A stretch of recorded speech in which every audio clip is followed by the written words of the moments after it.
Rosamund Gray. Written 1797–1798. First edition 1798. Text of 1818. Chapter 1. It was noontide. The sun was very hot. An old gentlewoman sat spinning in a little arbor at the door of her cottage. She was blind, and her granddaughter was reading the Bible to her.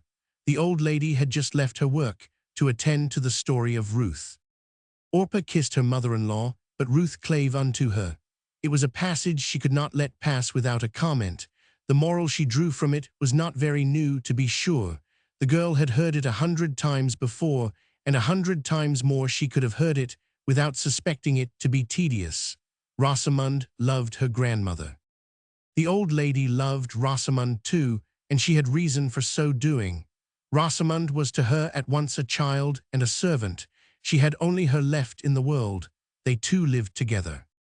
They had once known better days. The story of Rosamund's parents, their failure, their folly and distresses, may be told another time. Our tale hath grief enough in it. It was now about 1.5 years since old Margaret Gray had sold off all her effects to pay the debts of Rosamund's father, just after the mother had died of a broken heart, for her husband had fled his country to hide his shame in a foreign land. At that period, the old lady retired to a small cottage in the village of Widford in Hertfordshire. Rosamund, in her 13th year, was left destitute, without fortune or friends. She went with her grandmother. In all this time she had served her faithfully and lovingly. Page 2. Old Margaret Gray, when she first came into these parts, had eyes and could see. The neighbors said they had been dimmed by weeping. Be that as it may, she was latterly grown quite blind. God is very good to us, child, I can feel you yet. This she would sometimes say, and we need not wonder to hear that Rosamund clave unto her grandmother. Margaret retained a spirit unbroken by calamity. There was a principle within which it seemed as if no outward circumstances could reach. It was a religious principle, and she had taught it to Rosamund, for the girl had mostly resided with her grandmother from her earliest years. Indeed, she had taught her all that she knew herself, and the old lady's knowledge did not extend a vast way. Margaret had drawn her maxims from observation, and a pretty long experience in life had contributed to make her, at times, a little positive, but Rosamund never argued with her grandmother. Their library consisted chiefly in a large family Bible, with notes and expositions by various learned expositors from Bishop Jewell downwards. This might never be suffered to lie about like other books, but was kept constantly wrapped up in a handsome case of green velvet, with gold tassels, the only relic of departed grandeur they had brought with them to the cottage. Everything else of value had been sold off for the purpose above mentioned. This Bible Rosamund, when a child, had never dared to open without permission, and even yet from habit continued the custom. Margaret had parted with none of her authority. Indeed, it was never exerted with much harshness, and happy was Rosamund, though a girl grown, when she could obtain leave to read her Bible. It was a treasure too valuable for an indiscriminate use, and Margaret still pointed out to her granddaughter where to read. Besides this, they had the complete angler or contemplative man's recreation, with Cuts, Pilgrim's Progress, the first part, a cookery book, with a few dry sprigs of rosemary and lavender stuck here and there between the leaves, I suppose, to point to some of the old lady's most favorite receipts, and there was Wither's Emblems, an old book, and quaint. The old-fashioned pictures in this last book were among the first exciters of the infant Rosamund's curiosity. Her contemplation had fed upon them in rather older years. Rosamund had not read many books besides these, or if any, they had been only occasional companions. These were to Rosamund as old friends that she had long known. I know not whether the peculiar cast of her mind might not be traced, in part, to a tincture she had received early in life from Walton and Wither, from John Bunyan and her Bible. Rosamund's mind was pensive and reflective, rather than what passes usually for clever or acute. From a child, she was remarkably shy and thoughtful. This was taken for stupidity and want of feeling, and the child has been sometimes whipped for being a stubborn thing, when her little heart was almost bursting with affection. Even now her grandmother would often reprove her when she found her too grave or melancholy, give her sprightly lectures about good humor and rational mirth, and not unfrequently fall a-crying herself, to the great discredit of her lecture. Those tears endeared her the more to Rosamond. Margaret would say, "Child, I love you to cry when I think you are only remembering your poor dear father and mother. I would have you think about them sometimes. It would be strange if you did not. But I fear, Rosamond, I fear, girl, you sometimes think too deeply about your own situation and poor prospects in life. When you do so, you do wrong. Remember the naughty rich man in the parable. He never had any good thoughts about God and his religion, and that might have been your case." Rosamond at these times could not reply to her. She was not in the habit of arguing with her grandmother, so she was quite silent on these occasions, or else the girl knew well enough herself that she had only been sad to think of the desolate condition of her best friend, to see her, in her old age, so infirm and blind. But she had never been used to make excuses when the old lady said she was doing wrong. The neighbors were all very kind to them. The veriest rustics never passed them without a bow or a pulling off of the hat, some show of courtesy, awkward indeed, but affectionate, with a good morrow, madam, or young madam, as it might happen. Rude and savage natures, who seem born with a propensity pg to express contempt for anything that looks like prosperity, yet felt respect for its declining luster. The farmers and better sort of people, as they are called, all promised to provide for Rosamond when her grandmother should die. Margaret trusted in God and believed them. She used to say, "I have lived many years in the world and have never known people, good people, to be left without some friend, a relation, a benefactor, a something. God knows our wants, that it is not good for man or woman to be alone, and he always sends us a helpmate, a leaning place, a somewhat." Upon this sure ground of experience did Margaret build her trust in Providence. Chapter 2.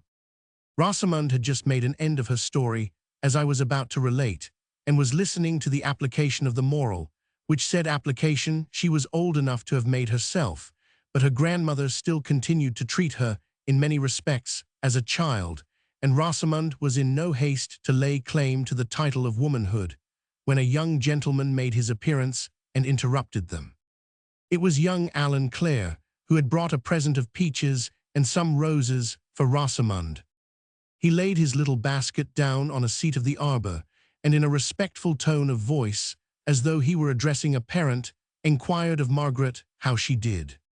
The old lady seemed pleased with his attentions, answered his inquiries by saying that her cough was less troublesome a nights, but she had not yet got rid of it, and probably she never might, but she did not like to tease young people with an account of her infirmities. A few kind words passed on either side, when young Clare, glancing a tender look at the girl, who had all this time been silent, took leave of them with saying, "I shall bring a liner to see you in the evening." When he was gone, the old lady began to prattle. "That is a sweet dispositioned youth, and I do love him dearly, I must say it. There is such a modesty in all he says or does. He should not come here so often, to be sure, but I don't know how to help it. There is so much goodness in him, I can't find in my heart to forbid him. But Rosamond, girl, pg I must tell you beforehand, when you grow older, Mr. Clare must be no companion for you. While you were both so young, it was all very well. But the time is coming when folks will think harm of it, if a rich young gentleman like Mr. Clare comes so often to our poor cottage. Dost hear, girl? Why don't you answer? Come, I did not mean to say anything to hurt you. Speak to me, Rosamond. Nay, I must not have you be sullen. I don't love people that are sullen." And in this manner was this poor soul running on, unheard and unheeded, when it occurred to her that possibly the girl might not be within hearing. And true it was that Rosamond had slunk away at the first mention of Mr. Clare's good qualities, and when she returned, which was not till a few minutes after Margaret had made an end of her fine harangue, it is certain her cheeks did look very rosy. That might have been from the heat of the day or from exercise, for she had been walking in the garden. Margaret, we know, was blind, and in this case it was lucky for Rosamond that she was so, or she might have made some not unlikely surmises. I must not have my reader infer from this that I at all think it likely a young maid of 14 would fall in love without asking her grandmother's leave, the thing itself is not to be conceived. To obviate all suspicions, I am disposed to communicate a little anecdote of Rosamund. A month or two back her grandmother had been giving her the strictest prohibitions, in her walks, not to go near a certain spot, which was dangerous from the circumstance of a huge overgrown oak tree spreading its prodigious arms across a deep chalk pit, which they partly concealed. To this fatal place Rosamund came one day. Female curiosity, we know, is older than the flood. Let us not think hardly of the girl if she partook of the sexual failing. Rosamund ventured further and further, climbed along one of the branches, approached the forbidden chasm. Her foot slipped. She was not killed, but it was by a mercy she escaped. Other branches intercepted her fall, and with a palpitating heart she made her way back to the cottage. It happened that evening that her grandmother was in one of her best humors, caressed Rosamund, talked of old times, pg 6, and what a blessing it was they too found a shelter in their little cottage, and in conclusion told Rosamund she was a good girl, and God would one day reward her for her kindness to her old blind grandmother. This was more than Rosamund could bear. Her morning's disobedience came fresh into her mind. She felt she did not deserve all this from Margaret, and at last burst into a fit of crying and made confession of her fault. The old gentlewoman kissed and forgave her. Rosamund never went near that naughty chasm again. Margaret would never have heard of this if Rosamund had not told of it herself. But this young maid had a delicate moral sense, which would not suffer her to take advantage of her grandmother, to deceive her, or conceal anything from her, though Margaret was old and blind and easy to be imposed upon. Another virtuous trait I recollect of Rosamund, and now I am in the vein, will tell it. Some, I know, will think these things trifles, and they are so, but if these minutiae make my reader better acquainted with Rosamund, I am content to abide the imputation. These promises of character, hints, and early indications of a sweet nature are to me more dear and choice in the selection than any of those pretty wild flowers, which this young maid, this virtuous Rosamund, has ever gathered in a fine May morning, to make a posy to place in the bosom of her old blind friend. Rosamund had a very just notion of drawing, and would often employ her talent in making sketches of the surrounding scenery. On a landscape, a larger piece than she had ever yet attempted, she had now been working for 3 or 4 months. She had taken great pains with it, given much time to it, and it was nearly finished. For whose particular inspection it was designed, I will not venture to conjecture. We know it could not have been for her grandmother's. One day she went out on a short errand and left her landscape on the table. When she returned, she found it gone. Rosamund from the first suspected some mischief, but held her tongue. At length she made the fatal discovery. Margaret, in her absence, had laid violent hands on it, not knowing what it was, but taking it for some waste paper, had pg 7 torn it in half, and with one half of this elaborate composition had twisted herself up, a thread paper. Rosamund spread out her hands at sight of the disaster, gave her grandmother a roguish smile, but said not a word. She knew the poor soul would only fret if she told her of it, and when once Margaret was set a-fretting for other people's misfortunes, the fit held her pretty long. So Rosamund that very afternoon began another piece of the same size and subject, and Margaret, to her dying day, never dreamed of the mischief she had unconsciously done. Chapter 3. Rosamund Grey was the most beautiful young creature that eyes ever beheld. Her face had the sweetest expression in it, a gentleness, a modesty, a timidity, a certain charm, a grace without a name. There was a sort of melancholy mingled in her smile. It was not the thoughtless levity of a girl, it was not the restrained simper of premature womanhood. It was something which the poet Young might have remembered when he composed that perfect line. Soft, modest, melancholy female fair. She was a mild-eyed maid, and every body loved her. Young Alan Clare, when but a boy, sighed for her. Her yellow hair fell in bright and curling clusters, like those hanging locks of young Apollo. Her voice was trembling and musical. A graceful diffidence pleaded for her whenever she spake, and if she said but little, that little found its way to the heart.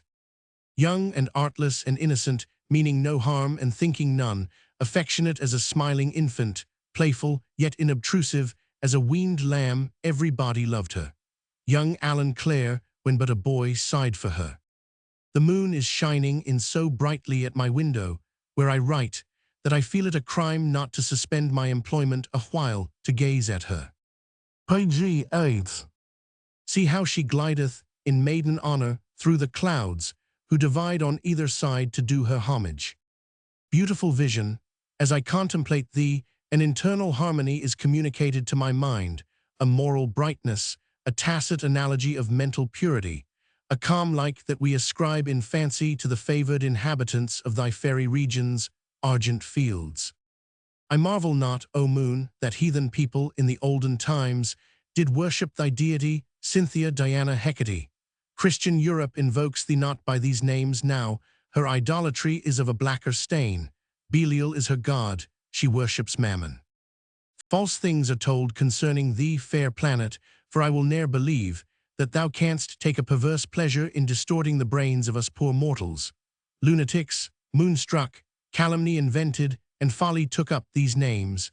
I would hope better things from thy mild aspect and benign influences.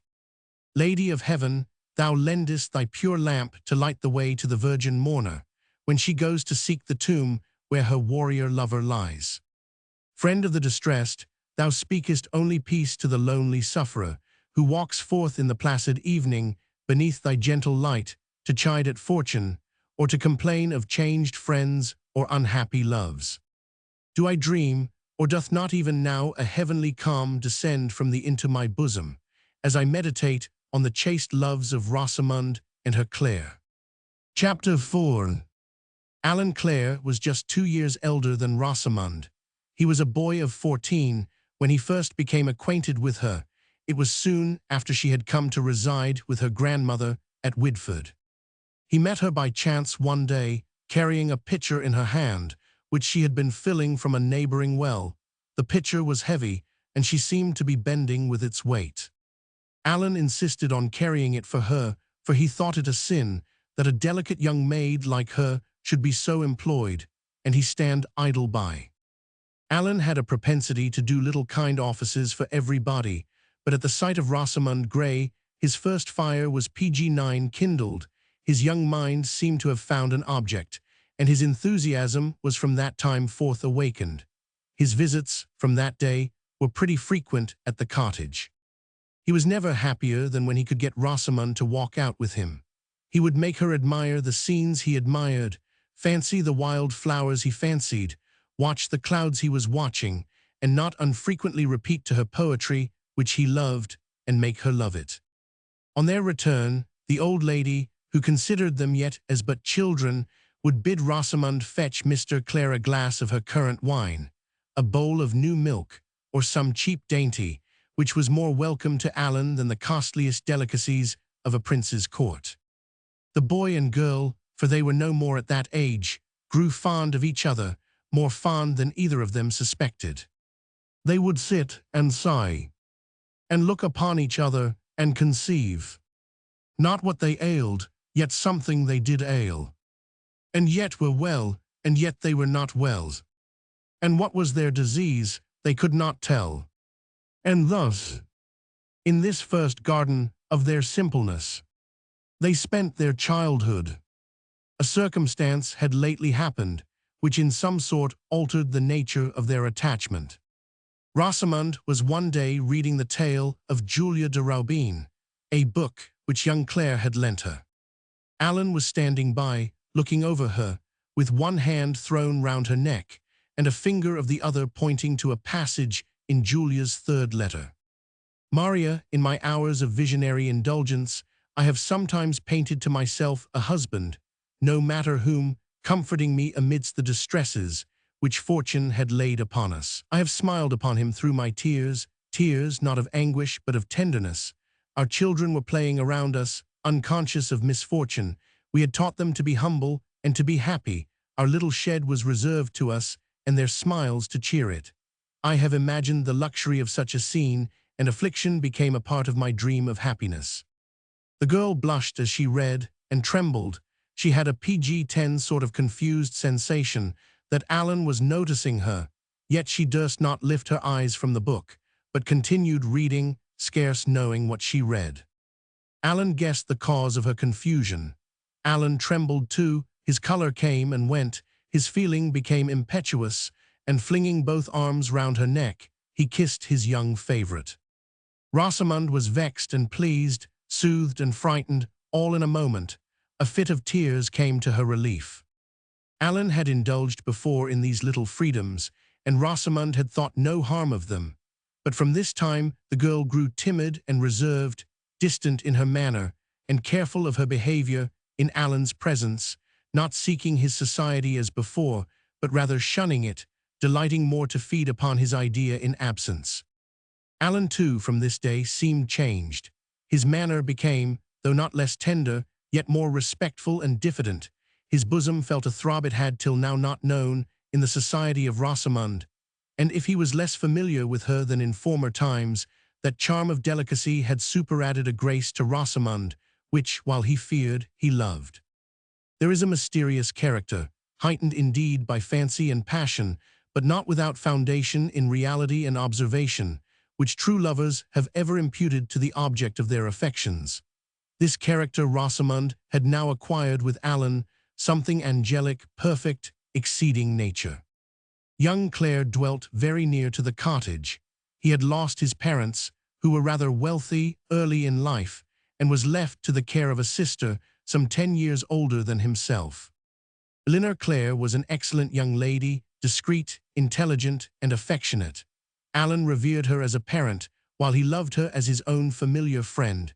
He told all the little secrets of his heart to her, but there was one, which he had hitherto unaccountably concealed from her, namely, the extent of his regard for Rosamond. Eleanor knew of his visits to the cottage, and was no stranger to the persons of Margaret and her granddaughter. She had several times met them when she had been walking with her brother.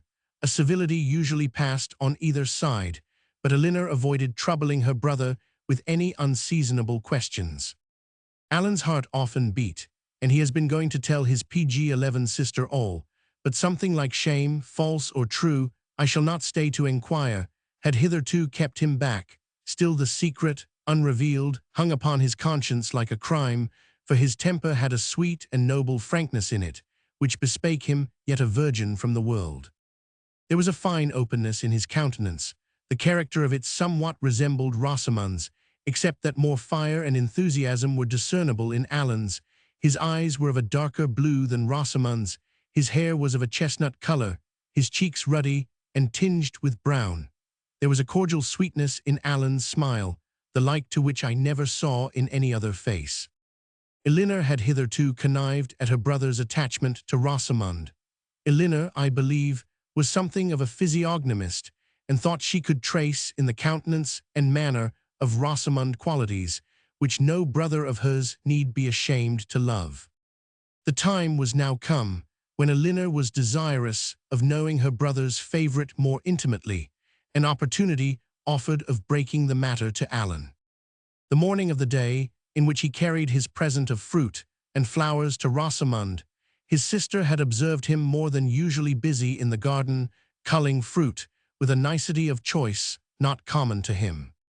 She came up to him unobserved, and taking him by the arm, inquired, with a questioning smile, "What are you doing, Alan, and who are those peaches designed for?" "For Rosamond Grey," he replied, and his heart seemed relieved of a burthen which had long oppressed it. "I have a mind to become acquainted with your handsome friend. Will you introduce me, Alan? I think I should like to go and see her this afternoon." Do go, Eleanor. You don't know what a good creature she is, and old blind Margaret, you will like her very much."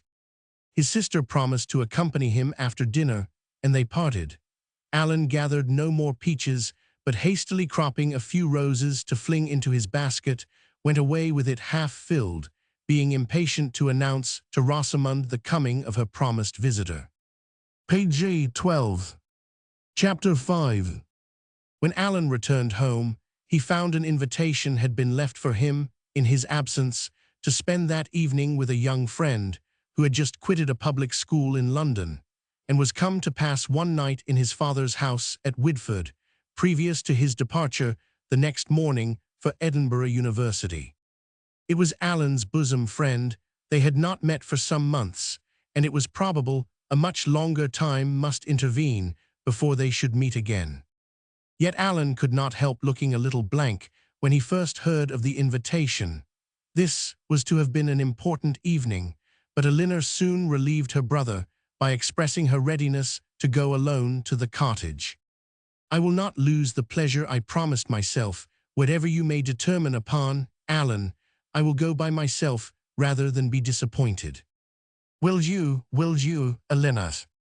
Elinor promised to go, and I believe Alan, on a second thought, was not very sorry to be spared the awkwardness of introducing two persons to each other, both so dear to him, but either of whom might happen not much to fancy the other.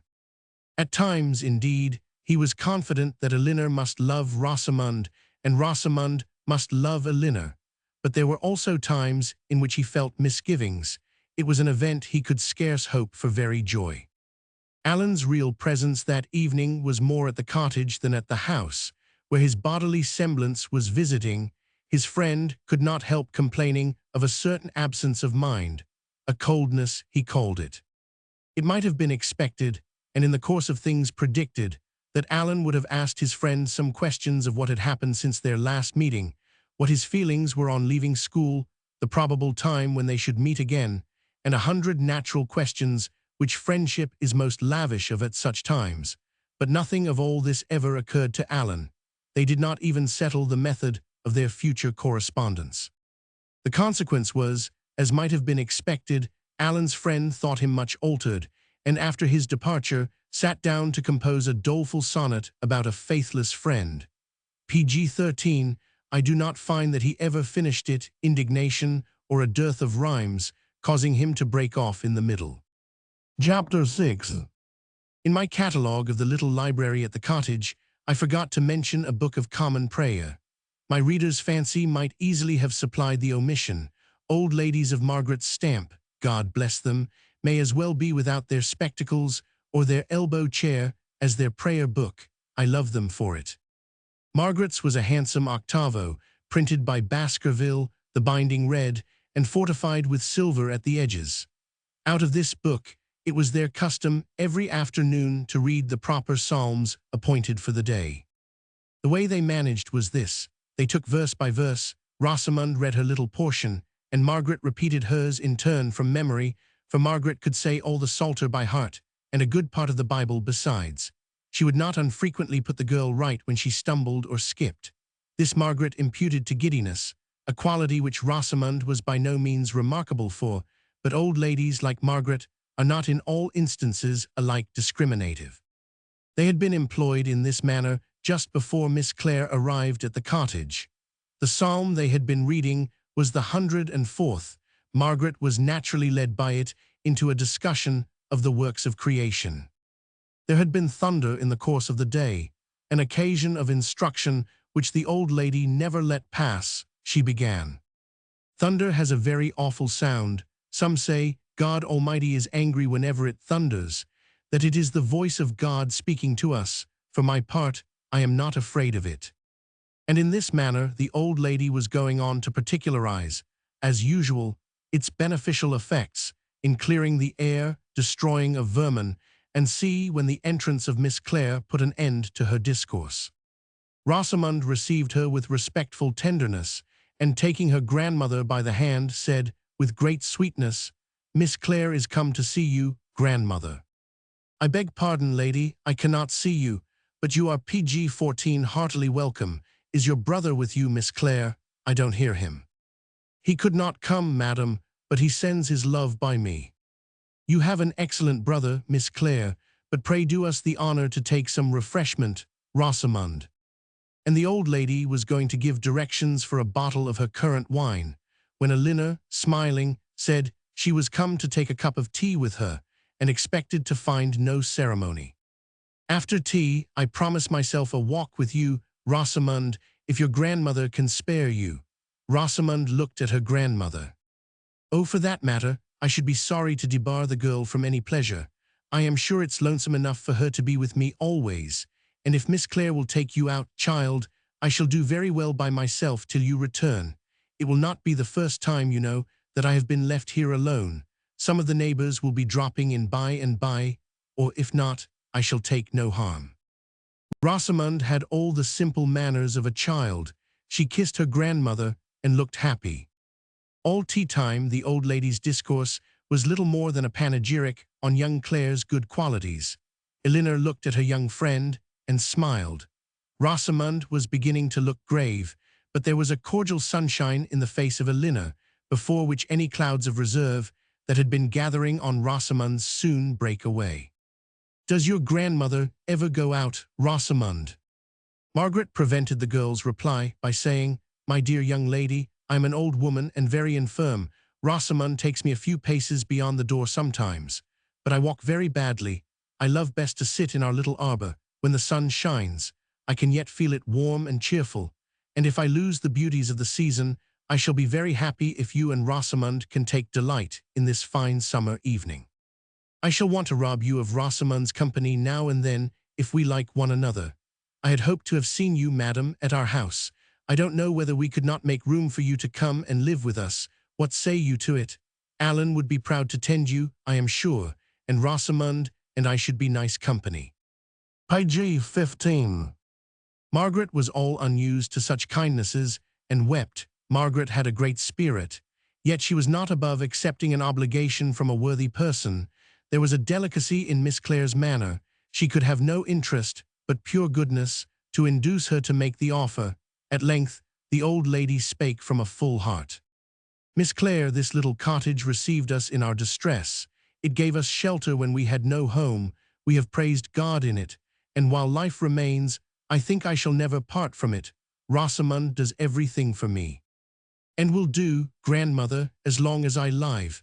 And then Rosamond fell a-crying. "You are a good girl, Rosamond, and if you do but find friends when I am dead and gone, I shall want no better accommodation while I live. But God bless you, lady, 1,000 times, for your kind offer." Elinor was moved to tears, and, affecting a sprightliness, bade Rosamond prepare for her walk. The girl put on her white silk bonnet, and Elinor thought she had never beheld so lovely a creature. They took leave of Margaret, and walked out together.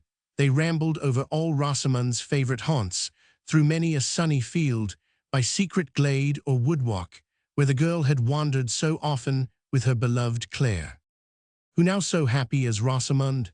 She had oft times heard Alan speak with great tenderness of his sister. She was now rambling arm in arm with that very sister, the vaunted sister of her friend, her beloved Clare. Not a tree, not a bush, scarce a wild flower in their path, but revived in Rosamond some tender recollection, a conversation perhaps, or some chaste endearment. Life and a new scene of things were now opening before her. She was got into a fairy land of uncertain existence. Rosamond was too happy to talk much, but Elinor was delighted with her when she did talk. The girl's remarks were suggested, most of them, by the passing scene, and they betrayed, all of them, the liveliness of present impulse. Her conversation did not consist in a comparison of vapid feeling, an interchange of sentiment lip-deep. It had all the freshness of young sensation in it. Sometimes they talked of Alan. "Alan is very good," said Rosamond, "very good indeed. PG-16 to my grandmother. He will sit with her and hear her stories and read to her and try to divert her 100 ways. I wonder sometimes he is not tired. She talks him to death." "Then you confess, Rosamond, that the old lady does tire you sometimes." "Oh no, I did not mean that. It's very different. I am used to all her ways, and I can humor her and please her, and I ought to do it, for she is the only friend I ever had in the world." The new friends did not conclude their walk till it was late, and Rosamond began to be apprehensive about the old lady, who had been all this time alone. On their return to the cottage, they found that Margaret had been somewhat impatient. Old ladies, good old ladies, will be so at times. Age is timorous and suspicious of danger where no danger is. Besides, it was Margaret's bedtime, for she kept very good hours. Indeed, in the distribution of her meals and sundry other particulars, she resembled the livers in the antique world, more than might well beseem a creature of this. So the new friends parted for that night, Elinor having made Margaret promise to give Rosamond leave to come and see her the next day. Chapter 7. Miss Clare, we may be sure, made her brother very happy when she told him of the engagement she had made for the morrow, and how delighted she had been with his handsome friend. Alan, I believe, got little sleep that night. I know not whether joy be not a more troublesome bedfellow than grief. Hope keeps a body very wakeful, I know. Elinor Clare was the best good creature, the least selfish human being I ever knew, always at work for other people's good, planning other people's happiness, continually forgetful to consult for her own personal gratifications, except indirectly in the welfare of another. While her parents lived, the most attentive of daughters, since they died, the kindest of sisters, I never knew but one like her. It happens that I have some of this young lady's letters in my possession. I shall present my reader with one of them. PG 17, it was written a short time after the death of her mother, and addressed to a cousin, a dear friend of Elinor's, who was then on the point of being married to Mr. Beaumont of Staffordshire, and had invited Elinor to assist at her nuptials. I will transcribe it with minute fidelity. Elinor Clare to Maria Leslie. Widford, July the 17. Health, innocence, and beauty shall be thy bridemaids, my sweet cousin. I have no heart to undertake the office. Alas, what have I to do in the house of feasting? Maria, I fear lest my griefs should prove obtrusive. Yet bear with me a little. I have recovered already a share of my former spirits. I fear more for Alan than myself. The loss of two such parents, with so short an interval, bears very heavy on him. The boy hangs about me from morning till night. He is perpetually forcing a smile into his poor pale cheeks. You know the sweetness of his smile, Maria. Today, after dinner, when he took his glass of wine in his hand, he burst into tears, and would not, or could not then, tell me the reason.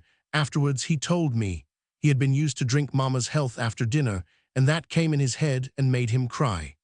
I feel the claims the boy has upon me.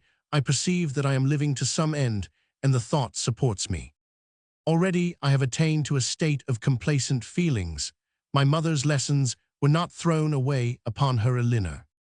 In the visions of last night, her spirit seemed to stand at my bedside.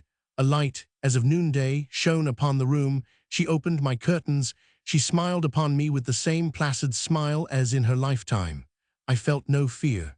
Elinor, she said, for my sake take care of young Alan, and I awoke with calm feelings. Maria, shall not the meeting of blessed spirits, think you, be something like this? I think I could even now behold my mother without dread. I would ask pardon of her for all my past omissions of duty, for all the little asperities in my tem PG 18 per, which have so often grieved her gentle spirit when living. Maria, I think she would not turn away from me. Oftentimes a feeling, more vivid than memory, brings her before me. I see her sit in her old elbow chair, her arms folded upon her lap, a tear upon her cheek, that seems to upbraid her unkind daughter for some inattention. I wipe it away and kiss her honored lips. Maria, when I have been fancying all this, Alan will come in, with his poor eyes red with weeping, and taking me by the hand, destroy the vision in a moment. I am prating to you, my sweet cousin, but it is the prattle of the heart which Maria loves. Besides, whom have I to talk to of these things but you? You have been my counselor in times past, my companion and sweet familiar friend. Bear with me a little. I mourn the cherishers of my infancy. I sometimes count it a blessing that my father did not prove the survivor. You know something of his story. You know there was a foul tale current. It was the busy malice of that bad man, S., which helped to spread it abroad. You will recollect the active good nature of our friends W. and T., what pains they took to undeceive people. With the better sort their kind labors prevailed, but there was still a party who shut their ears. You know the issue of it. My father's great spirit bore up against it for some time. My father never was a bad man, but that spirit was broken at the last, and the greatly injured man was forced to leave his old paternal dwelling in Staffordshire, for the neighbors had begun to point at him. Maria, I have seen them point at him and have been ready to drop. In this part of the country, where the slander had not reached, he sought a retreat, and he found a still more grateful asylum in the daily solicitudes of the best of wives.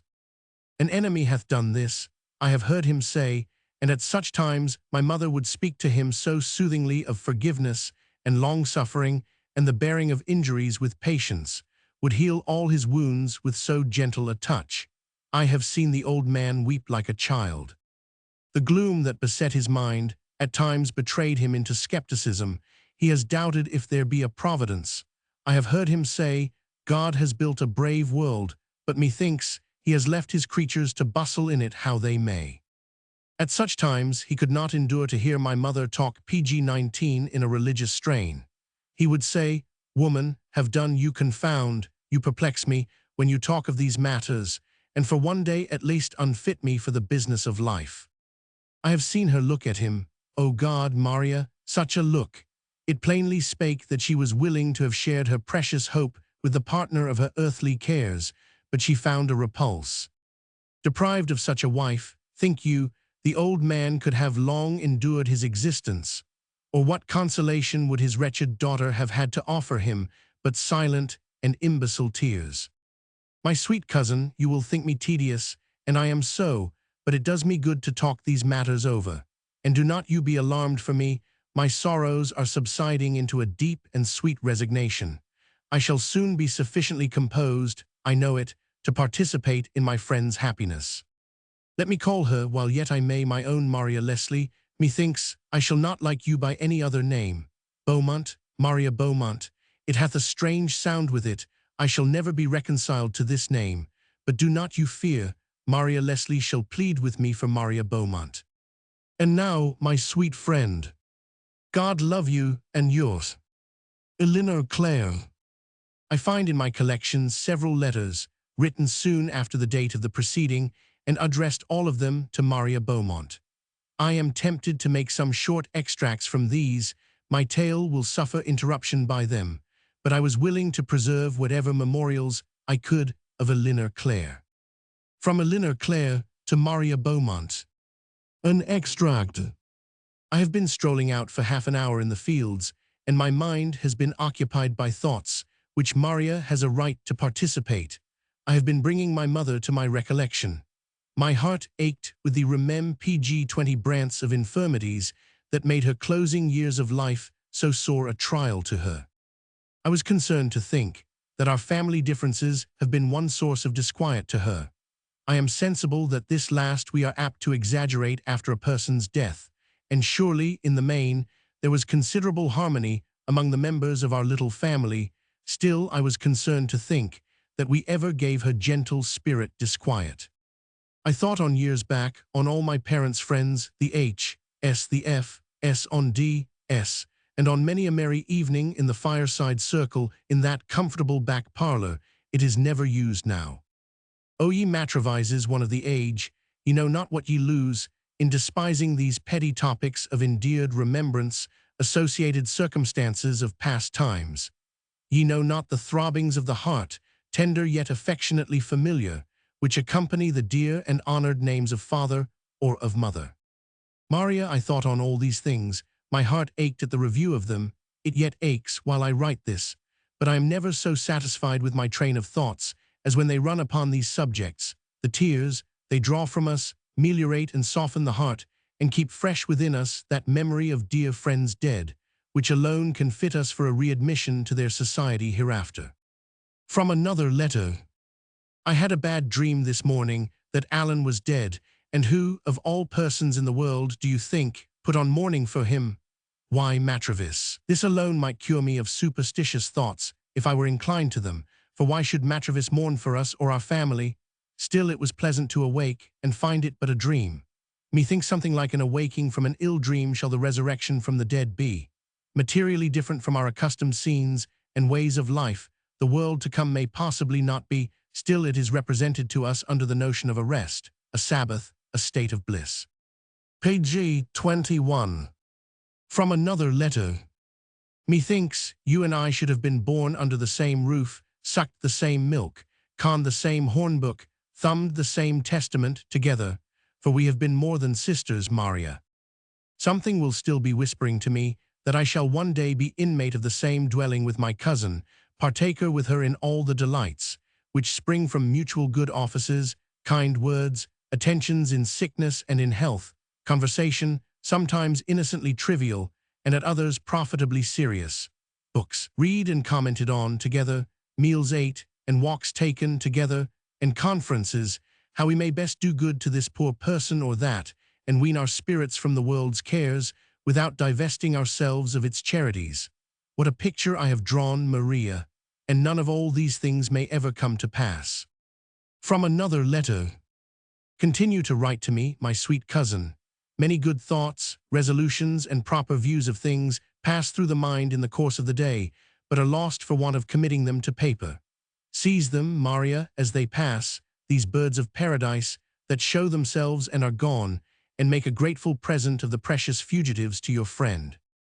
To use a homely illustration, just rising in my fancy, shall the good housewife take such pains in pickling and preserving her worthless fruits, her walnuts, her apricots, and quinces, and is there not much spiritual housewifery in treasuring up our mind's best fruits, our heart's meditations in its most favored moments? This said simile is much in the fashion of the old moralizers, such as I conceive honest Baxter to have been, such as Quarles and Wither were, with their curious, serio-comic, quaint emblems. But they sometimes reach the heart, when a more elegant simile rests in the fancy. Not low and mean like these, but beautifully familiarized to our conceptions, and condescending to human thoughts and notions, are all the discourses of our Lord, conveyed in parable or similitude. What easy access do they win to the heart, pg 22, through the medium of the delighted imagination. Speaking of heavenly things in fable, or in simile, drawn from earth, from objects common, accustomed. Life's business, with such delicious little interruptions as our correspondence affords, how pleasant it is. Why can we not paint on the dull paper our whole feelings, exquisite as they rise up? From another letter. I had meant to have left off at this place, but looking back, I am sorry to find too gloomy a cast tincturing my last page, a representation of life false and unthankful. Life is not all vanity and disappointment. It hath much of evil in it, no doubt, but to those who do not misuse it, it affords comfort, temporary comfort, much that endears us to it and dignifies it, many true and good feelings, I trust, of which we need not be ashamed, hours of tranquility and hope. But the morning was dull and overcast, and my spirits were under a cloud. I feel my error. Is it no blessing that we two love one another so dearly, that Alan is left me, that you are settled in life, that worldly affairs go smooth with us both, above all, that our lot hath fallen to us in a Christian country? Maria, these things are not little. I will consider life as a long feast, and not forget to say grace. From another letter. Alan has written to me. You know, he is on a visit at his old tutor's in Gloucestershire. He is to return home on Thursday. Alan is a dear boy. He concludes his letter, which is very affectionate throughout, in this manner. Elena, I charge you to learn the following stanza by heart. The monarch may forget his crown, that on his head an hour hath been. The bridegroom may forget his bride, was made his wedded wife yestring. The mother may forget her child, that smiles so sweetly on her knee. But I'll remember thee, Glencairn, and all that thou hast done for me. Page 23. The lines are in Burns. You know, we read him for the first time together at Margate, and I have been used to refer them to you, and to call you, in my mind, Glencairn, for you were always very, very good to me. I had 1,000 failings, but you would love me in spite of them all. I am going to drink your health. I shall detain my reader no longer from the narrative. Chapter 8. They had but 4 rooms in the cottage.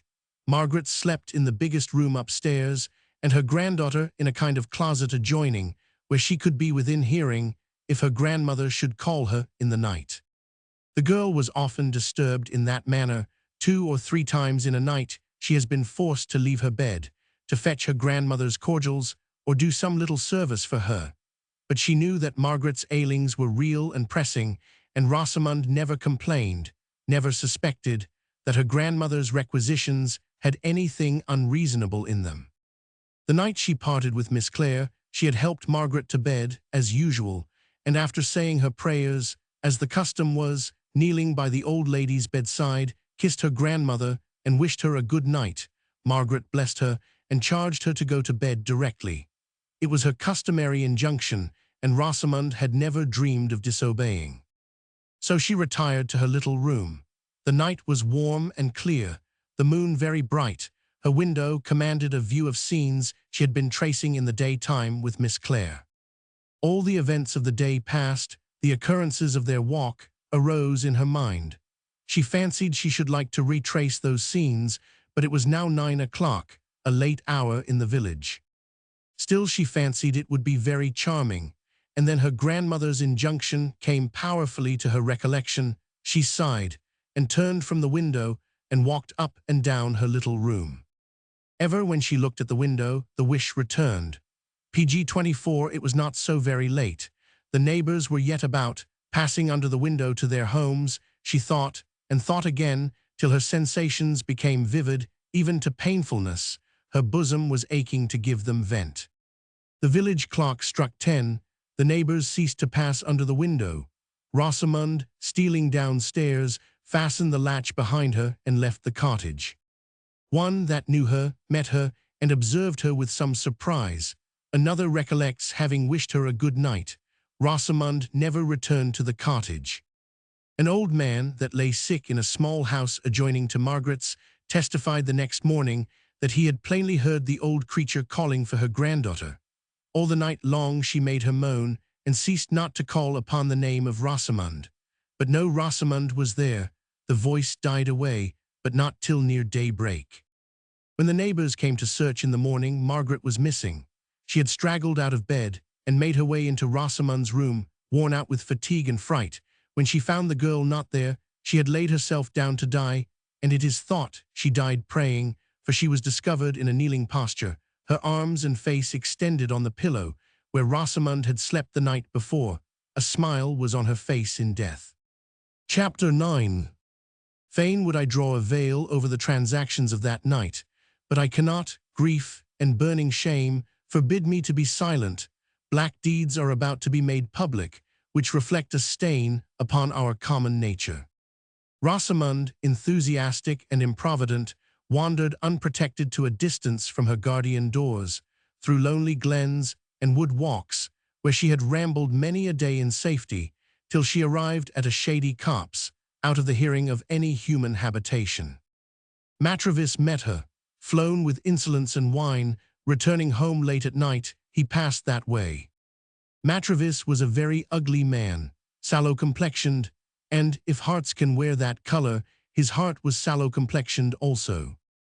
A young man with grey deliberation, cold and systematic, PG-25 in all his plans, and all his plans were evil.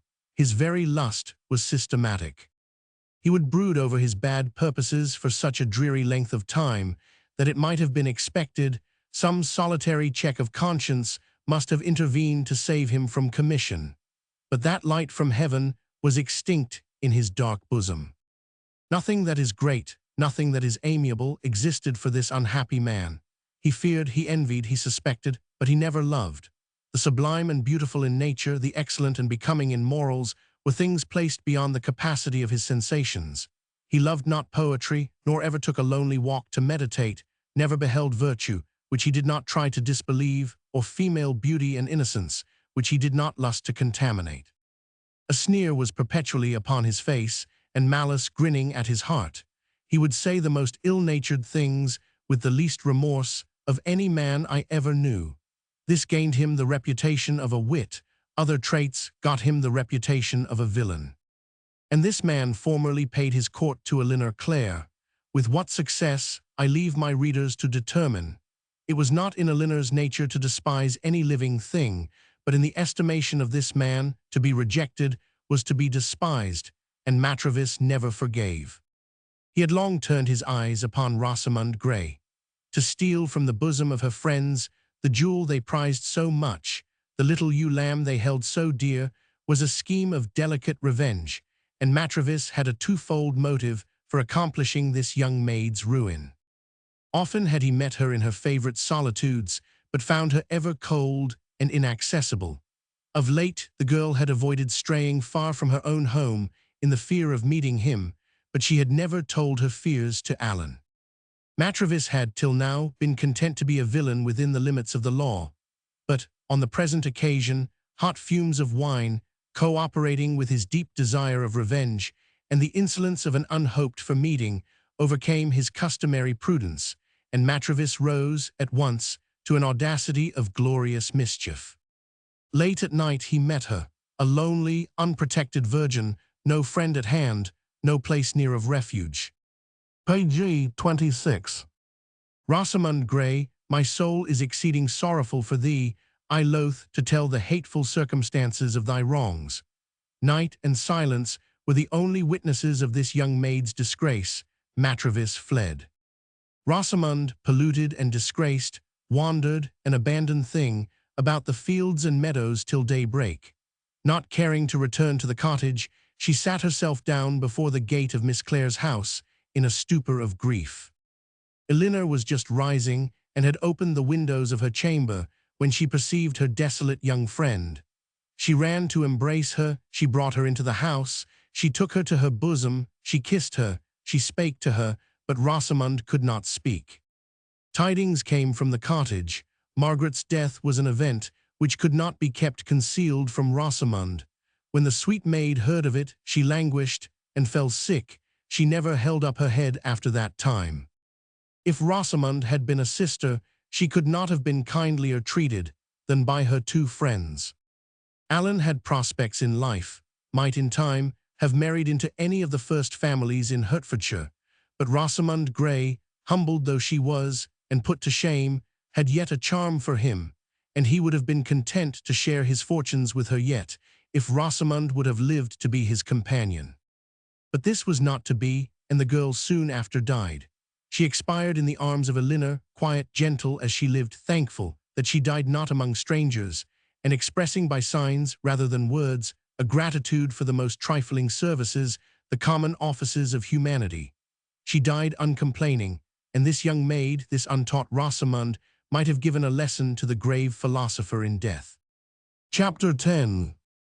I was but a boy when these events took place. All the village remember the story and tell of Rosamund Grey and old blind Margaret. I parted from Alan Clare on that disastrous night and set out for Edinburgh the next morning, before the facts were commonly known. I heard not of them, and it was 4 months before I received a letter from Alan. Page 27. His heart, he told me, was gone from him, for his sister had died of a frenzy fever. Not a word of Rosamund in the letter. I was left to collect her story from sources which may one day be explained. I soon after quitted Scotland on the death of my father and returned to my native village. Alan had left the place, and I could gain no information whether he were dead or living. I passed the cottage. I did not dare to look that way or to inquire who lived there. A little dog that had been Rosamund's was yelping in my path. I laughed aloud like one mad, whose mind had suddenly gone from him. I stared vacantly around me, like one alienated from common perceptions.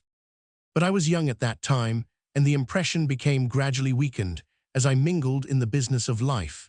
It is now 10 years since these events took place, and I sometimes think of them as unreal. Alan Clare was a dear friend to me, but there are times when Alan and his sister, Margaret, and her granddaughter appear like personages of a dream, an idle dream.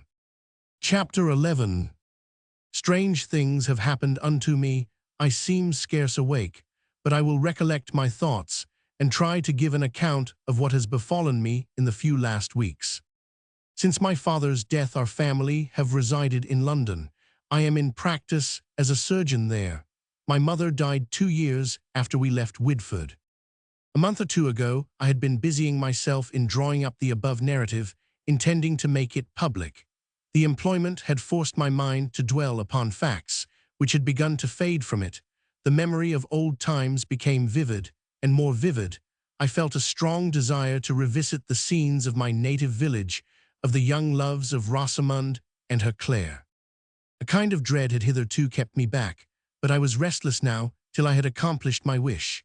I set out one morning to walk. I reached Widford about 11 in the forenoon, after a slight breakfast at my inn, where I was mortified to perceive the old landlord did not know me again. PG 28, old Thomas Billet.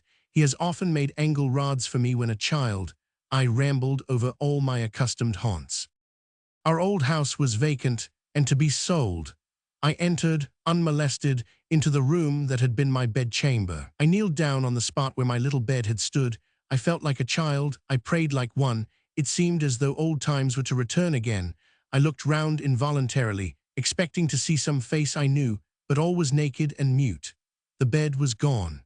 My little pane of painted window, through which I loved to look at the sun when I awoke in a fine summer's morning, was taken out and had been replaced by one of common glass. I visited by turns every chamber. They were all desolate and unfurnished, one excepted, in which the owner had left a harpsichord, probably to be sold. I touched the keys. I played some old Scottish tunes which had delighted me when a child.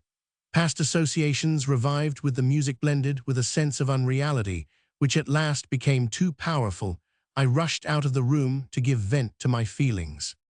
I wandered, scarce knowing where, into an old wood that stands at the back of the house. We called it the wilderness.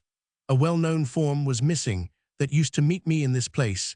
It was thine, Ben Moxham, the kindest, gentlest, politest of human beings, yet was he nothing higher than a gardener in the family. Honest creature, thou didst never pass me in my childish rambles without a soft speech and a smile.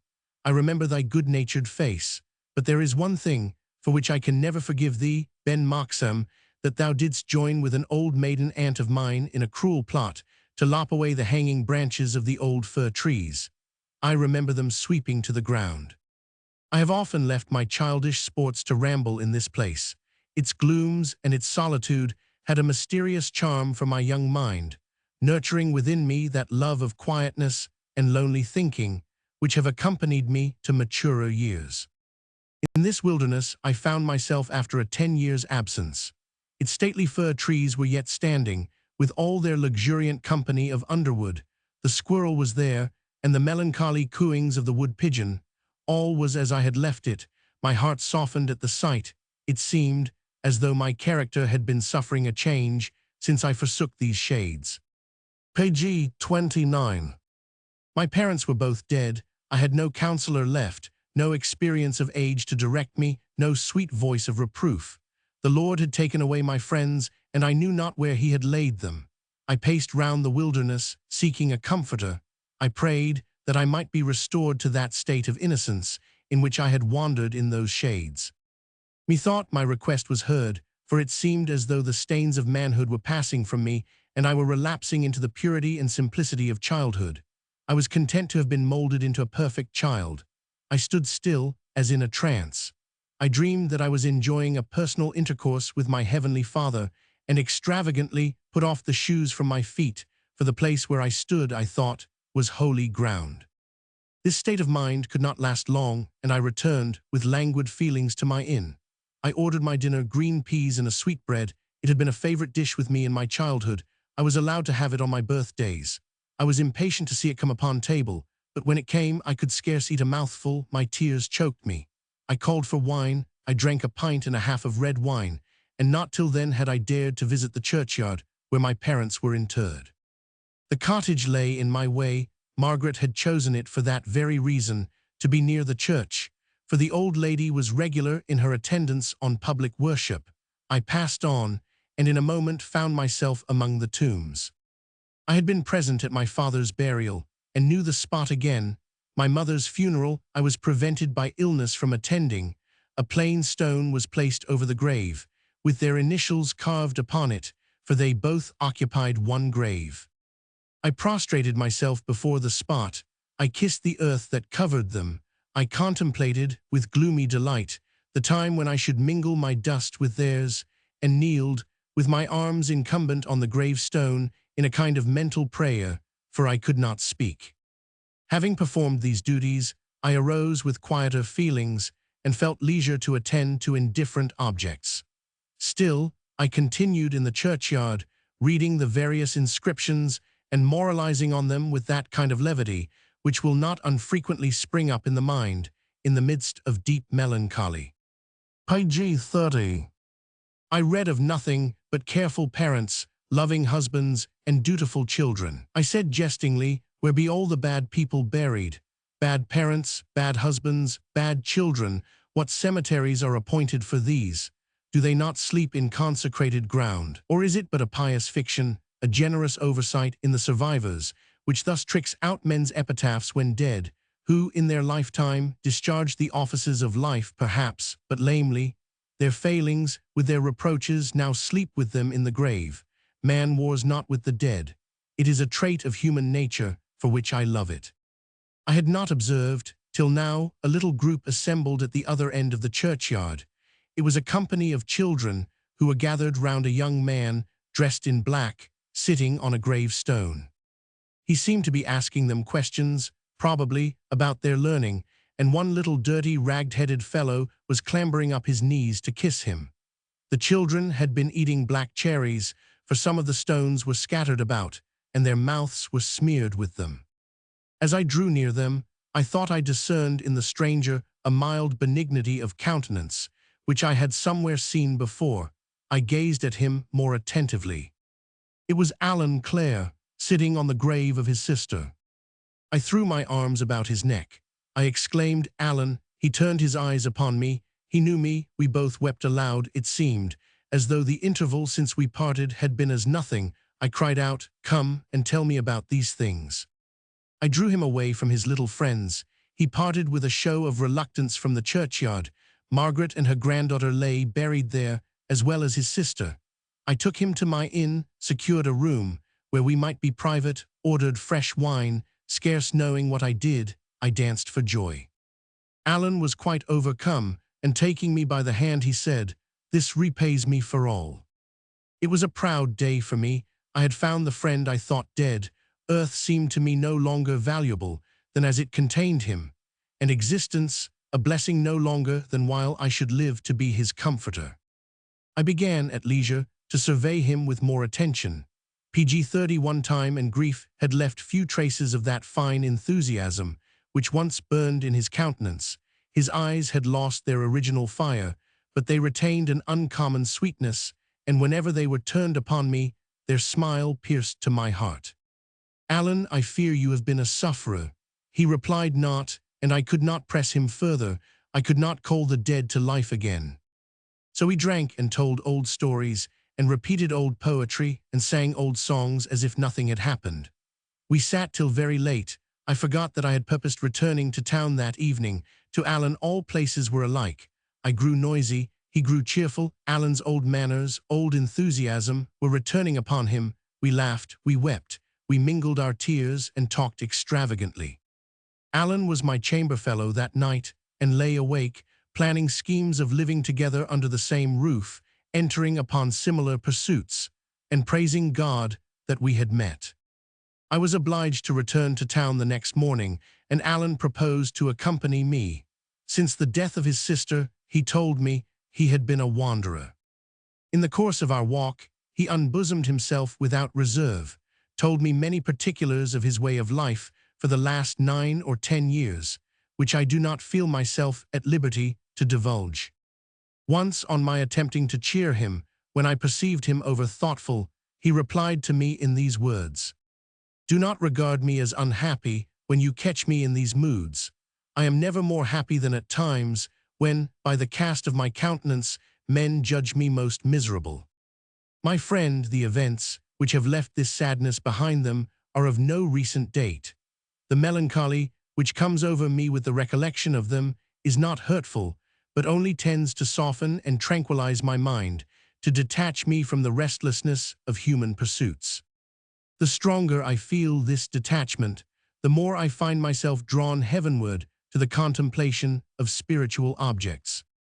I love to keep old friendships alive and warm within me, because I expect a renewal of them in the world of spirits. I am a wandering and unconnected thing on the earth. I have made no new friendships that can compensate me for page 32 the loss of the old, and the more I know mankind, the more does it become necessary for me to supply their loss by little images, recollections, and circumstances of past pleasures. I am sensible that I am surrounded by a multitude of very worthy people, plain-hearted souls, sincere and kind. But they have hitherto eluded my pursuit, and will continue to bless the little circle of their families and friends, while I must remain a stranger to them. Kept at a distance by mankind, I have not ceased to love them, and could I find the cruel persecutor, the malignant instrument of God's judgments on me and mine, I think I would forgive and try to love him too. I have been a quiet sufferer. From the beginning of my calamities, it was given to me not to see the hand of man in them. I perceived a mighty arm, which none but myself could see, extended over me. I gave my heart to the purifier, and my will to the sovereign will of the universe. The irresistible wheels of destiny passed on in their everlasting rotation, and I suffered myself to be carried along with them without complaining. Chapter 12. Alan told me that for some years past, feeling himself disengaged from every personal tie, but not alienated from human sympathies, it had been his taste, his humor he called it, to spend a great portion of his time in hospitals and lazar houses. He had found a wayward pleasure. He refused to name it a virtue, intending a description of people who had long ceased to expect kindness or friendliness from mankind, but were content to accept the reluctant services, which the oftentimes unfeeling instruments and servants of these well-meant institutions deal out to the poor sick people under their care. It is not medicine, it is not broths and coarse meats, served up at a stated hour with all the hard formalities of a prison. It is not the scanty dole of a bed to die on, which dying man requires from his species. Looks, attentions, consolations, in a word, sympathies, are what a man most needs in this awful close of mortal sufferings. A kind look, a smile, a drop of cold water to pg-33 the parched lip, for these things a man shall bless you in death.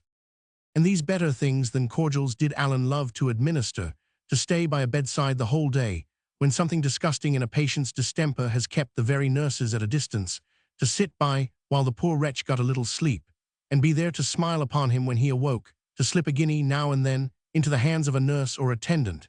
These things have been to Alan as privileges, for which he was content to live, choice marks and circumstances of his Maker's goodness to him.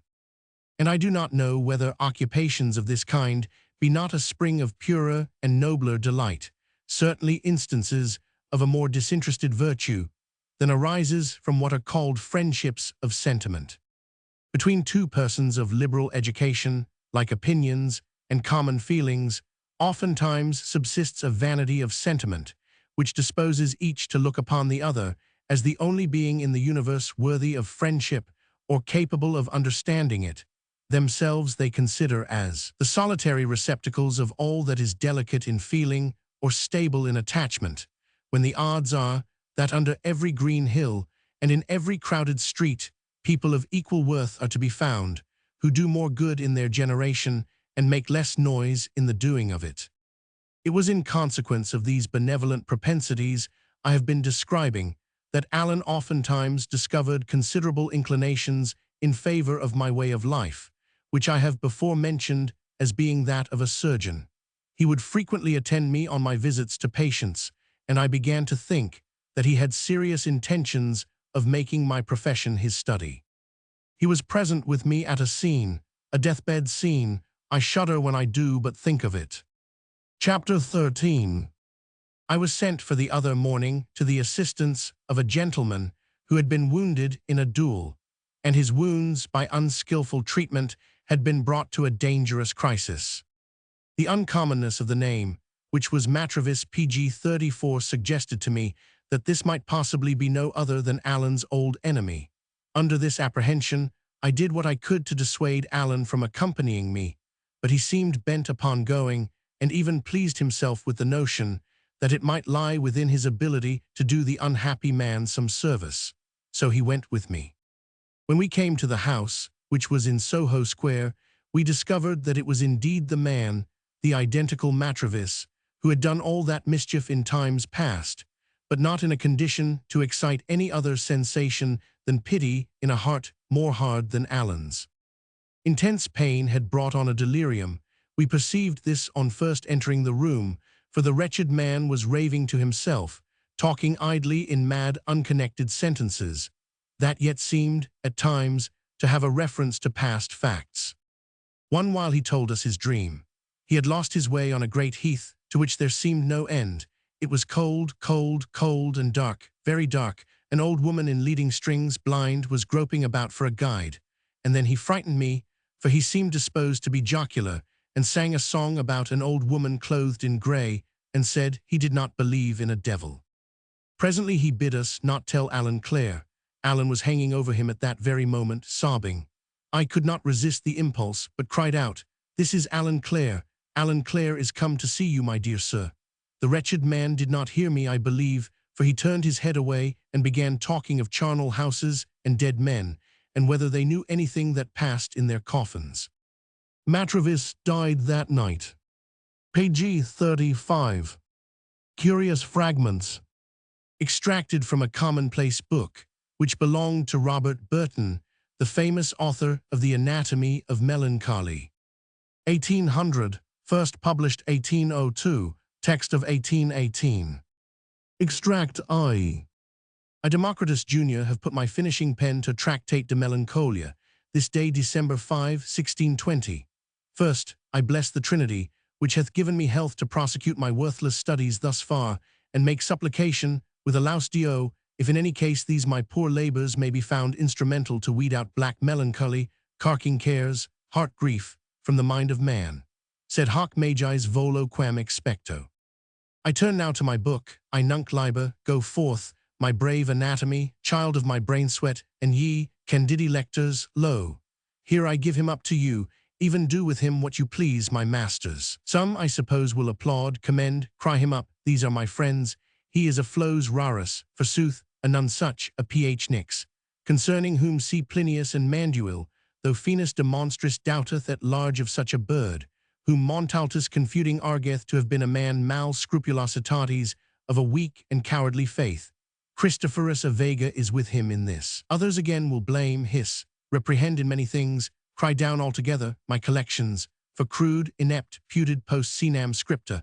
Coriate could write better upon a full meal, verbose, inerudite, and not sufficiently abounding in authorities, dogmata, sentences of learned writers which have been before me, when as that first named sort clean otherwise judge of my labours to be nothing else but a mess of opinions, a vortex attracting indiscriminate, gold, pearls, hay, straw, wood, excrement and exchange tavern mart, for foreigners to congregate, Danes, Swedes, Hollanders, Lombards, so many strange faces, dresses, salutations, languages, all which Wolfius behelder with great content upon the Venetian Rialto, as he describes, diffusedly in his book The World's Epitome, which Sanazar pg 36 so bepraiseth, e contra our Polydor can see nothing in it.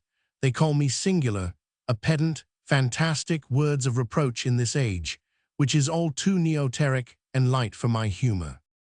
One cometh to me sighing, complaining, he expected universal remedies in my anatomy, so many cures as there are distemperatures among men. I have not put his affection in my cases. Hear you his case. My fine sir is a lover, an inamorato, Pyramus, a Romeo. He walks 7 years disconsolate, moping because he cannot enjoy his miss. Insanus amor is his melancholy. The man is mad, delirat he dotes. All this while his glycera is rude, spiteful, not to be entreated, churlish, spits at him, yet exceeding fair, gentle eyes, which is a beauty, hair lustrous and smiling. The trope is none of mine, Nies Silvius hath crines ridence. In conclusion, she is wedded to his rival, a boor, a Corydon, a rustic, omnino ignaris. He can scarce construe Corderius, yet haughty, fantastic, opiniator. The lover travels, goes into foreign parts, peregrinates, amoris ergo, sees manners, customs, not English, converses with pilgrims, lying travellers, monks, hermits, those cattle, peddlers, travelling gentry, Egyptians, natural wonders, unicorns, though Aldebrandus will have them to be figments. Satyrs, semiviri, apes, monkeys, baboons, curiosities artificial, pyramids, Virgilius his Tom, relics, bones, which are nothing but ivory as Melancthon judges, though Cornutus leaneth to think them bones of dogs, cats, why not men? which subtle priests vouch to have been saints, martyrs, Hugh Pietas. By that time he has ended his course, fugit hora, 7 other years are expired, gone by, time as he should return. He taketh ship for Britain, much desired of his friends, fabent venti, Neptune is Curdes, after some weeks at sea he landeth, rides post to town, greets his family, kinsmen, compaters, those jokers his friends that were wont to tipple with him at alehouses. These wonder now to see the change, quantum mutatus. The man is quite another thing. He is disenthralled, manumitted, he wonders what so bewitched him. He can now both see, hear, smell, handle, converse with his mistress, single by reason of the death of his rival. A widow having children, grown willing, prompt, amorous, showing no such great dislike to second nuptials. He might have her for asking no such thing, his mind is changed. He loathes his former meat, had liever eat ratsbane, aconite, his humour is to die a bakeller. Mark the conclusion. In this PG-30, 7 humour of celibate 7 other years are consumed in idleness, sloth, world's pleasures, which fatigate, satiate, induce weariness, vapours, tedium vit. When upon a day, behold a wonder, redit amor, the man is as sick as ever. He is commenced lover upon the old. Stark walks with his hand thrust in his bosom for negligence. Moping he leans his head, face yellow, beard flowing and incomposite, eyes sunken, anhelus, breath wheezy and asthmatical, by reason of overmuch sighing. Society he abhors, solitude is but a hell, what shall he do? All this while his mistress is forward, coming, amantissima, ready to jump at once into his mouth. Her he hateth, feels disgust when she is but mentioned, thinks her ugly, old, a painted Jezebel, Alecto, Megara, and Tisiphone all at once. A Corinthian lies, a strumpet, only not handsome, that which he affecteth so much, that which drives him mad, distracted, frenetic. Beside himself is no beauty which lives, nothing in rerum natura, so he might entertain a hope of a cure, but something which is not, can never be, a certain fantastic opinion or notional image of his mistress, that which she was, and that which he thought her to be in former times, how beautiful, torments him, frets him, follows him, makes him that he wishes to die. This capriccio, Sir Humorous, he cometh to me to be cured. I counsel marriage with his mistress, according to Hippocrates his method, together with milk diet, herbs, aloes, and wild parsley, good in such cases, though Avicenna preferreth some sorts of wild fowl, teals, widgeons, beccaficos, which men in Sussex eat. He flies out in a passion, ho, ho, and falls to calling me names, dizzard, ass, lunatic, moper, bedlamite, pseudo-Democritus. I smile in his face, bidding him be patient, tranquil, to no purpose. He still rages. I think this man must fetch his remedies from Utopia, fairyland, islands in the moon, and sea. Extract Roman 2. Much disputations of fierce wits amongst themselves, in logomachies, subtle controversies, many dry blows given on either side, contentions of learned men, or such as would be so thought, as Bodinus de Periades saith of such an one, arident amici ridit mundus, in English, this man his cronies they cocker him up, they flatter him, he would fain PG-38 appear somebody, meanwhile the world thinks him no better than a dizzard, a ninny, a sophist. Philosophy running mad, madness philosophizing, much idle learned inquiries, what truth is, and no issue fruit of all these noises, only huge books are written, and who is the wiser? Men sitting in the doctor's chair, we marvel how they got there, being homines intellectus pulverulenti, as Trinca Elius notes. They care not so they may raise a dust to smother the eyes of their oppuners. Homines parvulissimi as Lemnius, whom Alcuin herein taxeth of a crude Latinism. Dwarfs, minims, the least little men, these spend their time, and it is odds but they lose their time and wits too into the bargain chasing of nimble and retiring truth. Her they prosecute, her still they worship libant, they make libations, spilling the wine, as those old Romans in their sacrificials Cerealia may games. Truth is the game all these hunt after, to the extreme perturbation and drying up of the moistures, humidum radicale exsicant, as Galen, in his counsels to one of these werewits, brain moppers, sponges, saith. And for all this nunquam metum attingunt, and how should they? They bowl awry, shooting beside the mark. Whereas it should appear that truth absolute on this planet of ours is scarcely to be found, but in her steed queen opinion predominates, governs, whose shifting and ever mutable lampus meseemeth is man's destiny to follow, she curseth, she guideth him before his uncapable eyes, she frisketh her tender lights, which entertain the child-man, until what time his sight be strong to endure the vision of very truth, which is in the heavens, the vision beatifical, as Aeneas expounds in his argument against certain mad wits, which held a god to be corporeous. These were dizzards, fools, Gothamites. But an if very truth be extant indeed on earth, as some hold she it is, which actuates men's deeds, purposes, ye may in vain look for her in the learned universities, halls, colleges. Truth is no doctoress, she takes no degrees at Paris or Oxford. Amongst great clerks, disputants, subtle Aristotles, men nedosi and genii, able to take Lully by the chin, but oftentimes to such an one as myself, an idiota or common person, no great things, melancholizing in woods where waters are, quiet places by rivers, fountains, whereas the silly man, expecting no such matter, thinketh only how best to delectate and refresh his mind, continually with natura her pleasant scenes, pg 39 woods, waterfalls, or art her stately gardens, parks, terraces, belvederes. On a sudden the goddess herself Truth has appeared, with a shining lit, and a sparkling countenance, so as ye may not be able lightly to resist her. Extract Roman 3.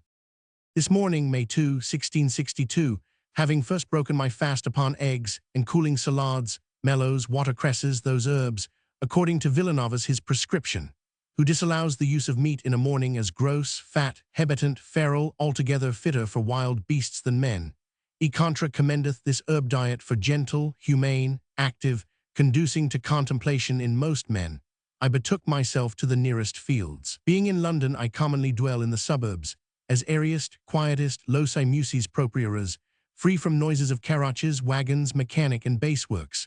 Workshops, also sights, pageants, spectacles of outlandish birds, fishes, crocodiles, Indians, mermaids, add quarrels, fightings, wranglings of the common sort, plebs, the rabble, duellos with fists, proper to this island, at which the stilettoed and secrete Italian laughs. Withdrawing myself from these buzzing and illiterate vanities, with a bezo las manos to the city, I begin to inhale, draw in, snuff up, as horses dilatis naribus snort the fresh airs, with exceeding great delight, when suddenly there crosses me a procession sad, heavy, dolorous, tristful, melancholic, able to change mirth into dolor, and overcast a clearer atmosphere than possibly the neighborhoods of so great a city can afford. An old man, a poor man, deceased, is borne on men's shoulders to a poor burial, without solemnities of hearse, mourners, plumes, moot person, those personate actors that will weep if ye skew them a piece of silver. None of those customed civilities of children, kinsfolk, dependents, following the coffin. He died a poor man, his friends assessors. Oppum, those cronies of his that stuck by him so long as he had a penny, now leave him, forsake him, shun him, desert him. They think it much to follow his putrid and stinking carcase to the grave. His children, if he had any, for commonly the case stands thus, this poor man his son dies before him. He survives, poor, indigent, base, dejected, miserable, and see. Or if he have any which survive him, sua negotia agunt, pg 40 they mind their own business, forsooth, cannot, will not, find time, leisure, inclination, extremum munus perficere to follow to the pit their old indulgent father, which loved them, stroked them, caressed them, cockering them up, quantum patuit as far as his means extended, while they were babes, chits, minims, he may rot in his grave, lie stinking in the sun for them, have no burial at all, they care not. O Nephas, chiefly I noted the coffin to have been without a pole, nothing but a few planks, of cheapest wood that could be had naked, having none of the ordinary symptomata of a funeral, those locularii which bear the body having on diversely colored coats, and none black.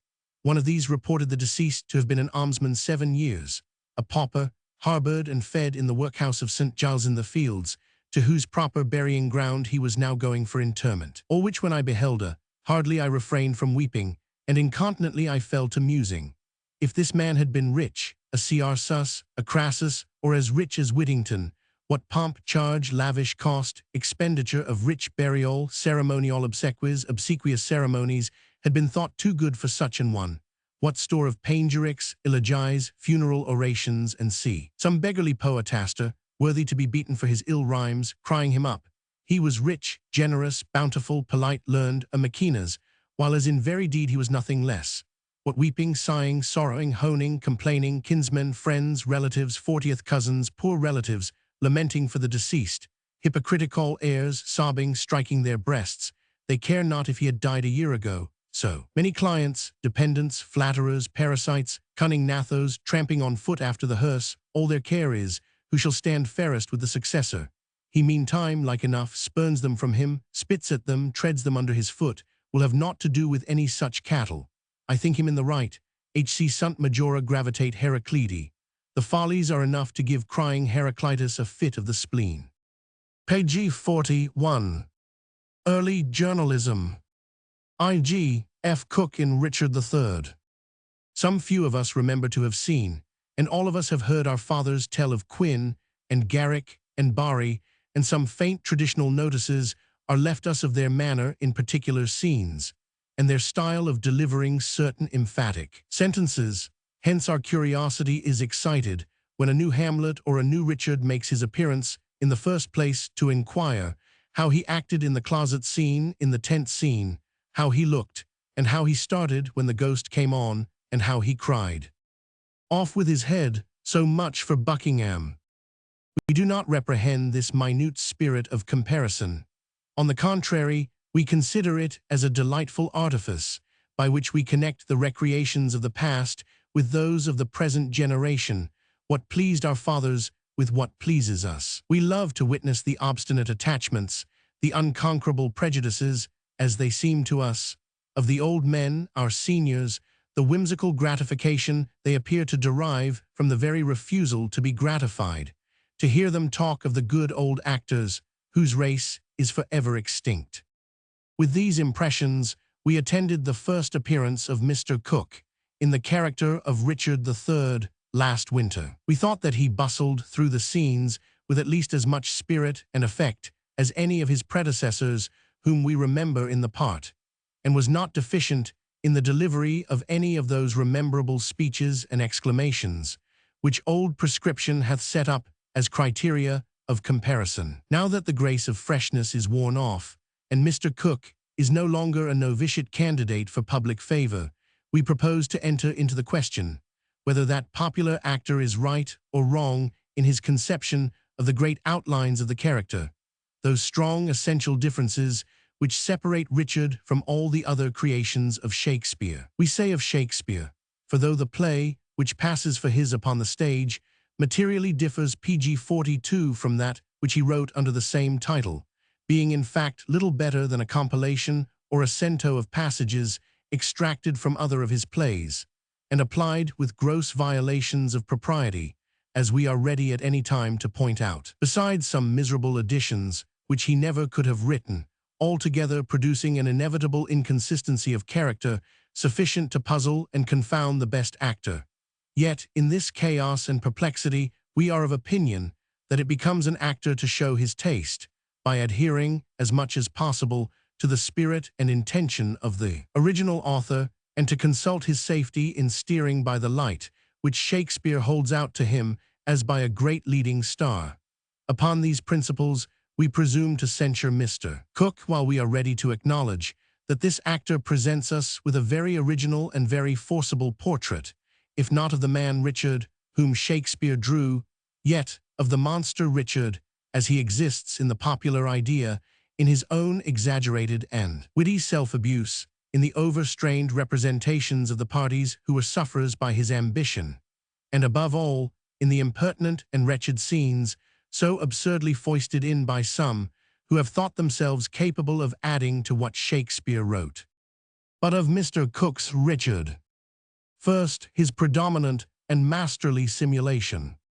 He has a tongue, can wheedle with the devil. It has been the policy of that Antient and Grey simulator, in all ages, to hide his horns and claws. The Richard of Mr. Cook perpetually obtrudes his. We see the effect of his deceit uniformly successful, but we do not comprehend how it succeeds. We can put ourselves, by a very common fiction, into the place of the individuals upon whom it acts, and say that in the like case we should not have been alike credulous. The hypocrisy is too glaring and visible. It resembles more the shallow cunning of a mind which is its own dupe, than the profound and practiced art of so powerful an intellect as Richard's. It is too obstreperous and loud, breaking out into triumphs and plaudits at its own success, like an unexercised novitiate in tricks. It has none of the silent confidence and steady self-command of the experienced politician. It possesses none of that fine pg 43 address which was necessary to have betrayed the heart of Lady Anne, or even to have imposed upon the duller wits of the Lord Mayor and citizens. 2. His habitual jocularity, the effect of buoyant spirits and an elastic mind, rejoicing in its own powers and in the success of its machinations. This quality of unstrained mirth accompanies Richard and is a prime feature in his character. It never leaves him, in plots, in stratagems, and in the midst of his bloody devices, it is perpetually driving him upon wit, and jests, and personal satire, fanciful allusions, and quaint felicities of phrase. It is one of the chief artifices by which the consummate master of dramatic effect has contrived to soften the horrors of the scene, and to make us contemplate a bloody and vicious character with delight. Nowhere in any of his plays is to be found so much of sprightly colloquial dialogue and soliloquies of genuine humor as in Richard. This character of unlabored mirth Mr. Cook seems entirely to pass over, and substitutes in its stead the coarse, taunting humor and clumsy merriment of a low-minded assassin. 3. His personal deformity. When the Richard of Mr. Cook makes allusions to his own form, they seem accompanied with unmixed distaste and pain, like some obtrusive and haunting idea.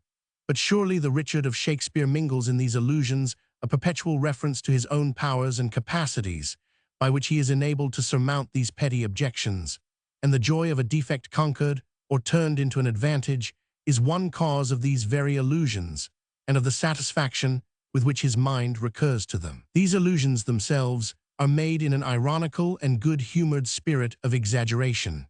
The most bitter of them are to be found in his self-congratulating soliloquy spoken in the very moment and crisis of joyful exultation on the success of his unheard-of courtship. No partial excellence can satisfy for this absence of a just general conception. Otherwise, we are inclined to admit that, in the delivery of single sentences, in a new and often felicitous light thrown upon old and hitherto misconstrued passages, no actor that we have seen has gone beyond Mr. Cook. He is always alive to the scene before him, and by the fire and novelty of his manner, he seems likely to infuse some warm blood into the frozen PG-44 declamatory style, into which our theaters have for some time past been degenerating. 2. Grand State Bed. Ever since an account of the Marquis of Exeter's grand state bed appeared in the fashionable world, grandeur in this article of furniture has become quite the rage. Among others, the Lord Mayor, feeling for the dignity of the City of London, has petitioned the corporation for one of great splendor to be placed in the Mansion House at the city's expense. We have been favored with a description of this magnificent state bed, the choice of his lordship. The body is formed by the canopy or undershell of a large turtle carved in mahogany and sufficiently capacious to receive 2 well-fed people. The calapash or upper shell forms the canopy. The posts are 4 gigantic figures richly gilt, 2 of them accurate copies of Gog and Magog. The other 2 represent Sir William Walworth and the last man in armor. Cupids with custards are the supporters. The curtains are of mazarine purple and curiously wrought with the series of the idle and industrious apprentice from Hogarth in gold embroidery, but the valance exceed description. There, the various incidents in the life of Whittington are painted. The mice in one of the compartments are done so much to the life that his lordship's cat, who is an accurate judge of mice, was deceived. The quilt is of fashionable patchwork figures, the description of which we shall not anticipate, as we understand Mr. Birch has obtained a sketch of it for his large 12th cake. The whole is worthy of the taste of the first magistrate of the first city in the world. 3. Fable for Twelfth Day. Once upon a high and solemn occasion, all the great fasts and festivals in the year presented themselves before the throne of Apollo, god of days. Each brought an offering in his hand, as is the custom all over the East, that no man shall appear before the presence of the king empty-handed. Shrove Tuesday was there with his pancakes, and Ash Wednesday with his oblation of fish. Good Friday brought PG-45 the mystical bun. Christmas Day came bending underneath an intolerable load of turkeys and mince pies, his snow-white temples shaded with holly and the sacred mistletoe, and singing a carol as he advanced. Next came the 30th of January, bearing a calf's head in a charger. But Apollo no sooner understood the emblematical meaning of the offering than the stomach of the god turned sick, and with visible indignation and abhorrence, he ordered the unfortunate Day out of his presence. The contrite Day returned in a little time, bearing in his hands a wig, a sort of cake well-tempered and delicious. The god with smiles accepted the atonement, and the happy Day understood that his peace was made, he promising never to bring such a dish into the presence of a god again. Then came the august 4th of June, crowned with such a crown as British monarchs commonly wear. Leading into the presence the venerable 19th of May, Apollo welcomed the royal pair and placed them nearest to himself, and welcomed their noble progeny, their eldest born and heir, the accomplished 12th of August, with all his brave brothers and handsome sisters. Only the merry 1st of April, who is retained in the court of Apollo as king's jester, made some mirth by his reverent inquiries after the health of the 18th of January, who, being a kept mistress, had not been deemed a proper personage to be introduced into such an assembly. Apollo, laughing, rebuked the petulance of his wit. So all was mirth and good humor in the palace. Only the sorrowful Epiphany stood silent and abashed. He was poor, and had come before the king without an oblation. The god of days perceived his confusion, and turning to the Muses, who are 9, and to the Graces, his handmaids, who are 3 in number, he beckoned to them, and gave to them in charge to prepare a cake of the richest and preciousest ingredients. They obeyed, tempering with their fine and delicate fingers the spices of the East, the bread flour of the West, with the fruits of the South, pouring over all the ices of the North. The god himself crowned the whole with talismanic figures, which contained this wondrous virtue, that whosoever ate of the cake should forthwith become kings and queens. Lastly, by his heralds, he invested the trembling and thankful Epiphany with the privilege of presenting this cake before the king upon an annual festival forever. Now this cake PG 46 is called 12th cake upon earth, after the number of the virgins who fashioned the same, being 9 and 3. Roman 4, The Londoner. 1802, text of 1818. To the editor of The Reflector.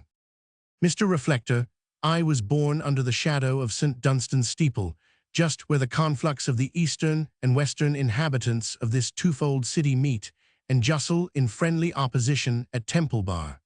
The same day which gave me to the world saw London happy in the celebration of her great annual feast. This I cannot help looking upon as a lively omen of the future great good will which I was destined to bear toward the city, resembling in kind that solicitude which every chief magistrate is supposed to feel for whatever concerns her interests and well-being. Indeed, I consider myself in some sort a speculative Lord Mayor of London, for though circumstances unhappily preclude me from the hope of ever arriving at the dignity of a gold chain and spittle sermon, yet thus much will I say of myself in truth, that Whittington with his cat, just emblem of vigilance, and a furred gown, never went beyond me in affection, which I bear to the citizens. I was born, as you have heard, in a crowd. This has begot in me an entire affection for that way of life, amounting to an almost insurmountable aversion from solitude and rural scenes. This aversion was never interrupted or suspended, except for a few years in the younger part of my life, during a period in which I had set my affections upon a charming young woman. Every man, while the passion is upon him, is for a time at least addicted to groves and meadows and purling streams. During this short period of my existence, I contracted just familiarity enough with rural objects to understand tolerably well ever after the poets, when they declaim in such passionate terms in favor of a country life. For my own part, now the fit is past, I have no hesitation in declaring that a mob of happy faces crowding up at the pit door of Drury Lane Theatre just at the hour of 6 gives me 10,000 sincerer pleasures than I could ever receive PG 47 from all the flocks of silly sheep that ever whitened the plains of Arcadia or Epsom Downs. This passion for crowds is nowhere feasted so full as in London. The man must have a rare recipe for melancholy who can be dull in Fleet Street. I am naturally inclined to hypochondria, but in London it vanishes like all other ills. Often, when I have felt a weariness or distaste at home, have I rushed out into her crowded strand and fed my humor, till tears have wetted my cheek for unutterable sympathies with the multitudinous moving picture, which she never fails to present at all hours, like the scenes of a shifting pantomime. The very deformities of London, which give distaste to others, from habit do not displease me. The endless succession of shops where fancy miscalled folly is supplied with perpetual gauds and toys excite in me no puritanical aversion. I gladly behold every appetite supplied with its proper food. The obliging customer and the obliged tradesman, things which live by bowing, and things which exist but for homage, do not affect me with disgust. From habit I perceive nothing but urbanity, where other men, more refined, discover meanness. I love the very smoke of London, because it has been the medium most familiar to my vision. I see grand principles of honor at work in the dirty ring, which encompasses two combatants with fists, and principles of no less eternal justice in the detection of a pickpocket. The salutary astonishment with which an execution is surveyed convinces me more forcibly than 100 volumes of abstract polity that the universal instinct of man in all ages has leaned to order and good government. Thus an art of extracting morality from the commonest incidents of a town life is attained by the same well-natured alchemy with which the foresters of Arden in a beautiful country found tongues in trees, books in the running brooks, sermons in stones, and good in everything. Where has spleen her food but in London? Humor, interest, curiosity suck at her measureless breasts without a possibility of being satiated. Nursed amid her noise, her crowds, her beloved smoke, what have I been doing all my life, if I have not lent out my heart with usury to such scenes? I am, sir, your faithful servant, a Londoner. Page 48. Characters of dramatic writers, contemporary with Shakespeare. 1808, text of 1818. When I selected for publication, in 1808, specimens of English dramatic poets who lived about the time of Shakespeare, the kind of extracts which I was anxious to give were not so much passages of wit and humor, though the old plays are rich in such, as scenes of passion, sometimes of the deepest quality, interesting situations, serious descriptions, that which is more nearly allied to poetry than to wit and to tragic rather than to comic poetry. The plays which I made choice of were, with few exceptions, such as treat of human life and manners, rather than masques and Arcadian pastorals, with their train of abstractions, unimpassioned deities, passionate mortals, Claius and Medorus and Amintas and Amaryllis.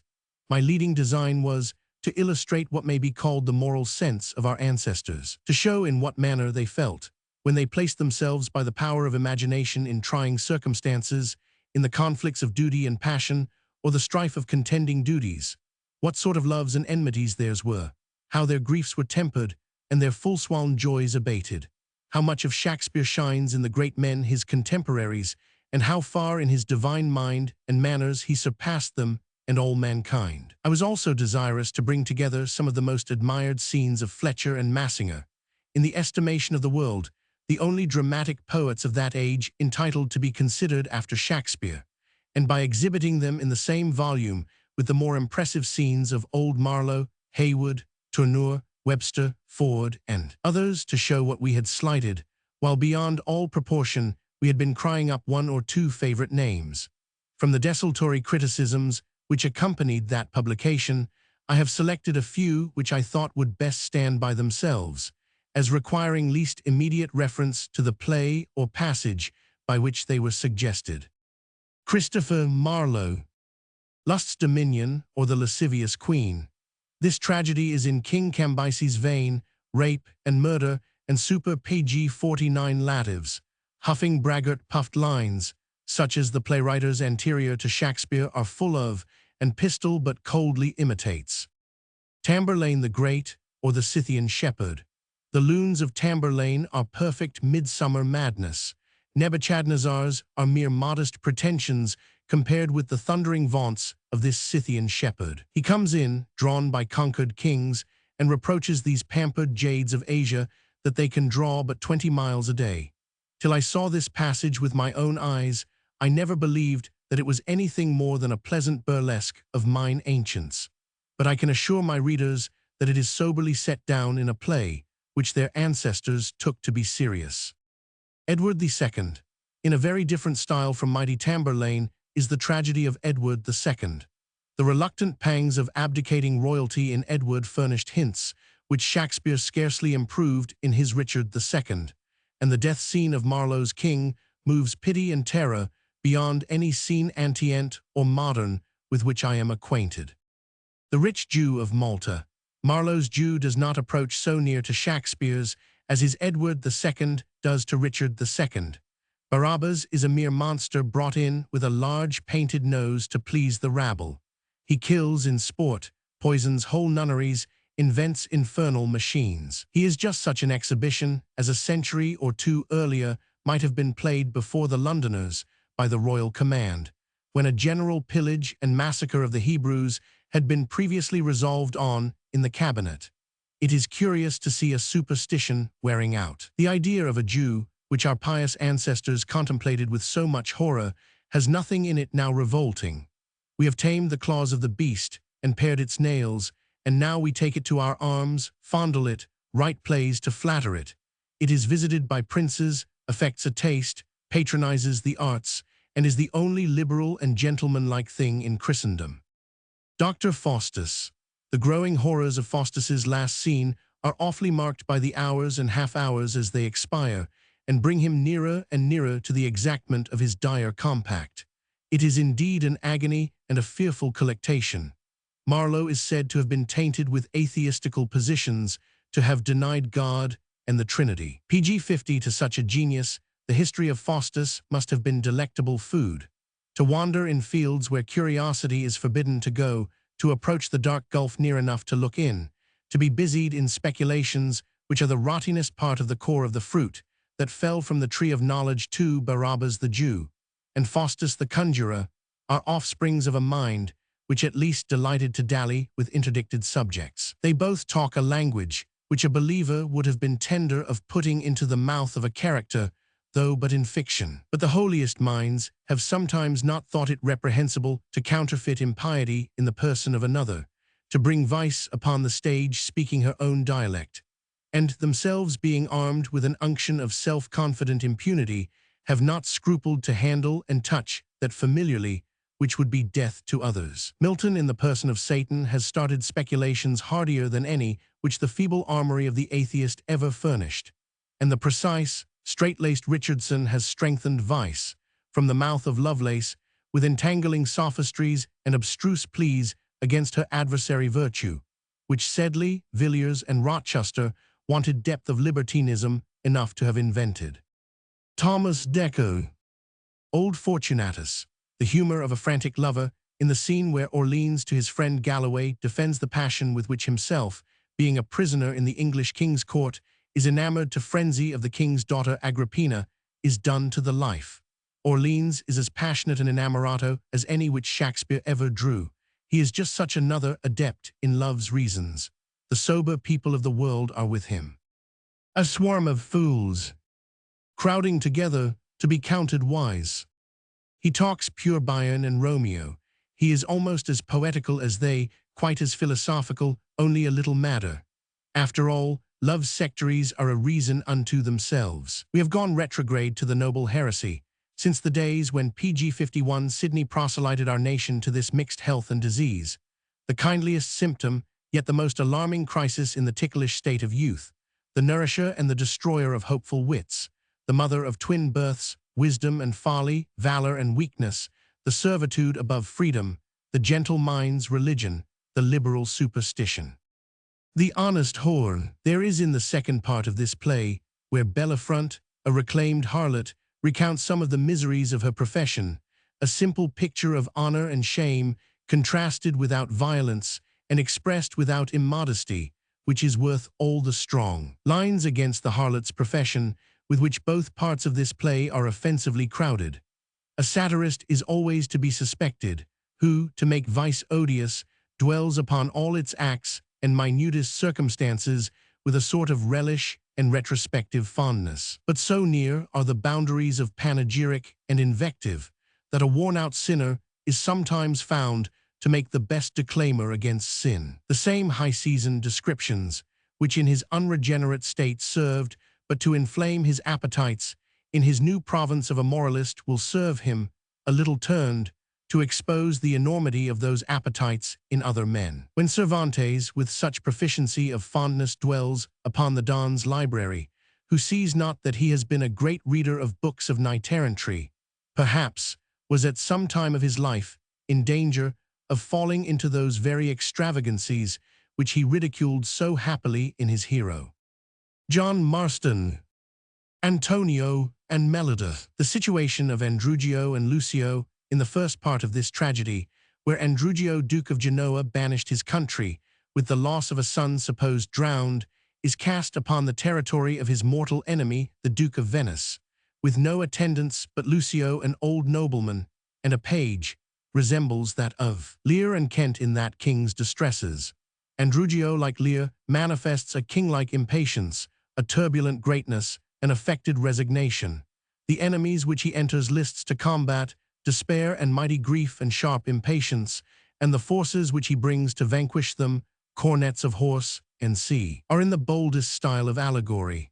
They are such a race of mourners, as the infection of sorrows loud in the intellect might beget PG 52 on some pregnant cloud in the imagination. The prologue to the second part, for its passionate earnestness, and for the tragic note of preparation which it sounds, might have preceded one of those old tales of Thebes or Pelops' line, which Milton has so highly commended, as free from the common error of the poets in his day, of intermixing comic stuff with tragic sadness and gravity, brought in without discretion corruptly to gratify the people.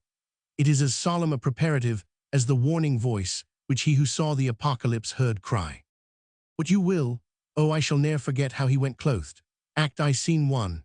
To judge of the liberality of these notions of dress, we must advert to the days of Gresham, and the consternation which a phenomenon habited like the merchant here described would have excited among the flat round caps and cloth stockings upon 'Change, when those original arguments or tokens of a citizen's vocation were in fashion, not more for thrift and usefulness than for distinction and grace. The blank uniformity, to which all professional distinctions in apparel have been long hastening, is one instance of the decay of symbols among us, which, whether it has contributed or not to make us a more intellectual, has certainly made us a less imaginative people. Shakespeare knew the force of signs, a malignant and a turbaned Turk. This meal-cap miller, says the author of God's Revenge Against Murder, to express his indignation at an atrocious outrage committed by the miller Pirot upon the person of the fair Marietta. Author unknown. The Merry Devil of Edmonton. The scene in this delightful comedy in which Jerningham, with the true feeling of a zealous friend, touches the griefs of Mounchensey, seems written to make the reader happy. Few of our dramatists or novelists have attended enough to this.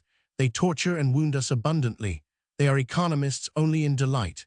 Nothing can be finer, more gentlemanlike, and nobler than the conversation and compliments of these young men. How delicious is Raymond Mounchensey's forgetting, in his fears, that Jerningham has a saint in Essex, and how sweetly his friend reminds him, I wish it could be ascertained, which there is some grounds for believing, that Michael Page 53 Drayton was the author of this piece. It would add a worthy appendage to the renown of that panegyrist of my native earth, who has gone over her soil in his Polyolbion with the fidelity of a herald and the painful love of a son, who has not left a rivulet so narrow that it may be stepped over without honorable mention, and has animated hills and streams with life and passion beyond the dreams of old mythology.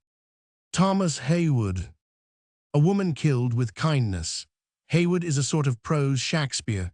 His scenes are to the full as natural and affecting, but we miss the poet, that which in Shakespeare always appears out and above the surface of the nature. Heywood's characters in this play, for instance, his country gentlemen and sea, are exactly what we see, but of the best kind of what we see in life. Shakespeare makes us believe, while we are among his lovely creations, that they are nothing but what we are familiar with, as in dreams new things seem old, but we awake and sigh for the difference. The English Traveller. Heywood's preface to this play is interesting, as it shows the heroic indifference about the opinion of posterity, which some of these great writers seem to have felt.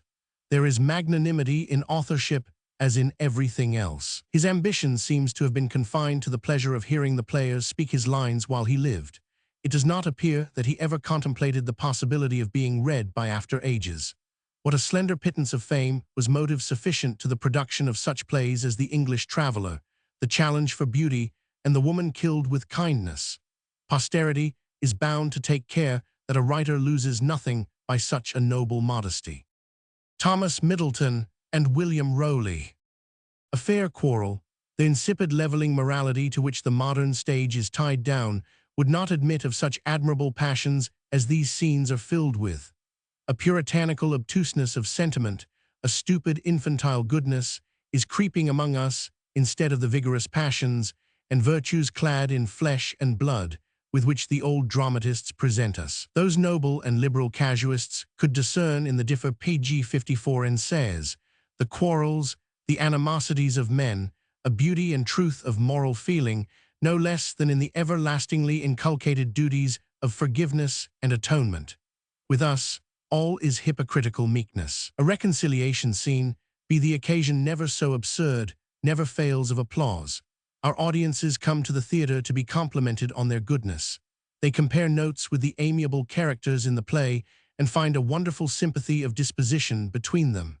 We have a common stock of dramatic morality, out of which a writer may be supplied without the trouble of copying it from originals within his own breast. To know the boundaries of honor, to be judiciously valiant, to have a temperance which shall beget a smoothness in the angry swellings of youth, to esteem life as nothing when the sacred reputation of a parent is to be defended, yet to shake and tremble under pious cowardice when that ark of an honest confidence is found to be frail and tottering, to feel the true blows of a real disgrace blunting that sword which the imaginary strokes of a supposed false imputation had put so keen an edge upon but lately, to do or to imagine this done in a feigned story asks something more of a moral sense, somewhat a greater delicacy of perception in questions of right and wrong, than goes to the writing of 2 or 3 hackneyed sentences about the laws of honor as opposed to the laws of the land or a commonplace against dueling. Yet such things would stand a writer nowadays in far better stead than Captain Agar and his conscientious honor, and he would be considered as a far better teacher of morality than old Rowley or Middleton, if they were living. William Rowley. A new wonder, a woman never vexed. The old playwriters are distinguished by an honest boldness of exhibition. They show everything without being ashamed. If a reverse in fortune is to be exhibited, they fairly bring us to the prison grate and the alms basket. A poor man on our stage is always a gentleman. He may be known by a peculiar neatness of apparel and by wearing black. Our delicacy, in fact, forbids the dramatizing of distress at all. It is never shewn in its essential properties.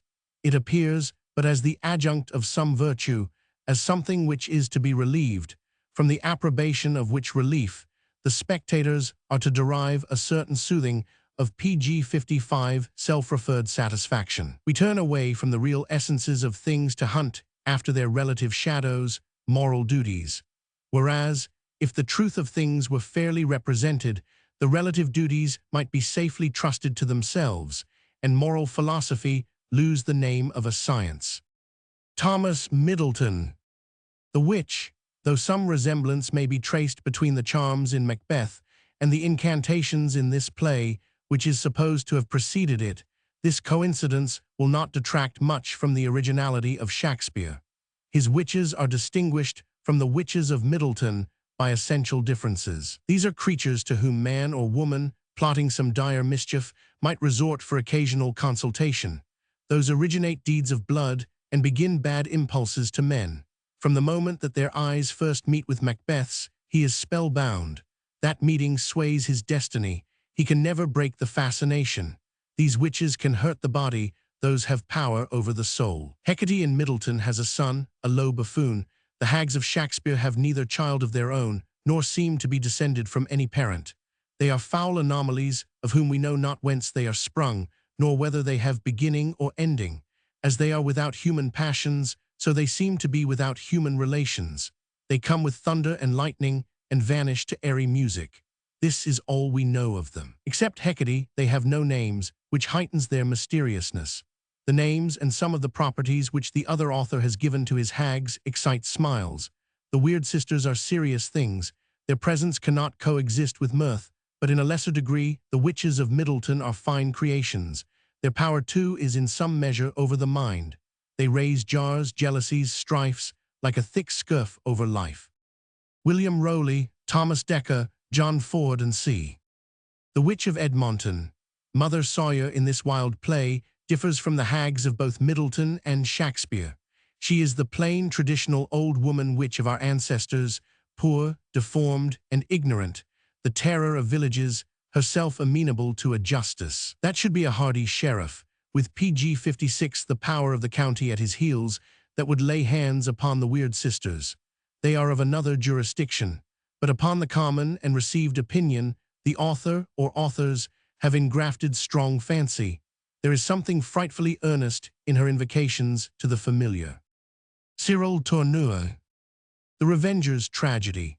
The reality and life of the dialogue, in which Vindicai and Hippolito first tempt their mother and then threaten her with death for consenting to the dishonor of their sister, passes any scenical illusion I ever felt. I never read it, but my ears tingle, and I feel a hot blush overspread my cheeks, as if I were presently about to proclaim such malefactions of myself as the brothers here rebuke in their unnatural parent, in words more keen and dagger-like than those which Hamlet speaks to his mother. Such power has the passion of shame truly personated, not only to strike guilty creatures unto the soul, but to appall even those that are free. John Webster.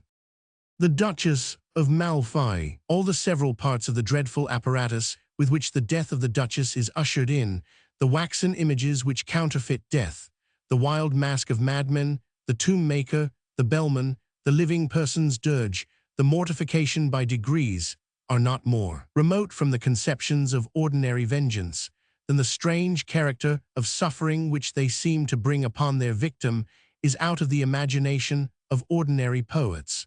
As they are not like inflictions of this life, so her language seems not of this world. She has lived among horrors till she is become native and endued unto that element. She speaks the dialect of despair. Her tongue has a smatch of Tartarus and the soul's in bale. To move a horror skillfully, to touch a soul to the quick, to lay upon fear as much as it can bear, to wean and weary a life till it is ready to drop, and then step in with mortal instruments to take its last forfeit. This only a Webster can do. Inferior geniuses may upon horror's head horrors accumulate, but they cannot do this. They mistake quantity for quality, they terrify babes with painted devils, but they know not how a soul is to be PG-57 moved. Their terrors want dignity, their affrightments are without decorum. The White Devil, or Vittoria Corombona. This white devil of Italy sets off a bad cause so speciously, and pleads with such an innocence resembling boldness, that we seem to see that matchless beauty of her face which inspires such gay confidence into her, and are ready to expect, when she has done her pleadings, that her very judges, her accusers, the grave ambassadors who sit as spectators, and all the court, will rise and make proffer to defend her in spite of the utmost conviction of her guilt. As the shepherds in Don Quixote make proffer to follow the beautiful shepherdess Marcella, without making any profit of her manifest resolution made there in their hearing. So sweet and lovely does she make the shame, which, like a canker in the fragrant rose, does spot the beauty of her budding name. I never saw anything like the funeral dirge in this play for the death of Marcello, except the ditty which reminds Ferdinand of his drowned father in The Tempest. As that is of the water, watery, so this is of the earth, earthy. Both have that intenseness of feeling which seems to resolve itself into the element which it contemplates. In a note on the Spanish tragedy in the Specimens, I have said that there is nothing in the undoubted plays of Jonson which would authorize us to suppose that he could have supplied the additions to Hieronimo. I suspected the agency of some more potent spirit. I thought that Webster might have furnished them. They seemed full of that wild, solemn, preternatural cast of grief which bewilders us in the Duchess of Malfi. On second consideration, I think this a hasty criticism. They are more like the overflowing griefs and talking distraction of Titus Andronicus. The sorrows of the Duchess set inward. If she talks, it is little more than soliloquy imitating conversation in a kind of bravery. John Ford. The Broken Heart. I do not know where to find in any play a catastrophe so grand, so solemn, and so surprising as in this. This is indeed, according to Milton, to describe high passions and high actions. The fortitude of the Spartan PG-58 boy, who let a beast gnaw out his bowels till he died without expressing a groan, is a faint bodily image of this dilaceration of the spirit, an exenteration of the inmost mind, which Calantha, with a holy violence against her nature, keeps closely covered, till the last duties of a wife and a queen are fulfilled. Stories of martyrdom are but of chains and the stake, a little bodily suffering. These torments on the purest spirits prey, as on entrails, joints, and limbs, with answerable pains, but more intense. What a noble thing is the soul in its strengths and in its weaknesses, who would be less weak than Calantha, who can be so strong.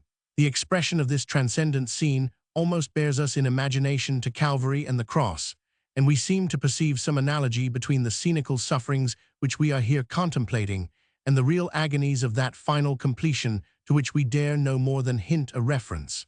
Ford was of the first order of poets. He sought for sublimity, not by parcels, in metaphors or visible images, but directly where she has her full residence in the heart of man, in the actions and sufferings of the greatest minds.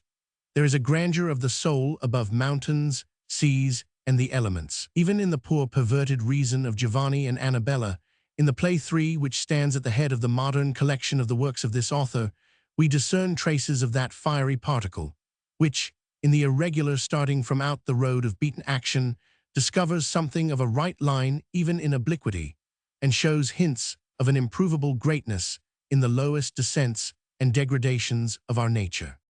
Fulk Greville, Lord Brooke. Alaham Mustafa. The two tragedies of Lord Brooke, printed among his poems, might with more propriety have been termed political treatises than plays. Their author has strangely contrived to make passion, character, and interest, of the highest order, subservient to the expression of state dogmas and mysteries.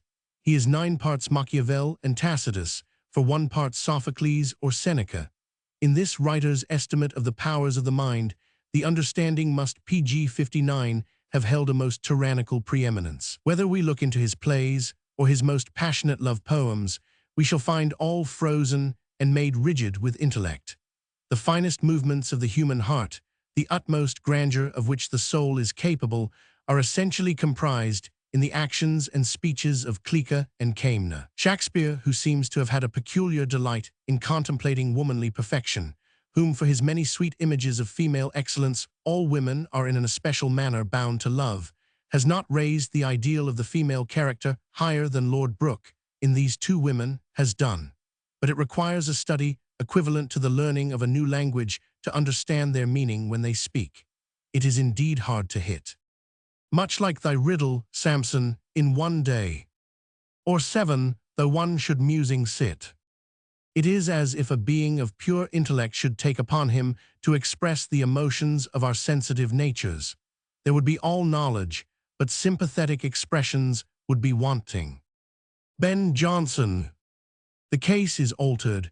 The passion for wealth has worn out much of its grossness in tract of time. Our ancestors certainly conceived of money as able to confer a distinct gratification in itself, not considered simply as a symbol of wealth. The old poets, when they introduce a miser, make him address his gold as his mistress, as something to be seen, felt, and hugged, as capable of satisfying 2 of the senses at least. The substitution of a thin, unsatisfying medium in the place of the good old tangible metal has made avarice quite a platonic affection in comparison with the seeing, touching, and handling pleasures of the old chrysophilites. A banknote can no more satisfy the touch of a true sensualist in this passion than Creusa could return her husband's embrace in the shades. See the cave of Mammon in Spenser, Barabbas's contemplation of his wealth in the rich Jew of Malta, Luke's raptures in the city Madam, the idolatry and absolute gold worship of the miser Jacks in this early comic production of Ben Jonson's. Above all here, Guzman, in that excellent old translation of the Spanish PG-60 rogue, expatiate on the ruddy cheeks of your golden ruddocks, your Spanish pistolets, your plump and full-faced Portuguese, and your clear-skinned pieces of 8 of Castile. which he and his fellows, the beggars, kept secret to themselves, and did privately enjoy in a plentiful manner. For to have them, to pay them away, is not to enjoy them. To enjoy them is to have them lying by us, having no other need of them than to use them for the clearing of the eyesight and the comforting of our senses. These we did carry about with us, sewing them in some patches of our doublets near unto the heart, and as close to the skin as we could handsomely quilt them in, holding them to be restorative. Poetaster, this Roman play seems written to confute those enemies of Ben in his own days and hours, who have said that he made a pedantical use of his learning. He has here revived the whole court of Augustus by a learned spell. We are admitted to the society of the illustrious dead. Virgil, Horace, Ovid, Tibullus converse in our own tongue more finely and poetically than they were used to express themselves in their native Latin.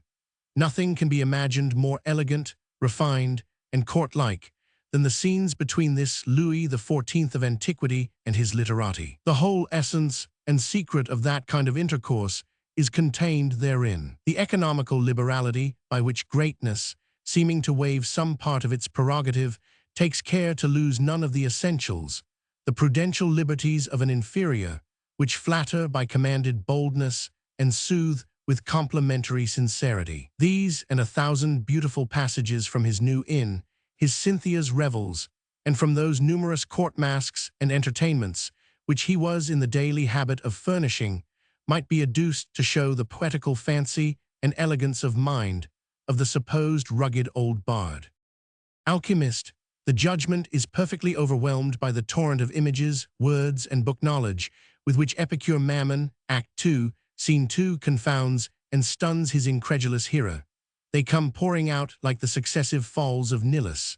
They doubly redouble strokes upon the foe. Description outstrides proof. We are made to believe effects before we have testimony for their causes. If there is no one image which attains the height of the PG-61 sublime, yet the confluence and assemblage of them all produces a result equal to the grandest poetry. The huge Xerxean army countervails against single Achilles. Epicure Mammon is the most determined offspring of its author. It has the whole matter and copy of the father, eye, nose, lip, the trick of his frown. It is just such a swaggerer as contemporaries have described old Ben to be. Meercraft, Bobadil, the host of the New Inn, have all his image and superscription. But Mammon is arrogant pretension personified. Sir Samson Legend, in Love for Love, is such another lying, overbearing character, but he does not come up to Epicure Mammon. What a towering bravery there is in his sensuality! He affects no pleasure under a sultan. It is as if Egypt with Assyria strove in luxury. George Chapman. Bussy d'Amboise, Byron's Conspiracy, Byron's Tragedy, and C. Webster has happily characterized the full and heightened style of Chapman, who, of all the English playwriters, perhaps approaches nearest to Shakespeare in the descriptive and didactic, in passages which are less purely dramatic. He could not go out of himself, as Shakespeare could shift at pleasure, to inform and animate other existences, but in himself he had an eye to perceive and a soul to embrace all forms and modes of being. He would have made a great epic poet, if indeed he has not abundantly shewn himself to be one, for his Homer is not so properly a translation as the stories of Achilles and Ulysses rewritten. The earnestness and passion which he has put into every part of these poems would be incredible to a reader of mere modern translations. His almost Greek zeal for the glory of his heroes can only be paralleled by that fierce spirit of Hebrew bigotry with which Milton, as if personating one of the zealots of the old law, clothed himself when he sat down to paint the acts of Samson against the uncircumcised. The great obstacle to Chapman's translations being read is their unconquerable quaintness. He pours out in the same breath the most just and natural and the most violent and crude expressions. He seems to grasp at whatever words come first to hand while the enthusiasm is upon him, as if all other must be inadequate to the divine meaning. But PG-62 passion, the all in poetry, is everywhere present, raising the low, dignifying the mean, and putting sense into the absurd. He makes his readers glow, weep, tremble, take any affection which he pleases, be moved by words, or in spite of them, be disgusted and overcome their disgust. Francis Beaumont, John Fletcher. Maid's tragedy. One characteristic of the excellent old poets is their being able to bestow grace upon subjects which naturally do not seem susceptible of any.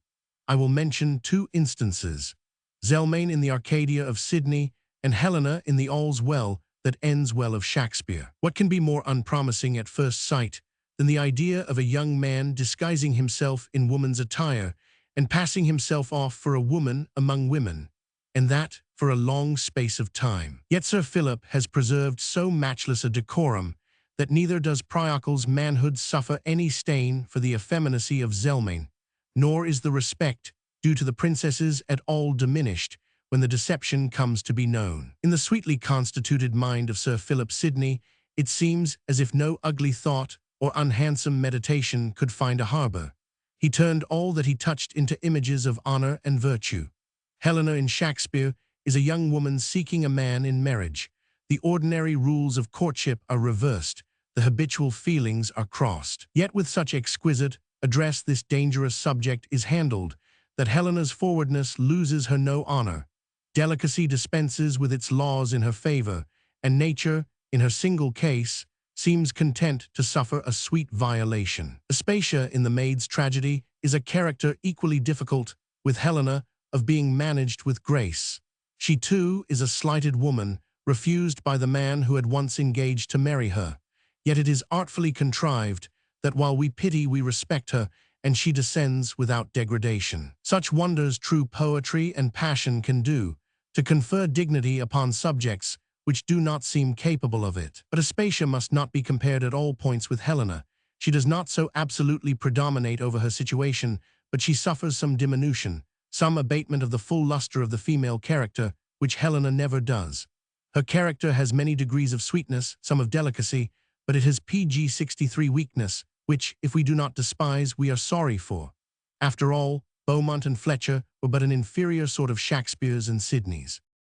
Philaster, the character of Bellario, must have been extremely popular in its day. For many years after the date of Philaster's first exhibition on the stage, scarce a play can be found without one of these women pages in it, following in the train of some pre-engaged lover, calling on the gods to bless her happy rival, his mistress, whom no doubt she secretly curses in her heart, giving rise to many pretty equivokes by the way on the confusion of sex, and either made happy at last by some surprising turn of fate, or dismissed with the joint pity of the lovers and the audience. Don has a copy of verses to his mistress, dissuading her from a resolution which she seems to have taken up from some of these scenical representations, of following him abroad as a page. It is so earnest, so weighty, so rich in poetry, in sense, in wit and pathos, that it deserves to be read as a solemn close in future to all such sickly fancies as he there deprecates. John Fletcher. Thierry and Theodoret. The scene where Ordella offers her life a sacrifice that the King of France may not be childless, I have always considered as the finest in all Fletcher, and Ordella to be the most perfect notion of the female heroic character, next to Calantha in The Broken Heart. She is a piece of sainted nature. Yet noble as the whole passage is, it must be confessed that the manner of it, compared with Shakespeare's finest scenes, is faint and languid. Its motion is circular, not progressive. Each line revolves on itself in a sort of separate orbit. They do not join into one another like a running hand. Fletcher's ideas moved slow. His versification, though sweet, is tedious. It stops at every turn. He lays line upon line, making up one after the other, adding image to image so deliberately that we see their junctures. Shakespeare mingles everything, runs line into line, embarrasses sentences and metaphors. Before one idea has burst its shell, another is hatched and clamorous for disclosure. Another striking difference between Fletcher and Shakespeare is the fondness of the former for unnatural and violent situations. He seems to have thought that nothing great could be pro-PG-64 duched in an ordinary way. The chief incidents in some of his most admired tragedies show this. For Shakespeare had nothing of this contortion in his mind, none of that craving after violent situations and flights of strained and improbable virtue, which I think always betrays an imperfect moral sensibility. The wit of Fletcher is excellent like his serious scenes, but there is something strained and far-fetched in both. He is too mistrustful of nature. He always goes a little on one side of her. Shakespeare chose her without a reserve, and had riches, power, understanding, and length of days with her for a dowry. Faithful shepherdess, if all the parts of this delightful pastoral had been in unison with its many innocent scenes and sweet lyric intermixtures, it had been a poem fit to vie with Camus or the Arcadia, to have been put into the hands of boys and virgins, to have made matter for young dreams, like the loves of Hermia and Lysander. But a spot is on the face of this Diana. Nothing short of infatuation could have driven Fletcher upon mixing with this blessedness, such an ugly deformity as Chloe, the wanton shepherdess. If Chloe was meant to set off Clorin by contrast, Fletcher should have known that such weeds by juxtaposition do not set off, but kill sweet flowers. Philip Massinger, Thomas Dekker. The Virgin Martyr. This play has some beauties of so very high an order that, with all my respect for Massinger, I do not think he had poetical enthusiasm capable of rising up to them. His associate Dekker, who wrote Old Fortunatus, had poetry enough for anything. The very impurities which obtrude themselves among the sweet pieties of this play, like Satan among the sons of heaven, have a strength of contrast, a raciness, and a glow in them which are beyond Massinger. They are to the religion of the rest what Caliban is to Miranda. Philip Massinger, Thomas Middleton, William Rowley. Old Law, there is an exquisiteness of moral sensibility, making one's eyes to gush out tears of delight, and a poetical PG-65 strangeness in the circumstances of this sweet tragicomedy, which are unlike anything in the dramas which Massinger wrote alone. The pathos is of a subtler edge. Middleton and Rowley, who assisted in it, had both of them finer geniuses than their associate. James Shirley claims a place amongst the worthies of this period, not so much for any transcendent talent in himself, as that he was the last of a great race, all of whom spoke nearly the same language and had a set of moral feelings and notions in common. A new language, and quite a new turn of tragic and comic interest, came in with the Restoration. On the inconveniences resulting from being hanged. 1810, text of 1818. To the editor of The Reflector. Sir, I am one of those unhappy persons whose misfortunes, it seems, do not entitle them to the benefit of pure pity. All that is bestowed upon me of that kindest alleviator of human miseries comes dashed with a double portion of contempt. My griefs have nothing in them that is felt as sacred by the bystanders, yet is my affliction in truth of the deepest grain, the heaviest task that was ever given to mortal patience to sustain. Time, that wears out all other sorrows, can never modify or soften mine. Here they must continue to gnaw as long as that fatal mark. Why was I ever born? Why was innocence in my person suffered to be branded with a stain which was appointed only for the blackest guilt? What had I done, or my parents, that a disgrace of mine should involve a whole posterity in infamy? I am almost tempted to believe that, in some pre-existent state, crimes to which this sublunary life of mine hath been as much a stranger as the babe that is newly PG-66 born into it, have drawn down upon me this vengeance, so disproportionate to my actions on this globe. My brain sickens, and my bosom labors to be delivered of the weight that presses upon it, yet my conscious pen shrinks from the avowal. But out it must. O Mr. Reflector, guess at the wretch's misery who now writes this to you, when, with tears and burning blushes, he is obliged to confess that he has been hanged. Methinks I hear an involuntary exclamation burst from you, as your imagination presents to you fearful images of your correspondent unknown, hanged. Fear not, Mr. Editor. No disembodied spirit has the honor of addressing you. I am flesh and blood, an unfortunate system of bones, muscles, sinews, arteries like yourself. Then, I presume, you mean to be pleasant. That expression of yours, Mr. Correspondent, must be taken somehow in a metaphorical sense. In the plainest sense, without trope or figure, yes, Mr. Editor, this neck of mine has felt the fatal noose. These hands have tremblingly held up the corroborative prayer book. These lips have sucked the moisture of the last consolatory orange. This tongue has chaunted the doleful cantata which no performer was ever called upon to repeat. This face has had the veiling nightcap drawn over it. But for no crime of mine, far be it from me to arraign the justice of my country, which, though tardy, did at length recognize my innocence. It is not for me to reflect upon judge or jury, now that 11 years have elapsed since the erroneous sentence was pronounced. Men will always be fallible, and perhaps circumstances did appear at the time a little strong. Suffice it to say that after hanging 4 minutes, as the spectators were pleased to compute it, a man that is being strangled, I know from experience, has altogether a different measure of time from his friends who are breathing leisurely about him. I suppose the minutes lengthen as time approaches eternity, in the same manner as the miles get longer as you travel northward. After hanging 4 minutes, according to the best calculation of the bystanders, a reprieve came, and I was cut down. Really, I am ashamed of deforming your pages with these page 67 technical phrases, if I knew how to express my meaning shorter. But to proceed, my first care after I had been brought to myself by the usual methods, those methods that are so interesting to the operator and his assistants, who are pretty numerous on such occasions, but which no patient was ever desirous of undergoing a second time for the benefit of science, my first care was to provide myself with an enormous stock or cravat to hide the place. You understand me. My next care was to procure a residence as distant as possible from that part of the country where I had suffered. For that reason I chose the metropolis, as the place where wounded honor, I had been told, could lurk with the least danger of exciting inquiry, and stigmatized innocence had the best chance of hiding her disgrace in a crowd.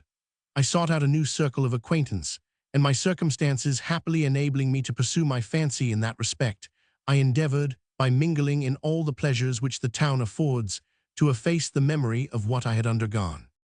But alas, such is the portentous and all-pervading chain of connection which links together the head and members of this great community, my scheme of lying perdu was defeated almost at the outset. A countryman of mine, whom a foolish lawsuit had brought to town, by chance met me, and the secret was soon blazoned about.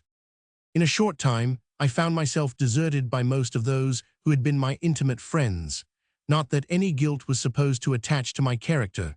My officious countryman, to do him justice, had been candid enough to explain my perfect innocence.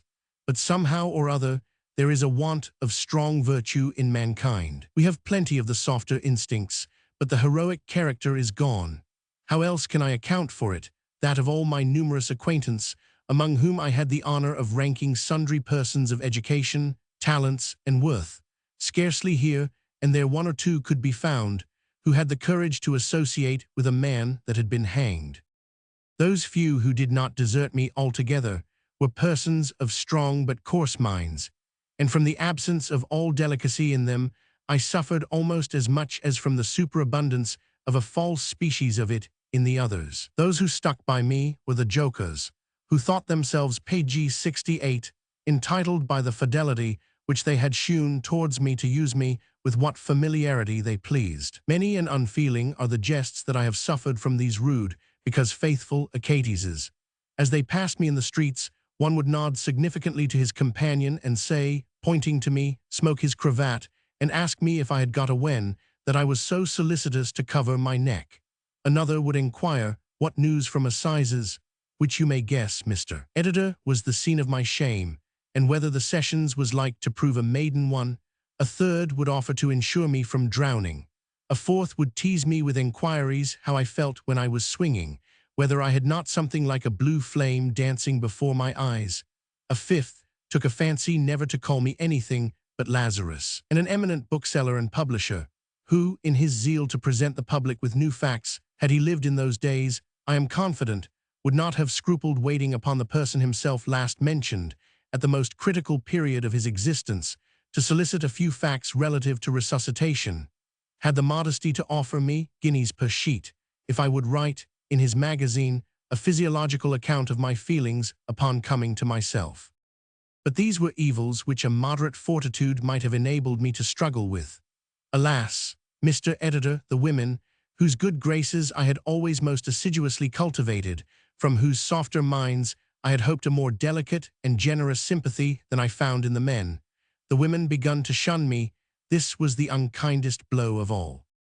But is it to be wondered at? How couldst thou imagine, wretchedest of beings, that that tender creature Seraphina would fling her pretty arms about that neck, which previous circumstances had rendered infamous, that she would put up with the refuse of the rope, the leavings of the cord, or that any analogy could subsist between the knot which binds true lovers and the knot which ties malefactors. I can forgive that pert baggage flirtilla, who, when I complimented her one day on the execution which her eyes had done, replied that, to be sure, Mr. was a judge of those things. But from thy more exalted mind, Celestina, I expected a more unprejudiced decision. The person whose true name I conceal under this appella PG 69 Tian, of all the women that I was ever acquainted with, had the most manly turn of mind, which she had improved by reading and the best conversation. Her understanding was not more masculine than her manners, and whole disposition were delicately and truly feminine. She was the daughter of an officer who had fallen in the service of his country, leaving his widow and Celestina, an only child, with a fortune sufficient to set them above want, but not to enable them to live in splendor. I had the mother's permission to pay my addresses to the young lady, and Celestina seemed to approve of my suit.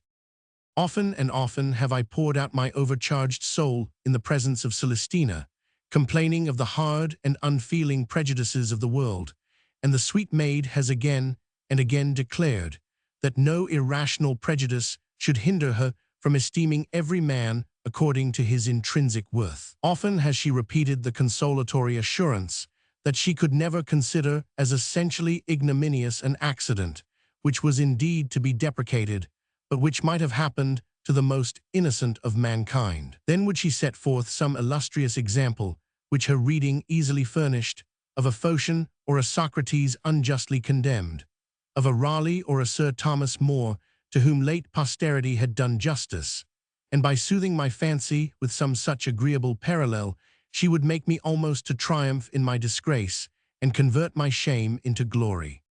In such entertaining and instructive conversations, the time passed on, till I importunately urged the mistress of my affections to name a day for our union. To this she obligingly consented, and I thought myself the happiest of mankind. But how was I surprised one morning on the receipt of the following billet from my charmer.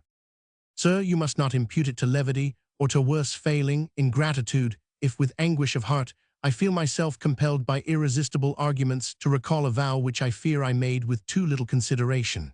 I never can be yours.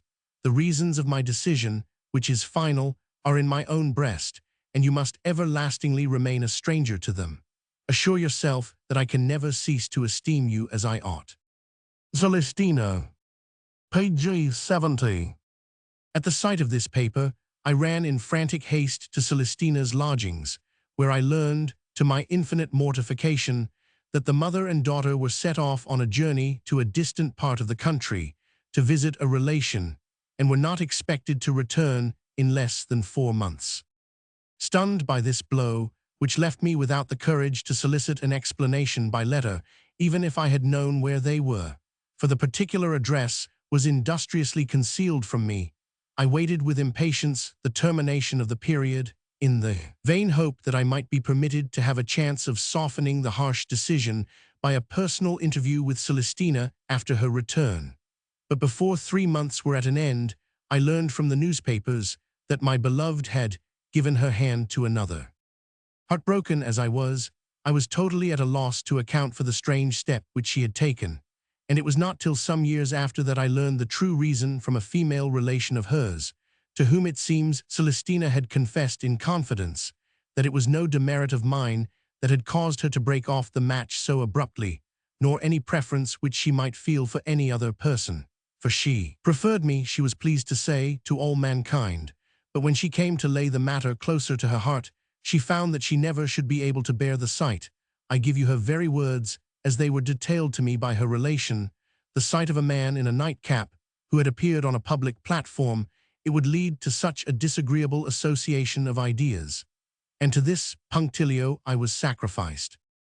To pass over an infinite series of minor mortifications, to which this last and heaviest might well render me callous, behold me here, Mr. Editor. In the 37th year of my existence, the 12th, reckoning from my reanimation, cut off from all respectable connections, rejected by the fairer half of the community, who, in my case alone, seemed to have laid aside the characteristic pity of their sex, punished because I was once punished unjustly, suffering for no other reason than because I once had the misfortune to suffer without any cause at all. In no other country, I think, but this, could a man have been subject to such a lifelong persecution, when once his innocence had been clearly established. Had I crawled forth a rescued victim from the rack, in the PG-71 horrible dungeons of the Inquisition, had I heaved myself up from a half-bastinado in China, or been torn from the just-entering, ghastly impaling stake in Barbary, had I dropped alive from the knout in Russia, or come off with a gashed neck from the half-mortal, scarce in time retracted cimeter of an executioneering slave in Turkey, I might have borne about the remnant of this frame, the mangled trophy of reprieved innocence, with credit to myself, in any of those barbarous countries. No scorn, at least, would have mingled with the pity, small as it might be, with which what was left of me would have been surveyed. The singularity of my case has often led me to inquire into the reasons of the general levity with which the subject of hanging is treated as a topic in this country. I say as a topic, for let the very persons who speak so lightly of the thing at a distance be brought to view the real scene, let the platform be bona fide exhibited, and the trembling culprit brought forth, the case is changed.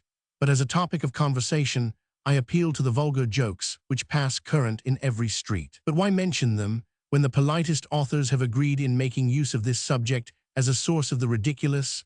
Swift and Pope and Prior are fond of recurring to it. Gay has built an entire drama upon this single foundation. The whole interest of the Beggar's Opera may be said to hang upon it. To such writers as Fielding and Smollett, it is a perfect bonnybouch. Here the facetious Tom Brown, in his comical view of London and Westminster, described the order of the show at one of the Tyburn executions in his time. Mr. Ordinary visits his melancholy flock in Newgate by 8, doleful procession up Holborn Hill about 11, men handsome and proper that were never thought so before, which is some comfort, however, arrive at the fatal place by 12, burnt brandy, women, and Sabbath breaking, repented of. Some few penitential drops fall under the gallows. Sheriff's men, parson, pickpockets, criminals, all very busy. The last concluding peremptory psalm struck up, show over by 1.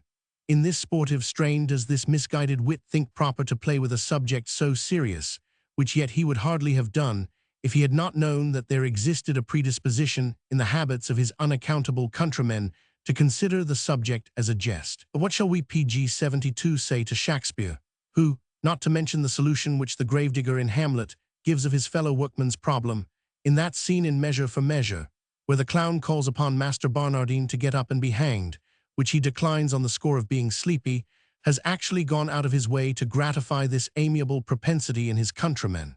For it is plain, from the use that was to be made of his head, and from Abhorson's asking, is the axe upon the block, sirrah, that beheading and not hanging was the punishment to which Barnardine was destined. But Shakespeare knew that the axe and block were pregnant with no ludicrous images, and therefore falsified the historic truth of his own drama, if I may so speak, rather than he would leave out such excellent matter for a jest, as the suspending of a fellow creature in mid-air has been ever esteemed to be by Englishmen. One reason why the ludicrous never fails to intrude itself into our contemplations upon this mode of death, I suppose to be the absurd posture into which a man is thrown who is condemned to dance, as the vulgar delight to express it, upon nothing, to see him whisking and wavering in the air. As the wind, you know, will wave a man. 6. Behold the vacant carcase, from which the life is newly dislodged, shifting between earth and heaven, the sport of every gust, like a weathercock serving to show from which point the wind blows, like a mawkin fit only to scare away birds, like a nest left to swing upon a bough when the bird is flown. These are uses to which we cannot without a mixture of spleen and contempt behold the human carcase reduced. We string up dogs, foxes, bats, moles, weasels. Man surely deserves a steadier death. Another reason why the ludicrous associates more forcibly with this than with any other mode of punishment, I cannot help thinking to be the senseless costume with which old prescription has thought fit to clothe the exit of malefactors in this country. Let a man do what he will to abstract from his imagination all idea of the whimsical, something of it will come across him when he contemplates the figure of a fellow creature in the daytime, in however distressing a situation, in a nightcap. Whether it be that this nocturnal edition, page 73, has something discordant with daylight, or that it is the dress which we are seen in at those times when we are seen, as the angel in Milton expresses it, leastwise, this I am afraid will always be the case, unless indeed, as in my instance, some strong personal feeling overpower the ludicrous altogether. To me, when I reflect upon the train of misfortunes which have pursued me through life, owing to that accursed drapery, the cap presents as purely frightful an object as the sleeveless yellow coat and devil-painted mitre of the San Benitos. An ancestor of mine, who suffered for his loyalty in the time of the civil wars, was so sensible of the truth of what I am here advancing, that on the morning of execution no entreaties could prevail upon him to submit to the odious dishabille, as he called it, but he insisted upon wearing, and actually suffered in, the identical flowing periwig which he is painted in the gallery belonging to my uncle's seat in Shire. Suffer me, Mr. Editor, before I quit the subject, to say a word or two respecting the Minister of Justice in this country. In plain words, I mean the hangman. It has always appeared to me that, in the mode of inflicting capital punishments with us, there is too much of the ministry of the human hand. The guillotine, as performing its functions more of itself, and sparing human agency, though a cruel and disgusting exhibition, in my mind, has many ways the advantage over our way. In beheading, indeed, as it was formerly practiced in England, and in whipping to death, as is sometimes practiced now, the hand of man is no doubt sufficiently busy, but there is something less repugnant in these downright blows than in the officious barber-like ministerings of the other. To have a fellow with his hangman's hands fumbling about your collar, adjusting the thing as your valet would regulate your cravat, valuing himself on his menial dexterity. I never shall forget meeting my rascal, I mean the fellow who officiated for me, in London last winter. I think I see him now, in a waistcoat that had been mine, smirking along as if he knew me. In some parts of Germany, that fellow's office is by law declared infamous, and his posterity incapable of being ennobled.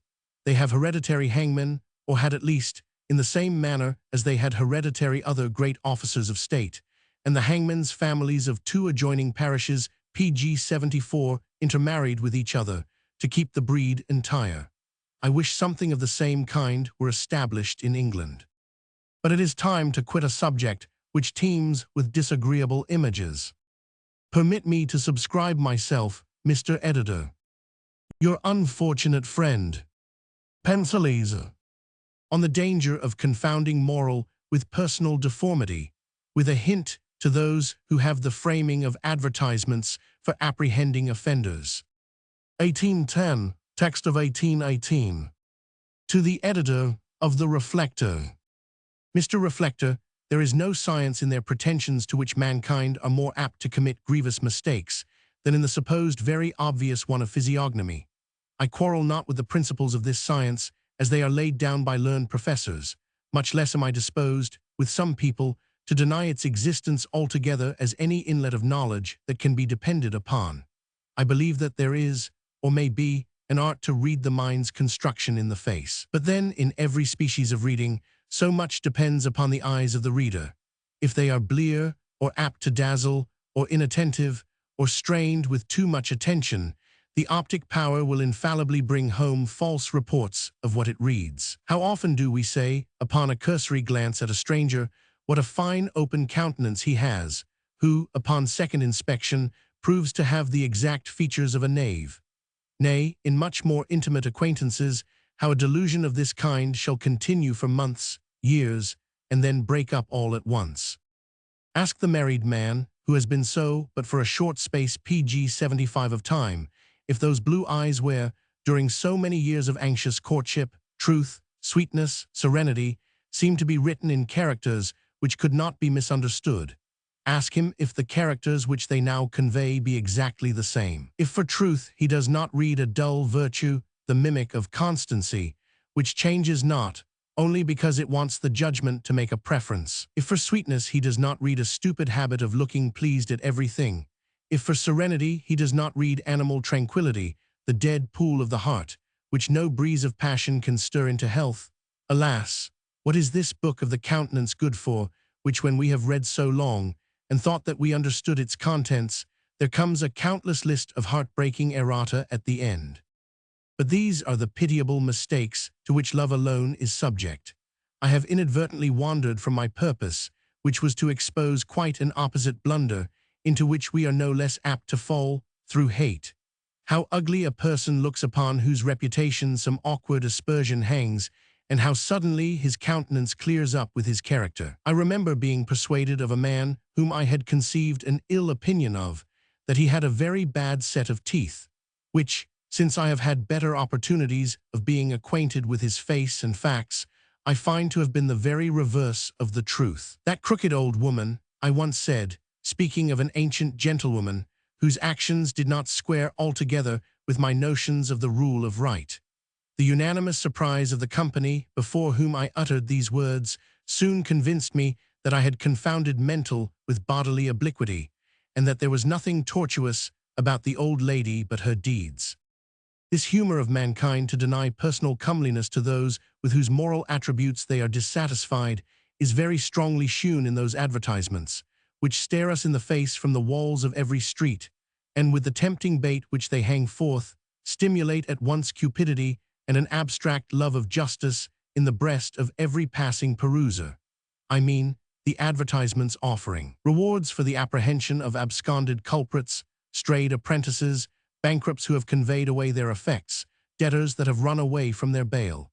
I observe that in exact proportion to the indignity with which the prosecutor, who is commonly the framer pg 76 of the advertisement, conceives he has been treated, the personal pretensions of the fugitive are denied, and his defects exaggerated. A fellow whose misdeeds have been directed against the public in general, and in whose delinquency no individual shall feel himself particularly interested, generally meets with fair usage. A coiner or a smuggler shall get off tolerably well. His beauty, if he has any, is not much underrated, his deformities are not much magnified. A runaway apprentice, who excites perhaps the next least degree of spleen in his prosecutor, generally escapes with a pair of bandy legs. If he has taken anything with him in his flight, a hitch in his gait is generally superadded. A bankrupt, who has been guilty of withdrawing his effects, if his case be not very atrocious, commonly meets with mild usage. But a debtor who has left his bail in jeopardy is sure to be described in characters of unmingled deformity. Here the personal feelings of the bail, which may be allowed to be somewhat poignant, are admitted to interfere, and, as wrath and revenge commonly strike in the dark, the colors are laid on with a grossness which I am convinced must often defeat its own purpose. The fish that casts an inky cloud about him that his enemies may not find him cannot more obscure himself by that device than the blackening representations of these angry advertisers must inevitably serve to cloak and screen the persons of those who have injured them from detection. I have before me at this moment one of these bills, which runs thus. £50 reward. Run away from his bail, John Tompkins, formerly resident in Princes Street, Soho, but lately of Clerkenwell. Whoever shall apprehend, or cause to be apprehended and lodged in one of his Majesty's jails, the said John Tompkins, shall receive the above reward. He is a thick-set, sturdy man, about 5 foot 6 inches high, halts in his left leg, with a stoop in his gait, with coarse red hair, nose short and cocked up, with little grey eyes. One of them bears the effect of a blow which he has lately received, with a pot belly, speaks with a thick and disagreeable voice, goes shabbily dressed, had on when he went away a greasy shag great coat with rusty yellow buttons. Now, although it is not out of the compass of possibility that John Tompkins aforesaid may comprehend, in his agree pg 77, able person all the above-mentioned aggregate of charms, yet, from my observation of the manner in which these advertisements are usually drawn up, though I have not the pleasure of knowing the gentleman, yet would I lay a wager that an advertisement to the following effect would have a much better chance of apprehending and laying by the heels this John Tompkins than the above description, although penned by one who, from the good services which he appears to have done for him, has not improbably been blessed with some years of previous intercourse with the said John. Taking, then, the above advertisement to be true, or nearly so, down to the words, left leg inclusive, though I have some doubt if the blemish there implied amount to positive lameness, or be perceivable by any but the nearest friends of John. I would proceed thus. Leans a little forward in his walk, his hair thick and inclining to auburn, his nose of the middle size, a little turned up at the end, lively hazel eyes. The contusion, as its effects are probably gone off by this time, I judge better omitted, inclines to be corpulent. His voice thick but pleasing, especially when he sings, had on a decent shag greatcoat with yellow buttons. Now I would stake a considerable wager, though by no means a positive man, that some such mitigated description would lead the beagles of the law into a much surer track for finding this ungracious varlet, than to set them upon a false scent after fictitious ugliness and fictitious shabbiness. Though, to do those gentlemen justice, I have no doubt their experience has taught them in all such cases to abate a great deal of the deformity which they are instructed to expect, and has discovered to them that the devil's agents upon this earth, like their master, are far less ugly in reality than they are painted. I am afraid, Mr. Reflector, that I shall be thought to have gone wide of my subject, which was to detect the practical errors of physiognomy, properly so called, whereas I have introduced physical defects, such as lameness, the effects of accidents upon a man's person, his wearing apparel, and as circumstances on which the eye of dislike, looking askance, may report erroneous conclusions to the understanding. But if we are liable, through a kind or an unkind passion, to mistake so grossly concerning things so exterior and palpable, pg 78, how much more are we likely to err respecting those nicer and less perceptible hints of character in a face, whose detection constitutes the triumph of the physiognomist. To revert to those bestowers of unmerited deformity, the framers of advertisements for the apprehension of delinquents, a sincere desire of promoting the ends of public justice induces me to address a word to them on the best means of attaining those ends. I will endeavor to lay down a few practical, or rather negative, rules for their use, for my ambition extends no further than to arm them with cautions against the self-defeating of their own purposes.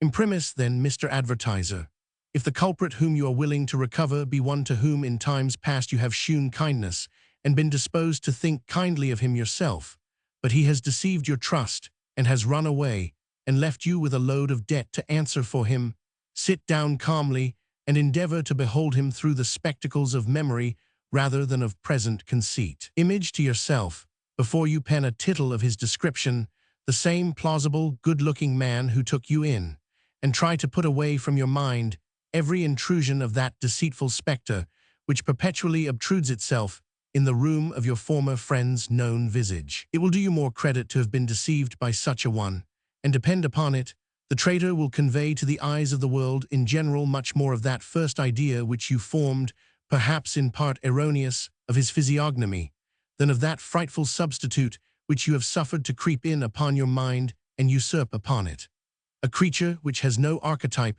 except in your own brain. If you be a master that have to advertise a runaway apprentice, though the young dog's faults are known only to you, and no doubt his conduct has been aggravating enough, do not presently set him down as having crooked ankles. He may have a good pair of legs, and run away notwithstanding. Indeed, the latter does rather seem to imply the former. If the unhappy person against whom your laudable vengeance is directed be a thief, think that a thief may have a good nose, good eyes, good ears. It is indispensable to his profession that he be possessed of sagacity, foresight, vigilance. It is more than probable, then, that he is endued pg 79 with the bodily types or instruments of these qualities to some tolerable degree of perfectness. If petty larceny be his offense, I exhort you, do not confound meanness of crime with diminutiveness of stature. These things have no connection. I have known a tall man stoop to the basest action, a short man aspire to the height of crime, a fair man be guilty of the foulest actions, and see. Perhaps the offender has been guilty of some atrocious and aggravated murder. Here is the most difficult case of all. It is above all requisite that such a daring violator of the peace and safety of society should meet with his reward, a violent and ignominious death. But how shall we get at him? Who is there among us that has known him before he committed the offense, that shall take upon him to say he can sit down coolly and pen a dispassionate description of a murderer? the tales of our nursery, the reading of our youth, the ill-looking man that was hired by the uncle to dispatch the children in the wood, the grim ruffians who smothered the babes in the tower, the black and beetle-browed assassin of Mrs. Ratcliffe, the shag-haired villain of Mr. Monk Lewis, the Tarquin Tread, and millstone-dropping eyes of murder in Shakespeare, the exaggerations of picture and of poetry, what we have read and what we have dreamed of, rise up and crowd in upon us such eye-scaring portraits of the man of blood, that our pen is absolutely forestalled. We commence poets when we should play the part of strictest historians, and the very blackness of horror which the deed calls up serves as a cloud to screen the doer. The fiction is blameless. It is accordant with those wise prejudices with which nature has guarded our innocence, as with impassable barriers, against the commission of such appalling crimes. But meantime the criminal escapes, or if, owing to that wise abatement in their expectation of deformity, which, as I hinted at before, the officers of pursuit never fail to make, and no doubt in cases of this sort they make a more than ordinary allowance, if, owing to this or any accident, the offender is caught and brought to his trial, who that has been led out of curiosity to witness such a scene, has not with astonishment reflected on the difference between a real committer of a murder, and the idea of one which he has been collecting and heightening all his life out of books, dreams, and see the PG-80 fellow, perhaps, is a sleek, smug-looking man, with light hair and eyebrows, the latter by no means jutting out or like a crag, and with none of those marks which our fancy had pre-bestowed upon him. I find I am getting unawares too serious.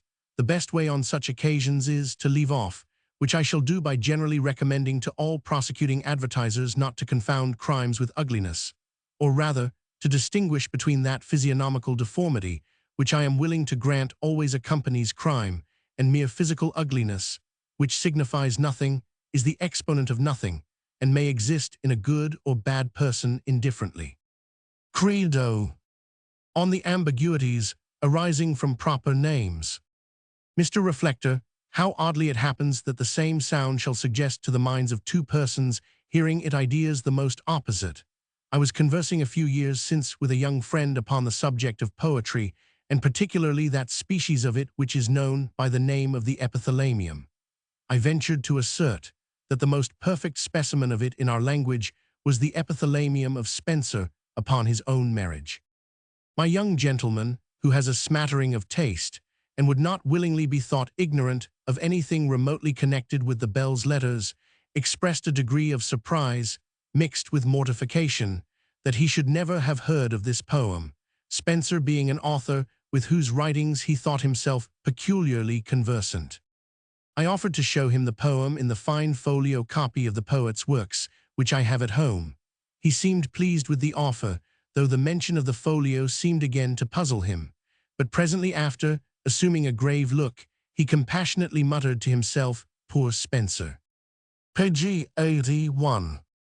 There was something in the tone with which he spoke these words that struck me not a little. It was more like the accent with which a man bemoans some recent calamity that has happened to a friend, than that tone of sober grief with which we lament the sorrows of a person, however excellent, and however grievous his afflictions may have been, who has been dead more than 2 centuries. I had the curiosity to inquire into the reasons of so uncommon an ejaculation.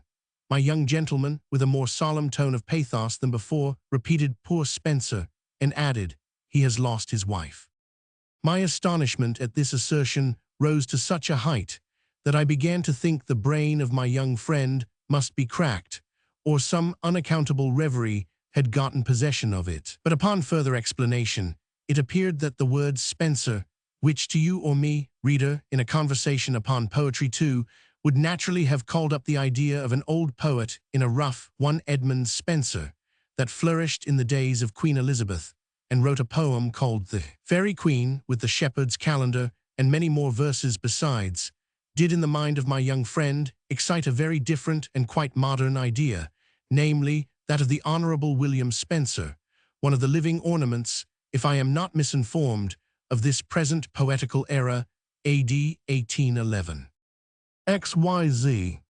On the genius and character of Hogarth, with some remarks on a passage in the writings of the late Mr. Barry. 1811, text of 1818. One of the earliest and noblest enjoyments I had when a boy was in the contemplation of those capital prints by Hogarth, the Harlots and Rakes Progresses, which, along with some others, hung upon the walls of a great hall in an old PG-82 fashioned house in Shire, and seemed the solitary tenants, with myself, of that antiquated and life-deserted apartment. Recollection of the manner in which those prints used to affect me has often made me wonder, when I have heard Hogarth described as a mere comic painter, as one whose chief ambition was to raise a laugh. To deny that there are throughout the prints which I have mentioned circumstances introduced of a laughable tendency would be to run counter to the common notions of mankind. But to suppose that in their ruling character they appeal chiefly to the risible faculty, and not first and foremost to the very heart of man, its best and most serious feelings, would be to mistake no less grossly their aim and purpose. A set of severe satires, for they are not so much comedies, which they have been likened to, as they are strong and masculine satires, less mingled with anything of mere fun, were never written upon paper or graven upon copper. They resemble Juvenal or the satiric touches in Timon of Athens. I was pleased with the reply of a gentleman who, being asked which book he esteemed most in his library, answered, Shakespeare. Being asked which he esteemed next best, replied, Hogarth. His graphic representations are indeed books. They have the teeming, fruitful, suggestive meaning of words. Other pictures we look at, his prints we read. In pursuance of this parallel, I have sometimes entertained myself with comparing the Timon of Athens of Shakespeare, which I have just mentioned, and Hogarth's Rake's Progress together. The story, the moral, in both, is nearly the same. The wild course of riot and extravagance, ending in the one with driving the prodigal from the society of men into the solitude of the deserts, and in the other with conducting the rake through his several stages of dissipation into the still more complete desolations of the madhouse, in the play and in the picture are described with almost equal force and nature. The levee of the rake, which forms the subject of the second plate in the series, is almost a transcript of Timon's levee in the opening scene of that play. We find a dedicating poet and other similar characters in both.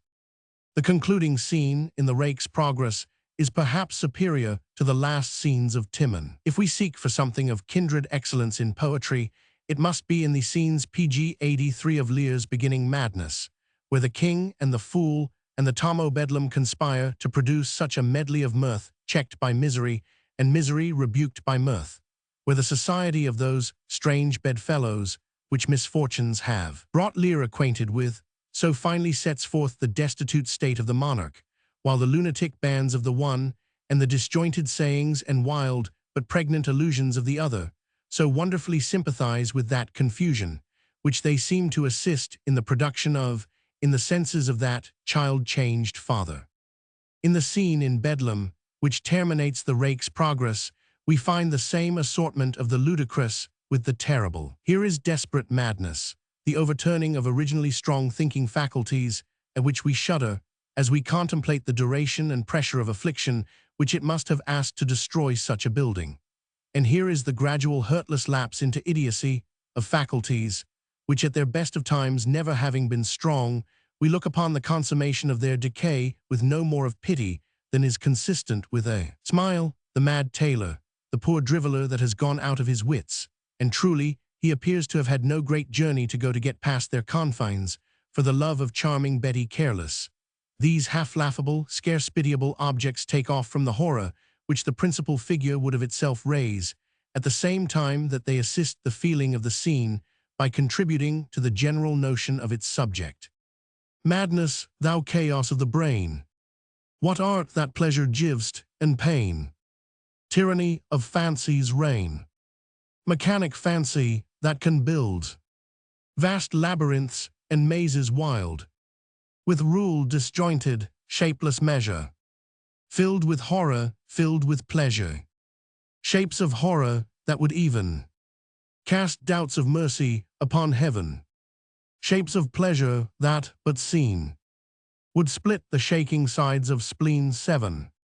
Is it carrying the spirit of comparison to excess to remark that in the poor kneeling weeping female who accompanies her seducer in his sad decay, there is something analogous PG-84 to Kent, or Caius, as he delights rather to be called, in Lear, the noblest pattern of virtue which even Shakespeare has conceived, who follows his royal master in banishment, that had pronounced his banishment, and forgetful at once of his wrongs and dignities, taking on himself the disguise of a menial, retains his fidelity to the figure, his loyalty to the carcass, the shadow, the shell and empty husk of Lear. In the perusal of a book or of a picture, much of the impression which we receive depends upon the habit of mind which we bring with us to such perusal. The same circumstance may make one person laugh, which shall render another very serious, or in the same person the first impression may be corrected by afterthought. The misemployed incongruous characters at the harlot's funeral, on a superficial inspection, provoke to laughter, but when we have sacrificed the first emotion to levity, a very different frame of mind succeeds, or the painter has lost half his purpose. I never look at that wonderful assemblage of depraved beings, who, without a grain of reverence or pity in their perverted minds, are performing the sacred exteriors of duty to the relics of their departed partner in folly, but I am as much moved to sympathy from the very want of it in them, as I should be by the finest representation of a virtuous deathbed surrounded by real mourners, pious children, weeping friends, perhaps more by the very contrast. What reflections does it not awake of the dreadful heartless state in which the creature, a female too, must have lived, who in death wants the accompaniment of one genuine tear. That wretch who is removing the lid of the coffin to gaze upon the corpse with a face which indicates a perfect negation of all goodness or womanhood, the hypocrite parson and his demure partner, all the fiendish group, to a thoughtful mind present a moral emblem more affecting than if the poor friendless carcass had been depicted as thrown out to the woods, where wolves had assisted at its obsequies, itself furnishing forth its own funeral banquet. It is easy to laugh at such incongruities as are met together in this picture, incongruous objects being of the very essence of laughter. But surely the laugh is far different in its kind from that thoughtless species to which we are moved by mere farce and grotesque. We laugh when Ferdinand Count Fathom, at the first sight of the white cliffs of Britain, feels his PG-85 heart yearn with filial fondness towards the land of his progenitors, which he is coming to fleece and plunder. We smile at the exquisite irony of the passage, but if we are not led on by such passages to some more salutary feeling than laughter, we are very negligent perusers of them in book or picture. It is the fashion with those who cry up the great historical school in this country, at the head of which Sir Joshua Reynolds is placed, to exclude Hogarth from that school as an artist of an inferior and vulgar class. Those persons seem to me to confound the painting of subjects in common or vulgar life with the being a vulgar artist. The quantity of thought which Hogarth crowds into every picture would alone unvulgarize every subject which he might choose. Let us take the lowest of his subjects, the print called Gin Lane. Here is plenty of poverty and low stuff to disgust upon a superficial view, and accordingly, a cold spectator feels himself immediately disgusted and repelled. I have seen many turn away from it, not being able to bear it. The same persons would perhaps have looked with great complacency upon Poussin's celebrated picture of the plague of Athens. 8 disease and death and bewildering terror in Athenian garments are endurable, and come, as the delicate critics express it, within the limits of pleasurable sensation. But the scenes of their own St. Giles's, delineated by their own countrymen, are too shocking to think of. Yet if we could abstract our minds from the fascinating colors of the picture and forget the coarse execution, in some respects, of the print, intended as it was to be a cheap plate, accessible to the poorer sort of people, for whose instruction it was done, I think we could have no hesitation in conferring the palm of superior genius upon Hogarth, comparing this work of his with Poussin's picture. There is more of imagination in it, that power which draws all things to one, which makes things animate and inanimate, beings with their attributes, subjects, and their accessories, take one color and serve to one effect. Everything in the print, to use a vulgar expression, tells. Every part is full of strange images of death. It is perfectly amazing and astounding to look at. Not only the two prominent figures, the woman and the half-dead PG-86 man, which are as terrible as anything which Michelangelo ever drew, but everything else in the print contributes to bewilder and stupefy. The very houses, as I heard a friend of mine express it, tumbling all about in various directions, seem drunk, seem absolutely reeling from the effect of that diabolical spirit of frenzy which goes forth over the whole composition. To show the poetical and almost prophetical conception in the artist, one little circumstance may serve. Not content with the dying and dead figures, which he has strewed in profusion over the proper scene of the action, he shows you what of a kindred nature is passing beyond it. Close by the shell in which, by direction of the parish beadle, a man is depositing his wife, is an old wall, which, partaking of the universal decay around it, is tumbling to pieces. Through a gap in this wall are seen three figures, which appear to make a part in some funeral procession which is passing by on the other side of the wall, out of the sphere of the composition. This extending of the interest beyond the bounds of the subject could only have been conceived by a great genius. Shakespeare, in his description of the painting of the Trojan War, in his Tarquin and Lucrece, has introduced a similar device, where the painter made a part stand for the whole. For much imaginary work was there. Conceit deceitful, so compact, so kind, that for Achilles' image stood his spear. Gripped in an armed hand, himself behind, was left unseen, save to the eye of mind. A hand, a foot, a face, a leg, a head, stood for the whole to be imagined. This he well calls imaginary work, where the spectator must meet the artist in his conceptions halfway, and it is peculiar to the confidence of high genius alone to trust so much to spectators or readers. Lesser artists show everything distinct and full, as they require an object to be made out to themselves before they can comprehend it. When I think of the power displayed in this, I will not hesitate to say, sublime print, it seems to me the extreme narrowness of system alone, and of that rage for classification, by which, in matters of taste at least, we are perpetually perplexing instead of arranging our ideas, that would make us concede to the work of Poussin above mentioned, and deny to this of Hogarth the name of a grand, serious composition. Page 87. We are forever deceiving ourselves with names and theories. We call one man a great historical painter because he has taken for his subjects kings or great men or transactions over which time has thrown a grandeur. We term another the painter of common life, and set him down in our minds for an artist of an inferior class, without reflecting whether the quantity of thought shewn by the latter may not much more than level the distinction which their mere choice of subjects may seem to place between them, or whether, in fact, from that very common life, a great artist may not extract as deep an interest as another man from that which we are pleased to call history. I entertain the highest respect for the talents and virtues of Reynolds, but I do not like that his reputation should overshadow and stifle the merits of such a man as Hogarth, nor that to mere names and classifications we should be content to sacrifice one of the greatest ornaments of England.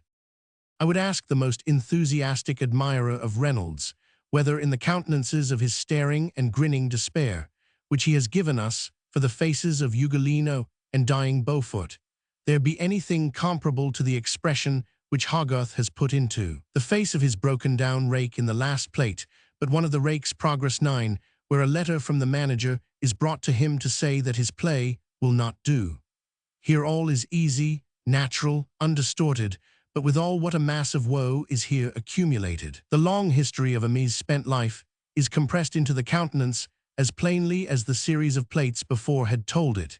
Here is no attempt at Gorgonian looks, which are to freeze the beholder, no grinning at the antique bedposts, no face-making or consciousness of the presence of spectators in or out of the picture, but grief kept to a man's self, a face retiring from notice with the shame which great anguish sometimes brings with it, a final leave taken of hope, the coming on of vacancy and stupefaction, a beginning alienation of mind looking like tranquility.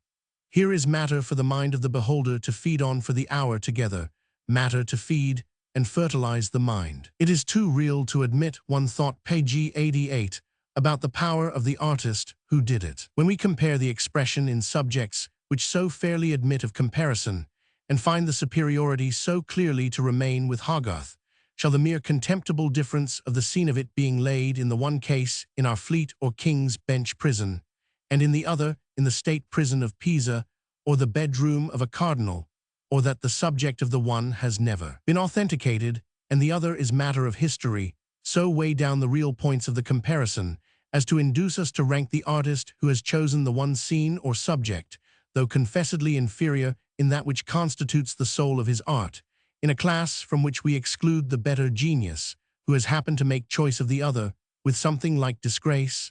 10.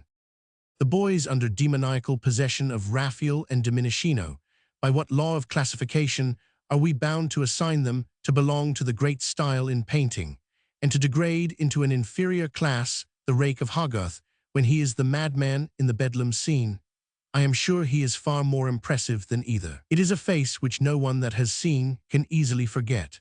There is the stretch of human suffering to the utmost endurance, severe bodily pain brought on by strong mental agony, the frightful obstinate laugh of madness, yet also unforced and natural, that those who never were witness to madness in real life think they see nothing but what is familiar to them in this face. Here are no tricks of distortion, nothing but the natural face of agony. PG 89. This is high tragic painting, and we might as well deny to Shakespeare the honors of a great tragedian, because he has interwoven scenes of mirth with the serious business of his plays, as refuse to Hogarth the same praise for the two concluding scenes of the Rake's Progress, because of the comic lunatics 11 which he has thrown into the one, or the alchemist that he has introduced in the other, who is paddling in the coals of his furnace, keeping alive the flames of vain hope within the very walls of the prison to which the vanity has conducted him, which have taught the darker lesson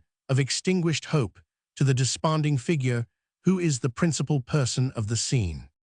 There are of madmen as there are of tame, all humored not alike, we have here some, so apish and fantastic, play with a feather. And though 'twould grieve a soul to see God's image, so blemished and defact, yet do they act such antic and such pretty lunacies, that spite of sorrow they will make you smile. Others again we have, like angry lions, fierce as wild bulls, untamable as flies. Honest whore. It is the force of these kindly admixtures which assimilates the scenes of Hogarth and of Shakespeare to the drama of real life, where no such thing as pure tragedy is to be found, but merriment and infelicity, ponderous crime and featherlight vanity, like twiformed births, disagreeing complexions of one intertexture, perpetually unite to show forth motley spectacles to the world. Then it is that the poet or painter shows his art, when in the selection of these comic adjuncts he chooses such circumstances as shall relieve, contrast with, or fall into, without forming a violent opposition to, his principal object. Who sees not that the grave digger in Hamlet, the fool in Lear, have a kind of correspondency to and fall in with the subjects which they seem to interrupt, while the comic stuff in Venice preserved, and the doggerel nonsense of the cook and his poisoning associates in the Rollo of Beaumont and Fletcher are pure, irrelevant, impertinent discords, as bad as the quarreling dog and cat under the table of the Lord and the disciples at Emmaus of Titian. Not to tire the reader with perpetual reference to prints which he may not be fortunate enough to possess, it may be sufficient to remark that the same tragic cast of expression, PG 90 and incident, blended in some instances with a greater alloy of comedy, characterizes his other great work, The Marriage à la Mode, as well as those less elaborate exertions of his genius, the prints called Industry and Idleness, The Distressed Poet, and See Forming, with the Harlots and Rakes Progresses, the most considerable if not the largest class of his productions, enough surely to rescue Hogarth from the imputation of being a mere buffoon, or one whose general aim was only to shake the sides. There remains a very numerous class of his performances, the object of which must be confessed to be principally comic, but in all of them will be found something to distinguish them from the droll productions of Bunbury and others. They have this difference, that we do not merely laugh at, we are led into long trains of reflection by them. In this respect, they resemble the characters of Chaucer's Pilgrims, which have strokes of humor in them enough to designate them for the most part as comic. But our strongest feeling still is wonder at the comprehensiveness of genius which could crowd, as poet and painter have done, into one small canvas so many diverse, yet co-operating materials. The faces of Hogarth have not a mere momentary interest, as in caricatures or those grotesque physiognomies which we sometimes catch a glance of in the street, and struck with their whimsicality, wish for a pencil and the power to sketch them down, and forget them again as rapidly, but they are permanent abiding ideas, not the sports of nature, but her necessary eternal classes. We feel that we cannot part with any of them, lest a link should be broken.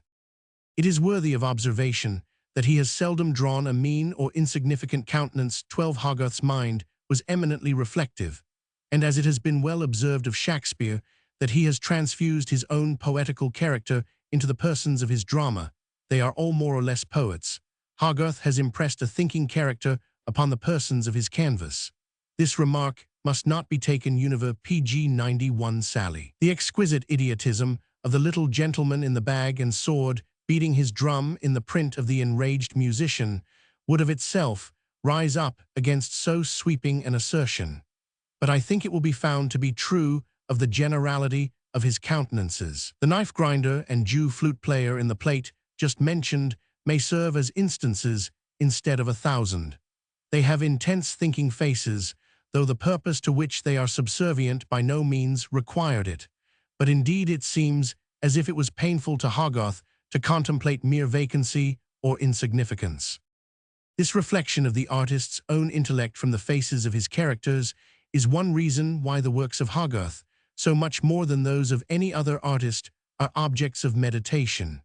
Our intellectual natures love the mirror which gives them back their own likenesses. The mental eye will not bend long with delight upon vacancy. Another line of eternal separation between Hogarth and the common painters of droll or burlesque subjects, with whom he is often confounded, is the sense of beauty, which in the most unpromising subjects seems never wholly to have deserted him.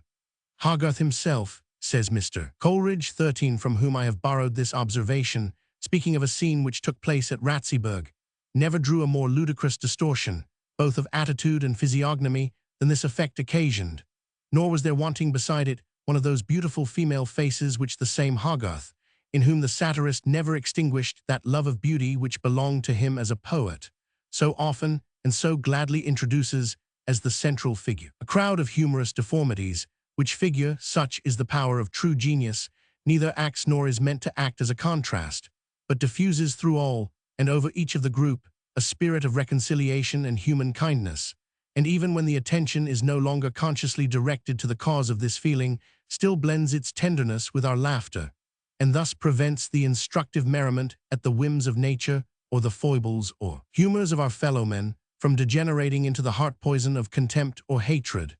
To the beautiful females in Hogarth, which Mr. C. has pointed out, might be added the frequent introduction of children, which Hogarth PG 92 seems to have taken a particular delight in into his pieces.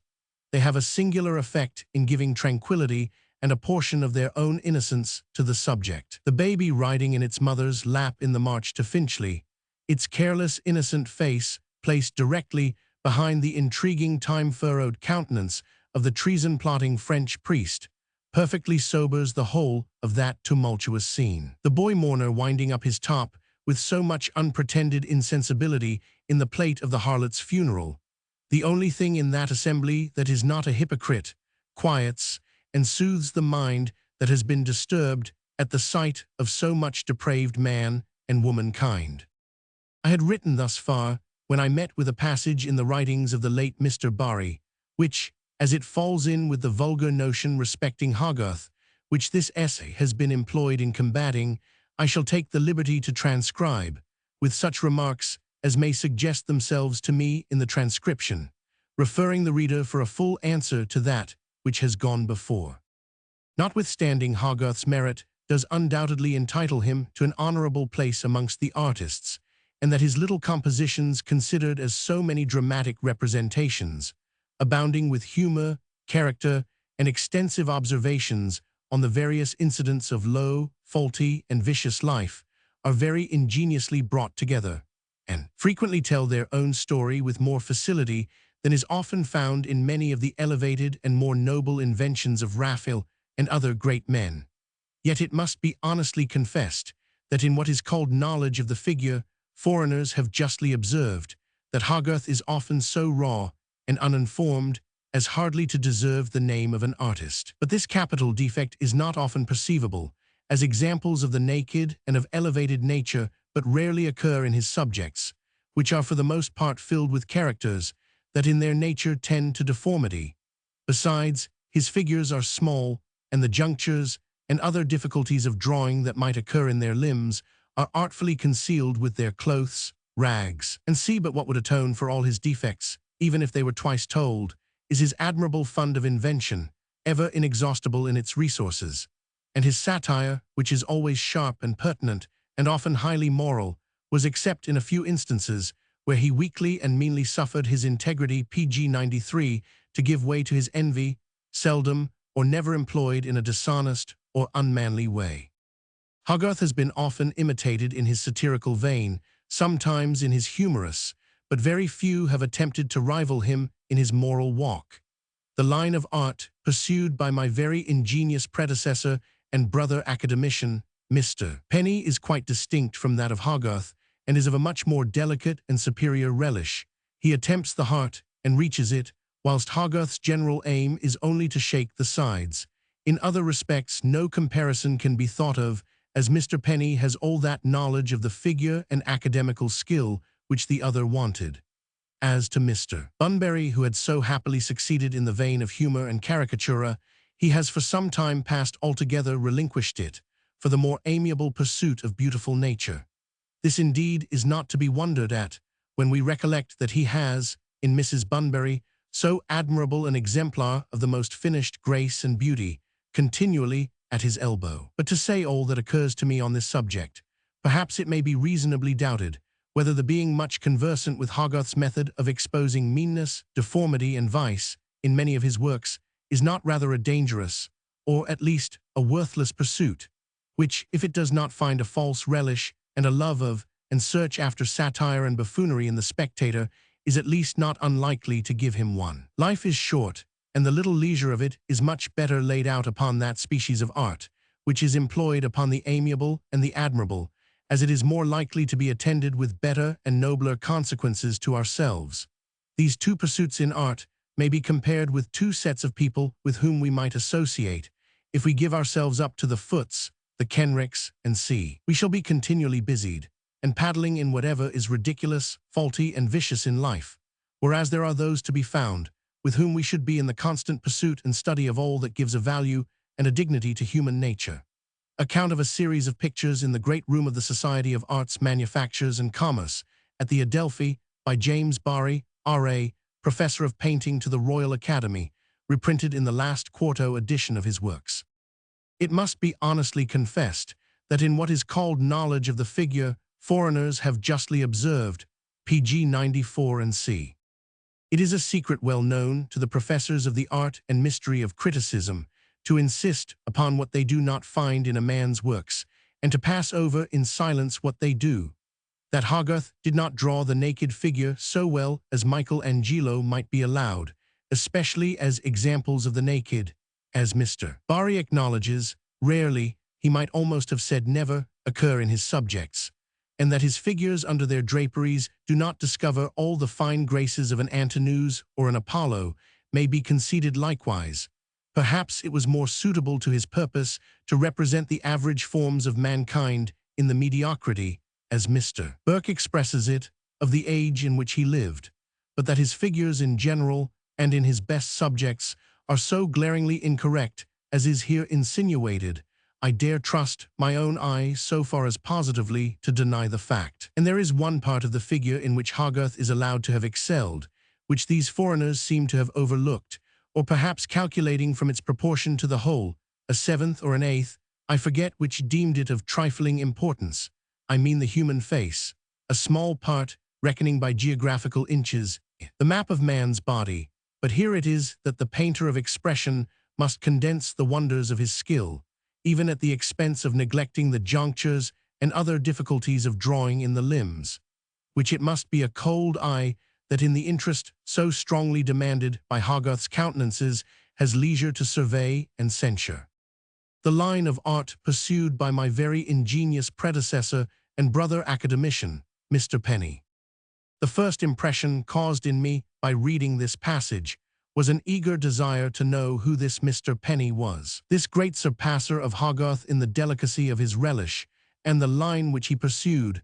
Where is he? What are his works? What has he to show? In vain I tried to recollect, till by happily putting the question to a friend who is more conversant in the works of the illustrious obscure than myself, I learned that he was the painter of a Death of Wolfe, which missed the prize the year that the celebrated picture of West, on the same subject, obtained it, that he also made a picture of the Marquis of Granby relieving a sick soldier, moreover, that he was the inventor of 2 pictures of suspended and restored animation, which I now remember to have seen in the exhibition some years since, and the prints pg 95, from which are still extant in good men's houses.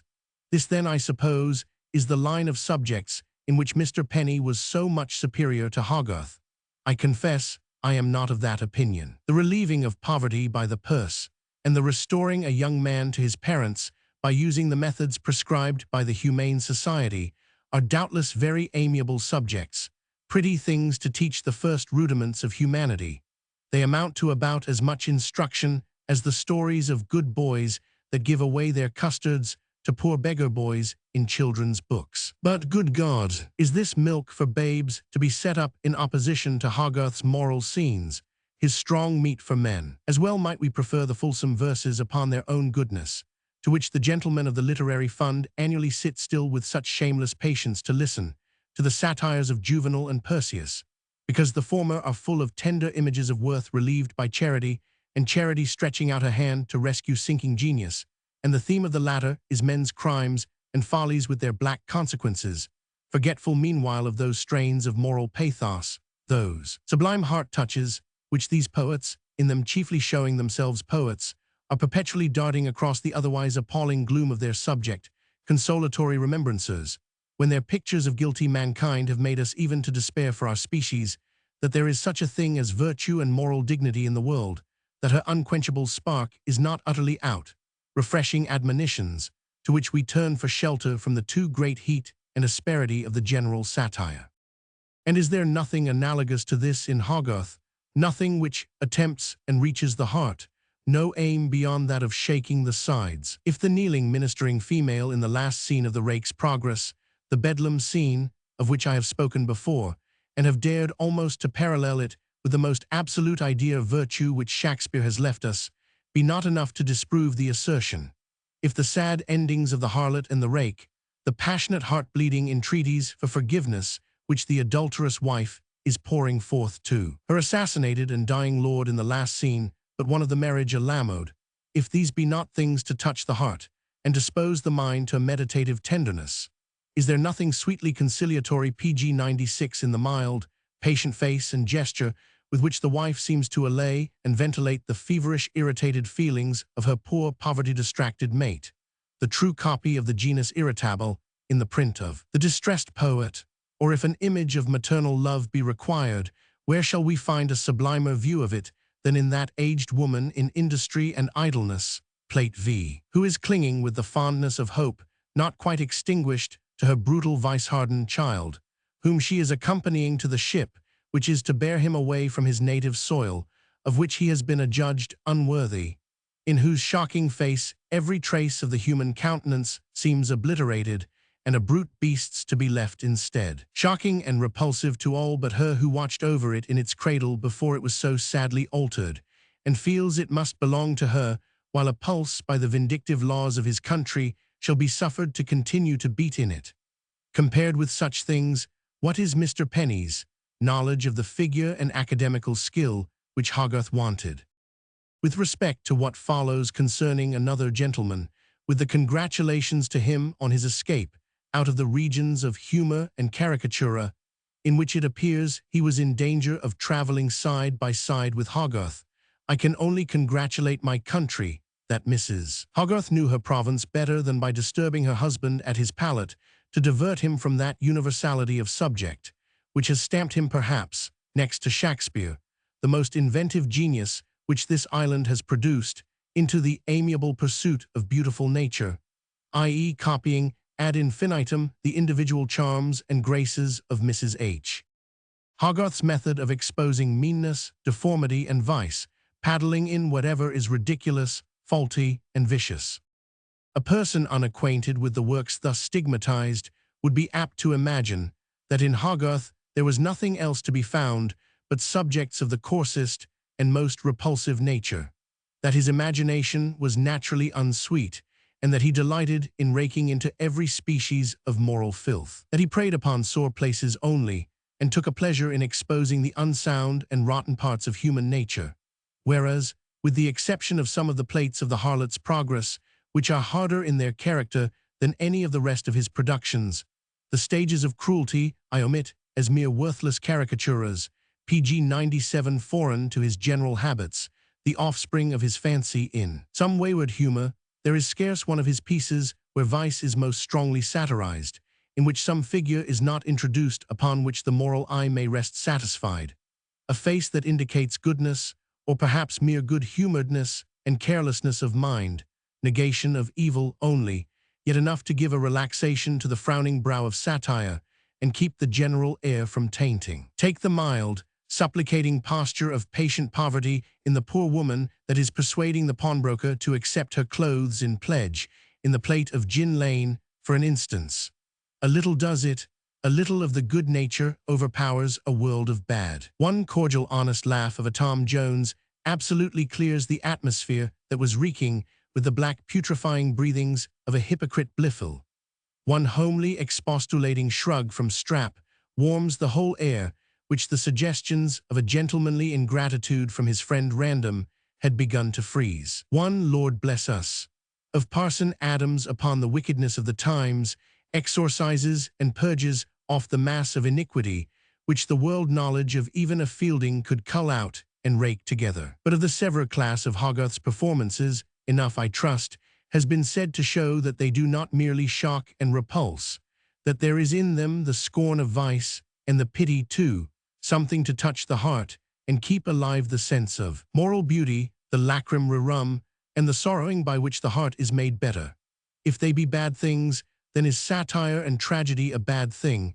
Let us proclaim at once an age of gold, and sink the existence of vice and misery in our speculations. Let us wink and shut our apprehensions up from common sense of what men were and are. Let us make believe with the children that everybody is good and happy, and with Dr. Swift write panegyrics upon the world. But that larger half of Hogarth's works, which were painted more for entertainment than instruction, though such was the suggestiveness of his mind, that there is always something to be learnt from them, his humorous scenes, are they such as merely to disgust and set us against our species? The confident assertions of such a man as I consider the PG 98 late Mr. Barry to have been, have that weight of authority in them which staggers, at first hearing, even a long preconceived opinion. When I read his pathetic admonition concerning the shortness of life, and how much better the little leisure of it were laid out upon, that species of art which is employed about the amiable and the admirable, and Hogarth's method proscribed as a dangerous or worthless pursuit, I began to think there was something in it, that I might have been indulging all my life. Passion for the works of this artist, to the utter prejudice of my taste and moral sense. But my first convictions gradually returned. A world of good-natured English faces came up one by one to my recollection, and a glance at the matchless election entertainment, which I have the happiness to have hanging up in my parlor, subverted Mr. Barry's whole theory in an instant. In that inimitable print, which in my judgment as far exceeds the more known and celebrated March to Finchley, as the best comedy exceeds the best farce that ever was written, let a person look till he be saturated, and when he has done wondering at the inventiveness of genius which could bring so many characters, more than 30 distinct classes of face, into a room, and set them down at table together, or otherwise dispose them about, in so natural a manner, engage them in so many easy sets and occupations, yet all partaking of the spirit of the occasion which brought them together, so that we feel that nothing but an election time could have assembled them, having no central figure or principal group. For the hero of the piece, the candidate, is properly set aside in the levelling indistinction of the day. One must look for him to find him, nothing to detain the eye from passing from part to part, where every part is alike instinct with life. For here are no furniture faces, no figures brought in to fill up the scene like stage choruses, but all dramatis person, when he shall have done wondering at all these faces so strongly charactered, yet finished with the accuracy of the finest miniature, when he shall have done admiring the numberless appendages of the scene, those gratuitous doles which rich genius flings into the heap when it has already done enough, the overmeasure which it delights in giving, as if its stores were exhaustless. The dumb rhetoric of the scenery, for tables and chairs, and PG-99 joint-stools in Hogarth are living and significant things. The witticisms that are expressed by words, all artists but Hogarth have failed when they have endeavored to combine two mediums of expression, and have introduced words into their pictures, and the unwritten numberless little elusive pleasantries that are scattered about, the work that is going on in the scene, and beyond it, as is made visible to the eye. Mind by the mob which chokes up the doorway, and the sword that has forced an entrance before its master. When he shall have sufficiently admired this wealth of genius, let him fairly say what is the result left on his mind. Is it an impression of the vileness and worthlessness of his species, or is not the general feeling which remains, after the individual faces have ceased to act sensibly on his mind, a kindly one in favor of his species? Was not the general air of the whole scene wholesome? Did it do the heart hurt to be among it? Something of a riotous spirit, to be sure, is there, some worldly mindedness in some of the faces, a Doddingtonian smoothness, which does not promise any superfluous degree of sincerity in the fine gentleman who has been the occasion of calling so much good company together. But is not the general cast of expression in the faces of the good sort? Do they not seem cut out of the good old rock, substantial English honesty?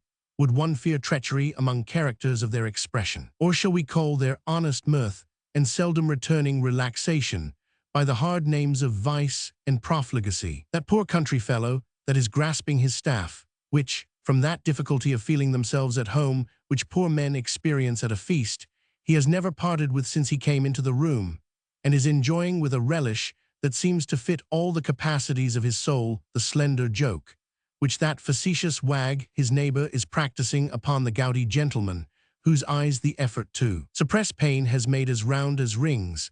Does it shock the dignity of human nature to look at that man, and to sympathize with him in the seldom heard joke, which has unbent his careworn hard-working visage, and drawn iron smiles from it? Or with that full-hearted cobbler, who is honoring with the grasp of an honest fist the unused palm of that annoyed patrician, whom the license of the time has seated next him? Page 100. I can see nothing dangerous in the contemplation of such scenes as this, or the enraged musician, or the Southwark Fair, or 20 other pleasant prints which come crowding in upon my recollection, in which the restless activities, the diversified bents and humors, the blameless peculiarities of men, as they deserve to be called, rather than their vices and follies, are held up in a laughable point of view. All laughter is not of a dangerous or soul-hardening tendency.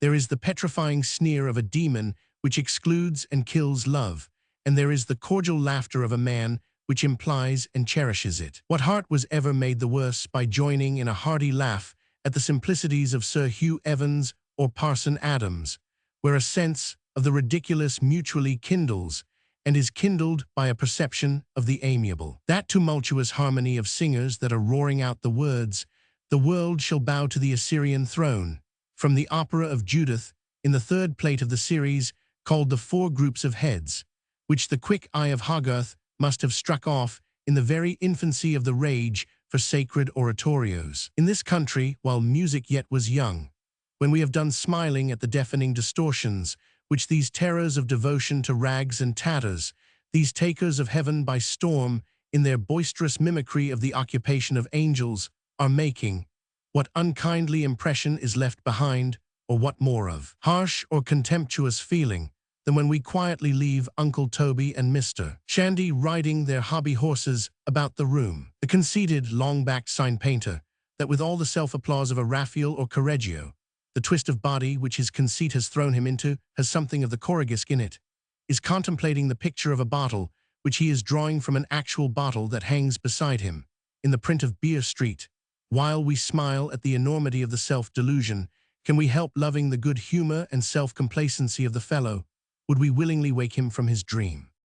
I say not that all the ridiculous subjects of Hogarth have necessarily something in them to make us like them. Some are indifferent to us, some in their natures repulsive, and only made interesting by the wonderful skill and truth to nature in the painter.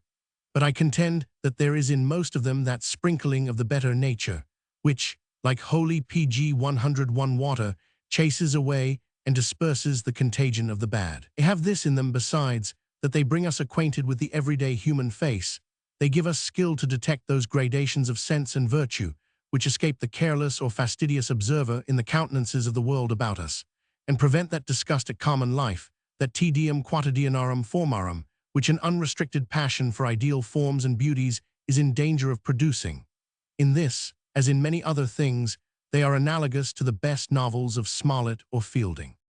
On the custom of hissing at the theatres, with some account of a club of damned authors. Mr. Reflector, I am one of those persons whom the world has thought proper to designate by the title of damned authors. In that memorable season of dramatic failures, 1806-7, in which no fewer, I think, than 2 tragedies, 4 comedies, 1 opera, and 3 farces suffered at Drury Lane Theatre, I was found guilty of constructing an afterpiece, and was damned. Against the decision of the public in such instances there can be no appeal. The Clerk of Chatham might as well have protested against the decision of Cade and his followers, who were then the public. Like him, I was condemned, because I could write. Not but it did appear to some of us that the measures of the popular tribunal at that period savored a little of harshness and of the summum jus. The public mouth was early in the season fleshed upon the vindictive man, and some pieces of that nature, and it retained through the remainder of it a relish of blood. As Dr. Johnson would have said, "Sir, there was a habit of sibilation in the house." Still less am I disposed to inquire into the reason of the comparative lenity, on the other hand, with which some pieces were treated, which, to indifferent judges, seemed at least as PG 100 too much deserving of condemnation as some of those which met with it. I am willing to put a favorable construction upon the votes that were given against us. I believe that there was no bribery or designed partiality in the case. Only, our nonsense did not happen to suit their nonsense. That was all. But against the manner in which the public on these occasions think fit to deliver their disapprobation, I must and ever will protest. Sir, imagine, but you have been present at the damning of a piece. Those who never had that felicity, I beg them to imagine a vast theatre, like that which Drury Lane was, before it was a heap of dust and ashes. I insult not over its fallen greatness. Let it recover itself when it can for me. Let it lift up its towering head once more, and take in. Poor authors to write for it. Hic sistus artem repono. A theatre like that, filled with all sorts of disgusting sounds, shrieks, groans, hisses, but chiefly the last, like the noise of many waters, or that which Don Quixote heard from the fulling mills, or that wilder combination of devilish sounds which St. Anthony listened to in the wilderness. O Mr. Reflector, is it not a pity that the sweet human voice, which was given man to speak with, to sing with, to whisper tones of love in, to express compliance, to convey a favor, or to grant a suit, that voice which in a Siddons or a Braham rouses us, in a Siren Catalani charms and captivates us, that the musical, expressive human voice should be converted into a rival of the noises of silly geese and irrational venomous snakes. I shall never forget the sounds on my night. I never before that time fully felt the reception which the author of All Ill in the Paradise Lost meets with from the critics in the pit, at the final close of his tragedy upon the human race, though that, alas, met with too much success. From innumerable tongues, a dismal universal hiss, the sound of public scorn, dreadful was the din of hissing through the hall, thick swarming now, with complicated monsters, head and tail, scorpion and asp, and amphisbnodire, cerastes horned, hydrus and alops drear, and dipsas. For hall substitute theatre, and you have the very image of what takes place at what is called the damnation of a piece, PG 103, and properly so called, for here you see its origin plainly, whence the custom was derived, and what the first piece was that so suffered. After this none can doubt the propriety of the appellation. But, sir, as to the justice of bestowing such appalling, heart-withering denunciations of the popular obloquy upon the venial mistake of a poor author, who thought to please us in the act of filling his pockets, for the sum of his demerits amounts to no more than that, It does, I own, seem to me a species of retributive justice, far too severe for the offense. A culprit in the pillory, bait the eggs, meets with no severe exprobation. Indeed, I have often wondered that some modest critic has not proposed that there should be a wooden machine to that effect erected in some convenient part of the proscenium, which an unsuccessful author should be required to mount, and stand his hour, exposed to the apples and oranges of the pit. This amend honorable would well suit with the meanness of some authors, who in their prologues fairly prostrate their skulls to the audience and seem to invite a pelting. Or why should they not have their pens publicly broke over their heads, as the swords of recreant knights in old times were, and an oath administered to them that they should never write again? Seriously, messieurs the public, this outrageous way which you have got of expressing your displeasures is too much for the occasion. When I was deafening under the effects of it, I could not help asking what crime of great moral turpitude I had committed, for every man about me seemed to feel the offense as personal to himself, as something which public interest and private feelings alike called upon him in the strongest possible manner to stigmatize with infamy.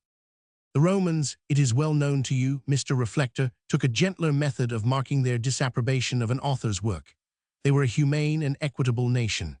They left the furca and the patibulum, the axe and the rods, to great offenders. For these minor, and if I may so term them, extramoral offenses, the bent thumb was considered as a sufficient sign of disapprobation, verter pollicem, as the pressed thumb, premier pollicem, was a mark of approving. And really, there seems to have been a sort of fitness in this method, a correspondency of sign in the punishment to PG 100 for the offense.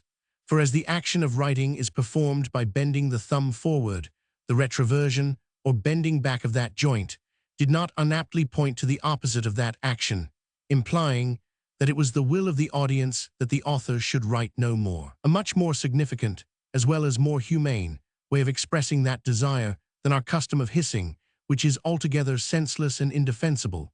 Nor do we find that the Roman audiences deprived themselves, by this lenity, of any tittle of that supremacy which audiences in all ages have thought themselves bound to maintain over such as have been candidates for their applause. On the contrary, by this method they seem to have had the author, as we should express it, completely under finger and thumb. The provocations to which a dramatic genius is exposed from the public are so much the more vexatious, as they are removed from any possibility of retaliation, the hope of which sweetens most other injuries, for the public never writes itself. Not but something very like it took place at the time of the OP differences. The placards which were nightly exhibited were, properly speaking, the composition of the public. The public wrote them, the public applauded them, and precious morceaux of wit and eloquence they were, except some few, of a better quality, which it is well known were furnished by professed dramatic writers. After this specimen of what the public can do for itself, it should be a little slow in condemning what others do for it. As the degrees of malignancy vary in people according as they have more or less of the old serpent, the father of hisses, in their composition, I have sometimes amused myself with analyzing this many-headed hydra, which calls itself the public, into the component parts of which it is, complicated, head and tail, and seeing how many varieties of the snake kind it can afford. First, there is the common English snake. This is that part of the auditory who are always the majority at damnations, but who, having no critical venom in themselves to sting them on, stay till they hear others hiss, and then join in for company. The blind worm is a species very nearly allied to the foregoing. Some naturalists have doubted whether they are not the same. The rattlesnake. These are your obstreperous talking critics, the impertinent guides of the pit, who will not give PG 105 a plain man leave to enjoy an evening's entertainment, but with their frothy jargon and incessant finding of faults, either drown his pleasure quite, or force him in his own defense to join in their clamorous censure. The hiss always originates with these. When this creature springs his rattle, you would think, from the noise it makes, there was something in it, but you have only to examine the instrument from which the noise proceeds, and you will find it typical of a critic's tongue, a shallow membrane, empty, voluble, and seated in the most contemptible part of the creature's body. The whip snake. This is he that lashes the poor author the next day in the newspapers. The deaf adder, or surda echidna of Linus. Under this head may be classed all that portion of the spectators, for audience they properly are not, who not finding the first act of a piece answer to their preconceived notions of what a first act should be, like obstinate in John Bunyan, positively thrust their fingers in their ears that they may not hear a word of what is coming, though perhaps the very next act may be composed in a style as different as possible, and be written quite to their own tastes. These adders refused to hear the voice of the charmer, because the tuning of his instrument gave them offense. I should weary you and myself too, if I were to go through all the classes of the serpent kind. Two qualities are common to them all. They are creatures of remarkably cold digestions, and chiefly haunt pits and low grounds. I proceed with more pleasure to give you an account of a club to which I have the honor to belong. There are 14 of us, who are all authors that have been once in our lives what is called damned. We meet on the anniversaries of our respective nights, and make ourselves merry at the expense of the public. The chief tenets which distinguish our society, and which every man among us is bound to hold for gospel, are that the public or mob in all ages have been a set of blind, deaf, obstinate, senseless, illiterate savages, that no man of genius in his senses would be ambitious of pleasing such a capricious, ungrateful rabble, that the only legitimate end of writing for them is to pick their pockets, and that failing, we are at full liberty to vilify and abuse them as much as ever we think fit. Page 106.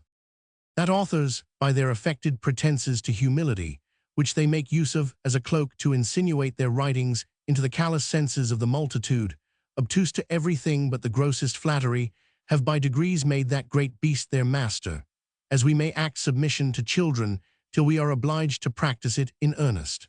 That authors are and ought to be considered the masters and preceptors of the public, and not vice versa. That it was so in the days of Orpheus, Linus, and Musus, and would be so again if it were not that writers proved traitors to themselves. That in particular, in the days of the first of those three great authors just mentioned, audiences appear to have been perfect models of what audiences should be, for though along with the trees and the rocks and the wild creatures, which he drew after him to listen to his strains, some serpents doubtless came to hear his music, it does not appear that any one among them ever lifted up a dissentient voice.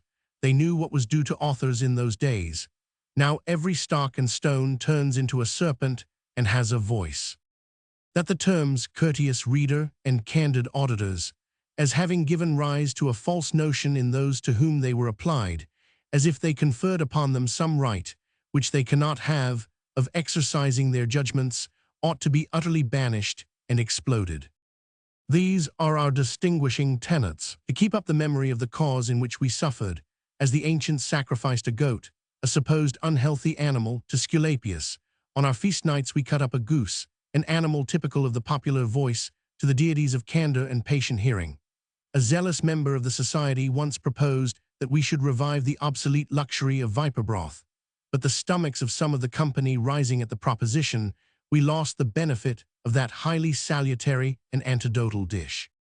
The privilege of admission to our club is strictly limited to such as have been fairly damned. A piece that has met with ever so little applause, that has but languished its night or two, and then gone out, will never entitle its author to a seat among us. An exception to our usual readiness in conferring this privilege is in the case of a writer who, having been once condemned, writes again and becomes candidate for a second martyrdom. Simple damnation we hold pg 107 to be a merit, but to be twice damned we adjudge infamous. Such a one we utterly reject and blackball without a hearing. The common damned shun his society. Hoping that your publication of our regulations may be a means of inviting some more members into our society, I conclude this long letter. I am, sir, yours. Semel Damnatus. On Burial Societies and the Character of an Undertaker. 1811, text of 1818. To the editor of The Reflector. Mr. Reflector, I was amused the other day with having the following notice thrust into my hand by a man who gives out bills at the corner of Fleet Market. Whether he saw any prognostics about me that made him judge such notice seasonable, I cannot say. I might perhaps carry in a countenance, naturally not very florid, traces of a fever which had not long left me. Those fellows have a good instinctive way of guessing at the sort of people that are likeliest to pay attention to their papers. Burial Society. A favorable opportunity now offers to any person of either sex who would wish to be buried in a genteel manner by paying 1 shilling entrance and 2 pence per week for the benefit of the stock. Members to be free in 6 months. The money to be paid at Mr. Middleton's at the sign of the First and the Last, Stonecutters Street, Fleet Market. The deceased to be furnished as follows: a strong elm coffin covered with superfine black and finished with 2 rows, all-round, close-drove, best Japan nails, and adorned with ornamental drops, a handsome plate of inscription, Angel PG 108 above, and flower beneath, and 4 pair of handsome handles with wrought grips. The coffin to be well pitched, lined, and ruffled with fine crape, a handsome crape shroud, cap, and pillow. For use, a handsome velvet pall, 3 gentlemen's cloaks, 3 crape hatbands, 3 hoods and scarfs, and 6 pair of gloves, 2 porters equipped to attend the funeral, a man to attend the same with band and gloves, also the burial fees paid, if not exceeding 1 guinea. Man, says Sir Thomas Browne, is a noble animal, splendid in ashes and pompous in the grave. Whoever drew up this little advertisement certainly understood this appetite in the species and has made abundant provision for it. It really almost induces a tedium vitae upon one to read it. Methinks I could be willing to die in death to be so attended. The 2 rows all-round, close-drove, best black Japan nails. How feelingly do they invite, and almost irresistibly persuade us to come and be fastened down. What aching head can resist the temptation to repose, which the crape shroud, the cap, and the pillow present? What sting is there in death, which the handles with wrought gripes are not calculated to pluck away? What victory in the grave, which the drops and the velvet pall do not render at least extremely disputable? But above all, the pretty emblematic plate with the angel above and the flower beneath takes me mightily. The notice goes on to inform us that though the society has been established but a very few years, upwards of 1,100 persons have put down their names.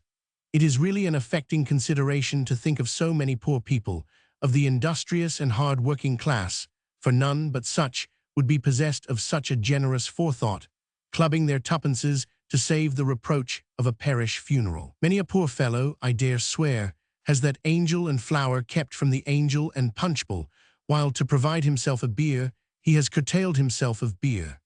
Many a savory morsel has the living body been deprived of, that the lifeless one might be served up in a richer state to the worms. And sure, if the body could understand the actions of the soul, and entertain generous notions of things, it would thank its provident partner that she had been more solicitous to defend it from dishonors at its dissolution, than careful to pamper it with good things in the time of its union. If Caesar PG 109 were chiefly anxious at his death, how he might die most decently, every burial society may be considered as a club of Caesars. Nothing tends to keep up, in the imaginations of the poorer sort of people, a generous horror of the workhouse more than the manner in which pauper funerals are conducted in this metropolis. The coffin nothing but a few naked planks, coarsely put together, the want of a pole, that decent and well-imagined veil, which hiding the coffin that hides the body, keeps that which would shock us at 2 removes from us. The colored coats of the men that are hired at cheap rates to carry the body, altogether, give the notion of the deceased having been some person of an ill life and conversation, someone who may not claim the entire rites of Christian burial, one by whom some parts of the sacred ceremony would be desecrated if they should be bestowed upon him. I meet these meager processions sometimes in the street. They are sure to make me out of humor and melancholy all the day after. They have a harsh and ominous aspect. If there is anything in the prospectus issued from Mr. Middleton's, Stonecutters Street, which pleases me less than the rest, it is to find that the 6 pair of gloves are to be returned, that they are only lent, or, as the bill expresses it, for use on the occasion. The hood, scarfs, and hatbands may properly enough be given up after the solemnity. The cloaks no gentleman would think of keeping, but a pair of gloves, once fitted on, ought not in courtesy to be redemanded. The wearer should certainly have the fee simple of them. The cost would be but trifling, and they would be a proper memorial of the day. This part of the proposal wants reconsidering. It is not conceived in the same liberal way of thinking as the rest. I am also a little doubtful whether the limit, within which the burial fee is made payable, should not be extended to 30 shillings. Some provision, too, ought undoubtedly to be made in favor of those well-intentioned persons and well-wishers to the fund, who, having all along paid their subscriptions regularly, are so unfortunate as to die before the 6 months, which would entitle them to their freedom, are quite completed. One can hardly imagine a more distressing case than that of a poor fellow lingering on in a consumption till the period of his freedom is almost in sight, and then finding himself going pg 110 with a velocity which makes it doubtful whether he shall be entitled to his funeral honors, his quota to which he nevertheless squeezes out, to the diminution of the comforts which sickness demands. I think in such cases some of the contribution money ought to revert. With some such modifications, which might easily be introduced, I see nothing in these proposals of Mr. Middleton which is not strictly fair and genteel, and heartily recommend them to all persons of moderate incomes, in either sex, who are willing that this perishable part of them should quit the scene of its mortal activities, with as handsome circumstances as possible. Before I quit the subject, I must guard my readers against a scandal, which they may be apt to take at the place whence these proposals purport to be issued. From the sign of the first and the last, they may conclude that Mr. Middleton is some publican, who, in assembling a club of this description at his house, may have a sinister end of his own, altogether foreign to the solemn purpose for which the club is pretended to be instituted. I must set them right by informing them that the issuer of these proposals is no publican, though he hangs out a sign, but an honest superintendent of funerals, who, by the device of a cradle and a coffin, connecting both ends of human existence together, has most ingeniously contrived to insinuate that the framers of these first and last receptacles of mankind divide this our life betwixt them, and that all that passes from the midwife to the undertaker may, in strict propriety, go for nothing, an awful and instructive lesson to human vanity. Looking over some papers lately that fell into my hands by chance, and appear to have been written about the beginning of the last century, I stumbled, among the rest, upon the following short essay, which the writer calls The Character of an Undertaker. It is written with some stiffness and peculiarities of style, but some parts of it, I think, not unaptly characterize the profession to which Mr. Middleton has the honor to belong. The writer doubtless had in his mind the entertaining character of Sable in Steele's excellent comedy of The Funeral. Character of an Undertaker. He is master of the ceremonies at burials and mourning assemblies, grand marshal at funeral processions, the only pg 111 true yeoman of the body, over which he exercises a dictatorial authority from the moment that the breath has taken leave to that of its final commitment to the earth. His ministry begins where the physicians, the lawyers, and the divines end, or if some part of the functions of the latter run parallel with his, it is only in ordine ad spiritualia. His temporalities remain unquestioned. He is arbitrator of all questions of honor which may concern the defunct, and upon slight inspection will pronounce how long he may remain in this upper world with credit to himself, and when it will be prudent for his reputation that he should retire. His determination in these points is peremptory and without appeal, yet, with a modesty peculiar to his profession, he meddles not out of his own sphere. With the good or bad actions of the deceased in his lifetime, he has nothing to do. He leaves the friends of the dead man to form their own conjectures as to the place to which the departed spirit is gone. His care is only about the exuvi. He concerns not himself even about the body, as it is a structure of parts internal and a wonderful microcosm. He leaves such curious speculations to the anatomy professor. Or, if anything, he is averse to such wanton enquiries, as delighting rather that the parts which he has care of should be returned to their kindred dust in as handsome and unmutilated condition as possible, that the grave should have its full and unimpaired tribute, a complete and just carcass, nor is he only careful to provide for the body's entireness, but for its accommodation and ornament. He orders the fashion of its clothes and designs the symmetry of its dwelling. Its vanity has an innocent survival in him. He is bedmaker to the dead, The pillows which he lays never rumple. The day of interment is the theater in which he displays the mysteries of his art. It is hard to describe what he is, or rather to tell what he is not on that day. For being neither kinsman, servant, nor friend, he is all in turns, a transcendent, running through all those relations. His office is to supply the place of self-agency in the family, who are presumed incapable of it through grief. He is eyes and ears and hands to the whole household. A draught of wine cannot go round to the mourners, but he must minister it. A chair may hardly be restored to its place by a less solemn hand than his. He takes upon himself all functions and is a sort of ephemeral major domo. pg 112. He distributes his attentions among the company assembled according to the degree of affliction, which he calculates from the degree of kin to the deceased, and marshals them accordingly in the procession. He himself is of a sad and tristful countenance, yet such as, if well examined, is not without some show of patience and resignation at bottom, prefiguring, as it were, to the friends of the deceased, what their grief shall be when the hand of time shall have softened and taken down the bitterness of their first anguish.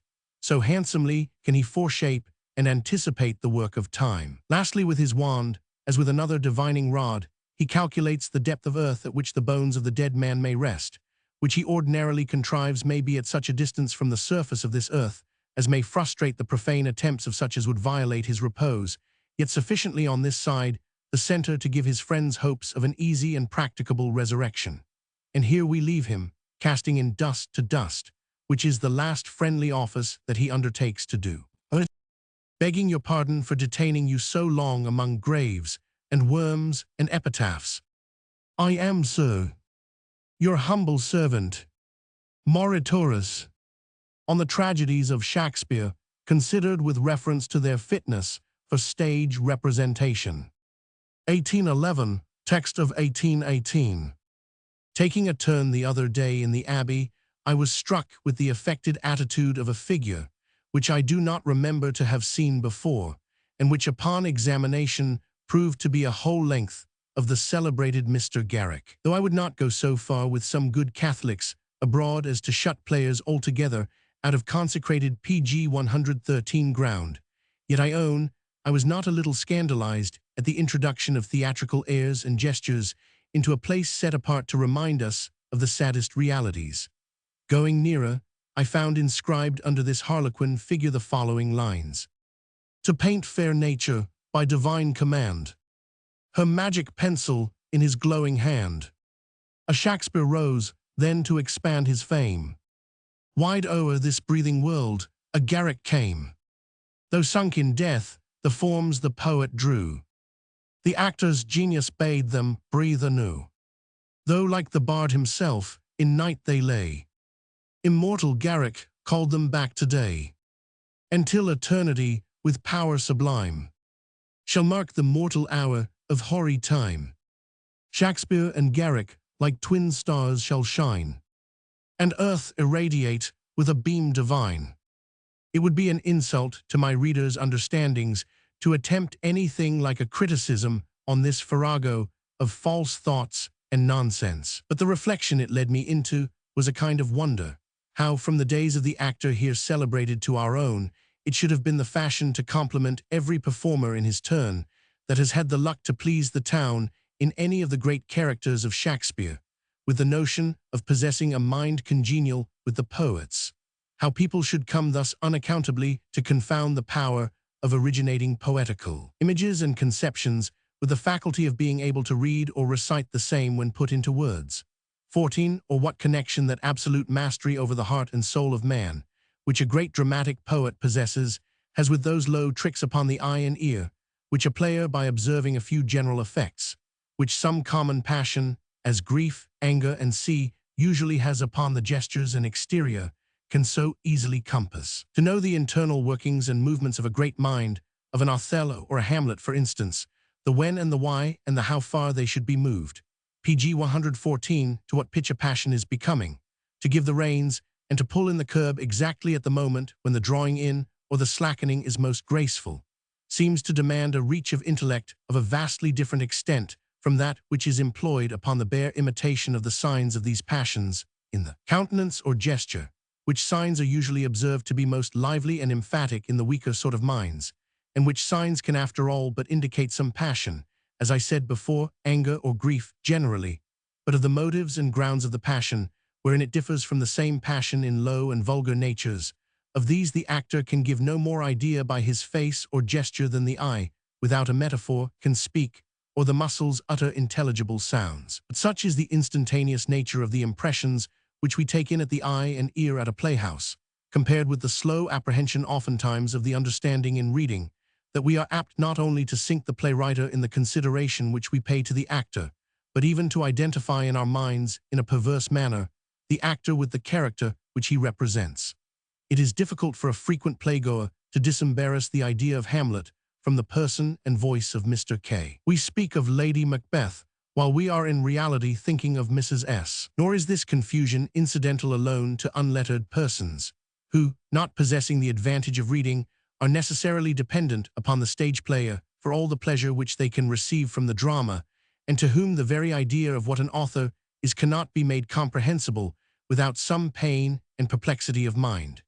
The error is one from which persons otherwise not meanly lettered find it almost impossible to extricate themselves. Never let me be so ungrateful as to forget the very high degree of satisfaction which I received some years back from seeing for the first time a tragedy of Shakespeare performed, in which these two great performers sustain the principal parts. It seemed to embody and realize conceptions which had hitherto assumed no distinct shape. But dearly do we pay all our life after for this juvenile pleasure, this sense of distinctness. When the novelty is past, we find to our cost that instead of realizing an idea, we have only materialized and brought down a fine vision to the page 115 standard of flesh and blood. We have let go a dream in quest of an unattainable substance. How cruelly this operates upon the mind, to have its free conceptions thus cramped and pressed down to the measure of a straight-lacing actuality, may be judged from that delightful sensation of freshness with which we turn to those plays of Shakespeare which have escaped being performed, and to those passages in the acting plays of the same writer which have happily been left out in performance. How far the very custom of hearing anything spouted, withers and blows upon a fine passage, may be seen in those speeches from Henry V, and see which are current in the mouths of schoolboys from their being to be found in Enfield speakers, and such kind of books. I confess myself utterly unable to appreciate that celebrated soliloquy in Hamlet, beginning to be or not to be, or to tell whether it be good, bad, or indifferent. It has been so handled and pawed about by declamatory boys and men, and torn so inhumanly from its living place and principle of continuity in the play, till it is become to me a perfect dead member. It may seem a paradox, but I cannot help being of opinion that the plays of Shakespeare are less calculated for performance on a stage than those of almost any other dramatist whatever. Their distinguished excellence is a reason that they should be so. There is so much in them which comes not under the province of acting, with which eye and tone and gesture have nothing to do.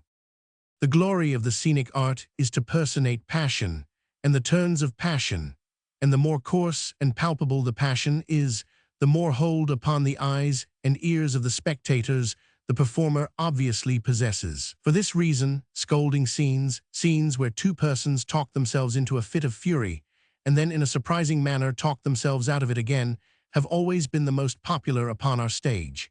And the reason is plain, because the spectators are here most palpably appealed to. They are the proper judges in this war of words. They are the legitimate ring that should be formed round such intellectual prize-fighters. Talking is the direct object of the imitation here. But in all the best dramas, and in Shakespeare above all, how obvious it is that the form of speaking, whether it be in soliloquy or dialogue, is only a medium, and often a highly artificial one, for putting the page 116 reader or spectator into possession of that knowledge of the inner structure and workings of mind in a character, which he could otherwise never have arrived at in that form of composition by any gift short of intuition. We do here as we do with novels written in the epistolary form. How many improprieties, perfect solecisms in letter writing do we put up with in Clarissa and other books, for the sake of the delight which that form upon the whole gives us. But the practice of stage representation reduces everything to a controversy of elocution. Every character, from the boisterous blasphemings of Bajazet to the shrinking timidity of womanhood, must play the orator. The love dialogues of Romeo and Juliet, those silver-sweet sounds of lovers' tongues by night, the more intimate and sacred sweetness of nuptial colloquy between an Othello or a Posthumus with their married wives, all those delicacies which are so delightful in the reading, as when we read of those youthful dalliances in paradise. As beseemed, fair couple linked in happy nuptial league. Alone, by the inherent fault of stage representation, how are these things sullied and turned from their very nature by being exposed to a large assembly, when such speeches as Imogen addresses to her lord come drawling out of the mouth of a hired actress, whose courtship, though nominally addressed to the personated Posthumus, is manifestly aimed at the spectators, who are to judge of her endearments and her returns of love. The character of Hamlet is perhaps that by which, since the days of Betterton, a succession of popular performers have had the greatest ambition to distinguish themselves. The length of the part may be one of their reasons, but for the character itself, we find it in a play, and therefore we judge it a fit subject of dramatic representation. The play itself abounds in maxims and reflections beyond any other, and therefore we consider it as a proper vehicle for conveying moral instruction. But Hamlet himself, what does he suffer meanwhile by being dragged forth as a public schoolmaster to give lectures to the crowd? Why 9 parts in 10 of what Hamlet does are transactions between himself and his moral sense. They are the effusions of his solitary musings, pg 117, which he retires to holes and corners and the most sequestered parts of the palace to pour forth. Or rather, they are the silent meditations with which his bosom is bursting, reduced to words for the sake of the reader, who must else remain ignorant of what is passing there. These profound sorrows, these light and noise-abhorring ruminations, which the tongue scarce dares utter to deaf walls and chambers, how can they be represented by a gesticulating actor, who comes and mouths them out before an audience, making 400 people his confidants at once? I say not that it is the fault of the actors so to do. He must pronounce them or rotundo, he must accompany them with his eye, he must insinuate them into his auditory by some trick of eye, tone, or gesture, or he fails. He must be thinking all the while of his appearance, because he knows that all the while the spectators are judging of it. And this is the way to represent the shy, negligent, retiring Hamlet. It is true that there is no other mode of conveying a vast quantity of thought and feeling to a great portion of the audience, who otherwise would never earn it for themselves by reading, and the intellectual acquisition gained this way may, for aught I know, be inestimable. But I am not arguing that Hamlet should not be acted, but how much Hamlet is made another thing by being acted. I have heard much of the wonders which Garrick performed in this part, but as I never saw him, I must have leave to doubt whether the representation of such a character came within the province of his art. Those who tell me of him speak of his eye, of the magic of his eye, and of his commanding voice, physical properties vastly desirable in an actor, and without which he can never insinuate meaning into an auditory. But what have they to do with Hamlet? What have they to do with intellect? In fact, the things aimed at in theatrical representation are to arrest the spectator's eye upon the form and the gesture, and so to gain a more favorable hearing to what is spoken. It is not what the character is, but how he looks, not what he says, but how he speaks it. I see no reason to think that if the play of Hamlet were written over again by some such writer as Banks or Lillo, retaining the process of the story, but totally omitting all the poetry of it, all the divine features of Shakespeare, his stupendous intellect, and only taking care to give us enough of passionate dialogue, which Banks or pg 118 Lillo were never at a loss to furnish. I see not how the effect could be much different upon an audience, nor how the actor has it in his power to represent Shakespeare to us differently from his representation of Banks or Lillo. Hamlet would still be a youthful, accomplished prince, and must be gracefully personated. He might be puzzled in his mind, wavering in his conduct, seemingly cruel to Ophelia. He might see a ghost and start at it, and address it kindly when he found it to be his father. All this in the poorest and most homely language of the serverless creeper after nature that ever consulted the palate of an audience, without troubling Shakespeare for the matter. And I see not but there would be room for all the power which an actor has to display itself. All the passions and changes of passion might remain, for those are much less difficult to write or act than is thought. It is a trick easy to be attained. It is but rising or falling a note or two in the voice, a whisper with a significant foreboding look to announce its approach, and so contagious the counterfeit appearance of any emotion is that let the words be what they will, the look and tone shall carry it off and make it pass for deep skill in the passions. It is common for people to talk of Shakespeare's plays being so natural that everybody can understand him. They are natural indeed, they are grounded deep in nature, so deep that the depth of them lies out of the reach of most of us. You shall hear the same persons say that George Barnwell is very natural, and Othello is very natural, that they are both very deep, and to them they are the same kind of thing. At the one they sit and shed tears, because a good sort of young man is tempted by a naughty woman to commit a trifling peccadillo, the murder of an uncle or so 15, that is all, and so comes PG 119 to an untimely end, which is so moving, and at the other, because a blackamoor in a fit of jealousy kills his innocent white wife, and the odds are that 99 out of 100 would willingly behold the same catastrophe happen to both the heroes, and have thought the rope more due to Othello than to Barnwell. For of the texture of Othello's mind, the inward construction marvelously laid open with all its strengths and weaknesses, its heroic confidences and its human misgivings, its agonies of hate springing from the depths of love, they see no more than the spectators at a cheaper rate, who pay their pennies apiece to look through the man's telescope in Leicester Fields, see into the inward plot and topography of the moon. Some dim thing or other they see an actor personating a passion of grief or anger, for instance, and they recognize it as a copy of the usual external effects of such passions, or at least as being true to that symbol of the emotion which passes current at the theatre for it is often no more than that, but of the grounds of the passion, its correspondence to a great or heroic nature, which is the only worthy object of tragedy. That common auditors know anything of this, or can have any such notions dinned into them by the mere strength of an actor's lungs, that apprehensions foreign to them should be thus infused into them by storm, I can neither believe nor understand how it can be possible.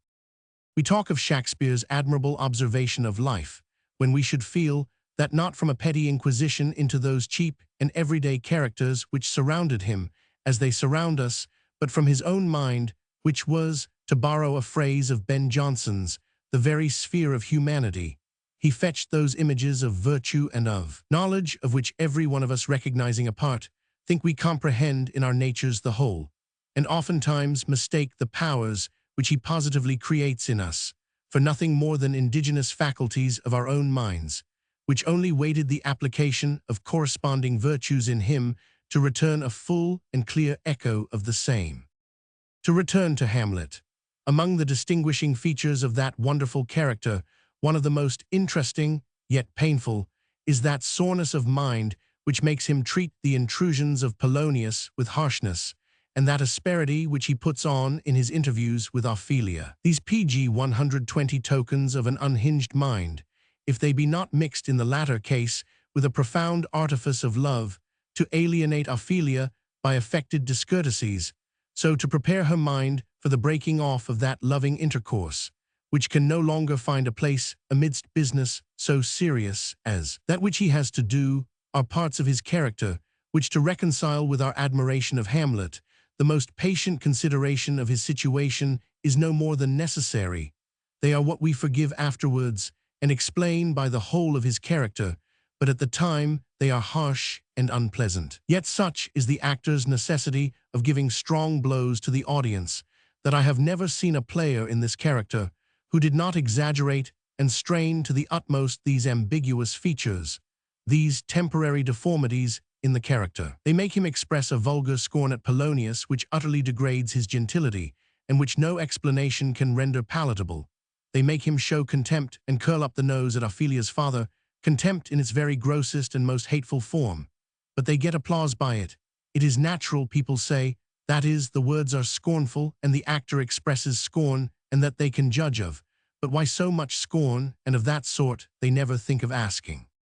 So to Ophelia, All the Hamlets that I have ever seen rant and rave at her as if she had committed some great crime, and the audience are highly pleased, because the words of the part are satirical, and they are enforced by the strongest expression of satirical indignation of which the face and voice are capable. But then, whether Hamlet is likely to have put on such brutal appearances to a lady whom he loved so dearly is never thought on. The truth is that in all such deep affections as had subsisted between Hamlet and Ophelia, there is a stock of supererogatory love, if I may venture to use the expression, which in any great grief of heart, especially where that which preys upon the mind cannot be communicated, confers a kind of indulgence upon the grieved party to express itself, even to its heart's dearest object, in the language of a temporary alienation. But it is not alienation, it is a distraction purely, and so it always makes itself to be felt by that object.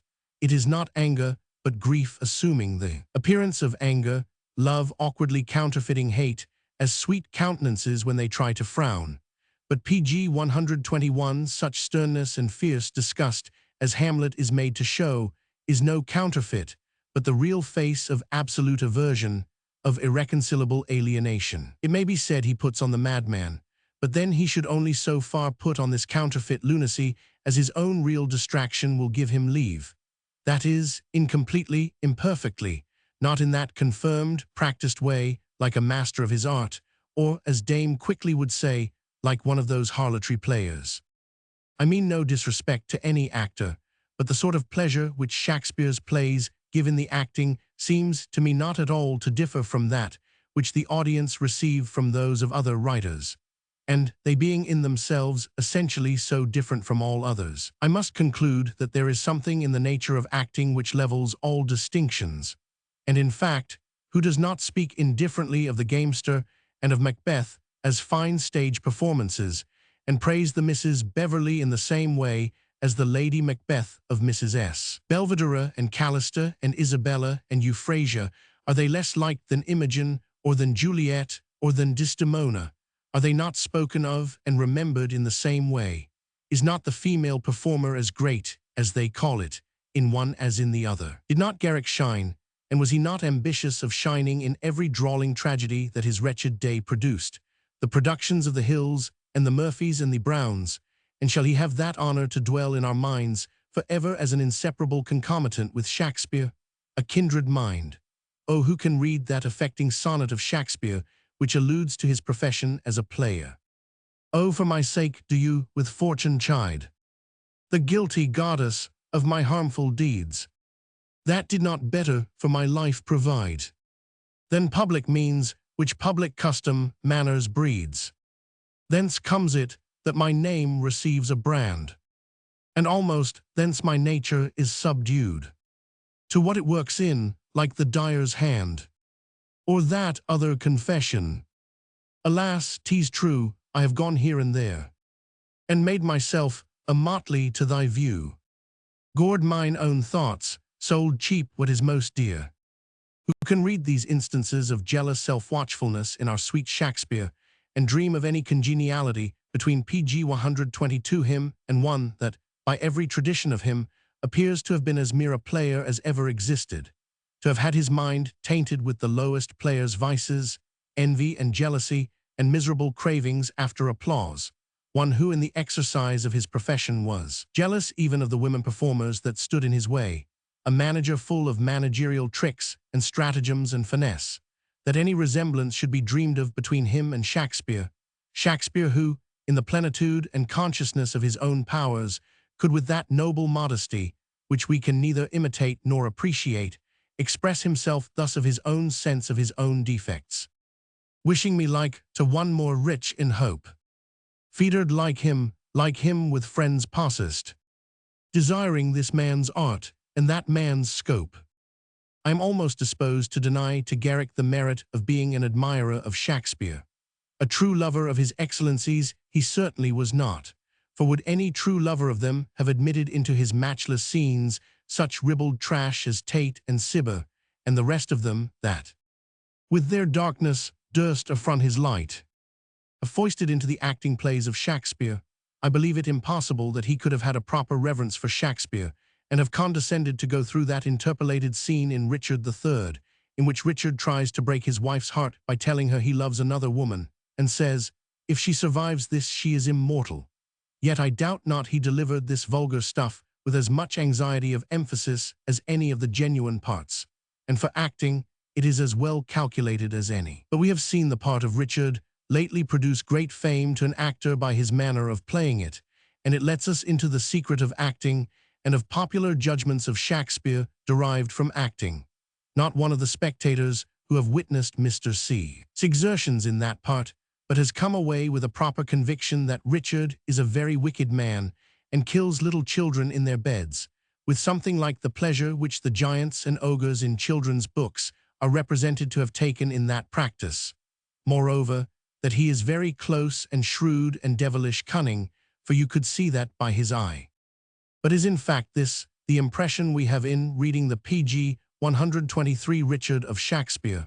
Do we feel anything like disgust, as we do at that butcher-like representation of him that passes for him on the stage? A horror at his crimes blends with the effect which we feel, but how is it qualified, how is it carried off by the rich intellect which he displays, his resources, his wit, his buoyant spirits, his vast knowledge and insight into characters, the poetry of his part, not an atom of all which is made perceivable in Mr. C's way of acting it. Nothing but his crimes, his actions, is visible. They are prominent and staring. The murderer stands out, but where is the lofty genius, the man of vast capacity, the profound, the witty, accomplished Richard? The truth is, the characters of Shakespeare are so much the objects of meditation rather than of interest or curiosity as to their actions, that while we are reading any of his great criminal characters, Macbeth, Richard, even Iago, we think not so much of the crimes which they commit, as of the ambition, the aspiring spirit, the intellectual activity, which prompts them to overleap those moral fences. Barnwell is a wretched murderer. There is a certain fitness between his neck and the rope. He is the legitimate heir to the gallows. Nobody who thinks at all can think of any alleviating circumstances in his case to make him a fit object of mercy. Or to take an instance from the higher tragedy, what else but a mere assassin is Glenalvon? Do we think of anything but of the crime which he commits, and the rack which he deserves? That is all which we really think about him. Whereas in corresponding characters in Shakespeare so little do the actions comparatively affect us, that while the impulses, the inner mind in all its perverted greatness, solely seems real and is exclusively attended to, the crime is comparatively nothing. But when we see these things represented, the acts which they do are comparatively everything, their impulses nothing. The state of sublime emotion into which we are elevated by those images of night and horror, which Macbeth is made to utter, that solemn prelude with which he entertains the time till the bell shall strike which is to call him to murder Duncan, when we no longer read it in a book, when we have given up that vantage ground of abstraction which reading possesses over seeing, and come to see a man in his bodily shape before our eyes actually preparing to commit a murder. If the acting be true and impressive, as IP 124 have witnessed it in Mr. K's performance of that part, the painful anxiety about the act, the natural longing to prevent it while it yet seems unperpetrated, the too close pressing semblance of reality, give a pain and an uneasiness which totally destroy all the delight which the words in the book convey. Where the deed-doing never presses upon us with the painful sense of presence, it rather seems to belong to history, to something past and inevitable, if it has anything to do with time at all. The sublime images, the poetry alone, is that which is present to our minds in the reading. So to see Lear acted, to see an old man tottering about the stage with a walking stick, turned out of doors by his daughters in a rainy night, has nothing in it but what is painful and disgusting. We want to take him into shelter and relieve him. That is all the feeling which the acting of Lear ever produced in me, but the Lear of Shakespeare cannot be acted. The contemptible machinery by which they mimic the storm which he goes out in is not more inadequate to represent the horrors of the real elements than any actor can be to represent Lear. They might more easily propose to personate the Satan of Milton upon a stage, or one of Michelangelo's terrible figures. The greatness of Lear is not in corporal dimension, but in intellectual. The explosions of his passion are terrible as a volcano. They are storms turning up and disclosing to the bottom that sea, his mind, with all its vast riches. It is his mind which is laid bare. This case of flesh and blood seems too insignificant to be thought on, even as he himself neglects it. On the stage we see nothing but corporal infirmities and weakness, the impotence of rage. While we read it, we see not Lear, but we are Lear. We are in his mind. We are sustained by a grandeur which baffles the malice of daughters and storms.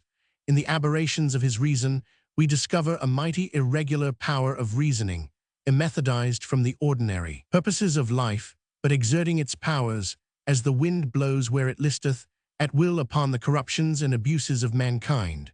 What have looks, or tones, to do with that sublime identification of his age with that of the heavens themselves, when in his reproaches to them for conniving at the injustice of his children, he reminds them that they themselves are old? What gesture shall we appropriate to this? What has the voice or the eye to do with such things? But the play is beyond all art, as the PG 125 tamperings with it show. It is too hard and stony. It must have love scenes and a happy ending. It is not enough that Cordelia is a daughter, she must shine as a lover too. Tate has put his hook in the nostrils of this Leviathan, for Garrick and his followers, the showmen of the scene, to draw the mighty beast about more easily. A happy ending, as if the living martyrdom that Lear had gone through, the flaying of his feelings alive, did not make a fair dismissal from the stage of life, the only decorous thing for him. If he is to live and be happy after, if he could sustain this world's burden after, why all this pudder and preparation? Why torment us with all this unnecessary sympathy? As if the childish pleasure of getting his gilt robes and scepter again could tempt him to act over again his misused station. As if at his years, and with his experience, anything was left but to die. Lear is essentially impossible to be represented on a stage, but how many dramatic personages are there in Shakespeare, which though more tractable and feasible, if I may so speak, than Lear, yet from some circumstance, some adjunct to their character, are improper to be shewn to our bodily eye. Othello, for instance. Nothing can be more soothing, more flattering to the nobler parts of our natures, than to read of a young Venetian lady of highest extraction, through the force of love, and from a sense of merit in him whom she loved, laying aside every consideration of kindred, and country, and color, and wedding with a coal-black Moor. For such he is represented, in the imperfect state of knowledge respecting foreign countries in those days, compared with our own, or in compliance with popular notions, though the Moors are now well enough known to be by many shades less unworthy of a white woman's fancy. It is the perfect triumph of virtue over accidents, of the imagination over the senses. She sees Othello's color in his mind. But upon the stage, when the imagination is no longer the ruling faculty, but we are left to our poor unassisted senses, I appeal to everyone that has seen Othello played, whether he did not, on the contrary, sink Othello's mind in his color, whether he did not find something extremely revolting in the courtship and wedded caresses of Othello and Desdemona, and whether the actual sight of the thing did not overweigh all that beautiful compromise which we make in reading. And the reason PG 126 it should do so is obvious, because there is just so much reality presented to our senses as to give a perception of disagreement, with not enough of belief in the internal motives, all that which is unseen, to overpower and reconcile the first and obvious prejudices. 16. What we see upon a stage is body and bodily action. What we are conscious of in reading is almost exclusively the mind and its movements, and this, I think, may sufficiently account for the very different sort of delight with which the same play so often affects us in the reading and the seeing. It requires little reflection to perceive that if those characters in Shakespeare which are within the precincts of nature have yet something in them which appeals too exclusively to the imagination, to admit of their being made objects to the senses without suffering a change and a diminution, that, still stronger, the objection must lie against representing another line of characters, which Shakespeare has introduced to give a wildness and a supernatural elevation to his scenes, as if to remove them still farther from that assimilation to common life in which their excellence is vulgarly supposed to consist. When we read the incantations of those terrible beings the witches in Macbeth, though some of the ingredients of their hellish compositions savor of the grotesque, yet is the effect upon us other than the most serious and appalling that can be imagined? Do we not feel spellbound as Macbeth was? Can any mirth accompany a sense of their presence? We might as well laugh under a consciousness of the principle of evil himself being truly and really present with us. But attempt to bring these beings onto a stage, and you turn them instantly into so many old women that men and children are to laugh at. Contrary to the old saying that seeing is believing, the sight actually destroys the faith, and the mirth in which we indulge at PG 127 their expense, when we see these creatures upon a stage, seems to be a sort of indemnification which we make to ourselves for the terror which they put us in. When reading made them an object of belief, when we surrendered up our reason to the poet, as children to their nurses and their elders, and we laugh at our fears, as children who thought they saw something in the dark, triumph when the bringing in of a candle discovers the vanity of their fears. For this exposure of supernatural agents upon a stage is truly bringing in a candle to expose their own delusiveness. Is the solitary taper and the book that generates a faith in these terrors, a ghost by chandelier light, and in good company deceives no spectators,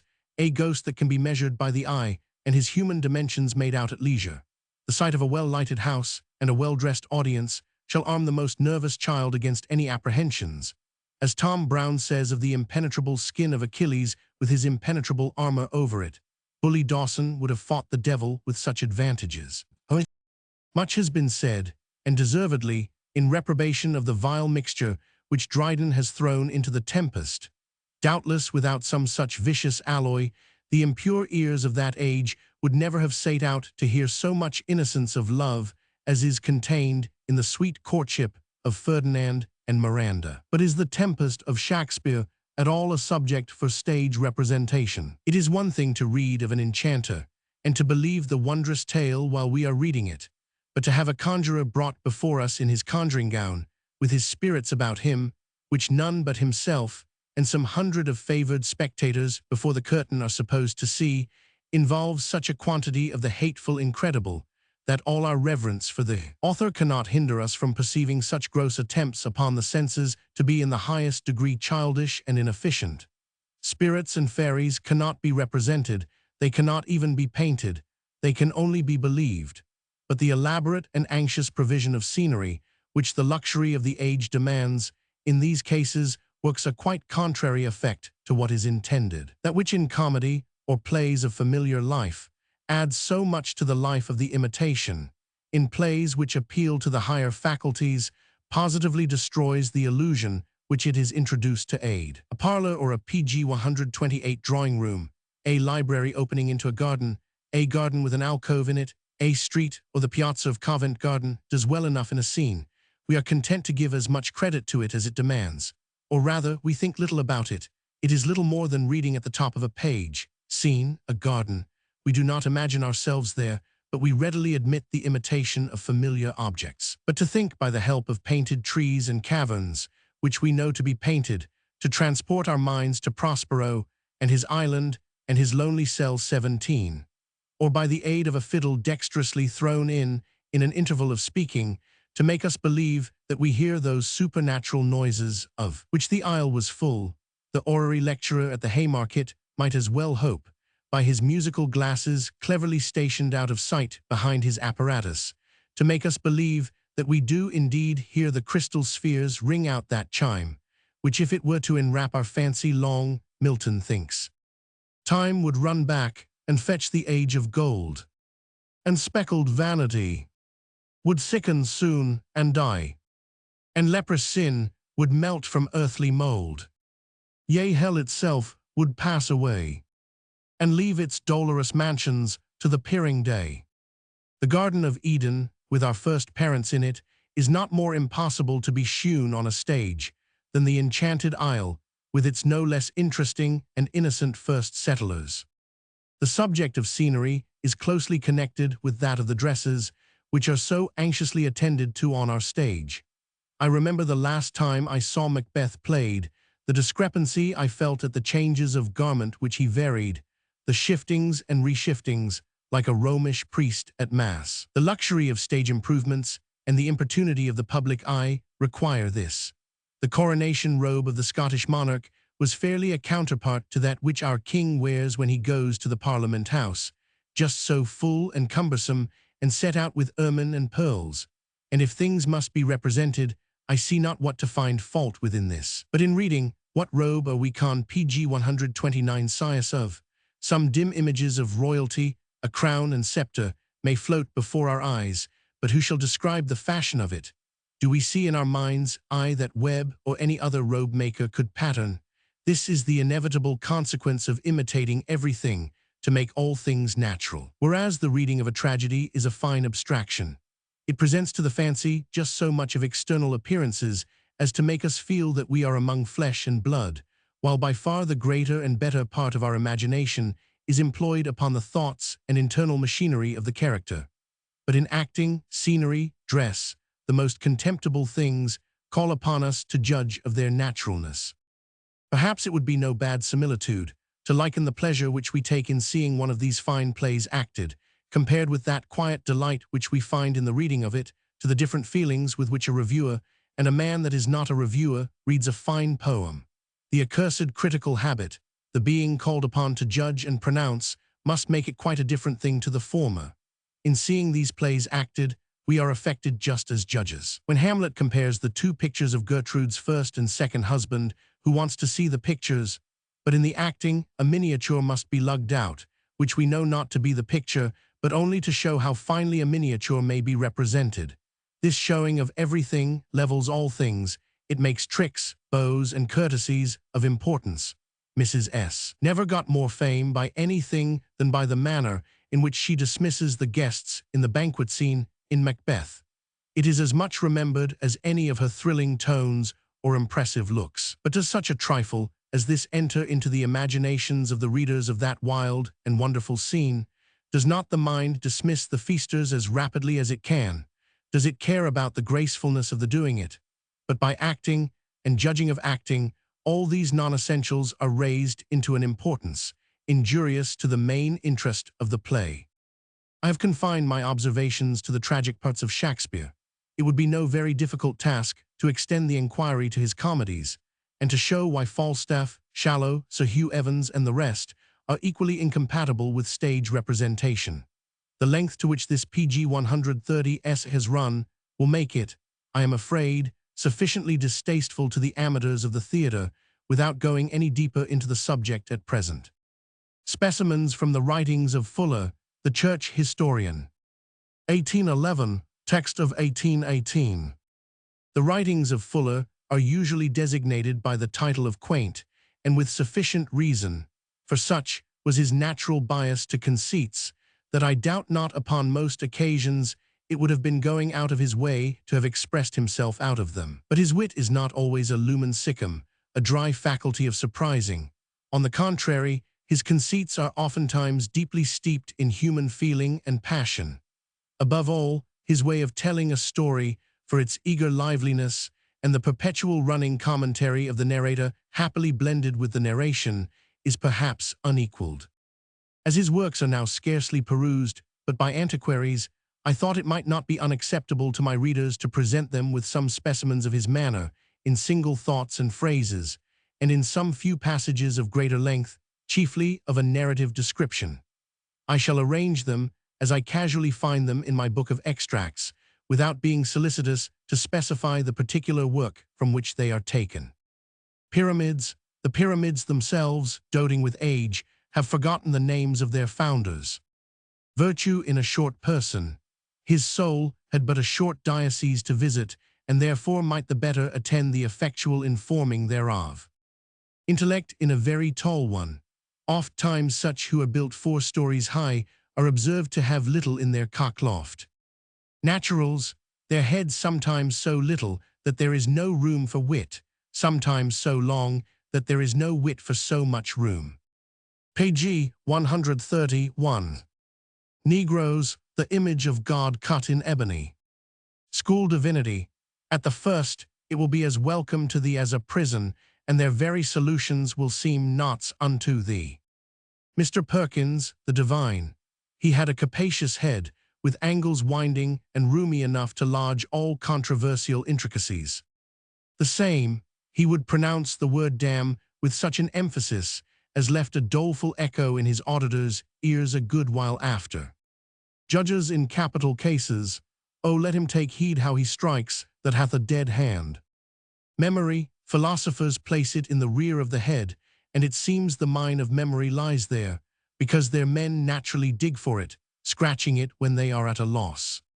Fancy, it is the most boundless and restless faculty of the soul, for while the understanding and the will are kept, as it were, in libera custodia to their objects of verum et bonum, the fancy is free from all engagements.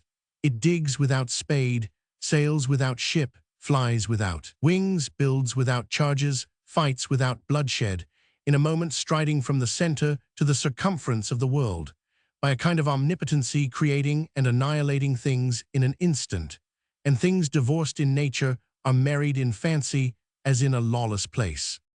Infants, some, admiring what motives to mirth infants meet with in their silent and solitary smiles, have resolved, how truly I know not, that then they converse with angels, as indeed such cannot among mortals find any fitter companions.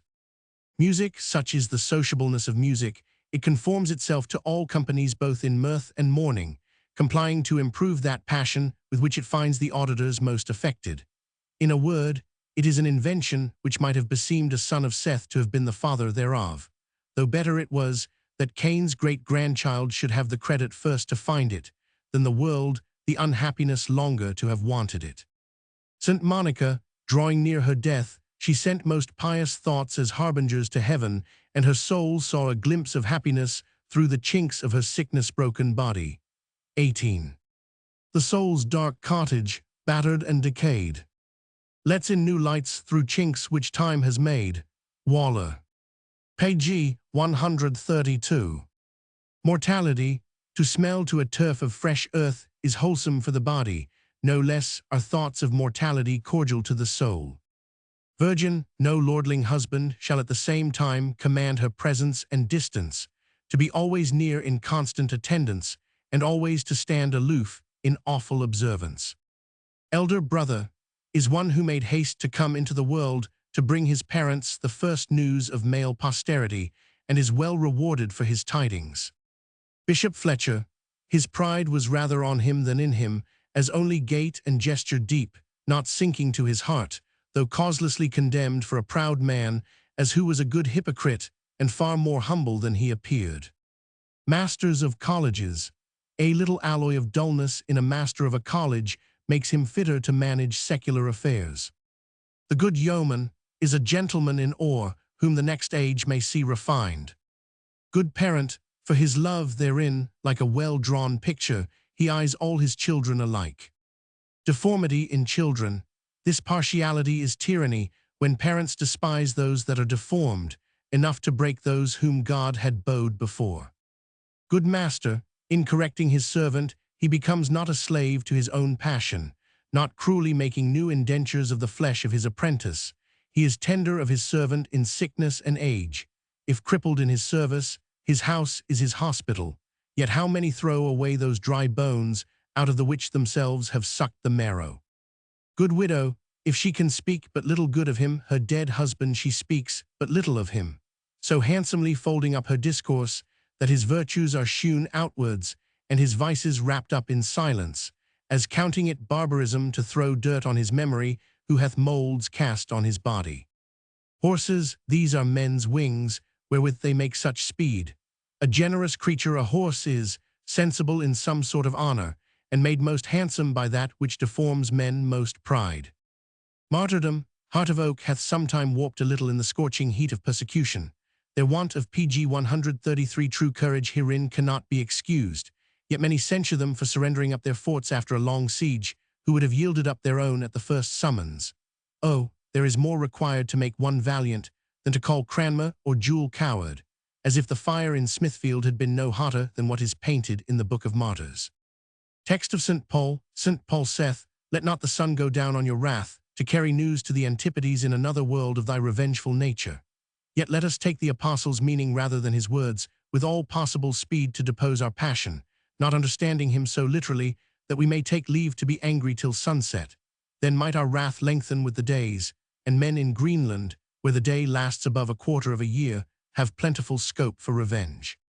Bishop Brownrigg, he carried learning enough in numerato about him in his pockets for any discourse, and had much more at home in his chests for any serious dispute. Modest want, those that with diligence fight against poverty, though neither conquer till death makes it a drawn battle, expect not but prevent their craving of thee. For God forbid the heavens should never rain, till the earth first opens her mouth, seeing some grounds will sooner burn than chap. Deathbed temptations. The devil is most busy on the last day of his term, and a tenant to be outed cares not what mischief he doth. Conversation.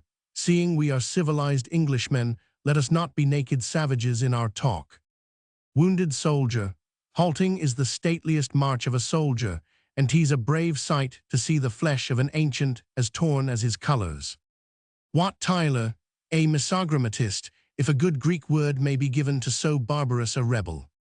Heralds. Heralds new mold men's names, taking PG 134 from them, adding to them, melting out all the liquid letters, torturing mutes to make them speak, and making vowels dumb, to bring it to a fallacious homonymy at the last, that their names may be the same with those noble houses they pretend to. Antiquarian. Diligence. It is most worthy observation, with what diligence he Camden enquired after ancient places, making hue and cry after many a city which was run away, and by certain marks and tokens pursuing to find it, as by the situation on the Roman highways, by just distance from other ancient cities, by some affinity of name, by tradition of the inhabitants, by Roman coins digged up, and by some appearance of ruins.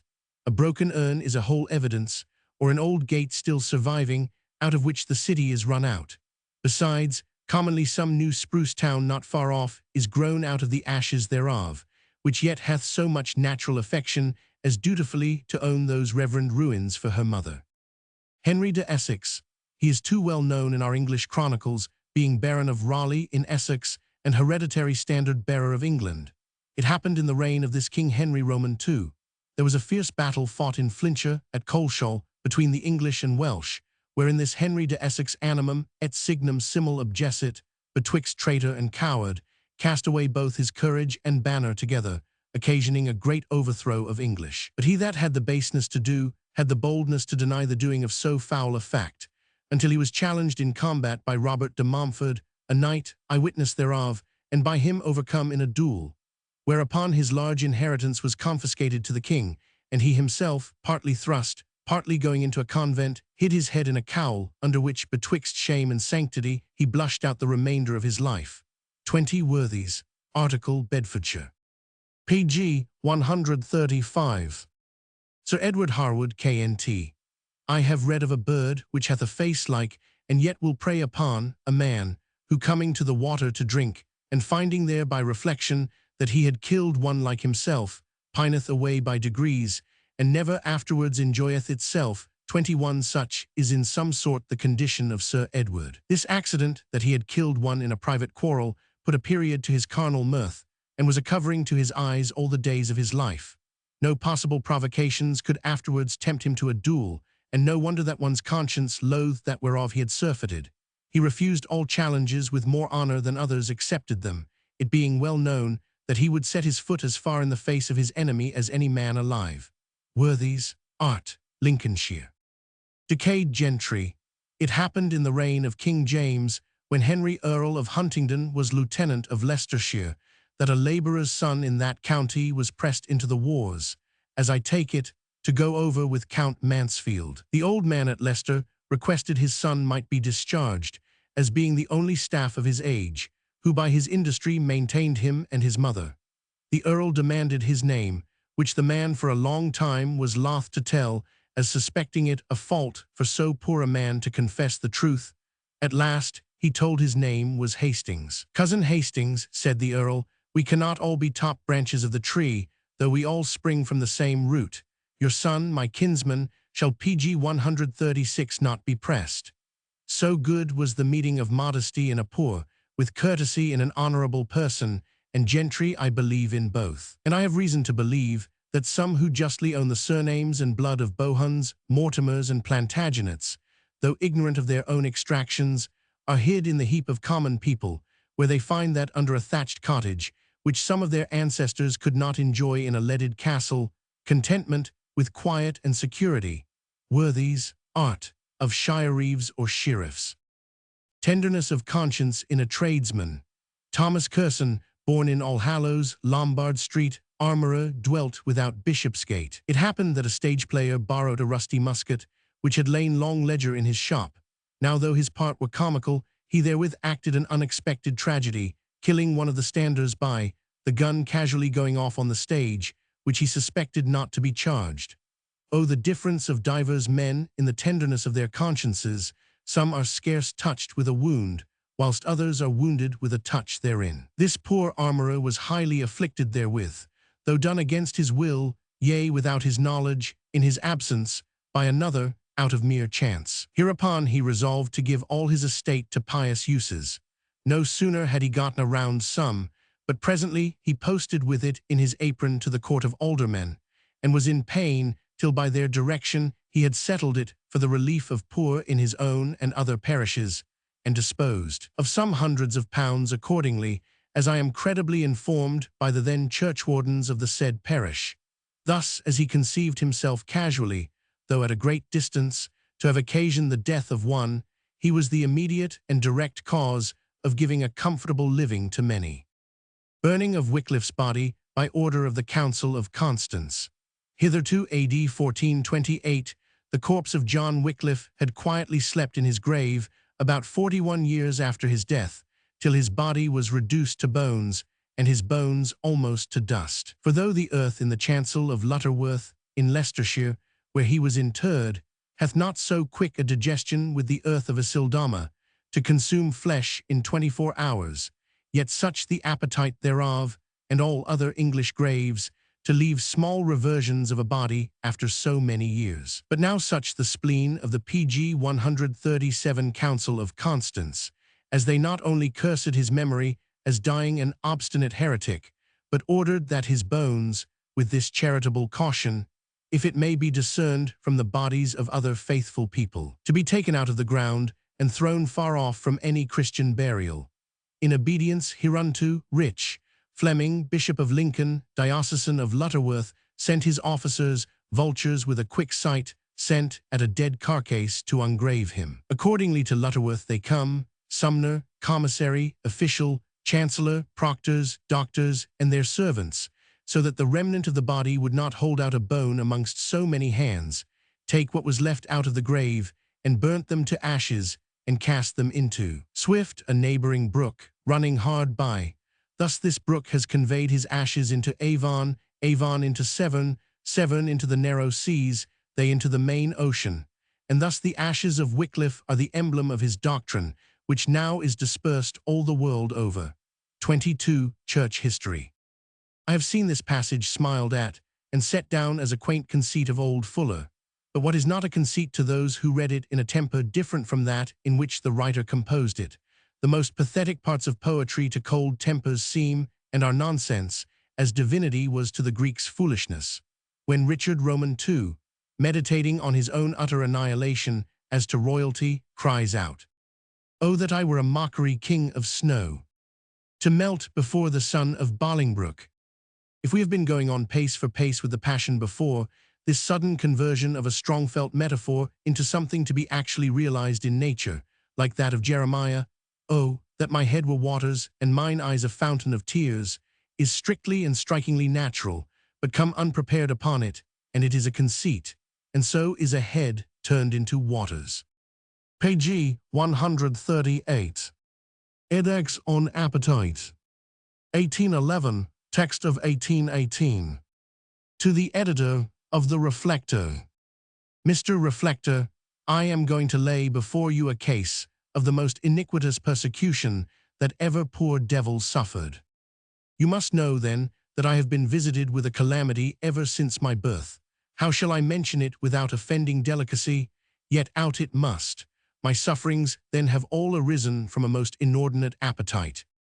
Not for wealth, not for vast possessions, then might I have hoped to find a cure in some of those precepts of philosophers or poets, those verba et voces which Horace speaks of. Quibus hunc lenior dolorum. Passis et magnum morbi deponer partum. Not for glory, not for fame, not for applause, for against this disease too, he tells us there are certain piacula, or, as Pope has chosen to render it, rhymes which fresh and fresh applied will cure the errantsty puppy of his pride. Nor yet for pleasure, properly so called, the strict and virtuous lessons which I received in early life from the best of parents, a pious clergyman of the Church of England, now no more, I trust, have rendered me sufficiently secure on that side. No, sir, for none of these things, but an appetite in its coarsest and least metaphorical sense, an appetite for food. The exorbitances of my arrowroot and pap-dish days I cannot go back far enough to remember, only I have been told that my mother's constitution not admitting of my being nursed at home, the woman who had the care of me for that purpose used to make most extravagant demands for my pretended excesses in that kind, which my parents, rather than believe anything unpleasant of me, chose to impute to the known covetousness and mercenary disposition of that sort of people. This blindness continued on their part after PG 139 I was sent for home, up to the period when it was thought proper, on account of my advanced age, that I should mix with other boys more unreservedly than I had hitherto done. I was accordingly sent to boarding school. Here the melancholy truth became too apparent to be disguised. The prying republic of which a great school consists soon found me out. There was no shifting the blame any longer upon other people's shoulders, no good-natured maid to take upon herself the enormities of which I stood accused in the article of bread and butter, besides the crying sin of stolen ends of puddings and cold pies strangely missing. The truth was but too manifest in my looks, in the evident signs of inanition which I exhibited after the fullest meals, in spite of the double allowance which my master was privately instructed by my kind parents to give me. The sense of the ridiculous, which is but too much alive in grown persons, is tenfold more active and alert in boys. Once detected, I was the constant butt of their arrows, the mark against which every puny leveler directed his little shaft of scorn. The very Graduses and Thesauruses were raked for phrases to pelt me with by the tiny pedants. Ventri natus, ventri deditus, vesana gula, escarum gurges, dapibus indulgens, non dans frna gull, sectans laut furcula mens, resounded wheresoever I passed. I lead a weary life, suffering the penalties of guilt for that which was no crime, but only following the blameless dictates of nature. The remembrance of those childish reproaches haunts me yet oftentimes in my dreams. My school days come again, and the horror I used to feel, when in some silent corner retired from the notice of my unfeeling playfellows, I have sat to mumble the solitary slice of gingerbread allotted me by the bounty of considerate friends, and have ached at heart because I could not spare a portion of it, as I saw other boys do to some favorite boy. For if I know my own heart, I was never selfish, never possessed a luxury which I did not hasten to communicate to others. But my food, alas, was none. It was an indispensable necessary. I could as soon have spared the blood in my veins as have parted that with my companions. Well, no one stage of suffering lasts forever. We should grow reconciled to it at length, I suppose, if it did. The miseries of my school days had their end. I was once more restored to the paternal dwelling. The affectionate solicitude PG 140 of my parents was directed to the good-natured purpose of concealing even from myself the infirmity which haunted me. I was continually told that I was growing, and the appetite I displayed was humanely represented as being nothing more than a symptom and an effect of that. I used even to be complimented upon it, but this temporary fiction could not endure above a year or two. I ceased to grow, but alas, I did not cease my demands for alimentary sustenance. Those times are long since past, and with them have ceased to exist the fond concealment, the indulgent blindness, the delicate overlooking, the compassionate fiction. I and my infirmity are left exposed and bare to the broad, unwinking eye of the world, which nothing can elude. My meals are scanned, my mouthfuls weighed in a balance.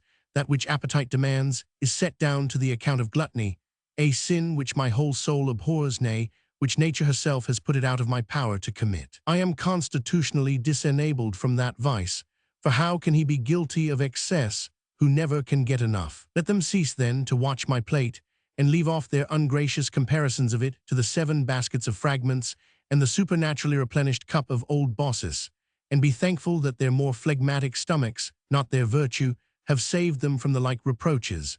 I do not see that any of them desist from eating till the holy rage of hunger, as someone calls it, is supplied. Alas, I am doomed to stop short of that continence. What am I to do? I am by disposition inclined to conviviality and the social meal. I am no gourmand, I require no dainties, I should despise the board of Heliogabalus, except for its long sitting. Those vivacious, long-continued meals of the latter Romans, indeed I justly envy, but the kind of fare which the Curii and Dentati put up with, I could be content with.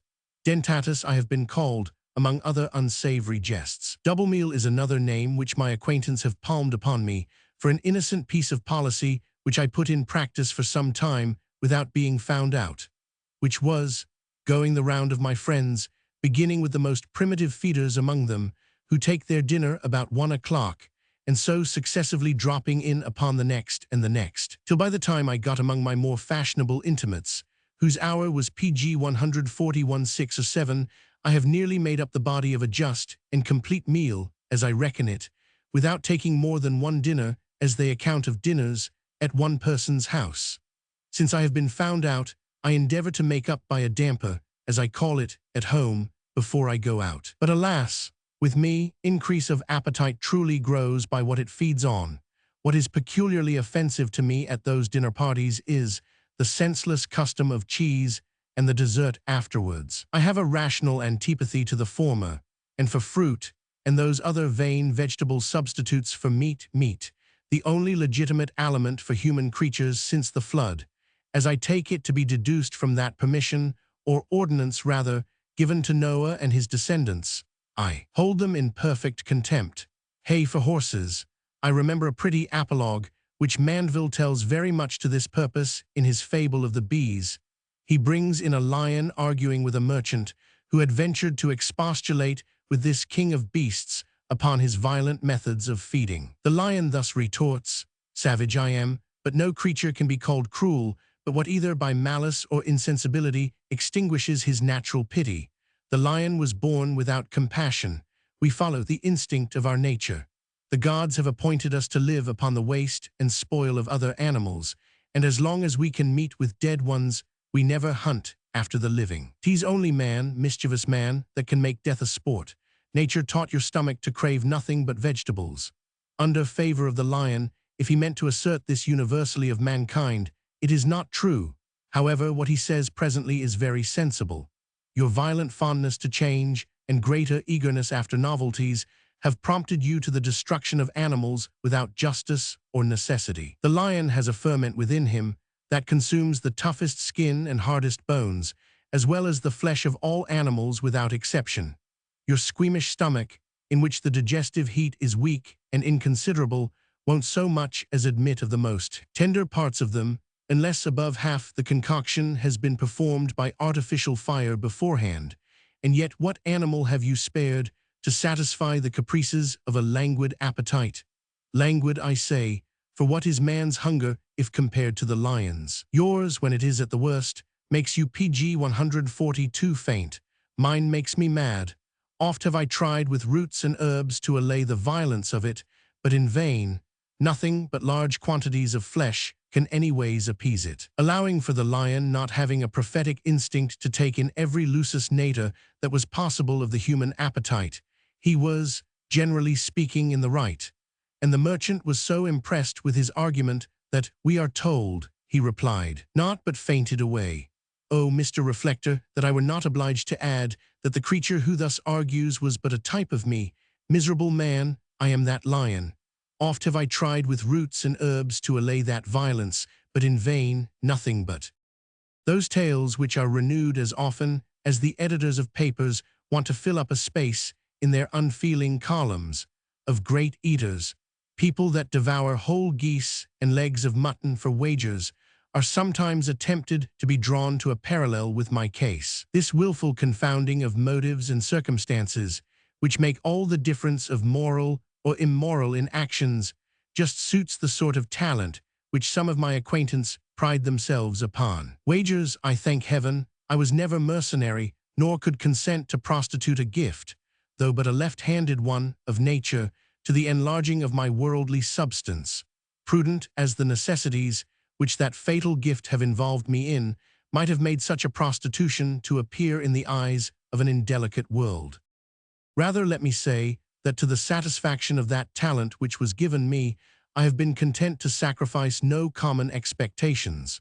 For such I had from an old lady, a near relation of our family, in whose good graces I had the fortune to stand, till one fatal evening. You have seen, Mr. Reflector, if you have ever passed your time much in country towns, the kind of suppers which elderly ladies in those places have lying in petto in an adjoining parlor, next to that where they are entertaining their periodically invited coevals with cards and muffins. The cloth is usually spread some half-hour before the final rubber is decided, whence they adjourn to sup upon what may emphatically be called nothing. A sliver of ham, purposely contrived to be transparent to show the china dish through it, neighboring a slip of invisible brawn, which abuts upon something they call a tartlet, as that is bravely supported by an atom PG 143 of marmalade, flanked in its turn by a grain of potted beef, with a power of such dishlings, minims of hospitality, spread in defiance of human nature, or rather with an utter ignorance of what it demands. Being engaged at one of these card parties, I was obliged to go a little before supper time, as they facetiously call the point of time in which they are taking these shadowy refections, and the old lady, with a sort of fear shining through the smile of courteous hospitality that beamed in her countenance, begged me to step into the next room and take something before I went out in the cold, a proposal which lay not in my nature to deny. Indignant at the airy prospect I saw before me, I set to, and in a trice dispatched the whole meal intended for 11 persons, fish, flesh, fowl, pastry, to the sprigs of garnishing parsley, and the last fearful custard that quaked upon the board.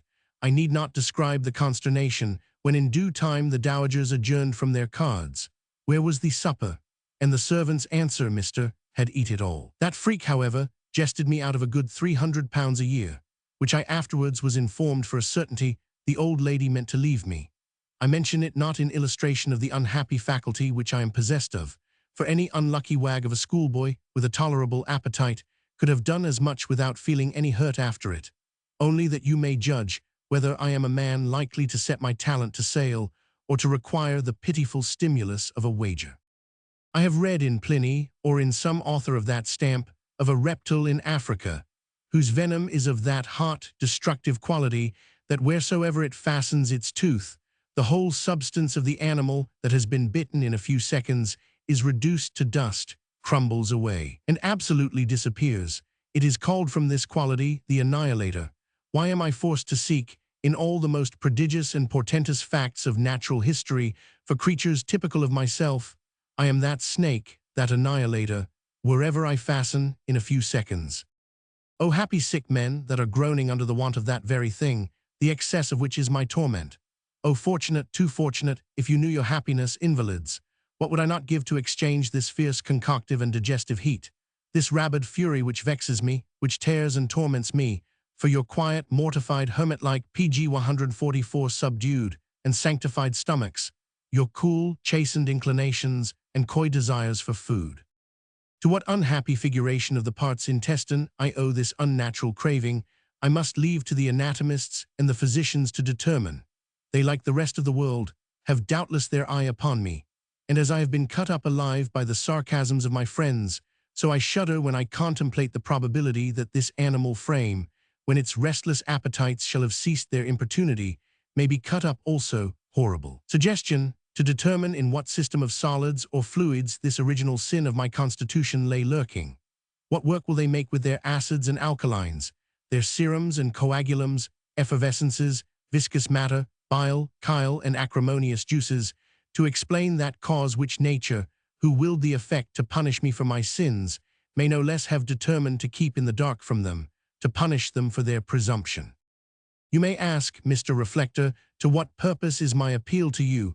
What can you do for me? Alas, I know too well that my case is out of the reach of advice, out of the reach of consolation. But it is some relief to the wounded heart to impart its tale of misery, and some of my acquaintance, who may read my case in your pages under a borrowed name, may be induced to give it a more humane consideration than I could ever yet obtain from them under my own. Make them, if possible, to reflect that an original peculiarity of constitution is no crime, that not that which goes into the mouth desecrates a man, but that which comes out of it, such as sarcasm, bitter jests, mocks and taunts, and ill-natured observations, and let them consider if there be such things, which we have all heard of as pious treachery, innocent adultery, and see whether there may not be also such a thing as innocent gluttony. I shall only subscribe myself, your afflicted servant, Ederax. pg 145. Hispita on the immoderate indulgence of the pleasures of the palate. 1811, text of 1818. To the editor of The Reflector. Mr. Reflector, my husband and I are fond of company, and being in easy circumstances, we are seldom without a party to dinner 2 or 3 days in a week. The utmost cordiality has hitherto prevailed at our meetings, but there is a young gentleman, a near relation of my husband's, that has lately come among us, whose preposterous behavior bids fair, if not timely checked, to disturb our tranquillity. He is too great a favorite with my husband in other respects, for me to remonstrate with him in any other than this distant way. A letter printed in your publication may catch his eye, for he is a great reader and makes a point of seeing all the new things that come out. Indeed, he is by no means deficient in understanding. My husband says that he has a good deal of wit, but for my part, I cannot say I am any judge of that, having seldom observed him open his mouth, except for purposes very foreign to conversation. In short, sir, this young gentleman's failing is an immoderate indulgence of his palate. The first time he dined with us, he thought it necessary to extenuate the length of time he kept the dinner on the table, by declaring that he had taken a very long walk in the morning and came in fasting. But as that excuse could not serve above once or twice at most, he has latterly dropped the mask altogether and chosen to appear in his own proper colors without reserve or apology. You cannot imagine how unpleasant his conduct has become. His way of staring at the dishes as they are brought in has absolutely something immodest in it. It is like the stare of an impudent man of fashion at a fine woman when she first comes into a room. I am positively in pain for the dishes and cannot help thinking they have consciousness and will be put out of countenance. He treats them so like what they are not. Pg 146. Then again he makes no scruple of keeping a joint of meat on the table, after the cheese and fruit are brought in, till he has what he calls done with it. Now how awkward this looks. Where there are ladies, you may judge, Mr. Reflector, how it disturbs the order and comfort of a meal. And yet I always make a point of helping him first, contrary to all good manners, before any of my female friends are helped, that he may avoid this very error. I wish he would eat before he comes out. What makes his proceedings more particularly offensive at our house is that my husband, though out of common politeness, he is obliged to set dishes of animal food before his visitors, yet himself and his whole family, myself included, feed entirely on vegetables. We have a theory that animal food is neither wholesome nor natural to man, and even vegetables we refuse to eat until they have undergone the operation of fire, in consideration of those numberless little living creatures which the glass helps us to detect in every fiber of the plant or root before it be dressed. On the same theory we boil our water, which is our only drink, before we suffer it to come to table. Our children are perfect little Pythagoreans. It would do you good to see them in their nursery, stuffing their dried fruits, figs, raisins, and milk, which is the only approach to animal food which is allowed. They have no notion how the substance of a creature that ever had life can become food for another creature. A beefsteak is an absurdity to them, a mutton chop, a solecism in terms, a cutlet, a word absolutely without any meaning. A butcher is nonsense, except so far as it is taken for a man who delights in blood or a hero. In this happy state of innocence, we have kept their minds, not allowing them to go into the kitchen or to hear of any preparations for the dressing of animal food, or even to know that such things are practiced. But as a state of ignorance is incompatible with a certain age, and as my eldest girl, who is 10 years old next midsummer, must shortly be introduced into the world and sit at table with us, where she will see some things which will shock all her received notions, I have been endeavoring by little and little to break her mind, and prepare it for the disagreeable impressions which must be forced upon it. The first hint I gave her upon the subject, I could see her recoil from it with the same horror with which we PG 147 listen to a tale of anthropophagism, but she has gradually grown more reconciled to it in some measure, from my telling her that it was the custom of the world, to which, however senseless, we must submit so far as we could do it with innocence, not to give offense, and she has shewn so much strength of mind on other occasions, which I have no doubt is owing to the calmness and serenity superinduced by her diet, that I am in good hopes, when the proper season for her debut arrives, she may be brought to endure the sight of a roasted chicken or a dish of sweatbreads, for the first time without fainting. Such being the nature of our little household, you may guess what inroads into the economy of it, what revolutions and turnings of things upside down, the example of such a feeder as Mr. is calculated to produce. I wonder at a time like the present, when the scarcity of every kind of food is so painfully acknowledged, that shame has no effect upon him. Can he have read Mr. Malthus's thoughts on the ratio of food to population? Can he think it reasonable that one man should consume the sustenance of many? The young gentleman has an agreeable air and person, such as are not unlikely to recommend him on the score of matrimony. But his fortune is not over large, and what prudent young woman would think of embarking hers with a man who would bring 3 or 4 mouths, or what is equivalent to them, into a family? She might as reasonably choose a widower in the same circumstances with 3 or 4 children. I cannot think who he takes after. His father and mother, by all accounts, were very moderate eaters, only I have heard that the latter swallowed her victuals very fast, and the former had a tedious custom of sitting long at his meals. Perhaps he takes after both. I wish you would turn this in your thoughts, Mr. Reflector, and give us your ideas on the subject of excessive eating, and particularly of animal food. Hospito. Page 148. The good clerk, a character, with some account of the complete English tradesman. The good clerk, he write the fair and swift hand, and is competently versed in the 4 first rules of arithmetic, in the rule of 3, which is sometimes called the golden rule, and in practice. We mention these things that we may leave no room for cavillers to say that anything essential hath been omitted in our definition, else, to speak the truth, these are but ordinary accomplishments, and such as every understrapper at a desk is commonly furnished with. The character we treat of soareth higher. He is clean and neat in his person, not from a vainglorious desire of setting himself forth to advantage in the eyes of the other sex, with which vanity too many of our young sparks nowadays are infected, but to do credit, as we say, to the office. For this reason he evermore taketh care that his desk or his books receive no soil, the which things he is commonly as solicitous to have fair and unblemished, as the owner of a fine horse is to have him appear in good keep. He riseth early in the morning, not because early rising conduceth to health, though he doth not altogether despise that consideration, but chiefly to the intent that he may be first at the desk. There is his post, there he delighteth to be, unless when his meals or necessity calleth him away, which time he always esteemeth as lost, and maketh as short as possible. He is temperate in eating and drinking, that he may preserve a clear head and steady hand for his master's service. He is also partly induced to this observation of the rules of temperance by his respect for religion and the laws of his country, which things, it may once for all be noted, do add special assistances to his actions, but do not and cannot furnish the main spring or motive thereto.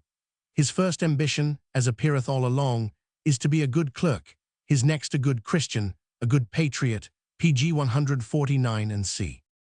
Correspondent to this, he keepeth himself honest, not for fear of the laws, but because he hath observed how unseemly an article it maketh in the day book, or ledger, when a sum is set down lost or missing, it being his pride to make these books to agree, and to tally the one side with the other, with a sort of architectural symmetry and correspondence. He marrieth or marrieth not, as best suiteth with his employer's views. Some merchants do the rather desire to have married men in their counting houses, because they think the married state a pledge for their servants' integrity, and an incitement to them to be industrious. And it was an observation of a late Lord Mayor of London that the sons of clerks do generally prove clerks themselves, and that merchants encouraging persons in their employ to marry and to have families was the best method of securing a breed of sober, industrious young men attached to the mercantile interest. Be this as it may, such a character as we have been describing will wait till the pleasure of his employer is known on this point, and regulateth his desires by the custom of the house or firm to which he belongeth. He avoideth profane oaths and jesting, as so much time lost from his employ. What spare time he hath for conversation, which in a counting house such as we have been supposing can be but small, he spendeth in putting seasonable questions to such of his fellows, and sometimes respectfully to the master himself, who can give him information respecting the price and quality of goods, the state of exchange, or the latest improvements in bookkeeping, thus making the motion of his lips, as well as of his fingers, subservient to his master's interest. Not that he refuseth a brisk saying, or a cheerful sally of wit, when it comes unforced, is free of offence, and hath a convenient brevity. For this reason he hath commonly some such phrase as this in his mouth: "It's a slovenly look to blot your book, or as red ink for ornament, black for use. The best of things are open to abuse." So upon the eve of any great holiday, of which he keepeth one or two at least every year, he will merrily say in the hearing of a confidential friend, but to none other, page 150, "All work and no play makes Jack a dull boy," or as "a bow always bent must crack at last." But then this must always be understood to be spoken confidentially, and, as we say, under the rose. Lastly, his dress is plain without singularity, with no other ornament than the quill, which is the badge of his function, stuck under the dexter ear, and this rather for convenience of having it at hand when he hath been called away from his desk, and expecteth to resume his seat there again shortly, than from any delight which he taketh in foppery or ostentation. The color of his clothes is generally noted to be black rather than brown, brown rather than blue or green. His whole deportment is staid, modest, and civil. His motto is regularity. This character was sketched, in an interval of business, to divert some of the melancholy hours of a counting house. It is so little a creature of fancy, that it is scarce anything more than a recollection of some of those frugal and economical maxims, which, about the beginning of the last century, England's meanest period, were endeavored to be inculcated and instilled into the breasts of the London apprentices 23 by a class of instructors, who might not inaptly be termed the masters of mean morals.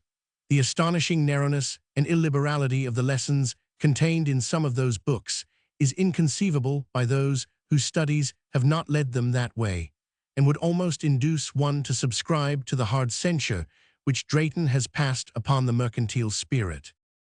The Gripple merchant, born to be the curse of this brave isle. I have now lying before me that curious book by Daniel Defoe, The Complete English Tradesman. The pompous detail, the studied analysis of every little mean art, every sneaking address, every trick and subterfuge, short of larceny, that is necessary to the tradesman's occupation, with the hundreds of anecdotes, dialogues, in Defoe's liveliest manner, inter pg 151 spersed, all tending to the same amiable purpose, namely, the sacrificing of every honest emotion of the soul to what he calls the main chance. If you read it in an ironical sense, and as a piece of covered satire, make it one of the most amusing books which Defoe ever writ, as much so as any of his best novels. It is difficult to say what his intention was in writing it. It is almost impossible to suppose him in earnest. Yet such is the bent of the book to narrow and to degrade the heart, that if such maxims were as catching and infectious as those of a licentious cast, which happily is not the case, had I been living at that time, I certainly should have recommended to the grand jury of Middlesex, who presented the Fable of the Bees, to have presented this book of Defoe's in preference, as of a far more vile and debasing tendency. I will give one specimen of his advice to the young tradesman on the government of his temper. The retail tradesman in especial, and even every tradesman in his station, must furnish himself with a competent stock of patience. I mean that sort of patience which is needful to bear with all sorts of impertinence, and the most provoking curiosity that it is impossible to imagine the buyers, even the worst of them, are or can be guilty of. A tradesman behind his counter must have no flesh and blood about him, no passions, no resentment. He must never be angry, no, not so much as seem to be so, if a customer tumbles him £500 worth of goods and scarce bids money for anything. Nay, though they really come to his shop with no intent to buy, as many do, only to see what is to be sold, and though he knows they cannot be better pleased than they are at some other shop where they intend to buy, 'tis all one, the tradesman must take it, he must place it to the account of his calling, that 'tis his business to be ill-used and resent nothing, and so must answer as obligingly to those that give him an hour or two's trouble and buy nothing, as he does to those who in half the time lay out £10 or £20. The case is plain, and if some do give him trouble and do not buy, others make amends and do buy, and as for the trouble, 'tis the business of the shop. Here follows a most admirable story of a mercer who, by his indefatigable meanness and more than Socratic patience under affronts, overcame and reconciled a lady, who upon the report of another lady that he had behaved saucily to some third lady, had determined to shun his PG 152 shop, but by the over-persuasions of a fourth lady was induced to go to it, which she does, declaring beforehand that she will buy nothing, but give him all the trouble she can. Her attack and his defense, her insolence and his persevering patience, are described in colors worthy of a Mandeville, but it is too long to recite. The short inference from this long discourse, says he, is this, that here you see, and I could give you many examples like this, how and in what manner a shopkeeper is to behave himself in the way of his business, what impertinences, what taunts, flouts, and ridiculous things he must bear in his trade, and must not show the least return or the least signal of disgust. He must have no passions, no fire in his temper, he must be all soft and smooth. Nay, if his real temper be naturally fiery and hot, he must show none of it in his shop. He must be a perfect, complete hypocrite if he will be a complete tradesman. 24. It is true, natural tempers are not to be always counterfeited. The man cannot easily be a lamb in his shop and a lion in himself. But let it be easy or hard, it must be done and is done. There are men who have by custom and usage brought themselves to it, that nothing could be meeker and milder than they when behind the counter, and yet nothing be more furious and raging in every other part of life. Nay, the provocations they have met with in their shops have so irritated their rage that they would go upstairs from their shop and fall into frenzies and a kind of madness and beat their heads against the wall and perhaps mischief themselves, if not prevented, till the violence of it had gotten vent and the passions abate and cool. I heard once of a shopkeeper that behaved himself thus to such an extreme that when he was provoked by the impertinence of the customers beyond what his temper could bear, he would go upstairs and beat his wife, kick his children about like dogs, and be as furious for 2 or 3 minutes as a man chained down in Bedlam. And again, when that heat was over, would sit down and cry faster than the children he had abused, and after the fit, he would go down into the shop again and be as humble, courteous, and as calm as any man whatever. So absolute a government of his passions had he in the shop and so little out of it. In the shop, a soulless PG 153 animal that would resent nothing, and in the family a madman, in the shop meek like a lamb, but in the family outrageous like a Libyan lion. The sum of the matter is, it is necessary for a tradesman to subject himself by all the ways possible to his business. His customers are to be his idols. So far as he may worship idols by allowance, he is to bow down to them and worship them. At least he is not in any way to displease them or show any disgust or distaste whatsoever they may say or do. The bottom of all is that he is intending to get money by them. And it is not for him that gets money to offer the least inconvenience to them by whom he gets it. He is to consider that, as Solomon says, the borrower is servant to the lender, so the seller is servant to the buyer. What he says on the head of pleasures and recreations is not less amusing. The tradesman's pleasure should be in his business, his companions should be his books. He means his ledger, waste book, and see. And if he has a family, he makes his excursions upstairs and no further. None of my cautions aim at restraining a tradesman from diverting himself, as we call it, with his fireside, or keeping company with his wife and children. Liberal allowance, nay, almost licentious and criminal indulgence, but it is time to dismiss this philosopher of meanness.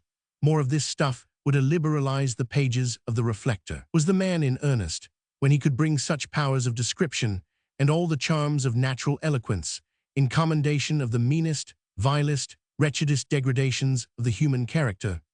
Or did he not rather laugh in his sleeve at the doctrines which he inculcated, and retorting upon the grave citizens of London their own arts, palm upon them a sample of disguised satire under the name of wholesome instruction? L.B. Memoir of Robert Lloyd. Also in October, in his 33d year, Mr. Robert Lloyd, third son of Charles Lloyd. To dilate in many words upon his character would be to violate the modest pg 154 regard due to his memory, who in his lifetime shrunk so anxiously from every species of notice. His constitutional misfortune was an excess of nervous sensibility, which in the purest of hearts produced rather too great a spirit of self-abasement, a perpetual apprehension of not doing what was right. Yet, beyond this tenderness, he seemed absolutely to have no self-regards at all. His eye was single and ever fixed upon that form of goodness, which he venerated wherever he found it, except in himself. What he was to his parents, and in his family, the newness of their sorrow may make it unseasonable to touch at.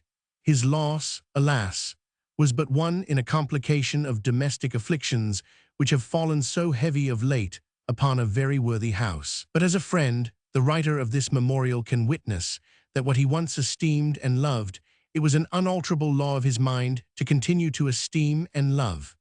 Absences of years, the discontinuance of correspondence, from whatever cause, for ever so great a length of time, made no difference. It seemed as if the affectionate part of his nature could suffer no abatement. The display of what the world calls shining talents would have been incompatible with a character like his, but he oftentimes let fall, in his familiar talk, and in his letters, bright and original illustrations of feeling, which might have been mistaken for genius, if his own watchful, modest spirit had not constantly interposed to recall and substitute for them some of the ordinary forms of observation, which lay less out of that circle of common sympathy within which his kind nature delighted to move. Confessions of a Drunkard. 1813, text of 1822. Dehortations from the use of strong liquors have been the favorite topic of sober declaimers in all ages, and have been received with abundance of applause by water-drinking critics. But with the patient himself, the man that is to be cured, unfortunately their sound has seldom pre-PG 155 veiled, yet the evil is acknowledged, the remedy simple. Abstain. No force can oblige a man to raise the glass to his head against his will. 'Tis as easy as not to steal, not to tell lies. Alas, the hand to pilfer and the tongue to bear false witness have no constitutional tendency. These are actions indifferent to them. At the first instance of the reformed will, they can be brought off without a murmur. The itching finger is but a figure in speech, and the tongue of the liar can with the same natural delight give forth useful truths, with which it has been accustomed to scatter their pernicious contraries. But when a man has commenced sought, O pause, thou sturdy moralist, thou person of stout nerves and a strong head, whose liver is happily untouched, and ere thy gorge riseth at the name which I have written, first learn what the thing is, how much of compassion, how much of human allowance thou mayst virtuously mingle with thy disapprobation. Trample not on the ruins of a man. Exact not, under so terrible a penalty as infamy, a resuscitation from a state of death, almost as real as that from which Lazarus rose not, but by a miracle. Begin a reformation, and custom will make it easy. What if the beginning be dreadful, the first steps not like climbing a mountain, but going through fire? What if the whole system must undergo a change violent, as that which we conceive of the mutation of form in some insects?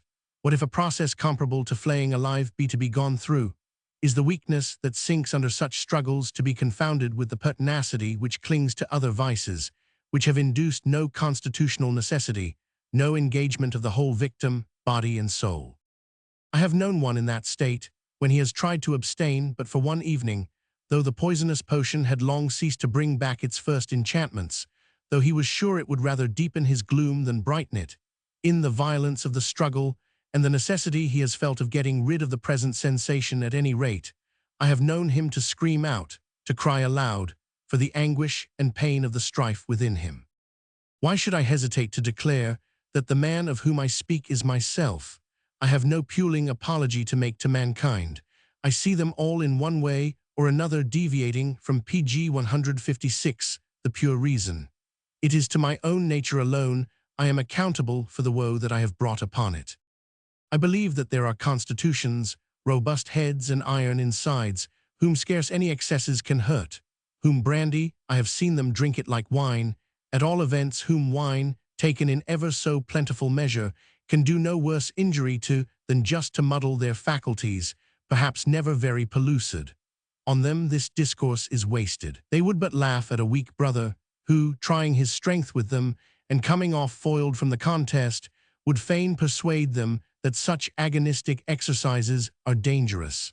It is to a very different description of persons I speak. It is to the weak, the nervous, to those who feel the want of some artificial aid to raise their spirits in society to what is no more than the ordinary pitch of all around them without it. This is the secret of our drinking. Such must fly the convivial board in the first instance, if they do not mean to sell themselves for term of life. 12 years ago, I had completed my 26th year. I had lived from the period of leaving school to that time pretty much in solitude. My companions were chiefly books, or at most one or two living ones of my own book-loving and sober stamp. I rose early, went to bed betimes, and the faculties which God had given me, I have reason to think, did not rust in me unused. About that time I fell in with some companions of a different order. They were men of boisterous spirits, sitters up o' nights, disputants, drunken, yet seemed to have something noble about them. We dealt about the wit, or what passes for it after midnight, jovially. Of the quality called fancy, I certainly possessed a larger share than my companions. Encouraged by their applause, I set up for a professed joker. I, who of all men am least fitted for such an occupation, having, in addition to the greatest difficulty which I experience at all times of finding words to express my meaning, a natural nervous impediment in my speech. Reader, if you are gifted with nerves like mine, aspire to any character but that of a wit. When you find a tickling relish upon your tongue disposing you to that sort of conversation, especially if you find a preternatural flow of ideas setting in upon you at the sight of a bottle and fresh glasses, avoid giving way to it as you would fly your greatest de PG 157 struction. If you cannot crush the power of fancy, or that within you which you mistake for such, divert it, give it some other play. Write an essay, pen a character or description, but not as I do now, with tears trickling down your cheeks.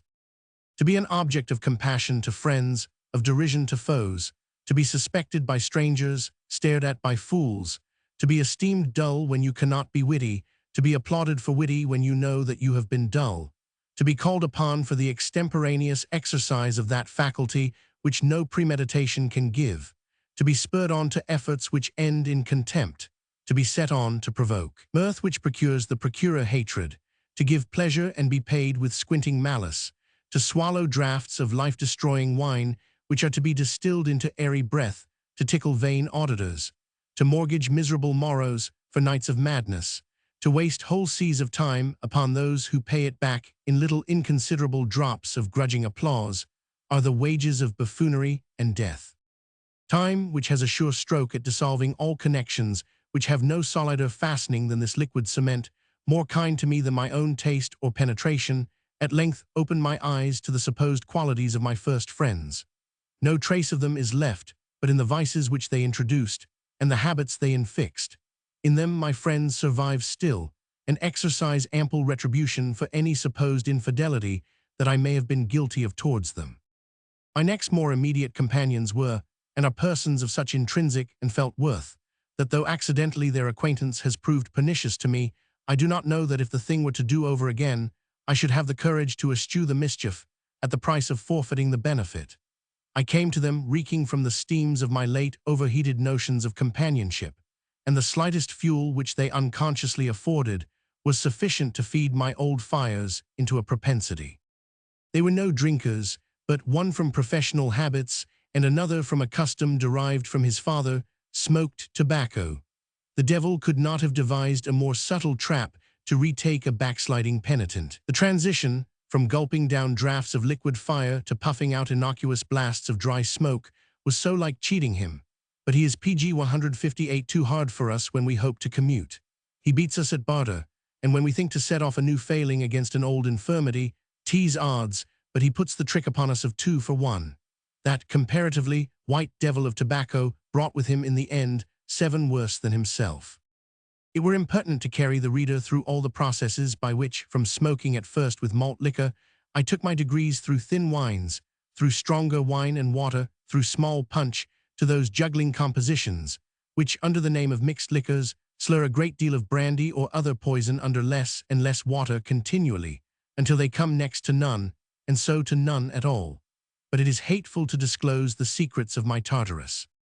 I should repel my readers from a mere incapacity of believing me were I to tell them what tobacco has been to me, the drudging service which I have paid, the slavery which I have vowed to it. How, when I have resolved to quit it, a feeling as of ingratitude has started up, how it has put on personal claims and made the demands of a friend upon me. How the reading of it casually in a book, as where Adams takes his whiff in the chimney corner of some inn in Joseph Andrews, or Piscator in The Complete Angler breaks his fast upon a morning pipe in that delicate room Piscatoribus Sacrum, has in a moment broken down the resistance of weeks. How a pipe was ever in my midnight path before me, till the vision forced me to realize it. How then its ascending vapors curled, its fragrance lulled, and the 1,000 delicious ministerings conversant about it, employing every faculty, extracted the sense of pain. How from illuminating it came to darken, from a quick solace it turned to a negative relief, thence to a restlessness and dissatisfaction, thence to a positive misery. How even now, when the whole secret stands confessed in all its dreadful truth before me, I feel myself linked to it beyond the power of revocation. Bone of my bone. Persons not accustomed to examine the motives of their actions, to reckon up the countless nails that rivet the chains of habit, or perhaps being bound by none so obdurate as those I have confessed to, may recoil from this as from an overcharged picture. But what short of such a bondage is it, which in spite of protesting friends, a weeping wife, PG 159 and a reprobating world, chains down many a poor fellow, of no original indisposition to goodness, to his pipe and his pot. I have seen a print after Correggio, in which 3 female figures are ministering to a man who sits fast bound at the root of a tree. Sensuality is soothing him, evil habit is nailing him to a branch, and repugnance at the same instant of time is applying a snake to his side. In his face is feeble delight, the recollection of past rather than perception of present pleasures, languid enjoyment of evil with utter imbecility to good, a sybaritic effeminacy, a submission to bondage, the springs of the will gone down like a broken clock, the sin, and the suffering co-instantaneous, or the latter forerunning the former, remorse preceding action, all this represented in one point of time. When I saw this, I admired the wonderful skill of the painter, but when I went away, I wept, because I thought of my own condition. Of that there is no hope that it should ever change.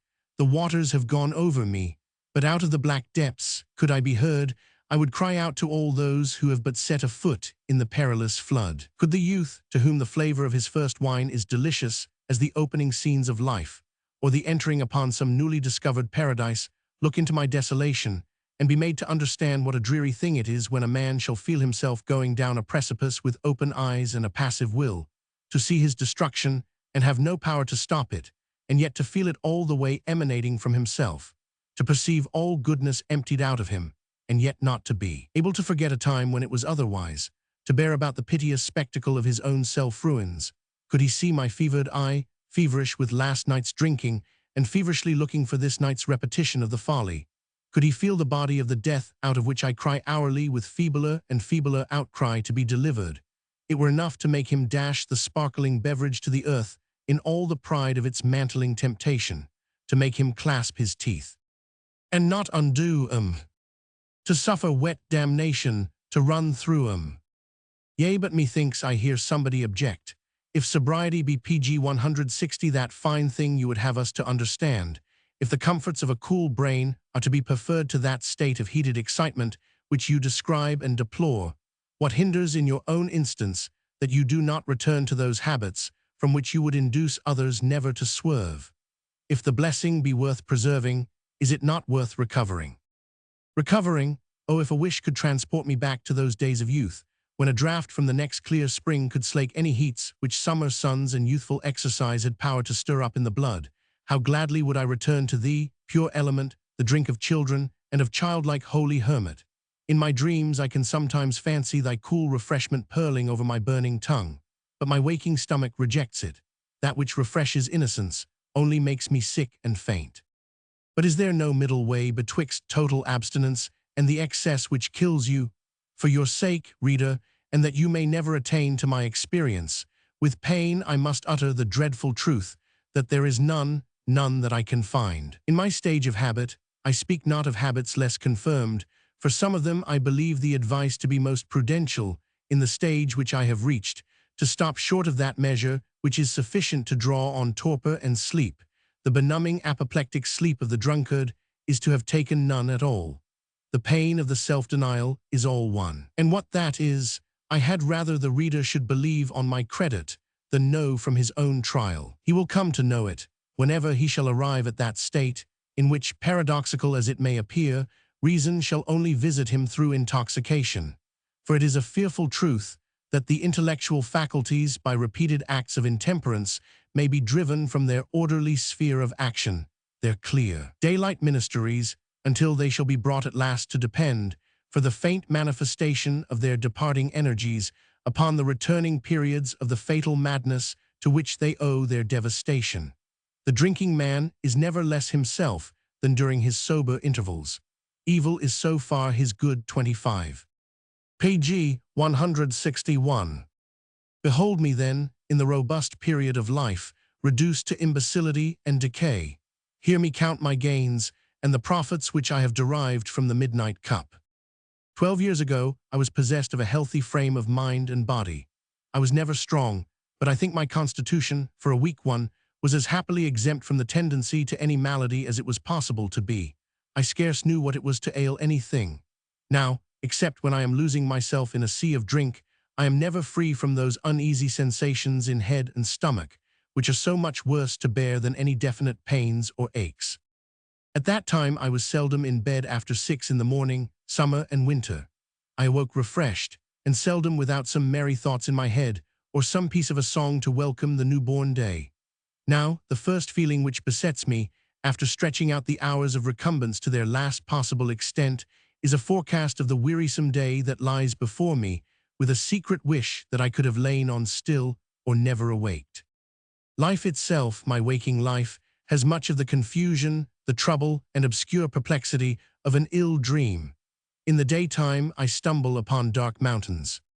Business which, though never particularly adapted to my nature, yet as something of necessity to be gone through, and therefore best undertaken with cheerfulness, I used to enter upon with some degree of alacrity, now wearies, affrights, perplexes me. I fancy all sorts of discouragements, and am ready to give up an occupation which gives me bread, from a harassing conceit of incapacity.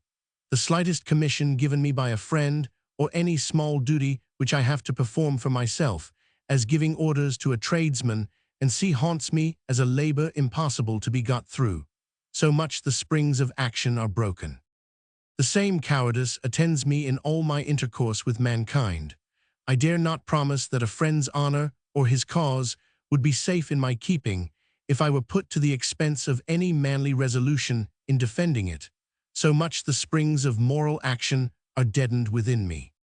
My favorite occupations in times past now cease to enter. Page 162. I can do nothing readily. Application for ever so short a time kills me. This poor abstract of my condition was penned at long intervals, with scarcely any attempt at connection of thought, which is now difficult to me. The noble passages which formerly delighted me in history or poetic fiction now only draw a few weak tears, allied to dotage. My broken and dispirited nature seems to sink before anything great and admirable. I perpetually catch myself in tears, for any cause or none. It is inexpressible how much this infirmity adds to a sense of shame and a general feeling of deterioration.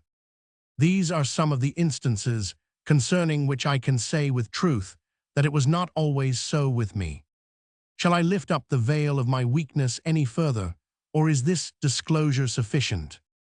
I am a poor nameless egotist who have no vanity to consult by these confessions. I know not whether I shall be laughed at or heard seriously. Such as they are, I commend them to the reader's attention if he finds his own case any way touched. I have told him what I am come to. Let him stop in time. Elia. Recollections of Christ's Hospital.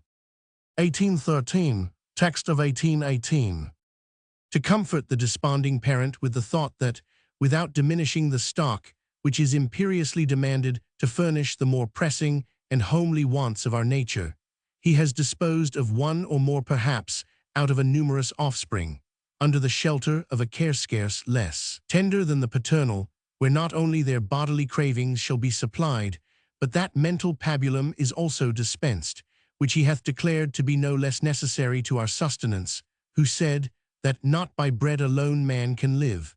For this Christ's hospital unfolds her bounty. Here neither, on the one hand, are the youth lifted up above their family, which PG 163 we must suppose liberal though reduced, nor, on the other hand, are they liable to be depressed below its level by the mean habits and sentiments which a common charity school generates. It is, in a word, an institution to keep those who have yet held up their heads in the world from sinking, to keep alive the spirit of a decent household when poverty was in danger of crushing it, to assist those who are the most willing, but not always the most able, to assist themselves, to separate a child from his family for a season in order to render him back hereafter, with feelings and habits more congenial to it than he could even have attained by remaining at home in the bosom of it. It is a preserving and renovating principle, an antidote for the res angusta domi, when it presses, as it always does, most heavily upon the most ingenuous natures. This is Christ's hospital, and whether its character would be improved by confining its advantages to the very lowest of the people, let those judge who have witnessed the looks, the gestures, the behavior, the manner of their play with one another, their deportment towards strangers, the whole aspect and physiognomy of that vast assemblage of boys on the London foundation, who freshen and make alive again with their sports the else mouldering cloisters of the old grey friars, which strangers who have never witnessed, if they pass through Newgate Street or by Smithfield, would do well to go a little out of their way to see. For the Christ's Hospital boy feels that he is no charity boy.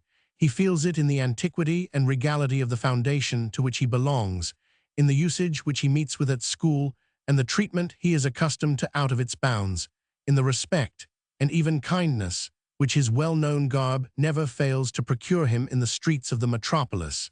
He feels it in his education, in that measure of classical attainments, which every individual at that school, though not destined to a learned profession, has it in his power to procure, attainments which it would be worse than folly to put it in the reach of the laboring classes to acquire.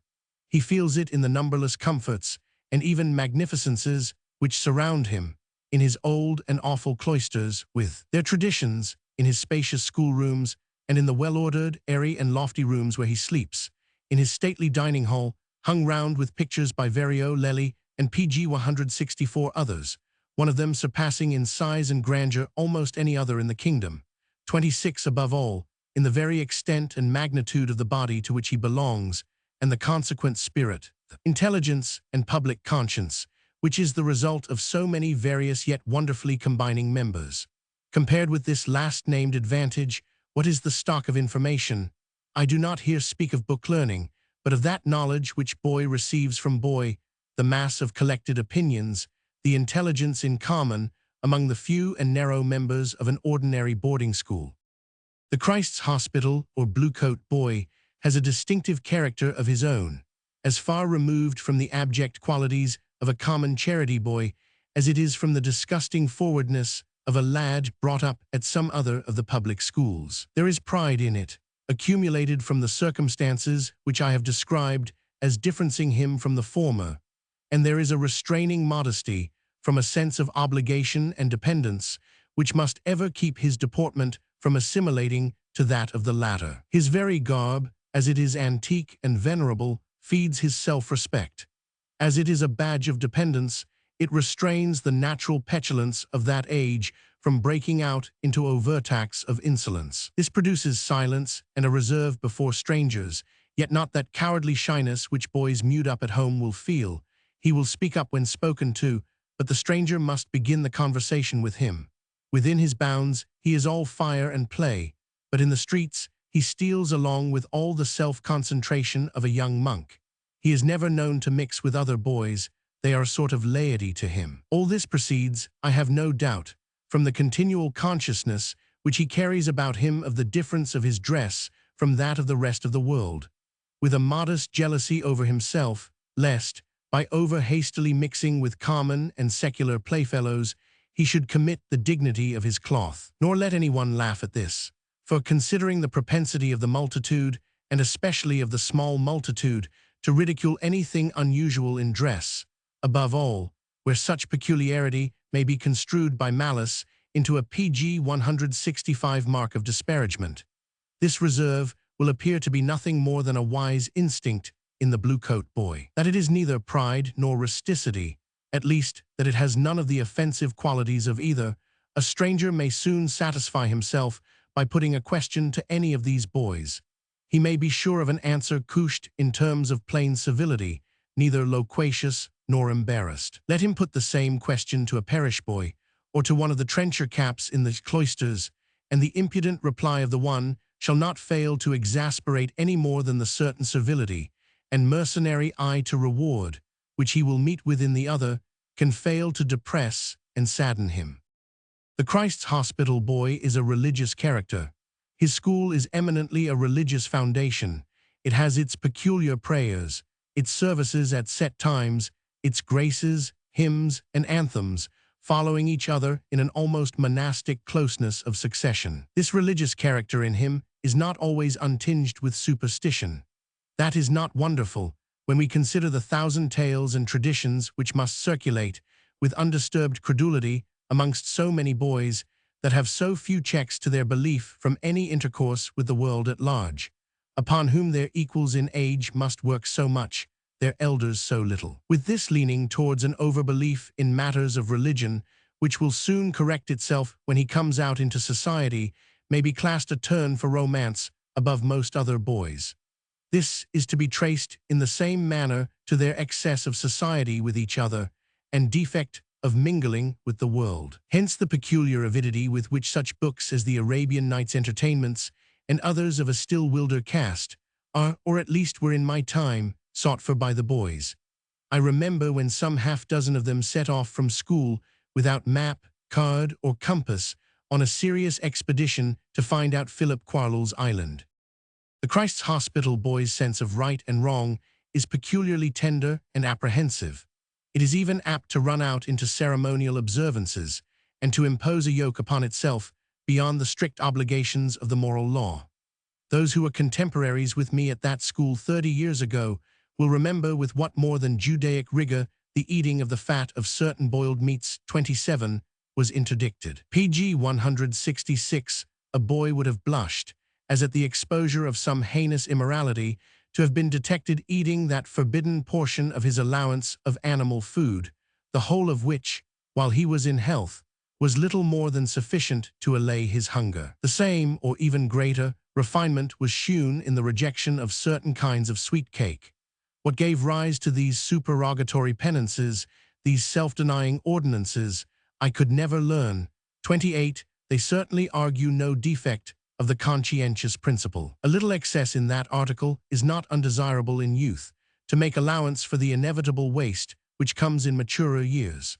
But in the less ambiguous line of duty, in those directions of the moral feelings which cannot be mistaken or depreciated, I will relate what took place in the year 1785, when Mr. Perry, the steward, died. I must be pardoned for taking my instances from my own times. Indeed, the vividness of my recollections, while I am upon this subject, almost brings back those times. They are present to me still.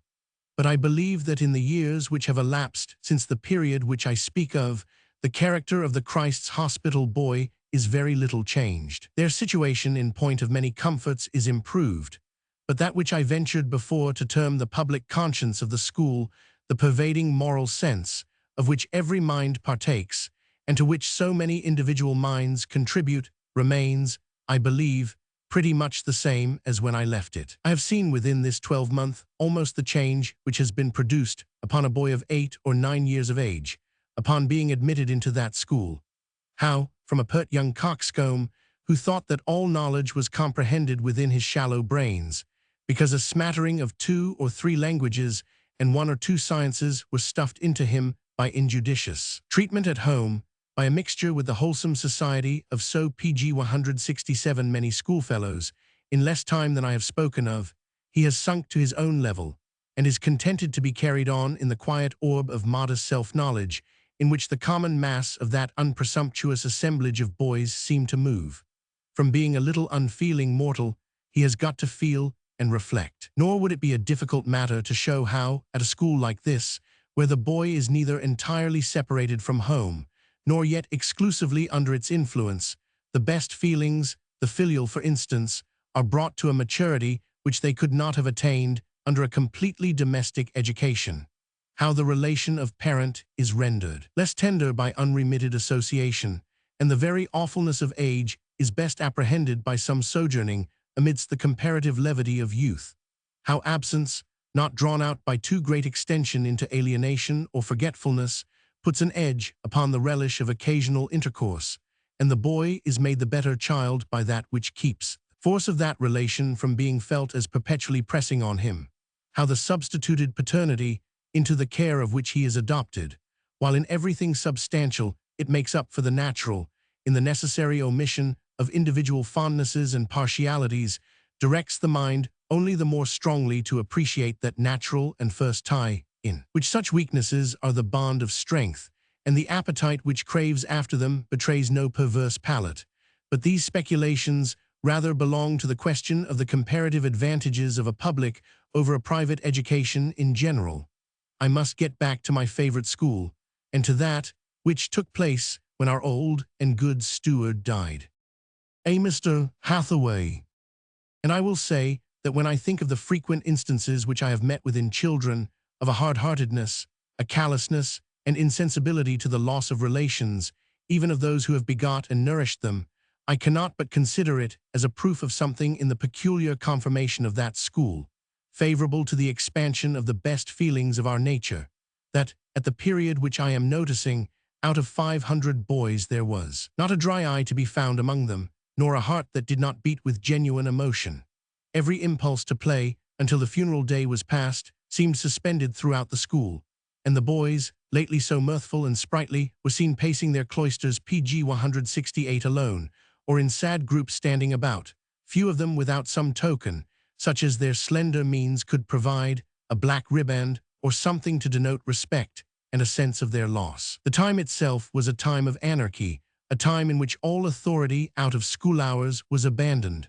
The ordinary restraints were for those days superseded, and the gates, which at other times kept us in, were left without watchers. Yet with the exception of 1 or 2 graceless boys at most, who took advantage of that suspension of authority to skulk out, as it was called, the whole body of that great school kept rigorously within their bounds by a voluntary self-imprisonment, and they who broke bounds, though they escaped punishment from any master, fell into a general disrepute among us, and for that which at any other time would have been applauded and admired as a mark of spirit, were consigned to infamy and reprobation.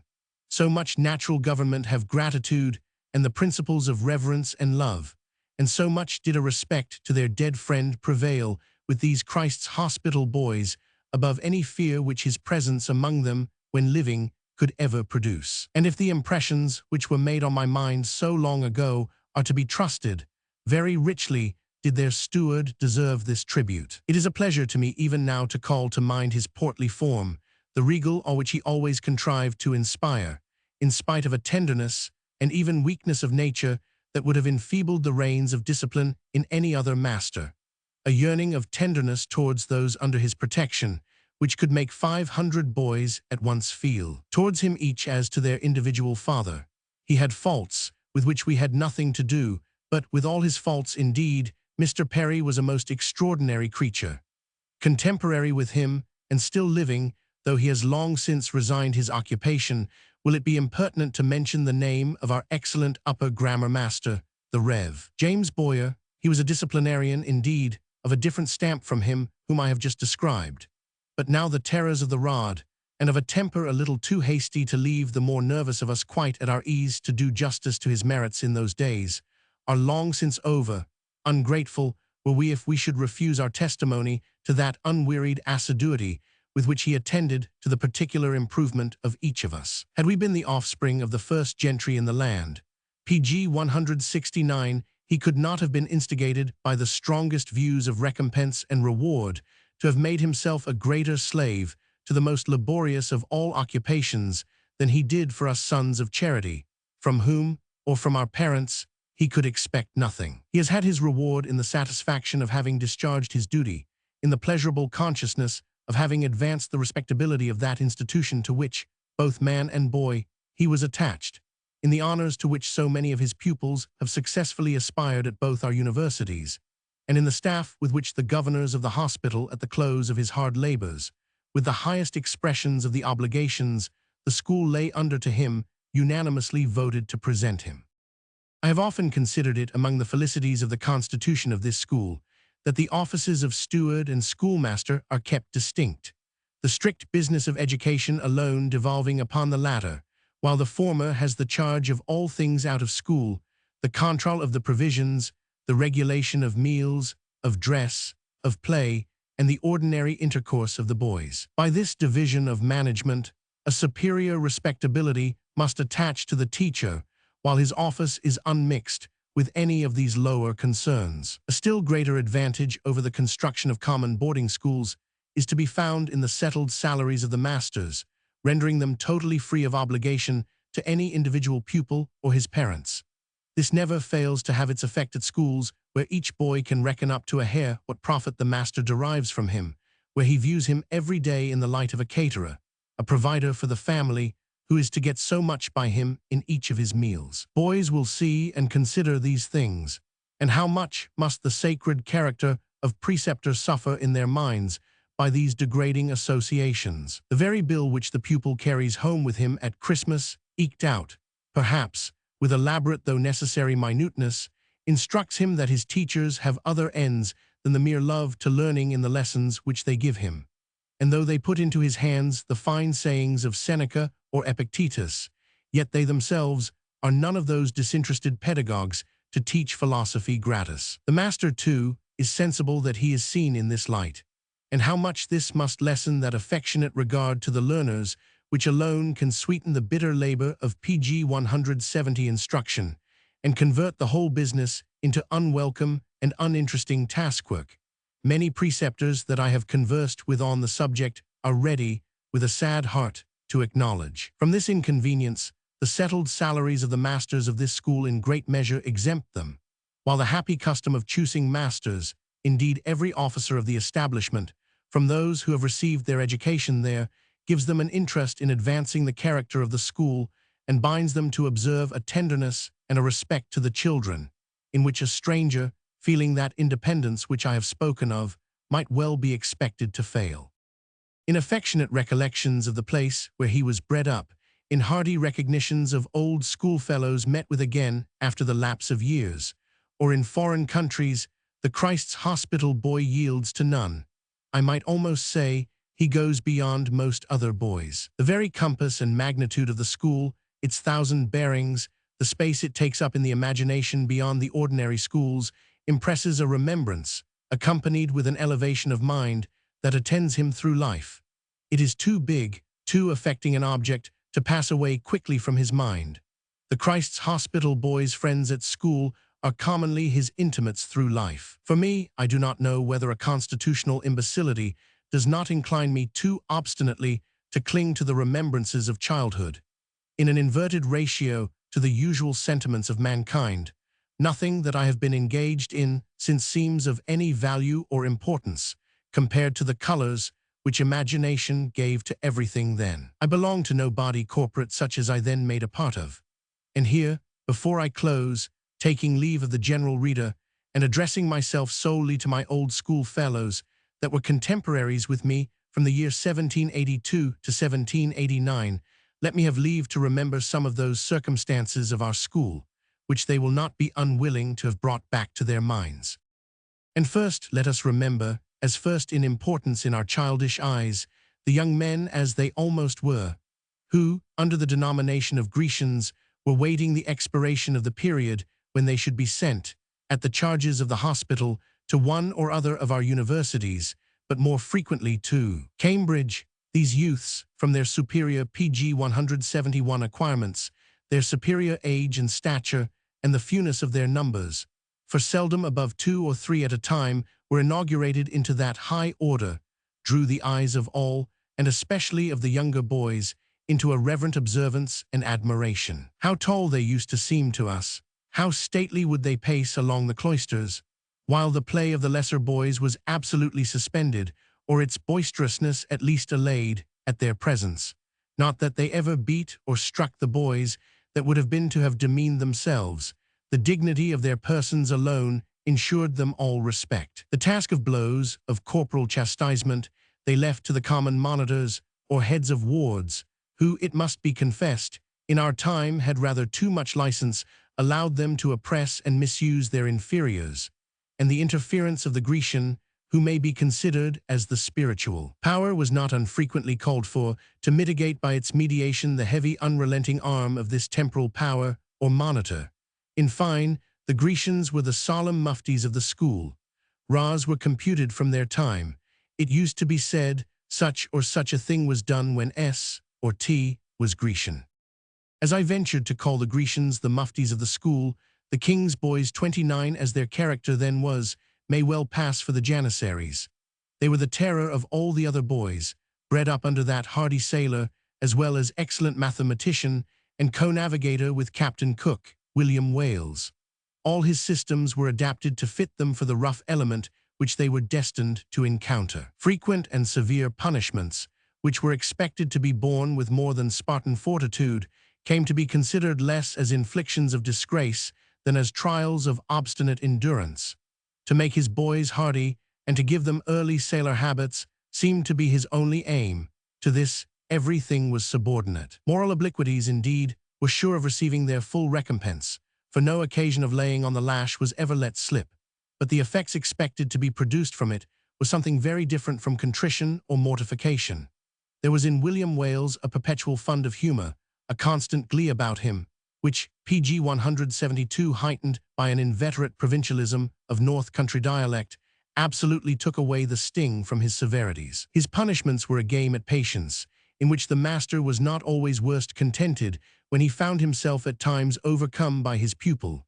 What success this discipline had, or how the effects of it operated upon the after lives of these king's boys, I cannot say, but I am sure that, for the time, they were absolute nuisances to the rest of the school. Hardy, brutal, and often wicked, they were the most graceless lump in the whole mass, older and bigger than the other boys, for by the system of their education they were kept longer at school by 2 or 3 years than any of the rest, except the Grecians. They were a constant terror to the younger part of the school, and some who may read this, I doubt not, will remember the consternation into which the juvenile fry of us were thrown, when the cry was raised in the cloisters that the first order was coming, for so they termed the first form or class of those boys. Still, these sea boys answered some good purposes in the school. They were the military class among the boys, foremost in athletic exercises, who extended the fame of the prowess of the school far and near, and the apprentices in the vicinage, and sometimes the butcher's boys in the neighboring market, had sad occasion to attest their valor. The time would fail me if I were to attempt to enumerate all those circumstances, some pleasant, some attended with some pain, which, seen through the mist of distance, comes sweetly softened to the memory. But I must crave leave to remember our transcending superiority in those invigorating sports, leapfrog, and basting the bear. Our delightful excursions in the summer holidays to the New River near Newington, where, like otters, we would live the long day in the water, never caring for dressing ourselves when we had once stripped. Our savory meals afterwards, when we came home almost famished with staying out all day without our dinners. Our visits at other times to the tower, where, by antient privilege, we had free access to all the curiosities. Our solemn processions through the city at Easter, with the Lord Mayor's largesse of buns, wine, and a shilling, with the festive questions and civic pleasantries of the dispensing aldermen, which were more to us than all the rest of the banquet, our stately suppings in public, PG 173, where the well-lighted hall, and the confluence of well-dressed company who came to see us, made the whole look more like a concert or assembly than a scene of a plain bread and cheese collation. The annual orations upon St. Matthew's Day, in which the senior scholar, before he had done, seldom failed to reckon up, among those who had done honor to our school by being educated in it, the names of those accomplished critics and Greek scholars, Joshua Barnes and Jeremiah Markland. I marvel they left out Camden while they were about it. Let me have leave to remember our hymns and anthems and well-toned organ, the doleful tune of the burial anthem chanted in the solemn cloisters, upon the seldom occurring funeral of some schoolfellow, the festivities at Christmas, when the richest of us would club our stock to have a gaudy day, sitting round the fire, replenished to the height with logs, and the penniless, and he that could contribute nothing, partook in all the mirth, and in some of the substantialities of the feasting, the carols sung by night at that time of the year, which, when a young boy, I have so often lain awake to hear from 7, the hour of going to bed, till 10, when it was sung by the older boys and monitors, and have listened to it in their rude chanting, till I have been transported in fancy to the fields of Bethlehem, and the song which was sung at that season by angels' voices to the shepherds. Nor would I willingly forget any of those things which administered to our vanity, the hem-stitched bands and town-made shirts, which some of the most fashionable among us wore, the town girdles with buckles of silver or shining stone, the badges of the sea-boys, the cots or superior shoestrings of the monitors, the medals of the markers, those who were appointed to hear the Bible read in the wards on Sunday morning and evening, which bore on their obverse in silver, as certain parts of our garments carried in meaner metal the countenance of our founder, that godly and royal child, King Edward VI, the flower of the Tudor name, the young flower that was untimely cropped as it began to fill our land with its early odors, the boy patron of boys, the serious and holy child who walked with Cranmer and Ridley, fit associate in those tender years for the bishops and future martyrs of our church to receive, or as occasion sometimes proved, to give instruction. Page 174. But what means the silent tear? Why e'en mid joy my bosom heave? Ye long-lost scenes, enchantments dear. Lo, now I linger o'er your grave. Fly then, ye hours of rosy hue, and bear away the bloom of years. And quick succeed, ye sickly crew, of doubts and sorrows, pains and fears. Still will I ponder fate's unaltered plan, nor, tracing back the child, forget that I am man.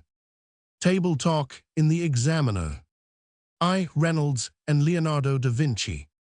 The Reynolds Gallery has upon the whole disappointed me.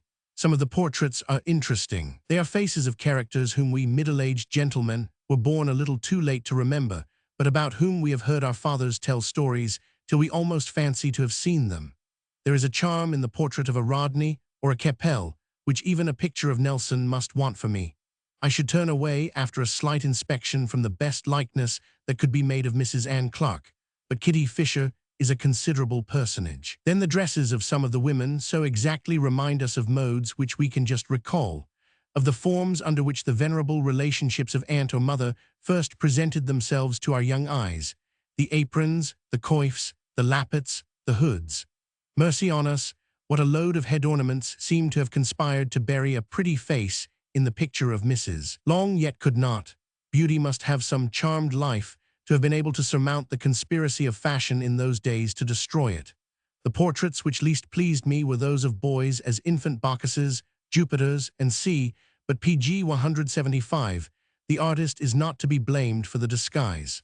No doubt the parents wished to see their children deified in their lifetime. It was but putting a thunderbolt, instead of a squib, into young master's hands, and a whey-faced chit was transformed into the infant ruler of Olympus, him who was afterwards to shake heaven and earth with his black brow. Another good boy pleased his grandmamma with saying his prayers so well, and the blameless dotage of the good old woman imagined in him an adequate representative of the infancy of the awful prophet Samuel. But the great historical compositions, where the artist was at liberty to paint from his own idea, the Beaufort and the Ugolino, why then, I must confess, pleading the liberty of table talk for my presumption that they have not left any very elevating impressions upon my mind. Pardon a ludicrous comparison. I know, madam, you admire them both, but placed opposite to each other as they are at the gallery, as if to set the one work in competition with the other, they did remind me of the famous contention for the prize of deformity, mentioned in the 173d number of The Spectator. The one stares and the other grins, but is there common dignity in their countenances? Does anything of the history of their life gone by peep through the ruins of the mind in the face, like the unconquerable grandeur that surmounts the distortions of the Laocoon? The figures which stand by the bed of Beaufort are indeed happy representations of the plain, unmannered old nobility of the English historical plays of Shakespeare, but for anything else, give me leave to recommend these macaroons. After leaving the Reynolds Gallery, where upon the whole I received a good deal of pleasure, not feeling that I had quite had my fill of paintings, I stumbled upon a picture in Piccadilly, number 22 I think, which purports to be a portrait of Francis I by Leonardo da Vinci. Heavens, what a difference! It is but a portrait as most of those I had been seeing, but placed by them it would kill them, swallow them up as Moses's rod the other rods. Where did those old painters get their models? I see no such figures, not in my dreams, as this Francis, in the character, or rather with the attributes of John the Baptist. A more than mortal majesty in the brow and upon the eyelid, an arm muscular, beautifully formed, the long, graceful, massy fingers calm PG 176 pressing, yet so as not to hurt, a lamb more lovely, more sweetly shrinking, than we can conceive that milk-white one which followed Una. The picture altogether looking as if it were eternal, combining the truth of flesh with a promise of permanence like marble. Leonardo, from the one or two specimens we have of him in England, must have been a stupendous genius. I scarce can think he has had his full fame, he who could paint that wonderful personification of the Logos or third person of the Trinity, grasping a globe, late in the possession of Mr. Troward of Pall Mall, where the hand was by the boldest license twice as big as the truth of drawing warranted, yet the effect to every one that saw it, by some magic of genius, was confessed to be not monstrous, but miraculous and silencing. It could not be gainsaid. Roman II, the new acting. The difference of the present race of actors from those I remember seems to be that less study is found necessary for the profession than was formerly judged to be requisite. Parsons and Dodd must have thought a good deal before they could have matured such exhibitions as their Foresight and Egg-cheek.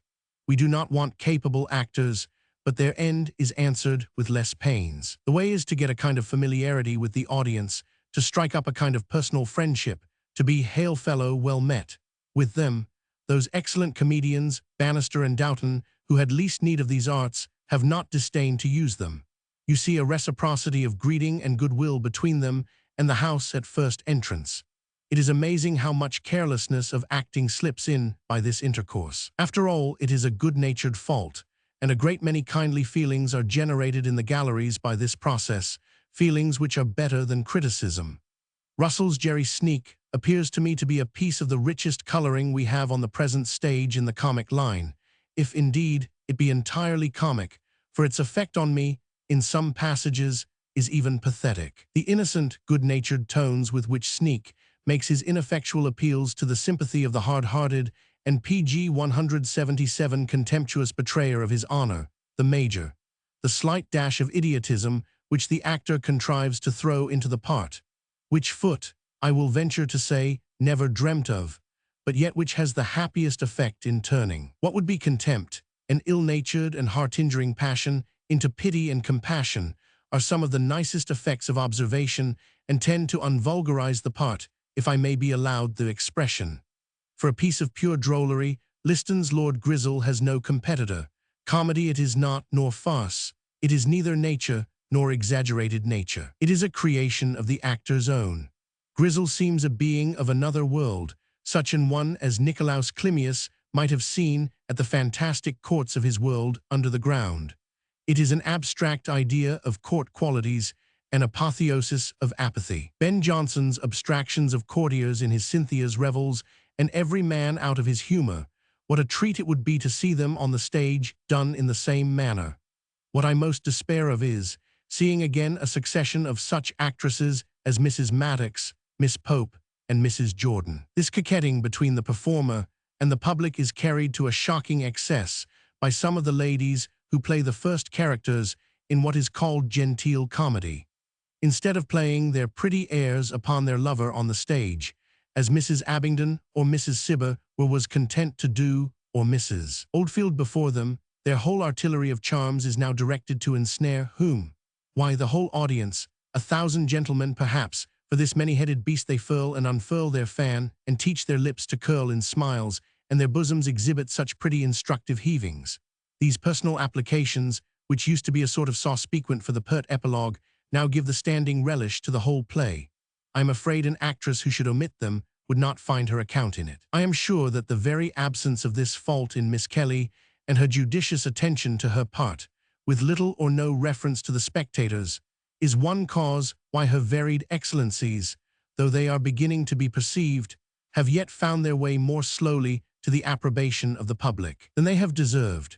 2 or 3 more such instances would reform the stage and drive off the Glovers, the Johnstons, and the St. Ledgers. Oh, when shall we see a female part acted in the quiet, unappealing manner of PG 178, Miss Pope's Miss Candor? When shall we get rid of the Dalilahs of the stage? Roman 3, books with one idea in them. Dull poetry is to me far more oppressive than the same quantity of dullness in prose. The act of attending to the meter is perfectly painful where there is nothing to repay one in the thought. Of heavy prose I can swallow a good dose. I do not know that I was ever deterred from reading through a book which I had begun, supposing the subject to be to my mind, except Patrick's Pilgrim. The freezing, appalling, petrifying dullness of that book is quite astounding. Yet is there one lively image in the preface, which an author in the present day might comfort himself by applying to his reviewers. If the writer of these pages shall chance to meet with any that shall only study to cavil and pick a quarrel with him, he is prepared beforehand to take no notice of it, nor to be more troubled at their incivility than a devout hermit is at the ugly faces which the creatures who something resemble men make at him as he is walking through the deserts. An amusing catalogue might be made of books which contain but one good passage. They would be a sort of single-speech Hamiltons, if Balaam's palfrey might not be thought a more apt counterpart to them. Killigrew's play of the Parson's Wedding, which in length of massy dullness exceeds many books, is remarkable for one little spark of liveliness. The languishing fine lady of the piece exclaims most characteristically, upon coming in tired with walking, "I am glad I am come home, for I am e'en as weary with this walking." For God's sake, whereabouts does the pleasure of walking lie? I swear I have often sought it till I was weary, and yet I could ne'er find it. Charon on Wisdom, a cumbrous piece of formality, which Pope's eulogium lately betrayed me into the perusal of, has one splendid passage, page 138, I think, English translation. It contrasts the open honors with which we invest the sword, as the means of putting man out of the world, with the concealing and retiring circumstances that accompany his introduction into it. It is a piece of gorgeous and happy eloquence. What could Pope mean by that line, PG 179, sage Montaigne, or more sage Charon? Montaigne is an immense treasure house of observation, anticipating all the discoveries of succeeding essayists. You cannot dip in him without being struck with the aphorism that there is nothing new under the sun. All the writers on common life since him have done nothing but echo him. You cannot open him without detecting a spectator or starting a rambler, besides that his own character pervades the whole and binds it sweetly together. Charon is a mere piece of formality, scholastic dry bones, without sinew or living flesh. Roman 4, a sylvan surprise. Time and place give everything its propriety. Strolling one day in the Twickenham meadows, I was struck with the appearance of something dusky upon the grass, which my eye could not immediately reduce into a shape. Going nearer, I discovered the cause of the phenomenon. In the midst of the most rural scene in the world, the day glorious overhead, the wave of Father Thames rippling deliciously by him, lay outstretched at his ease upon nature's verdant carpet, a chimney sweeper. A spot like which astronomer in the sun's lucent orb, through his glazed optic tube, yet never saw. There is no reason in nature why a chimney sweeper should not indulge a taste for rural objects, but somehow the ideas were discordant. It struck upon me like an inartificial discord in music. It was a combination of herbs in rear, which my experience had not prepared me to anticipate. The street conversation. It should seem almost impossible for a person to have arrived at the age of manhood and never once to have heard or suspected that there have been people born before our times. Yet this fact I am obliged to conclude from the fragment of a conversation which I overheard between two of the PG 180 lower order of Irish, who passed me in Holborn the other day. One of them, it seems, had appealed in defense of his argument to the opinions or practice of their forefathers, for I heard the other exclaim, "The ancients, who were they?" "What?" retorted his companion with an air of insolent superiority. "Did you never hear of the ancients? Did you never read of them?" They had got too far from me to hear the conclusion of their extraordinary discourse, but I have often thought that it would be amusing to register the sentences and scraps of sentences which one catches up in a day's walk about the town. I mean in the way of fair and honest listening, without waylaying one's neighbor for more than he would be willing to communicate. From these flying words, with the help of a little imagination, one might often piece out a long conversation foregone. Roman 6. A town residence. Where would a man of taste choose his town residence, setting convenience out of the question, Palace Yard, for its contiguity to the Abbey, the courts of justice, the sittings of Parliament, Whitehall, the parks, and sea? I hold of all places in these two great cities of London and Westminster to be the most classical and eligible. Next in classicality, I should name the 4 Inns of Court. They breathe a learned and collegiate air, and of them chiefly those bricky towers, the which on Thames broad-aged back doth ride, where now the studious lawyers have their bowers, their whilom wont the Templar knights to bide, till they decayed through pride.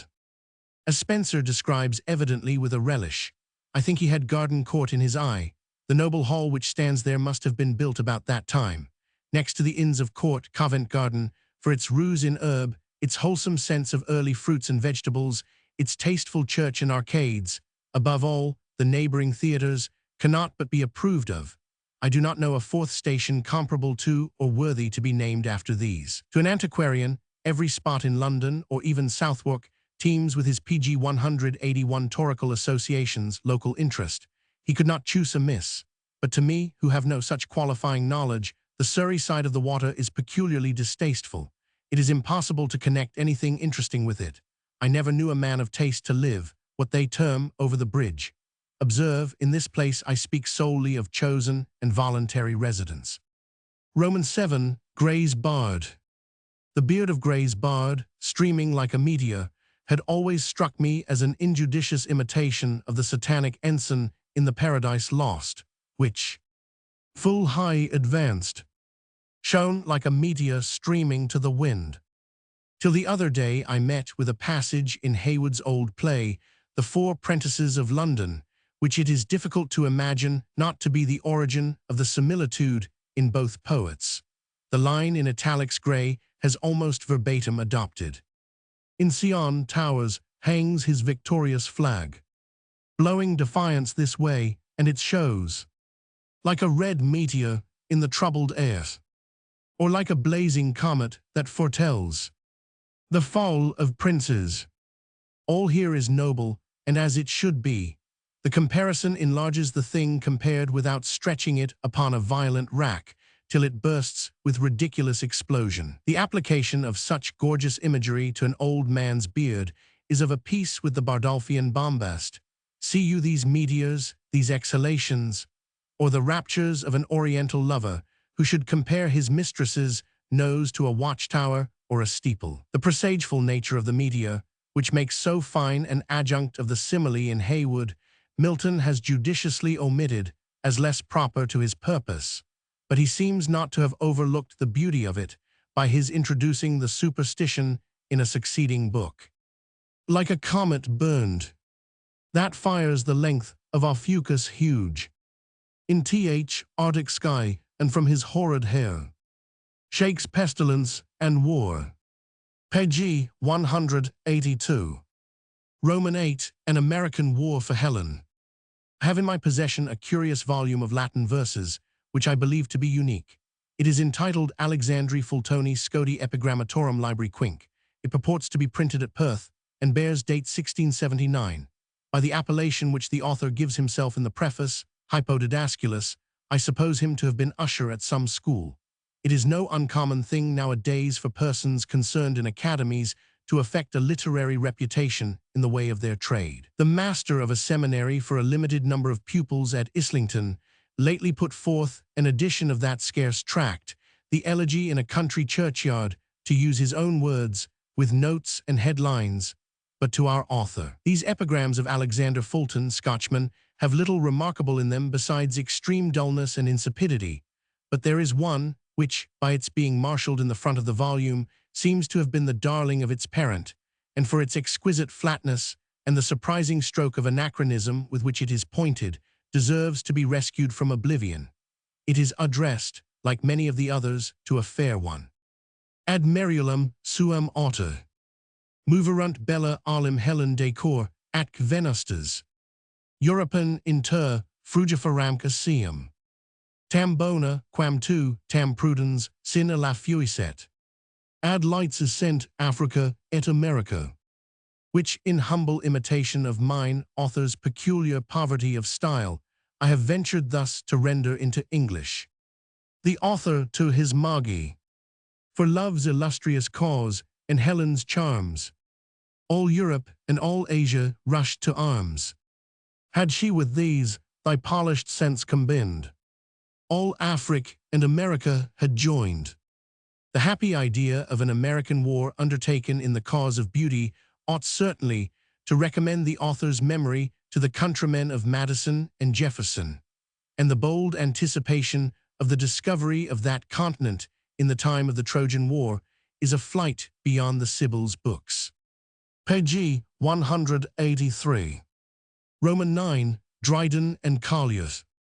The different way in which the same story may be told by different persons was never more strikingly illustrated than by the manner in which the celebrated Jeremy Collier has described the effects of Timotheus's music upon Alexander in the second part of his essays.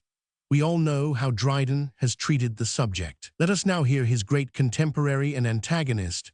Timotheus, a Grecian, says Collier, was so great a master that he could make a man storm and swagger like a tempest, and then, by altering the notes and the time, he would take him down again and sweeten his humor in a trice. One time, when Alexander was at dinner, this man played him a Phrygian air.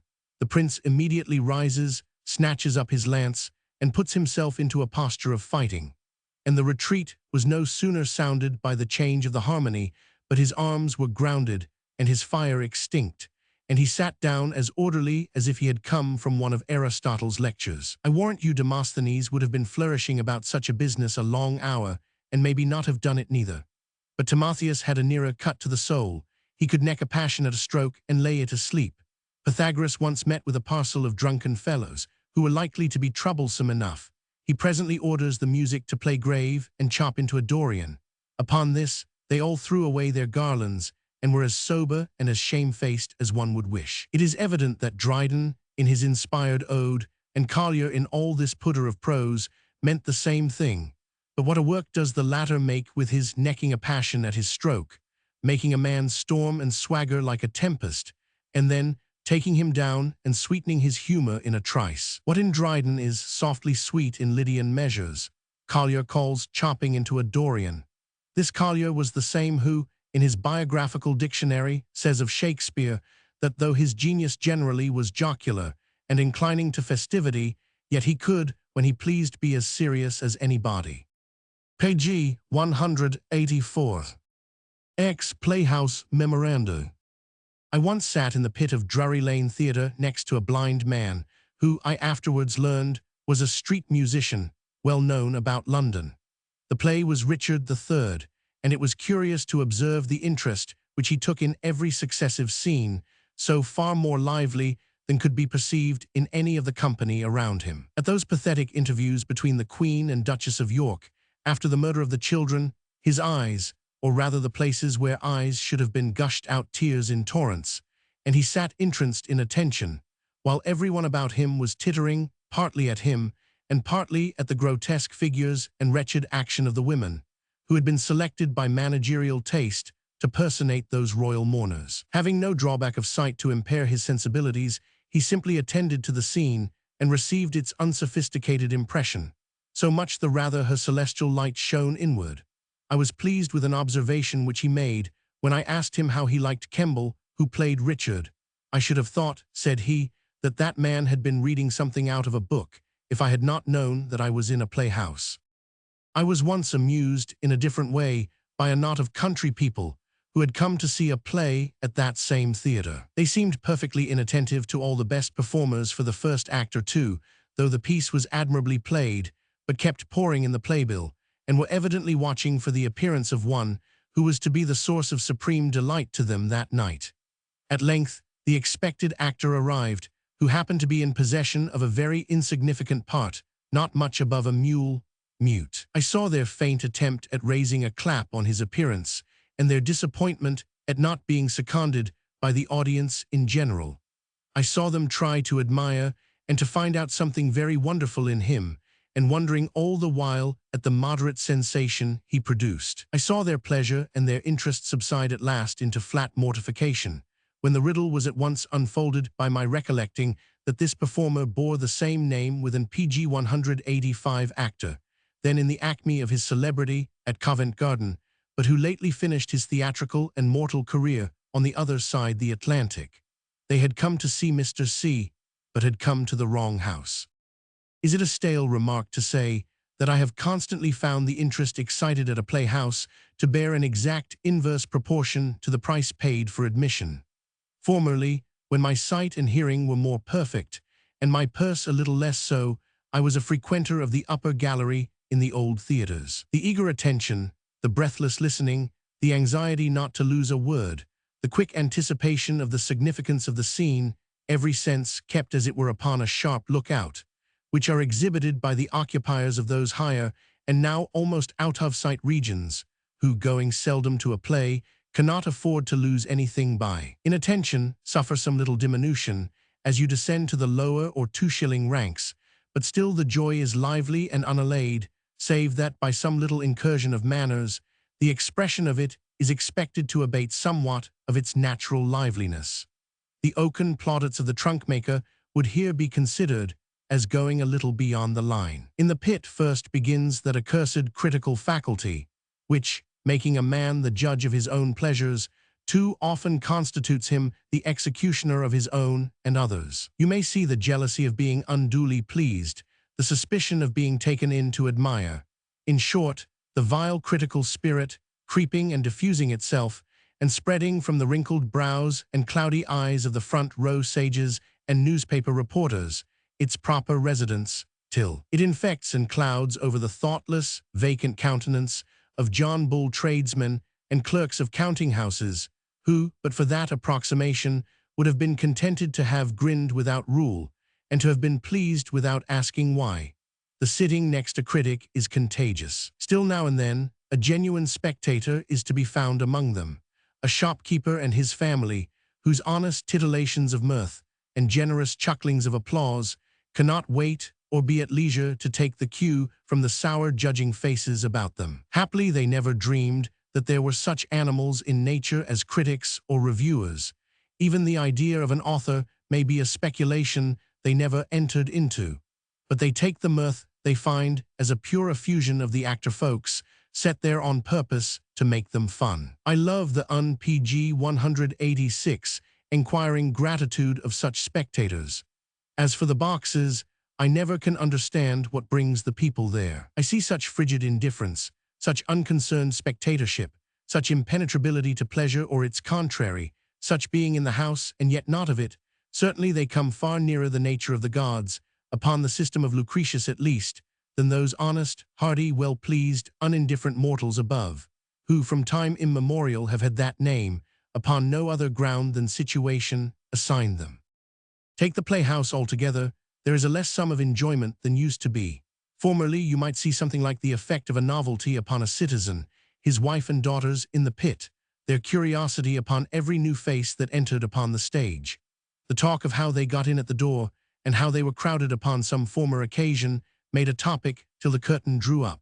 People go too often nowadays to make their ingress or egress of consequence. Children of 7 years of age will talk as familiarly of the performers, aye, and as knowingly, according to the received opinion, as grown persons, more than the grown persons in my time. Oh, when shall I forget first seeing a play at the age of 5 or 6? It was Artaxerxes. Who played or who sang in it, I know not. Such low ideas as actors' names or actors' merits never entered my head. The mystery of delight was not cut open and dissipated for me by those who took me there. It was Artaxerxes and Arbaces and Mandane that I saw, not Mr. Beard or Mr. Leone or Mrs. Kennedy. It was all enchantment and a dream. No such pleasure has since visited me but in dreams. I was in Persia for the time, and the burning idol of their devotion in the temple almost converted me into a worshipper. I was awestruck, and believed those significations to be something more than elemental fires. I was, with Uriel, in the body of the sun. What should I have gained by knowing, as I should have done, had I been born 30 years later, that that solar representation was a mere painted scene, that had neither fire nor light in itself, and that the royal phantoms, which passed in review before me, were but such common mortals as I could see every day out of my father's window? We crush the faculty of delight and wonder in children by explaining everything. We take them to the source of the Nile and show them the scanty runnings, instead of letting the begin pg 187 nings of that sevenfold stream remain in impenetrable darkness, a mysterious question of wonderment and delight to ages. Review of the Excursion, a poem. By William Wordsworth, London, 42 pp. 447. The volume before us, as we learn from the preface, is a detached portion of an unfinished poem, containing views of man, nature, and society, to be called The Recluse, as having for its principal subject the sensations and opinions of a poet living in retirement, and to be preceded by a record in verse of the origin and progress of the author's own powers, with reference to the fitness which they may be supposed to have conferred for the task. To the completion of this plan, we look forward with a confidence which the execution of the finished part is well calculated to inspire. Meanwhile, in what is before us, there is ample matter for entertainment, for the excursion is not a branch, as might have been suspected, prematurely plucked from the parent tree to gratify an over-hasty appetite for applause, but is, in itself, a complete and legitimate production. It opens with the meeting of the poet with an aged man whom he had known from his school days. In plain words, a Scottish peddler, a man who, though of low origin, had received good learning and impressions of the strictest piety from his stepfather, a minister and village schoolmaster.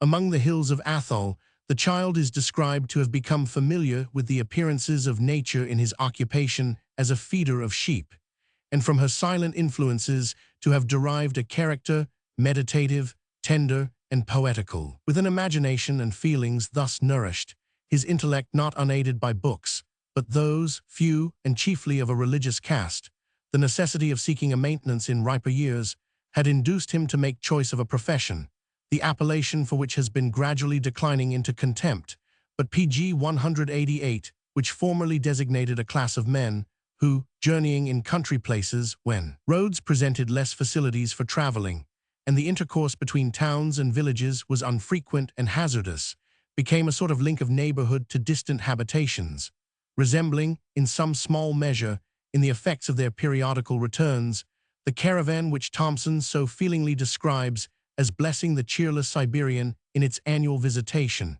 with news of humankind.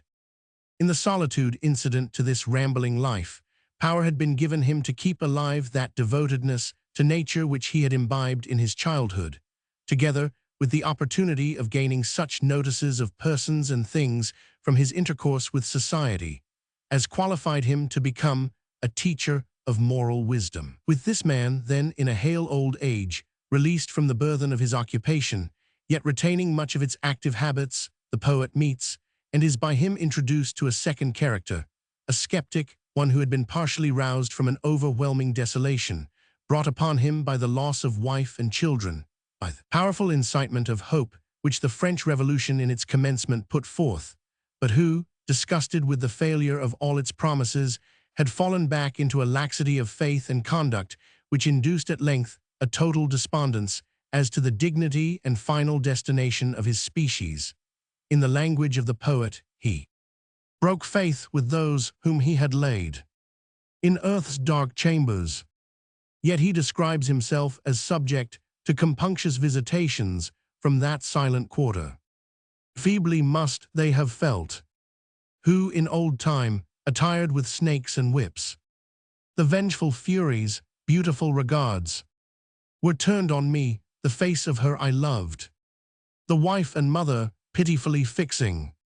Tender reproaches, insupportable, p. 133. The conversations with this person, in which the wanderer asserts the consolatory side of the question against the darker views of human life maintained by his friend, and finally calls to his assistance the experience of a village priest, the third, or rather fourth interlocutor, for the poet himself is one, form the groundwork of the excursion. Pg 189. It will be seen by this sketch that the poem is of a didactic nature and not a fable or story, yet it is not wanting in stories of the most interesting kind, such as the lovers of Cowper and Goldsmith will recognize as something familiar and congenial to them. We might instance the ruined cottage and the solitary's own story in the first half of the work, and the second half as being almost a continued cluster of narration. But the prevailing charm of the poem is, perhaps, that conversational as it is in its plan, the dialogue throughout is carried on in the very heart of the most romantic scenery which the poet's native hills could supply, and which, by the perpetual references made to it either in the way of illustration or for variety and pleasurable description's sake, is brought before us as we read. We breathe in the fresh air, as we do while reading Walton's Complete Angler, only the country about us is as much bolder than Walton's, as the thoughts and speculations which form the matter of the poem exceed the trifling pastime and low-pitched conversation of his humble fishermen. We give the description of the two huge peaks, which from some other vale peered into that in which the solitary is entertaining the poet and companion. Those, says their host, if here you dwelt, would be your prized companions. Many are the notes which in his tuneful course the wind draws forth from rocks, woods, caverns, heaths, and dashing shores. And well those lofty brethren bear their part in the wild concert, chiefly when the storm rides high, then all the upper air they fill with roaring sound that ceases not to flow, like smoke along the level of the blast. In mighty current theirs too is the song of stream and headlong flood that seldom fails, and in the grim and breathless hour of noon, methinks that I have heard them echo back the thunder's greeting, nor have nature's laws left them ungifted with a power to yield music of finer frame, a harmony.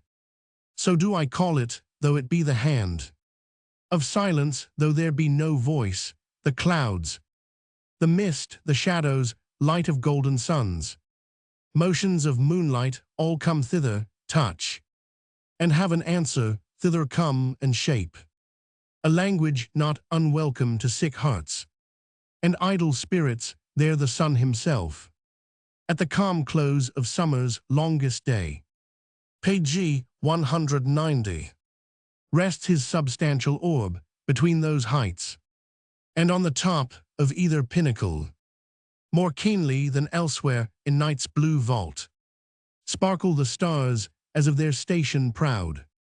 Thoughts are not busier in the mind of man than the mute agent stirring there, alone. Here do I sit and watch, p. 84. To a mind constituted like that of Mr. Wordsworth, the stream, the torrent, and the stirring leaf seem not merely to suggest associations of deity, but to be a kind of speaking communication with it. He walks through every forest, as through some Dodona, and every bird that flits among the leaves, like that miraculous 131 in Tasso, but in language more intelligent, reveals to him far higher Lovelace. In his poetry nothing in nature is dead. motion is synonymous with life. Beside yon spring, says the wanderer, speaking of a deserted well from which in former times a poor woman, who died heartbroken, had been used to dispense refreshment to the thirsty traveler. Beside yon spring I stood, and eyed its waters till we seemed to feel one sadness, they and I for them a bond of brotherhood is broken. Time has been when every day the touch of human hand dislodged the natural sleep that binds them up. In mortal stillness, p. 27. With party-colored plumes and purple bill, a wondrous bird among the rest there flew, that in plain speech sung love lays loud and shrill. Her leaden was like humane language true. So much she talked, and with such wit and skill, that strange it seemed how much good she knew. Fairfax's Translation, Book 16, stanza 13. To such a mind, we say, call it strength or weakness. If weakness, assuredly a fortunate one, the visible and audible things of creation present, not dim symbols or curious emblems, which they have done at all times to those who have been gifted with the poetical faculty, but revelations and quick insights into the life within us, the pledge of immortality. The whispering air sends inspiration from the shadowy heights and blind recesses of the caverned rocks, the little rills and waters numberless, inaudible by daylight. Pg 191. I have seen, the poet says, and the illustration is an happy one. I have seen a curious child who dwelt upon a tract of inland ground, applying to his ear the convolutions of a smooth-lipped shell, to which in silence hushed his very soul listened intensely, and his countenance soon brightened with joy, for murmurings from within were heard, sonorous cadences, whereby to his belief the monitor expressed mysterious union with its native sea. Even such a shell, the universe itself, is to the ear of faith, and there are times, I doubt not, when to you it doth impart authentic tidings of invisible things, of ebb and flow and ever-during power, and central peace subsisting at the heart of endless agitation. P. 191. Sometimes this harmony is imaged to us by an echo, and in one instance it is with such transcendent beauty set forth by a shadow and its corresponding substance, that it would be a sin to cheat our readers at once of so happy an illustration of the poet's system, and so fair a proof of his descriptive powers. Thus, having reached a bridge that overarched the hasty rivulet where it lay becalmed, in a deep pool by happy chance we saw a twofold image on a grassy bank, a snow-white ram, and in the crystal flood another and the same, most beautiful, on the green turf with his imperial front, shaggy and bold, and wreathed horns superb. The breathing creature stood, as beautiful. Beneath him showed his shadowy counterpart. Each had his glowing mountains, each his sky, and each seemed center of his own fair world. Antipodes unconscious of each other, yet in partition with their several spheres, blended in perfect stillness to our sight. P. 407. Combinations, it is confessed, like those reflected in that quiet pool, cannot be lasting. It is enough for the purpose of the poet if they are felt. They are at least his system, and his readers, if they reject them for their creed, may receive them merely as poetry. In him, faith, in friendly alliance and conjunction with the religion of his country, Pg 192 appears to have grown up, fostered by meditation and lonely communions with nature, an internal principle of lofty consciousness, which stamps upon his opinions and sentiments, we were almost going to say, the character of an expanded and generous Quakerism. From such a creed we should expect unusual results, and when applied to the purposes of consolation, more touching considerations than from the mouth of common teachers. The finest speculation of this sort, perhaps in the poem before us, is the notion of the thoughts which may sustain the spirit, while they crush the frame of the sufferer, who from loss of objects of love by death is commonly supposed to pine away under a broken heart. If there be whose tender frames have drooped, even to the dust, apparently through weight of anguish unrelieved and lack of power, an agonizing spirit to transmute, infer not hence a hope from those withheld, when wanted most, a confidence impaired, so pitiably that, having ceased to see, with bodily eyes they are borne down by love of what is lost, and perish through regret. Oh no, full oft the innocent sufferer sees too clearly, feels too vividly, and longs to realize the vision with intense and over-constant yearning. There lies the excess by which the balance is destroyed. Too contracted are these walls of flesh, this vital warmth too cold, these visual orbs, though inconceivably endowed, too dim for any passion of the soul that leads to ecstasy, and all the crooked paths of time and change disdaining takes its course along the line of limitless desires. p. 148.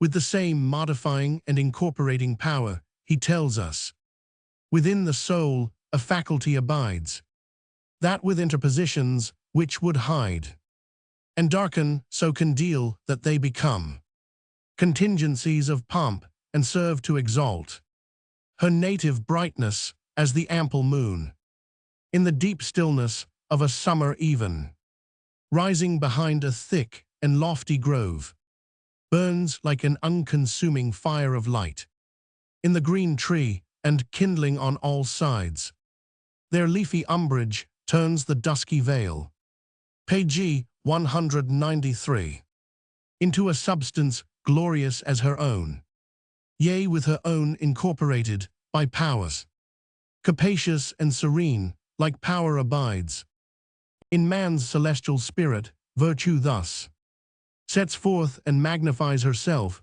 thus feeds a calm, a beautiful and silent fire from the encumbrances of mortal life, from error, disappointment, nay, from guilt, and sometimes so relenting justice wills, from palpable oppressions of despair. p. 188.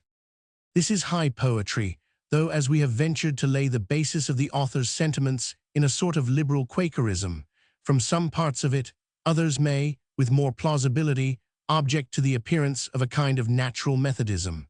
We could have wished, therefore, that the tale of Margaret had been postponed till the reader had been strengthened by some previous acquaintance with the author's theory, and not placed in the front of the poem with a kind of ominous aspect, beautifully tender as it is. It is a tale of a cottage and its female tenant gradually decaying together, while she expected the return of one whom poverty and not unkindness had driven from her arms. We trust ourselves only with the conclusion. 9 tedious years. From their first separation, 9 long years, she lingered in unquiet widowhood.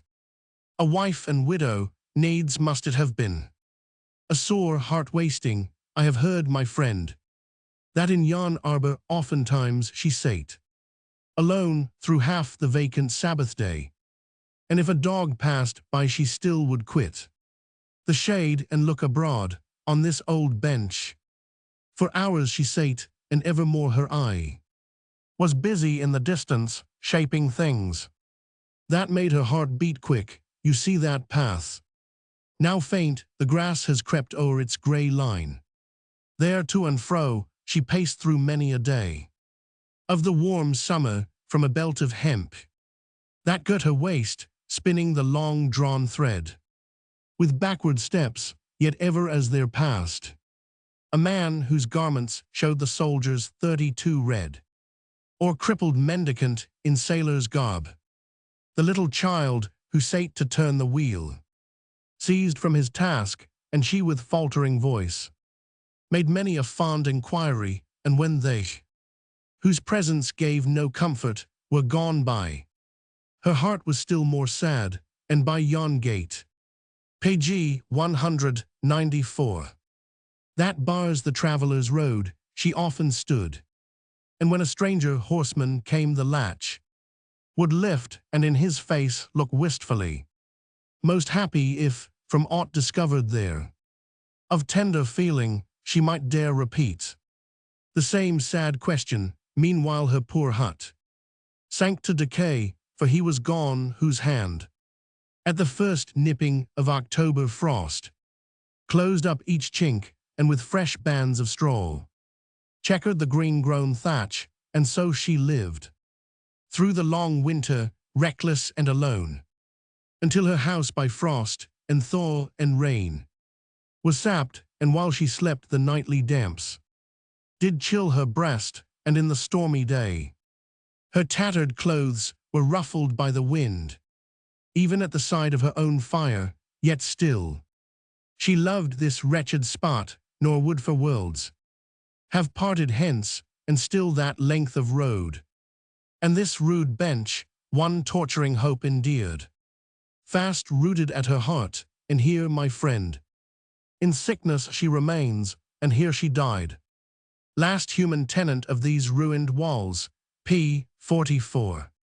The fourth book, entitled Despondency Corrected, we consider as the most valuable portion of the poem, for moral grandeur, for wide scope of thought and a long train of lofty imagery, for tender personal appeals, and a versification which we feel we ought to notice, but feel it also so involved in the poetry that we can hardly mention it as a distinct excellence. It stands without competition among our didactic and descriptive verse. The general tendency of the argument, which we might almost affirm to be the leading moral of the poem, is to abate the pride of the calculating understanding, and to reinstate the imagination and the affections in those seats from which modern philosophy has labored but too successfully to expel them. Life's autumn past, says the gray-haired wanderer, I stand on winter's verge, and daily lose what I desire to keep. Yet rather would I instantly decline to the traditionary sympathies of a most rustic ignorance, and take a fearful apprehension from the owl or death watch, and as readily rejoice if two auspicious magpies crossed my way. This rather would I do than see and hear the repetitions wearisome of sense, where soul is dead and feeling hath no place. P. 168. Pg. 195. In the same spirit, those illusions of the imaginative faculty to which the peasantry in solitary districts are peculiarly subject, are represented as the kindly ministers of conscience, with whose service charged they come and go, appear and disappear, diverting evil purposes, remorse, awakening, chastening an intemperate grief, or pride of heart abating, reverting to more distant ages of the world. The operation of that same faculty in producing the several fictions of Chaldean, Persian, and Grecian idolatry is described with such seductive power that the solitary, in good earnest, seems alarmed at the tendency of his own argument. Notwithstanding his fears, however, there is one thought so uncommonly fine, relative to the spirituality which lay hid beneath the gross material forms of Greek worship, in metal or stone, that we cannot resist the allurement of transcribing it. Triumphant o'er this pompous show of art, this palpable array of sense, on every side encountered, in despite of the gross fictions chaunted in the streets by wandering rhapsodists, and in contempt of doubt and bold denials hourly urged. Amid the wrangling schools a spirit hung, beautiful region, o'er thy towns and farms, statues and temples and memorial tombs, and emanations were perceived, and acts of immortality in nature's course, exemplified by mysteries that were felt as bonds on grave philosopher imposed, and armed warrior, and in every grove a gay or pensive tenderness prevailed, when piety more awful had relaxed. Take, running river, take these locks of mine, Thus would the votary say, this severed hair, my vow fulfilling, do I here present, thankful for my beloved child's return. Thy banks, Cephasus, he again hath trod, thy murmurs heard, and drunk the crystal lymph, with which thou dost refresh the thirsty lip, and moisten all day long these flowery fields. And doubtless, sometimes, when the hair was shed, upon the flowing stream a thought arose, of life continuous, being unimpaired. Pg 196. That hath been, is, and where it was and is.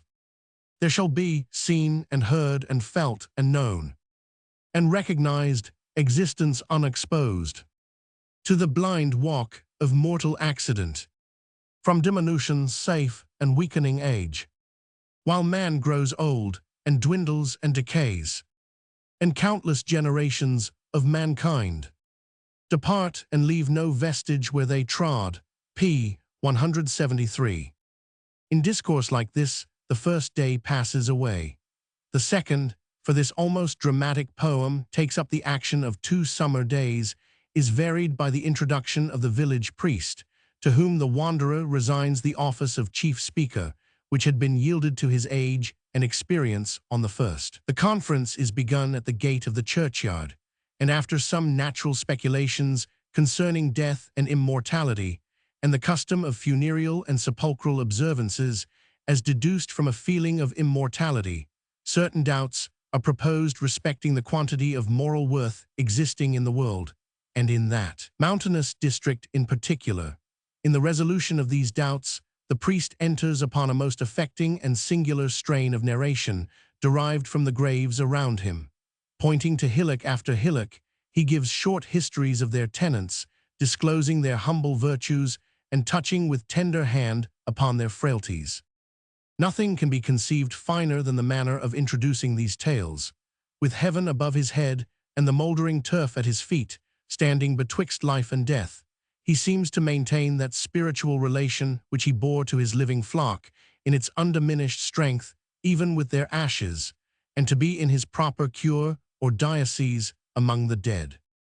We might extract powerful instances of pathos from these tales, the story of Ellen in particular, but their force is in combination and in the circumstances under which they are introduced. The traditionary anecdote of the Jacobite and Hanoverian as less liable to suffer by transplanting, and as affording an instance of that finer species of humor, that thoughtful playfulness in which the author more nearly perhaps than in any other quality resembles Cowper, we shall lay, at least a part of it, before our readers. It is the story of a Whig who, having wasted a large estate in election contests, retired, beneath a borrowed name, to a small town among these northern mountains, where a Caledonian laird, Pg 197, a follower of the House of Stuart, who had fled his country after the overthrow at Culloden, returning with the return of lenient times, had also fixed his residence. Here, then, they met, 2 doughty champions, flaming Jacobite and sullen Hanoverian. You might think that losses and vexations less severe than those which they had severally sustained would have inclined each to abate his zeal for his ungrateful cause. No, I have heard my reverend father tell that, mid the calm of that small town encountering thus, they filled daily its bowling green with harmless strife, plagued with uncharitable thoughts the church, and vexed the marketplace, but in the breasts of these opponents gradually was wrought, with little change of general sentiment, such change towards each other, that their days by choice were spent in constant fellowship, and if at times they fretted with the yoke, those very bickerings made them love it more, a favorite boundary to their lengthened walks. This churchyard was, and whether they had come, treading their path in sympathy and linked, in social converse or by some short space, discreetly parted to preserve the peace. One spirit seldom failed to extend its sway over both minds when they a while had marked the visible quiet of this holy ground, and breathed its soothing air. 7 lines omitted. There live who yet remember to have seen their courtly figures seated on a stump of an old yew, their favorite resting place. But as the remnant of the long-lived tree was disappearing by a swift decay, they with joint care determined to erect upon its site a dial which should stand for public use and also might survive as their own private monument, for this was the particular spot in which they wished, and heaven was pleased to accomplish their desire, that undivided their remains should lie. So where the mouldered tree had stood was raised yon structure framing with the ascent of steps, that to the decorated pillar laid, a work of art more sumptuous as might seem than suits this place, yet built in no proud scorn. Page 198. Of rustic homeliness they only aimed to ensure for it respectful guardianship. Around the margin of the plate, whereon the shadow falls to note the stealthy hours, winds an inscriptive legend at these words. Thither we turned and gathered as we read the appropriate sense in Latin numbers couched. Time flies, it is his melancholy task to bring and bear away delusive hopes and reproduce the troubles he destroys. But while his blindness thus is occupied, discerning mortal, do thou serve the will of time's eternal master, and that peace which the world wants shall be for thee confirmed. pp. 273. The causes which have prevented the poetry of Mr. Wordsworth from attaining its full share of popularity are to be found in the boldness and originality of his genius. The times are past when a poet could securely follow the direction of his own mind into whatever tracks it might lead. A writer who would be popular must timidly coast the shore of prescribed sentiment and sympathy. He must have just as much more of the imaginative faculty than his readers, as will serve to keep their apprehensions from stagnating, but not so much as to alarm their jealousy. He must not think or feel too deeply. If he has had the fortune to be bred in the midst of the most magnificent objects of creation, he must not have given away his heart to them. Or if he have, he must conceal his love, or not carry his expressions of it beyond that point of rapture, which the occasional tourist thinks it not overstepping decorum to betray, or the limit which that gentlemanly spy upon nature, the picturesque traveler, has vouchsafed to countenance. He must do this, or be content to be thought an enthusiast. If from living among simple mountaineers, from a daily intercourse with them, not upon the footing of a patron, but in the character of an equal, he has detected, or imagines that he has detected, through the cloudy medium of their unlettered discourse, thoughts and apprehensions not vulgar, traits of patience and constancy, love unwearied, and heroic endurance, not unfit, as he may judge, to be made the subject of verse, he will be deemed a man of perverted genius by the philanthropist who, conceiving of the peasantry of his country only as objects of a pecuniary sympathy, starts at finding them elevated to a level of humanity with himself. Pg 199 having their own loves, enmities, cravings, aspirations, and c. as much beyond his faculty to believe as his beneficence to supply.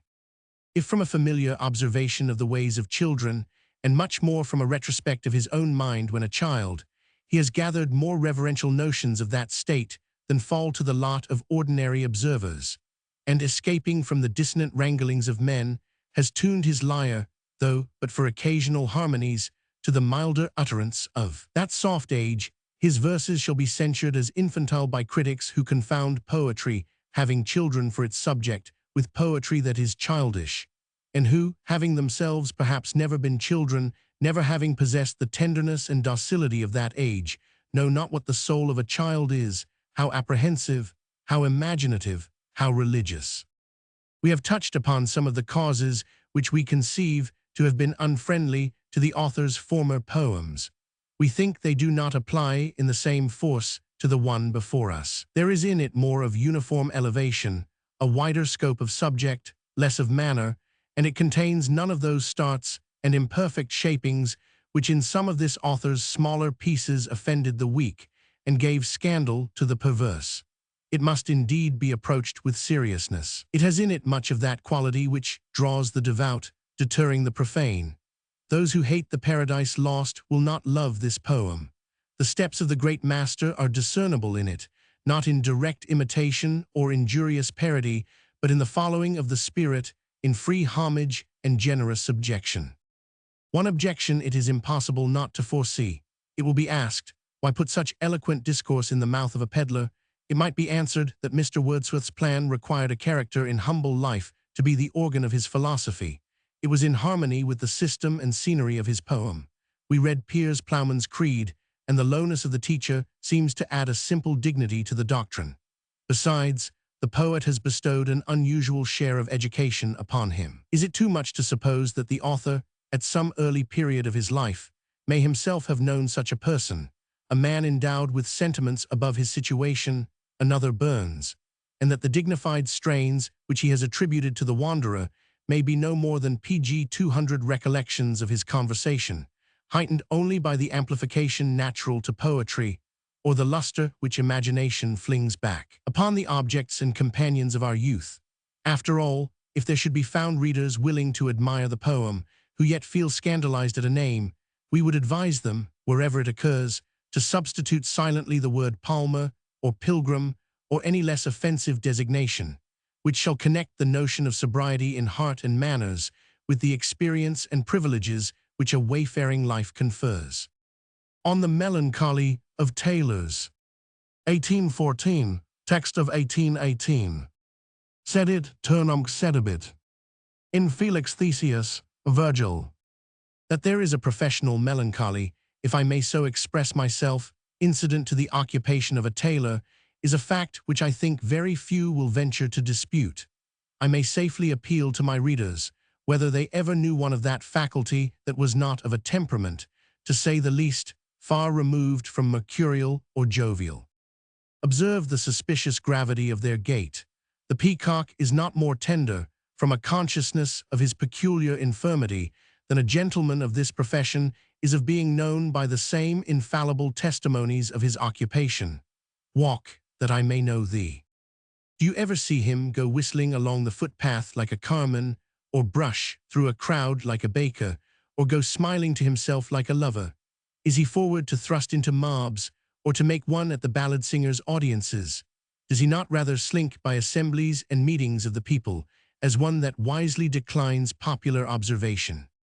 How extremely rare is a noisy tailor, a mirthful and obstreperous tailor. At my nativity, says Sir Thomas Browne, my ascendant was the earthly sign of Scorpius. I was born in the planetary hour of Saturn, and I think I have a piece of that PG 201 leaden planet in me. One would think that he were anatomizing a tailor, save that to the latter's occupation, methinks, a woolen planet would seem more consonant, and that he should be born when the sun was in Aries. He goes on. I am no way facetious, nor disposed for the mirth and galliardize of company. How true a type of the whole trade, eminently economical of his words, you shall seldom hear a jest come from one of them. He sometimes furnishes subject for a repartee, but rarely, I think, contributes one or propria. Drink itself does not seem to elevate him, or at least to call out of him any of the external indications of vanity. I cannot say that it never causes his pride to swell, but it never breaks out. I am even fearful that it may swell and rankle to an alarming degree inwardly, for pride is near of kin to melancholy, a hurtful obstruction from the ordinary outlets of vanity being shut. It is this stoppage which engenders proud humors. Therefore a tailor may be proud. I think he is never vain. The display of his gaudy patterns in that book of his, which emulates the rainbow, never raises any inflations of that emotion in him, corresponding to what the wigmaker, for instance, evinces when he expatiates on a curl or a bit of hair. He spreads them forth with a sullen incapacity for pleasure, a real or affected indifference to grandeur. Cloth of gold neither seems to elate, nor cloth of fries to depress him, according to the beautiful motto which formed the modest impress of the shield worn by Charles Brandon at his marriage with the king's sister. Nay, I doubt whether he would discover any vainglorious complacence in his colours, though Iris herself dipped the woof. In further corroboration of this argument, whoever saw the wedding of a tailor announced in the newspapers, or the birth of his eldest son?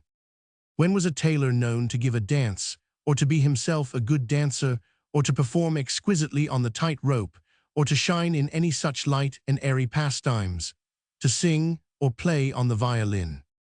Do they much care for public rejoicings, lightings up, ringing of bells, firing of cannons, and sea? Valiant I know they can be, but I appeal to those who were witnesses to the exploits of Eliot's famous troop, whether in their fiercest charges they betrayed anything of that thoughtless oblivion of death with which a Frenchman jigs PG 202 into battle, or whether they did not show more of the melancholy valor of the Spaniard, upon whom they charged, that deliberate courage which contemplation and sedentary habits breathe. Are they often great newsmongers? I have known some few among them arrive at the dignity of speculative politicians, but that light and cheerful everyday interest in the affairs and goings-on of the world, which makes the barber 33 such delightful company, I think is rarely observable in them. This characteristic pensiveness in them being so notorious, I wonder none of those writers, who have expressly treated of melancholy, should have mentioned it. Burton, whose book is an excellent abstract of all the authors in that kind who preceded him, and who treats of every species of this malady, from the hypochondriacal or windy to the heroical or love melancholy, has strangely omitted it. Shakespeare himself has overlooked it. I have neither the scholar's melancholy, Seth Jacks, which is emulation, nor the courtier's, which is proud, nor the soldier's, which is politic, nor the lover's, which is all these. And then, when you might expect him to have brought in, nor the tailor's, which is so and so, he comes to an end of his enumeration and falls to a defining of his own melancholy. Milton likewise has omitted it, where he had so fair an opportunity of bringing it in his Penseroso. But the partial omissions of historians proving nothing against the existence of any well-attested fact, I shall proceed and endeavor to ascertain the causes why this pensive turn should be so predominant in people of this profession above all others. Page 203. And first, may it not be, that the custom of wearing apparel being derived to us from the fall, and one of the most mortifying products of that unhappy event, a certain seriousness, to say no more of it, may in the order of things have been intended to be impressed upon the minds of that race of men to whom in all ages the care of contriving the human apparel has been entrusted, to keep up the memory of the first institution of clothes, and serve as a standing remonstrance against those vanities which the absurd conversion of a memorial of our shame into an ornament of our persons was destined to produce. Correspondent in some sort to this, it may be remarked that the tailor sitting over a cave or hollow place, in the cabalistic language of his order, is said to have certain melancholy regions always open under his feet. But waiving further enquiry into final causes, where the best of us can only wander in the dark, let us try to discover the efficient causes of this melancholy. I think, then, that they may be reduced to two, omitting some subordinate ones, viz. The sedentary habits of the tailor. Something peculiar in his diet. First, his sedentary habits. In Dr. Norris's famous narrative of the frenzy of Mr. John Dennis, the patient, being questioned as to the occasion of the swelling in his legs, replies that it came by criticism, to which the learned doctor, seeming to demur as to a distemper which he had never read of, Dennis, who appears not to have been mad upon all subjects, rejoins with some warmth that it was no distemper but a noble art, that he had sat 14 hours a day at it, and that the other was a pretty doctor not to know that there was a communication between the brain and the legs. When we consider that this sitting for 14 hours continuously, which the critic probably practiced only while he was writing his remarks, is no more than what the tailor, in the ordinary pursuance of his art, submits to daily, Sundays excepted throughout the year, shall we wonder to find the brain affected, and in a manner overclouded, from that indissoluble sympathy between the noble and less noble parts of the body, which Dennis hints at? The unnatural and painful manner of his sitting must also greatly aggravate the evil, insomuch that I have sometimes ventured to liken tailors PG 204 at their boards to so many envious Junos, sitting cross-legged to hinder the birth of their own felicity. The legs transverse thus x crosswise, or decussated, was among the ancients the posture of malediction. The Turks, who practice it at this day, are noted to be a melancholy people. Secondly, his diet, to which purpose I find a most remarkable passage in Burton, in his chapter entitled Bad Diet a Cause of Melancholy. Amongst herbs to be eaten, he says, I find gourds, cucumbers, melons disallowed, but especially cabbage. It causeth troublesome dreams and sends up black vapors to the brain. Galen, Locke, Effect.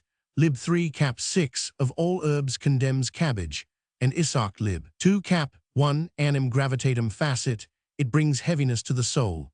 I could not omit so flattering a testimony from an author, who, having no theory of his own to serve, has so unconsciously contributed to the confirmation of mine.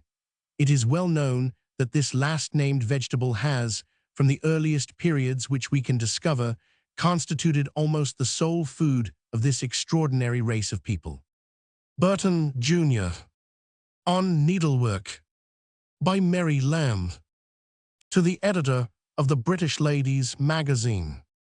Mr. Editor, in early life, I passed 11 years in the exercise of my needle for a livelihood. Will you allow me to address your readers, among whom might perhaps be found some of the kind patronesses of my former humble labors, on a subject widely connected with female life, the state of needlework in this country. To lighten the heavy burthen which many ladies impose upon themselves is one object which I have in view. But, IP 205 confess, my strongest motive is to excite attention towards the industrious sisterhood to which I once belonged. From books I have been informed of the fact, upon which the British Ladies Magazine chiefly founds its pretensions, namely, that women have of late been rapidly advancing in intellectual improvement. Much may have been gained in this way, indirectly, for that class of females for whom I wish to plead. Needlework and intellectual improvement are naturally in a state of warfare, but I am afraid the root of the evil has not as yet been struck at. Workwomen of every description were never in so much distress for want of employment. Among the present circle of my acquaintance, I am proud to rank many that may truly be called respectable, nor do the female part of them, in their mental attainments, at all disprove the prevailing opinion of that intellectual progression which you have taken as the basis of your work. Yet I affirm that I know not a single family where there is not some essential drawback to its comfort which may be traced to needlework done at home, as the phrase is for all needlework performed in a family by some of its own members, and for which no remuneration in money is received or expected. In money alone, did I say, I would appeal to all the fair votaries of voluntary housewifery, whether, in the matter of conscience, any one of them ever thought she had done as much needlework as she ought to have done. Even fancy work, the fairest of the tribe, how delightful the arrangement of her materials, the fixing upon her happiest pattern, how pleasing an anxiety, how cheerful the commencement of the labor she enjoins. But that lady must be a true lover of the art, and so industrious a pursuer of a predetermined purpose, that it were pity her energy should not have been directed to some wiser end, who can affirm she neither feels weariness during the execution of a fancy piece, nor takes more time than she had calculated for the performance.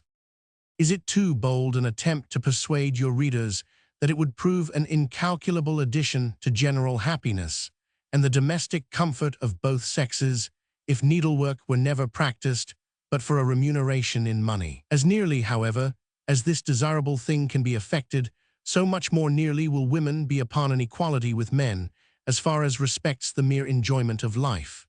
As far pg 206 as that goes, I believe it is every woman's opinion that the condition of men is far superior to her own. They can do what they like, we say. Do not these words generally mean they have time to seek out whatever amusements suit their tastes? We dare not tell them we have no time to do this, for if they should ask in what manner we dispose of our time, we should blush to enter upon a detail of the minuti which compose the sum of a woman's daily employment. Nay, many a lady who allows not herself 1/4 of an hour's positive leisure during her waking hours considers her own husband as the most industrious of men, if he steadily pursue his occupation till the hour of dinner, and will be perpetually lamenting her own idleness. Real business and real leisure make up the portions of men's time, two sources of happiness, which we certainly partake of in a very inferior degree. To the execution of employment, in which the faculties of the body or mind are called into busy action, there must be a consoling importance attached, which feminine duties, that generic term for all our business, cannot aspire to. In the most meritorious discharges of those duties, the highest praise we can aim at is to be accounted the helpmates of man, who, in return for all he does for us, expects, and justly expects, us to do all in our power to soften and sweeten life. In how many ways is a good woman employed, in thought or action, through the day, in order that her good man may be enabled to feel his leisure hours real substantial holiday, and perfect respite from the cares of business. Not the least part to be done to accomplish this end is to fit herself to become a conversational companion. That is to say, she has to study and understand the subjects on which he loves to talk. This part of our duty, if strictly performed, will be found by far our hardest part. The disadvantages we labor under from an education differing from a manly one make the hours in which we sit and do nothing in men's company too often anything but a relaxation, although, as to pleasure and instruction, time so passed may be esteemed more or less delightful. To make a man's home so desirable a place as to preclude his having a wish to pass his leisure hours at any fireside in PG 207 preference to his own, I should humbly take to be the sum and substance of woman's domestic ambition. I would appeal to our British ladies, who are generally allowed to be the most zealous and successful of all women in the pursuit of this object. I would appeal to them who have been most successful in the performance of this laudable service in behalf of father, son, husband, or brother, whether an anxious desire to perform this duty well is not attended with enough of mental exertion, at least, to incline them to the opinion that women may be more properly ranked among the contributors to than the partakers of the undisturbed relaxation of man. If a family be so well ordered that the master is never called into its direction, and yet he perceives comfort and economy well attended to, the mistress of that family, especially if children form a part of it, has, I apprehend, as large a share of womanly employment as ought to satisfy her own sense of duty, even though the needlebook and thread case were quite laid aside, and she cheerfully contributed her part to the slender gains of the corset maker, the milliner, the dressmaker, the plain worker, the embroideress, and all the numerous classifications of females supporting themselves by needlework, that great staple commodity which is alone appropriated to the self-supporting part of our sex. Much has been said and written on the subject of men engrossing to themselves every occupation and calling. After many years of observation and reflection, I am obliged to acquiesce in the notion that it cannot well be ordered otherwise. If at the birth of girls it were possible to foresee in what cases it would be their fortune to pass a single life, we should soon find trades wrested from their present occupiers and transferred to the exclusive possession of our sex. The whole mechanical business of copying writings in the law department, for instance, might very soon be transferred with advantage to the poorer sort of women, who with very little teaching would soon beat their rivals of the other sex in facility and neatness. The parents of female children, who are known to be destined from their birth to maintain themselves through the whole course of their lives with like certainty as their sons are, would feel it a duty incumbent PG 208 on themselves to strengthen the minds and even the bodily constitutions of their girls so circumstanced by an education which, without affronting the preconceived habits of society, might enable them to follow some occupation now considered above the capacity or too robust for the constitution of our sex. Plenty of resources would then lie open for single women to obtain an independent livelihood, when every parent would be upon the alert to encroach upon some employment, now engrossed by men,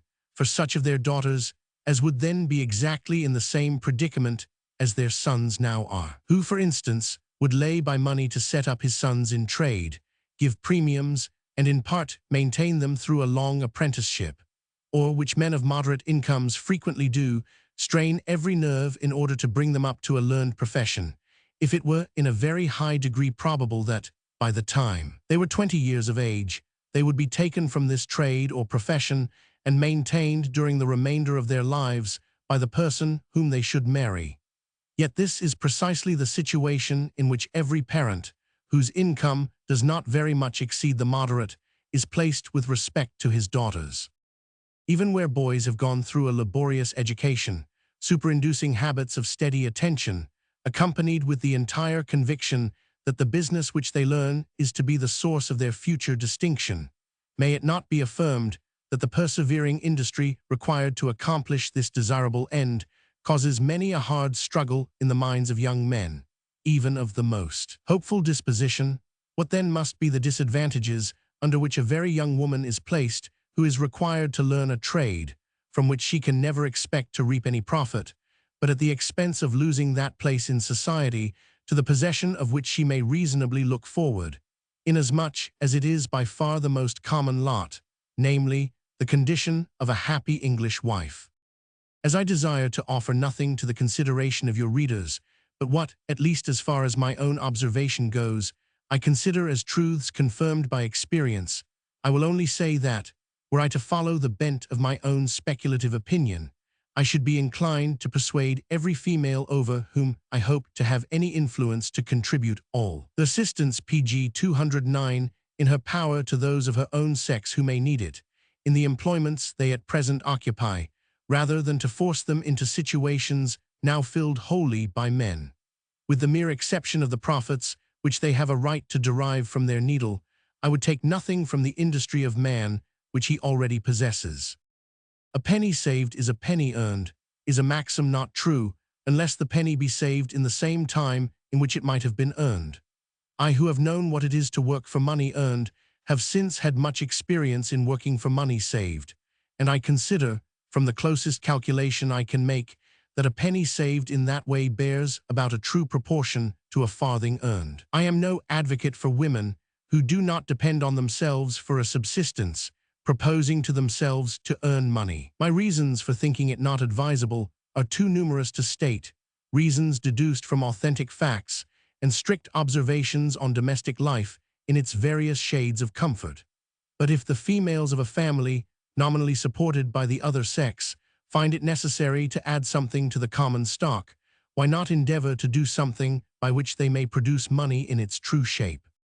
It would be an excellent plan, attended with very little trouble, to calculate every evening how much money has been saved by needlework done in the family, and compare the result with the daily portion of the yearly income. Nor would it be amiss to make a memorandum of the time passed in this way, adding also a guess as to what share it has taken up in the thoughts and conversation. This would be an easy mode of forming a true notion and getting at the exact worth of this species of home industry, and perhaps might place it in a different light from any in which it has hitherto been the fashion to consider it. Needlework taken up as an amusement may not be altogether unamusing. We are all pretty good judges of what entertains ourselves, but it is not so easy to pronounce upon what may contribute to the entertainment of others. At all events, let us not confuse the motives of economy with those of simple pastime. If saving be no object, and long habit have rendered needlework so delightful an avocation that we cannot think of relinquishing it, there are the good old contrivances in which our grand dames were used pg 210 to beguile and lose their time: knitting, knotting, netting, carpet working, and the like ingenious pursuits, those so often praised but tedious works, which are so long in the operation that purchasing the labor has seldom been thought good economy, yet, by a certain fascination, they have been found to chain down the great to a self-imposed slavery, from which they considerately or haughtily excuse the needy. These may be esteemed lawful and ladylike amusements. But if those works, more usually denominated useful, yield greater satisfaction, it might be a laudable scruple of conscience, and no bad test to herself of her own motive, if a lady, who had no absolute need, were to give the money so saved to poor needle-women belonging to those branches of employment from which she has borrowed these shares of pleasurable labor. Sempronia. On the Poetical Works of George Wither. 1815, text of 1818. The poems of G. Wither are distinguished by a hearty homeliness of manner and a plain moral speaking. He seems to have passed his life in one continued act of an innocent self-pleasing. That which he calls his motto is a continued self-eulogy of 2,000 lines, yet we read it to the end without any feeling of distaste, almost without a consciousness that we have been listening all the while to a man praising himself. There are none of the cold particles in it, the hardness and self-ends which render vanity and egotism hateful. He seems to be praising another person under the mask of self, or rather we feel that it was indifferent to him where he found the virtue which he celebrates, whether another's bosom or his own were its chosen receptacle. His poems are full, and this in particular is one downright confession of a generous self-seeking. But by pg 211 self he sometimes means a great deal, his friends, his principles, his country, the human race. Whoever expects to find in the satirical pieces of this writer any of those peculiarities which pleased him in the satires of Dryden or Pope will be grievously disappointed. Here are no high-finished characters, no nice traits of individual nature, few or no personalities. The game run down is coarse general vice, or folly as it appears in classes. A liar, a drunkard, a coxcomb is stripped and whipped. No Shaftesbury, no Villiers or Wharton is curiously anatomized and read upon. But to a well-natured mind, there is a charm of moral sensibility running through them which amply compensates the want of those luxuries. Wither seems everywhere bursting with a love of goodness and a hatred of all low and base actions. At this day, it is hard to discover what parts in the poem here particularly alluded to, abuses stripped and whipped, could have occasioned the imprisonment of the author. Was vice in high places more suspicious than now? Had she more power, or more leisure to listen after ill reports? That a man should be convicted of a libel when he named no names but hate, and envy, and lust, and avarice, is like one of the indictments in the Pilgrim's Progress, where Faithful is arraigned for having railed on our noble Prince Beelzebub and spoken contemptibly of his honorable friends, the Lord Old Man, the Lord Carnal Delight, and the Lord Luxurious. What unlucky jealousy could have tempted the great men of those days to appropriate such innocent abstractions to themselves? Wither seems to have contemplated to a degree of idolatry his own possible virtue. He is forever anticipating persecution and martyrdom, fingering, as it were, the flames, to try how he can bear them. Perhaps his premature defiance sometimes made him obnoxious to censures, which he would otherwise have slipped by. The homely versification of these satires is not likely to attract in the present day. It is certainly not such as we should expect from a poet, soaring in the high region of his fancies, with his garland and his singing robes about him. 34 nor is it such as he has shown in his Philarete, and in some parts in his shepherd's hunting. He seems to have adopted this dress with voluntary humility, as fittest for a moral teacher, pg 212, as our divines choose sober gray or black, but in their humility consists their sweetness. The deepest tone of moral feeling in them, though all throughout is weighty, earnest, and passionate, is in those pathetic injunctions against shedding of blood in quarrels, in the chapter entitled Revenge. The story of his own forbearance, which follows, is highly interesting. While the Christian sings his own victory over anger, the man of courage cannot help peeping out to let you know that it was some higher principle than fear which counseled his forbearance. Whether encaged or roaming at liberty, Wither never seems to have abated a jot of that free spirit which sets its mark upon his writings, as much as a predominant feature of independence impresses every page of our late glorious Burns. But the elder poet wraps his proof armor closer about him, the other wears his too much outwards. He is thinking too much of annoying the foe to be quite easy within. The spiritual defenses of Wither, perpetual source of inward sunshine, the magnanimity of the modern is not without its alloy of soreness, and a sense of injustice, which seems perpetually to gall and irritate. Wither was better skilled in the sweet uses of adversity. He knew how to extract the precious jewel from the head of the toad, without drawing any of the ugly venom along with it. The prison notes of Wither are finer than the wood notes of most of his poetical brethren. The description in the 4th eglogue of his shepherd's hunting, which was composed during his imprisonment in the Marshalsea, of the power of the muse to extract pleasure from common objects, has been oftener quoted, and is more known than any part of his writings. Indeed, the whole eglogue is in a strain so much above not only what himself, but almost what any other poet has written, that he himself could not help noticing it. He remarks that his spirits had been raised higher than they were wont through the love of poesy. The praises of poetry have been often sung in ancient and in modern times. Strange powers have been ascribed to it of influence over animate and inanimate auditors. Its force over fascinated crowds has been acknowledged.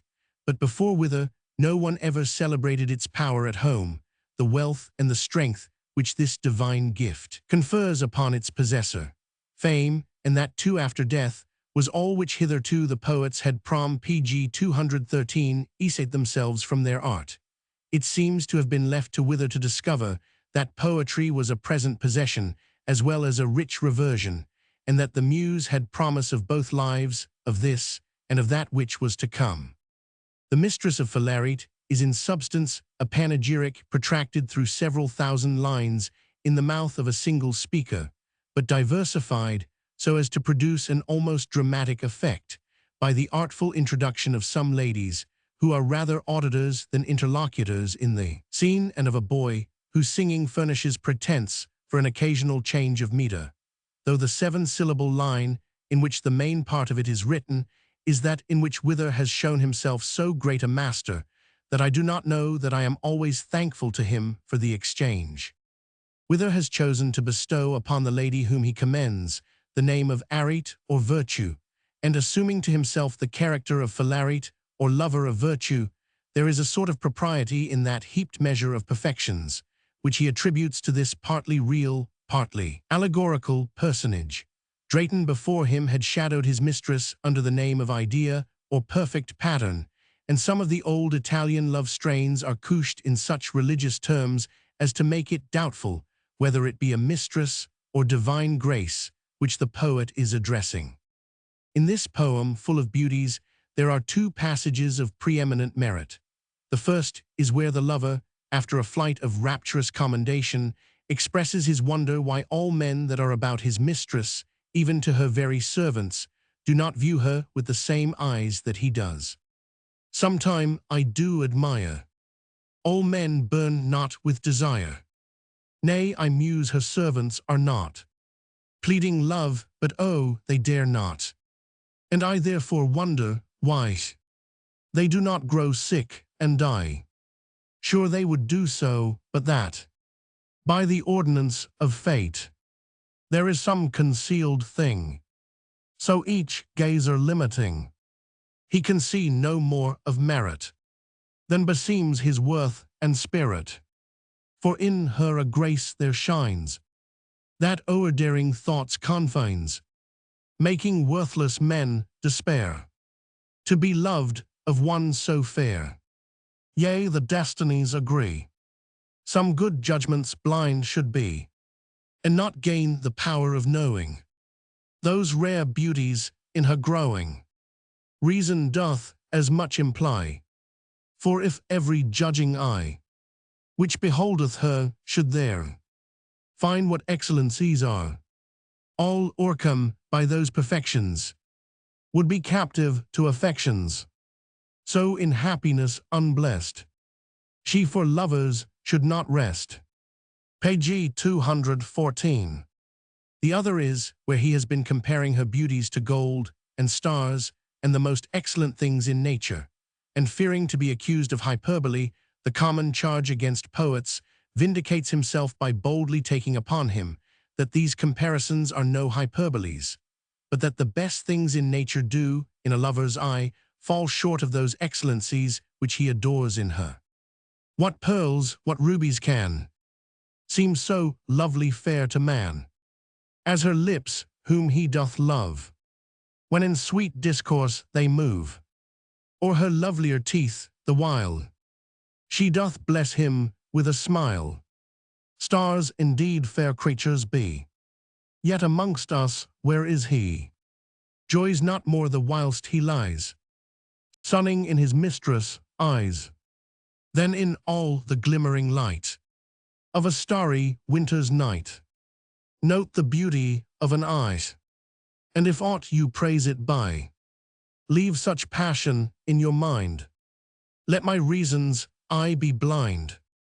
Mark if ever red or white, anywhere gave such delight, as when they have taken place in a worthy woman's face. I must praise her as I may, which I do mine own rude way, sometimes setting forth her glories by unheard of allegories, and see, to the measure in which these lines are written, the wits of Queen Anne's days contemptuously gave the name of namby-pamby in ridicule of Ambrose Phillips, who has used it in some instances, as in the lines on Cuzzoni, to my feeling at least, very deliciously. But whither, whose darling measure it seems to have been, may show that in skilful hands it is capable of expressing the subtlest movements of passion. So true it is, which Drayton seems to have felt, that it is the poet who modifies the meter, not the meter the poet, in his own words, that it's possible to climb, to kindle, or to slake. Although in Skelton's rhyme, 35, if thy verse doth bravely tower, as she makes wing, she gets power, yet the higher she doth soar, she's affronted still the more, till she to the highesty hath passed, then she rests with fame at last. What longer measure can go beyond the majesty of this? What Alexandrine is half so long in pronouncing or expresses labor slowly but strongly surmounting difficulty with the life with which it is done in the second of these lines? Or what meter could go beyond these from Philarete? Her true beauty leaves behind apprehensions in my mind of more sweetness than all art or inventions can impart, thoughts too deep to be expressed and too strong to be suppressed. Page 215.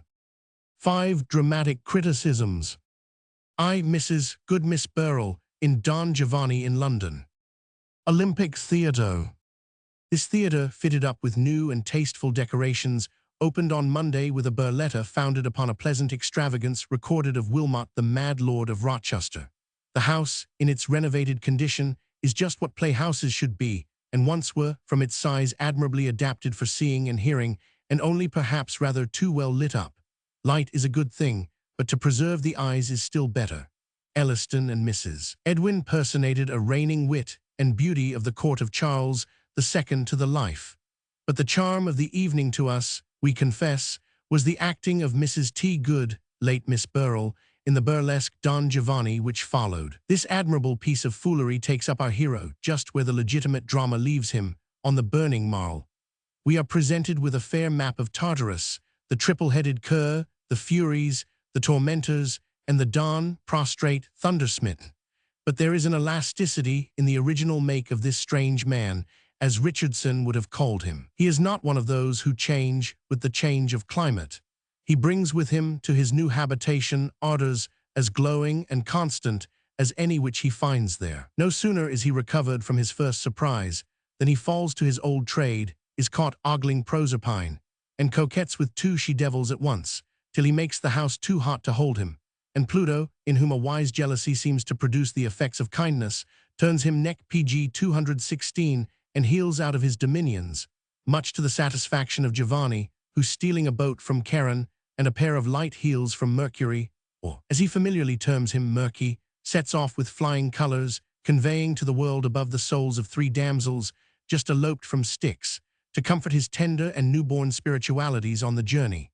Arrived upon earth with a new body, we are to suppose, but his old habits, he lights apropos upon a tavern in London, at the door of which 3 merry weavers, widowers, are truling a catch in triumph over their deceased spouses. They lie in yonder churchyard, at rest, and so are we. Their departed partners prove to be the identical lady ghosts who have accompanied the Don in his flight, whom he now delivers up in perfect health and good plight, not a jot the worse for their journey, to the infinite surprise and consternation ill-dissembled of their ill-fated, twice-yoked mates. The gallantries of the Don in his second state of probation, his meeting with Leporello, with Donna Anna, and a countless host of injured virgins besides, doing penance in the humble occupation of apple women, fishwives, and sausage friars, in the purlieus of Billingsgate and Covent Garden, down to the period of his complete reformation, and being made an honest man of, by marrying into a sober English citizen's family, although infinitely pleasant in the exhibition, would be somewhat tedious in the recital. But something must be said of his representative. We have seen Mrs. Jordan in male characters, and more ladies beside than we would wish to recollect, but never any that so completely answered the purpose for which they were so transmuted, as the lady who enacts the mock Giovanni. This part, as it is played at the great house in the Haymarket, shade of Mozart, and ye living admirers of Ambrogio, pardon the barbarity, had always something repulsive and distasteful to us. We cannot sympathize with Leporello's brutal display of the list, and were shocked, no straight-laced moralists either, with the applauses, with the endurance we ought rather to say, which fashion and beauty bestowed upon that disgustful insult to feminine unhappiness. The Leporello of the Olympic Theatre is not one of the most refined order, but we can bear with an English blackguard better than with the hard PG 217 Italian. But Giovanni, free, fine, frank-spirited, single-hearted creature, turning all the mischief into fun as harmless as toys, or children's make-believe, what praise can we repay to you, adequate to the pleasure which you have given us? We had better be silent, for you have no name, and our mention will but be thought fantastical. You have taken out the sting from the evil thing, by what magic we know not, for there are actresses of greater mark and attribute than you. With you and your Giovanni our spirits will hold communion, whenever sorrow or suffering shall be our lot. We have seen you triumph over the infernal powers, and pain and Erebus and the powers of darkness are henceforth shapes of a dream. Roman 2, Miss Kelly at Bath. Dear G, I was thinking yesterday of our old playgoing days, of your and my partiality to Mrs. Jordan, of our disputes as to the relative merits of Dodd and Parsons, and whether Smith or Jack Palmer were the most of a gentleman. The occasion of my falling into this train of thinking was my learning from the newspapers that Miss Kelly is paying the Bath Theatre a visit. Your own theatre, I am sorry to find, is shut up, either from parsimonious feelings or through the influence of Principles 36. This lady has long ranked among the most considerable of our London performers. If there are one or two of greater name, I must impute it to the circumstance that she has never burst upon the town at once in the maturity of her power, which is a great advantage to debutantes who have passed their probationary years in provincial theatres. We do not hear them tuning their instruments, but she has been winning her patient way from the humblest gradations to the eminence which she has now attained, on the self-same boards which supported her first in the slender pretensions of chorus singer. I very much wish that you would go and see her. You will not see Mrs. Jordan, but something else, something on the whole very little, if at all, inferior to that lady in her best days. I cannot hope that page 218 you will think so. I do not even wish that you should. Our longest remembrances are the most sacred, and I shall revere the prejudice that shall prevent you from thinking quite so favorably of her as I do. I do not well know how to draw a parallel between their distinct manners of acting. I seem to recognize the same pleasantness and nature in both. But Mrs. Jordan's was the carelessness of a child. Her childlike spirit shook off the load of years from her spectators. She seemed one whom care could not come near, a privileged being sent to teach mankind what it most wants, joyousness. Hence, if we had more unmixed pleasure from her performances, we had perhaps less sympathy with them than with those of her successor. This latter, ladies, is the joy of a freed spirit, escaping from care, as a bird that had been limed. Her smiles, if I may use the expression, seemed saved out of the fire, relics which a good and innocent heart had snatched up as most portable. Her contents are visitors, not inmates. She can lay them by altogether, and when she does so, I am not sure that she is not greatest. She is, in truth, no ordinary tragedian.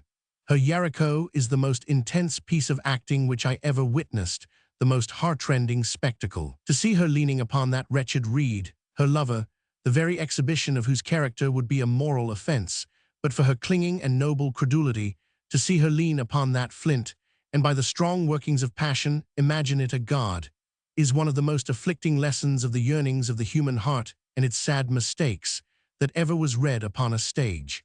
The whole performance is everywhere African, fervid, glowing. Nor is this anything more than the wonderful force of imagination in this performer.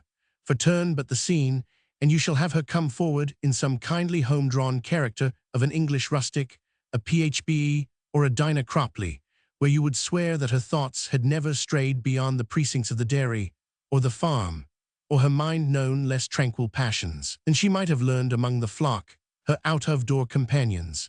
See her again in parts of pure fun, such as the housemaid in the Merry Mourners, where the suspension of the broom in her hand, which she had been delightfully twirling, on unexpectedly encountering her sweetheart in the character of a fellow servant, is quite equal to Mrs. Jordan's cordial inebriation in Nell. I do not know whether I am not speaking it to her PG 219 honor, that she does not succeed in what are called fine lady parts.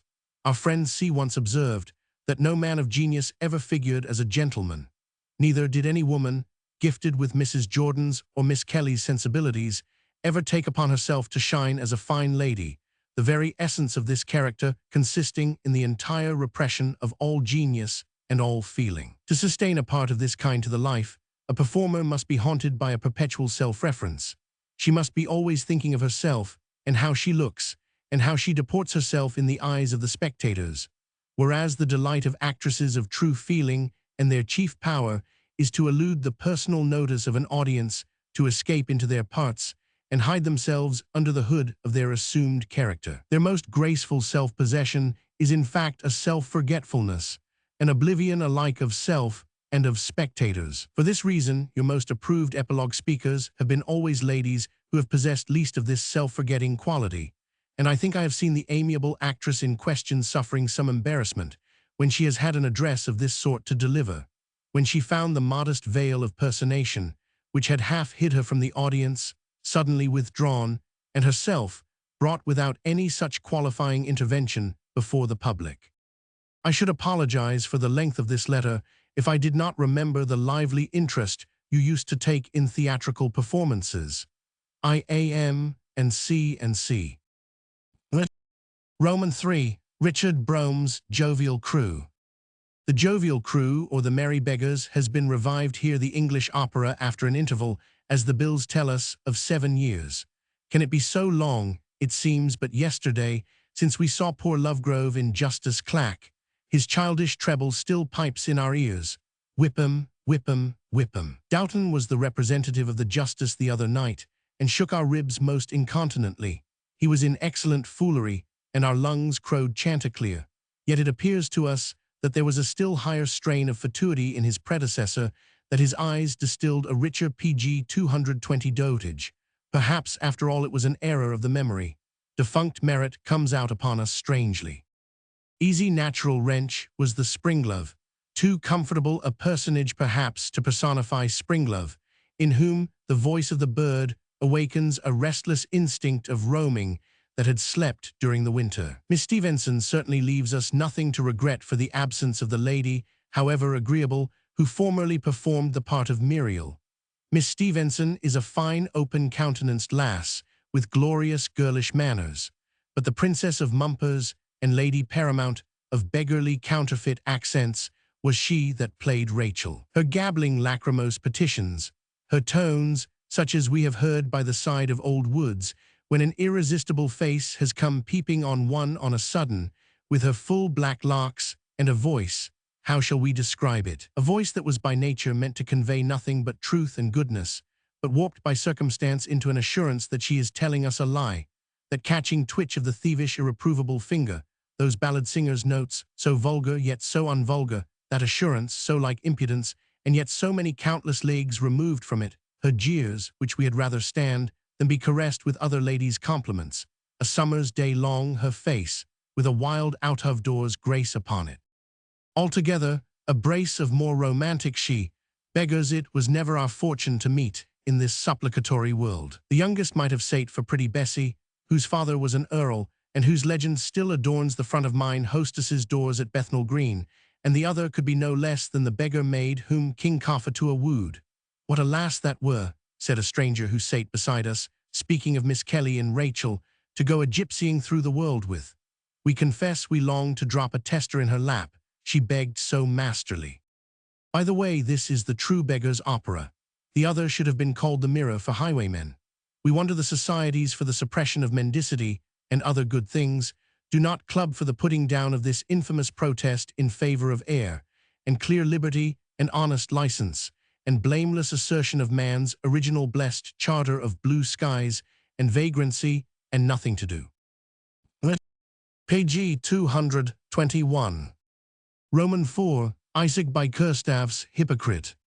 By one of those strange perversities which actuate poor mortals in the place of motives, to persuade us into the notion that we are free agents, we presume we had never till the other evening seen Doughton in Dr. Cantwell, by a pious fraud of Mr. Arnold's, who, by a process as simple as some of those by which Matthews metamorphoses his person, has converted the play into an opera, a conversion, by the way, for which we are highly indebted to him.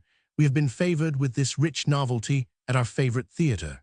It seems a little unreasonable to come lagging in with a posthumous testimony to the merits of a performance of which the town has long rung, but we cannot help remarking in Mr. Doughton's acting the subtle gradations of the hypocrisy, the length to which it runs in proportion as the recipient is capable of taking it in, the gross palpable way in which he administers the dose in wholesale to old Lady Lambert, that rich fanatic, the somewhat more guarded manner in which he retails it out, only so much at a time as he can bear, to the somewhat less bitten fool her son, and the almost absence of it before the younger members of the family when nobody else is by. How the cloven foot peeps out a little and a little more, till the diabolical nature is stung out at last into full manifestation of its horrid self. What a grand insolence in the tone which he assumes when he commands Sir John to quit his house, and then the tortures and agonies when he is finally baffled. It is in these last perhaps that he is greatest, and we should be doing injustice not to compare this part of the performance with, and in some respects to give it the preference above, the acting of Mr. Kean in a situation nearly analogous at the conclusion of The City Madam. Cantwell reveals his pangs with quite as much force, and without the assistance of those contortions which transform the detected Luke into the similitude of a mad tiger or a foaming demon. Doughton plays it neither like beast nor demon, but simply as it should be, a bold bad man pushed to extremity. Humanity is never once overstepped. Has it ever been noticed, the exquisite modulation with which he drawls out the word Charles when he calls his secretary, pg 222, so humble, so seraphic, so resigned? The most diabolical of her sex that we ever knew accented all her honey devil words in just such a hymn-like smoothness. The spirit of Whitfield seems hovering in the air to suck in the blessed tones, so much like his own upon earth. Lady Huntingdon claps her neat white wings and gives it out again in heaven to the sainted ones in approbation. Miss Kelly is not quite at home in Charlotte. She is too good for such parts. Her cue is to be natural. She cannot put on the modes of artificial life and play the coquette as it is expected to be played. There is a frankness in her tones which defeats her purposes. We could not help wondering why her lover, Mr. Pierman, looked so rueful. We forgot that she was acting airs and graces, as she seemed to forget it herself, turning them into a playfulness which could breed no doubt for a moment which way her inclinations ran. She is in truth not framed to tease or torment even in jest, but to utter a hearty yes or no, to yield or refuse assent with a noble sincerity. We have not the pleasure of being acquainted with her, but we have been told that she carries the same cordial manners into private life. We have heard, too, of some virtues which she is in the practice of, but they are of a description which repay themselves, and with them neither we nor the public have anything to do. One word about Wrench, who played the Colonel. Was this man never unhappy? It seems as if care never came near him, as if the black ox could never tread upon his foot. We want something calamitous to befoul him, to bring him down to us. It is a shame he should be suffered to go about with his well-looking happy face and tones, insulting us thin race of irritable and irritable-making critics. New pieces at the Lyceum. A plot has broke out at this theatre.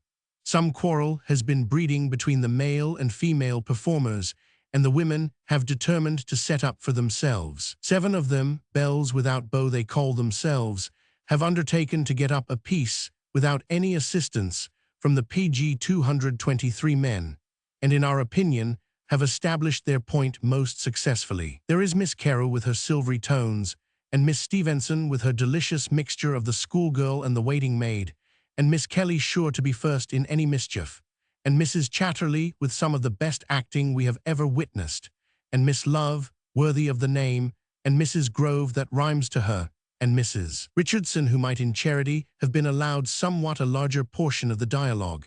The effect was enchanting. We mean, for once, we do not want to encourage these Amazonian vanities. Once or twice, we long to have wrench bustling among them. A lady who sate near us was observed to gape for want of variety. To us it was delicate quintessence, an apple pie made all of quinces. We remember poor Holcroft's last comedy, which positively died from the opposite excess. It was choked up with men and perished from a redundancy of male population. It had 9 principal men characters in it, and but 1 woman, and she of no very ambiguous character. Mrs. Harlowe, to do the part justice, chose to play it in scarlet. We did not know Mrs. Chatterley's merits before. She plays, with downright sterling good acting, a prude who is to be convinced out of her prudery by Miss Kelly's. We did not catch her stage name, assumption of the dress and character of a brother of 17, who makes the prettiest unalarming platonic approaches, and in the shyest mask of moral battery, no one step of which you can detect, or say this is decidedly going too far, vanquishes at last the ice of her scruples, brings her into an infinite scrape, and then, with her own infinite good humor, sets all to right, and brings her safe out of it again with an explanation. Mrs. Chatterley's embarrassments were masterly. Miss Stevenson, her maid's start at surprising a youth in her mistress's closet at midnight, was quite as good. Miss Kelly we do not care to say anything about, because we have been accused of flattering her. The truth is, this lady puts so much intelligence and good sense into every part which she plays, that there is no expressing an honest sense of her merits without incurring a suspicion of that sort. But what have we to gain by praising Miss Kelly? Altogether, this little feminine republic, this provoking experiment, went off most smoothly. What a nice world it PG 224 would be, we sometimes think, all women. But then we are afraid we slip in a fallacy unawares into the hypothesis. We somehow edge in the idea of ourselves as spectators or something among them. We saw Wilkinson after it in Walk for a Wager. What a picture of forlorn hope, of abject orphan destitution. He seems to have no friends in the world but his legs, and he plies them accordingly. He goes walking on like a perpetual motion. His continual ambulatory presence performs the part of a Greek chorus. He is the walking gentleman of the piece, a peripatetic that would make a stoic laugh. He made us cry. His muffing cap in Amateurs and Actors is just such another piece of acting. We have seen charity boys, both of St. Clement's and Farringdon, without, looking just as old, ground down out of all semblance of youth, by abject and hopeless neglect. You cannot guess their age between 15 and 50. If Mr. Peake is the author of these pieces, he has no reason to be piqued at their reception. We must apologize for an oversight in our last week's article. The allusion made to Mr. Kean's acting of Luke in The City Madam was totally inapplicable to the part and to the play. We were thinking of his performance of the concluding scenes of The New Way to Pay Old Debts. We confounded one of Massinger's strange heroes with the other. It was Sir Giles Overreach we meant, nor are we sure that our remark was just, even with this explanation. When we consider the intense tone in which Mr. Kean thinks it proper, and he is quite as likely to be in the right as his blundering critic, to pitch the temperament of that monstrous character from the beginning, it follows, but logically and naturally, that where the wild, uncontrollable man comes to be baffled of his purpose, his passions should assume a frenzied manner, which it was altogether absurd to expect should be the same with the manner of the cautious and self-restraining Cantwell, even when he breaks loose from all bonds in the agony of his final exposure. We never felt more strongly the good sense of the saying, "Comparisons are odious. They betray us not seldom into bitter errors of judgment, and sometimes, as in the present instance, into absolute matter-of-fact blunders, but we have recanted." Page 225.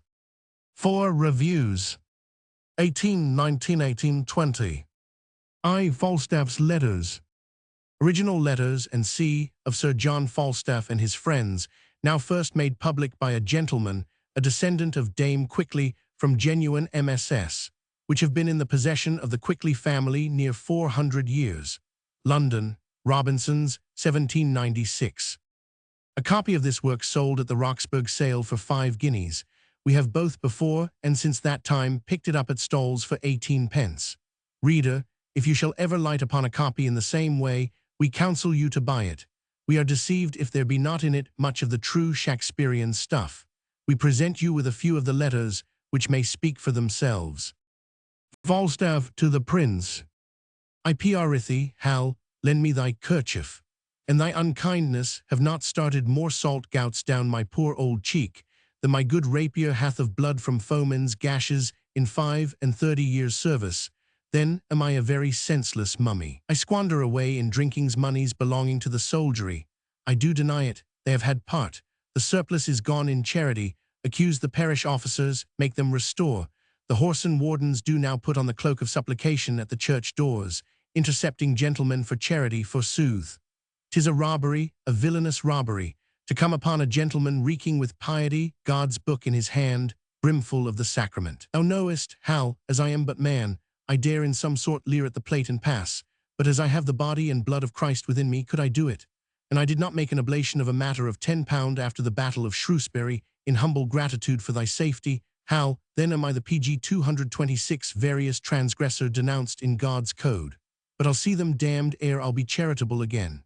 Let 'em coin the plate, let them coin the holy chalice. The same to the same. Ha ha ha, and dost thou think I would not offer up £10 for thee? Yea, 100 more, but take heed of displeasing in thy sacrifice. Cain did bring a kid, yea, a firstling upon the altar, and the blaze ascended not. Abel did gather simple herbs, pennyroyal, hal, and mustard, a fourpenny matter, and the odour was grateful. I had £10 for the holy offertory, mine ancient pistol doth know it, but the angel did arrest my hand. Could I go beyond the word? The angel which did stretch forth his finger, lest the good patriarch should slay his son. That Ned Poins hath more colours than a jay, more abuse than a taught pie, and for wit, the cuckoo's dam may be fool of the court to him. I lie down at Shrewsbury out of base fear. I melt into roods and acres and poles. I tell thee what, Hal, there's not a subject in the land hath half my temperance of valour. Did I not see thee combating the Manqueller Hotspur, yea, in peril of subduement? Was it for me to lose my sweet Hal without a thrust, having my rapier, my habergeon, my good self about me? I did lie down in the hope of shirking him in the rib. 4 drummers and a fifer did help me to the ground. Didst thou not mark how I did leer upon thee from beneath my buckler? That Poins hath more scurrility than is in a whole flock of disquieted geese. For the rebels I did conceal, thou shouldst give me laud. I did think thou wert already encompassed with more enemies than the resources of men could prevent overwhelming thee. Yea, that thou wert the dove on the waters of Ararat, and didst lack a resting place. Was it for me to heap to thy manifold disquiets? Was it for me to fret thee with the advice of more enemies than thou didst already know of? I could not take their lives, and therefore did I take their moneys. I did find them, lest they should scape, Hal, thou dost understand me, without chastisement. Yea, I find them for a punishment. They did make oath on the point of my sword to be true men, PG 227, and the rogues forswore themselves, and joined the Welshmen. Let them look to it. 'Tis no peachment of my virtue. Again, oh, I am setting on a nest of the most unfledged cuckoos that ever brooded under the wing of hawk. Thou must know, Hal, I had note of a good hale recruit or two in this neighbourhood. In other shape came I not. Look to it, Master Shallow, that in other shape I depart not. But I know thou art ever all desire to be admitted a fellow commoner in a jest. Robert Shallow-esque, judge at the hamlet of Cotswold. Doth not the name of Judge horribly chill thee? With Aaron's rod in his hand, he hath the white beard of Moses on his chin. In good sooth, his perpetual countenance is not unlike what thou wouldst conceit of the momentary one of the lunatic Jew, when he tumbled God's tables from the mount. He hath a quick busy gait, more of this upright judge, perpendicular as a pikeman's weapon. Hal, anon, I would dispatch with these Bardolph, but the knave's hands, I cry thee mercy, his mouth is full in preventing desertion among my recruits. And every liver among them haven't stood me in 43 shilling, then am I a naughty escheater. I tell thee what, Hal, I'd fight against my conscience for never a prince in Christendom but thee. Oh, this is a most damnable cause, and the rogues know it. They'll drink nothing but sack of 3 and 2pence a gallon, and I enlist me none but tall puissant fellows that would quaff me up Fleet Ditch, were it filled with sack, picked men, how, such as will shake my Lord of York's mitre. I pray thee, sweet lad, make speed, thou shalt see glorious deeds. How say you, reader, do not these inventions smack of Eastcheap? Are they not nimble, forgetive, evasive? Is not the humour of them elaborate, cogitabund, fanciful? Carry they not the true image and superscription of the Father which begat them? Are they not steeped all over in character, subtle, profound, unctuous? Is not here the very effigies of the night? Could a counterfeit Jack Falstaff come by these conceits? Or are you, reader, one who PG 228 delights to drench his mirth in tears? You are, or peradventure have been a lover, a dismissed bachelor, perchance, one that is lass-lorn. Come then, and weep over the dying bed of such a one as thyself. Weep with us the death of poor Abraham Slender. Davy to Shallow. Master Abram is dead, gone, your worship, dead. Master Abram, oh, good your worship, a's gone. A never throve, since a came from Windsor, 'twas his death. I called him rebel, your worship, but I was all subject. I was subject to any babe, as much as a king, a turned, like as it were the latter end of a lover's lute. I was all peace and resignment. I took delight in nothing but his book of songs and sonnets. I would go to the Stroud side under the large beech tree, and sing, till 'twas quite pity of our lives to mark him, for his chin grew as long as a muscle. Oh, I sung his soul and body quite away. I was lank as any greyhound, and had such a scent. I hid his love songs among your worship's law books, for I thought, if I could not get at them, it might be to his quiet, but I snuffed them out in a moment. Good, your worship, have the wise woman of Brentford secured. Master Abram may have been conjured. Peter Simple says, I never looked up after a cent for the wise woman. Mary, I was always given to look down afore his elders. I might do it, I was given to it, your worship knows it. But then 'twas peak and pert with him, Mary, in the turn of his heel. A died, your worship, just about 1 at the crow of the cock. I thought how it was with him, for I talked as quick, I, Mary, as glib as your worship, and I smiled and looked at his own nose, and called sweet Anne Page. I asked him if I would eat, so I bade us commend him to his cousin Robert. I never called your worship so before, and bade us get hot meat, for I would not say nay to Anne again 37, but I never lived to touch it. I began all in a moment to sing, lovers all, a madrigal. 'Twas the only song Master Abram ever learnt out of book, and clean by heart, your worship, and so I sung and smiled, and looked askew at his own nose, and sung on, till his breath waxed shorter and shorter, PG 229 and shorter, and I fell into a struggle and died. Alice Shortcake craves, she may make his shroud. Should these specimens fail to rouse your curiosity to see the whole, it may be to your loss, gentle reader, but it will give small pain to the spirit of him that wrote this little book. My fine-tempered friend, J.W. For not in authorship, or the spirit of authorship, but from the fullness of a young soul, newly kindling at the Shakespearean flame, and bursting to be delivered of a rich exuberance of conceits, I had almost said kindred with those of the full Shakespearean genius itself, were these letters dictated.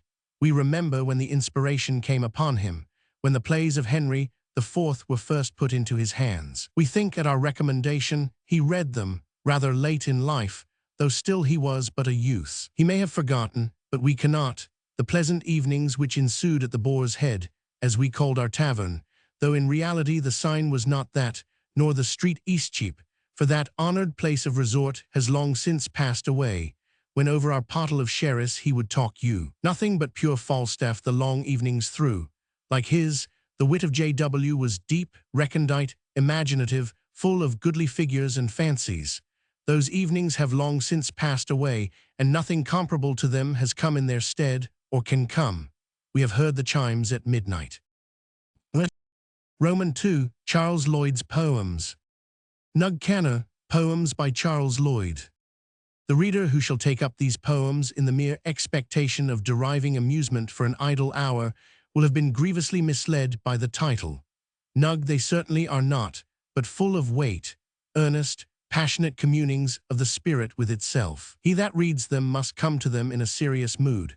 He should be one that has descended into his own bosom, that has probed his own PG 230 nature even to shivering, that has indulged the deepest yearnings of affection and has had them strangely flung back upon him, that has built to himself a fortress out of conscious weakness, that has cleaved to the rock of his early religion, and through hope in it hath walked upon the uneasy waters. We should be sorry to convey a false notion.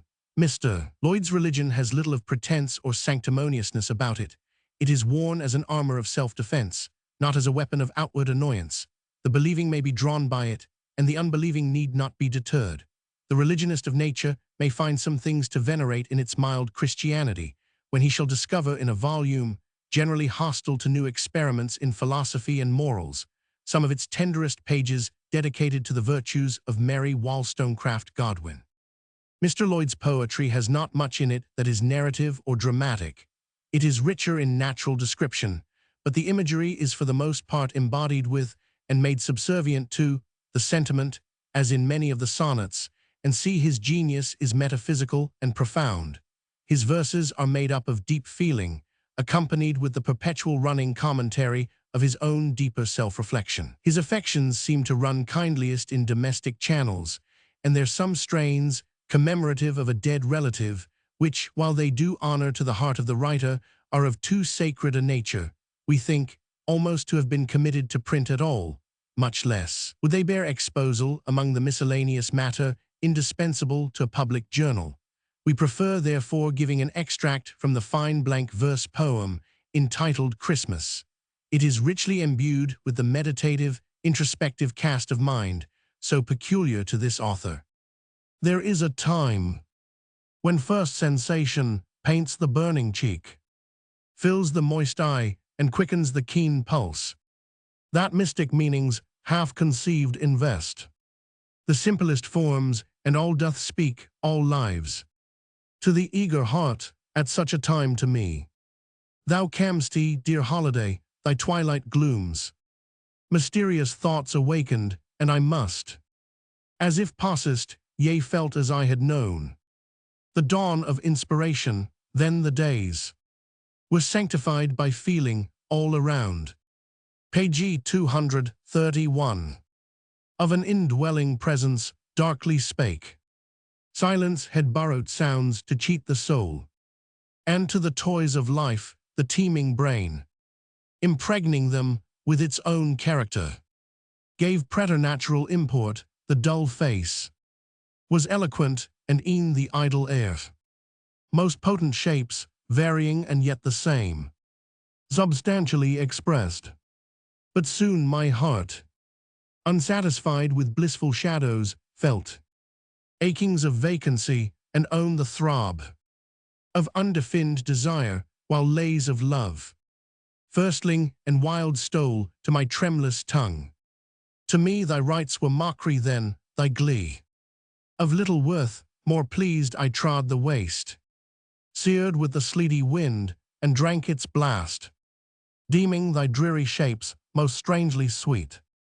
Mist-shrouded winter, in mute loneliness, I wore away the day which others hailed so cheerily, still ushered in with chaunt of carol and the merry ringer's peal, most musical to the good man that wakes and praises God in gladness, but soon fled. The dreams of love fantastic, still the friend, the wild roam o'er the drifted snows, remain unsung. Then when the wintry view, objectless, mist-hidden, or in uncouth forms, pranked by the arrowy flake, might aptly yield new stores to shaping fantasy, I roved with him, my loved companion. Oh, 'twas sweet. Ye who have known the swell that heaves the breast, pregnant with loftiest poesy, declare, is aught more soothing to the charmed soul than friendship's glow, the independent dream, gathering when all the frivolous shows are fled, of artificial life, when the wild step boundeth on wide existence, unbeheld, unchecked, and the heart fashioneth its hope in nature's school, while nature bursts around, nor man her spoiler meddles in the scene. Farewell, dear day, much hath it soothed my heart to chaunt thy frail memorial. Now advance the darkening years, and I do sojourn home from thee afar, where the broad-bosomed hills Swept by perpetual clouds, of Scotland rise. Me fate compels to tarry. Did he quaint or customed carol, there my vacant ear. Page 232. Ne'er blessed, I thought of home and happier days.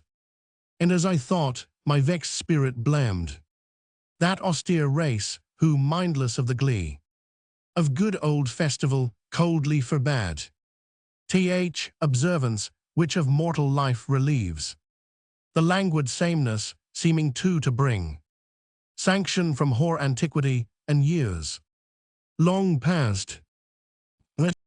Roman 3, Baron Field's Poems. First Fruits of Australian Poetry.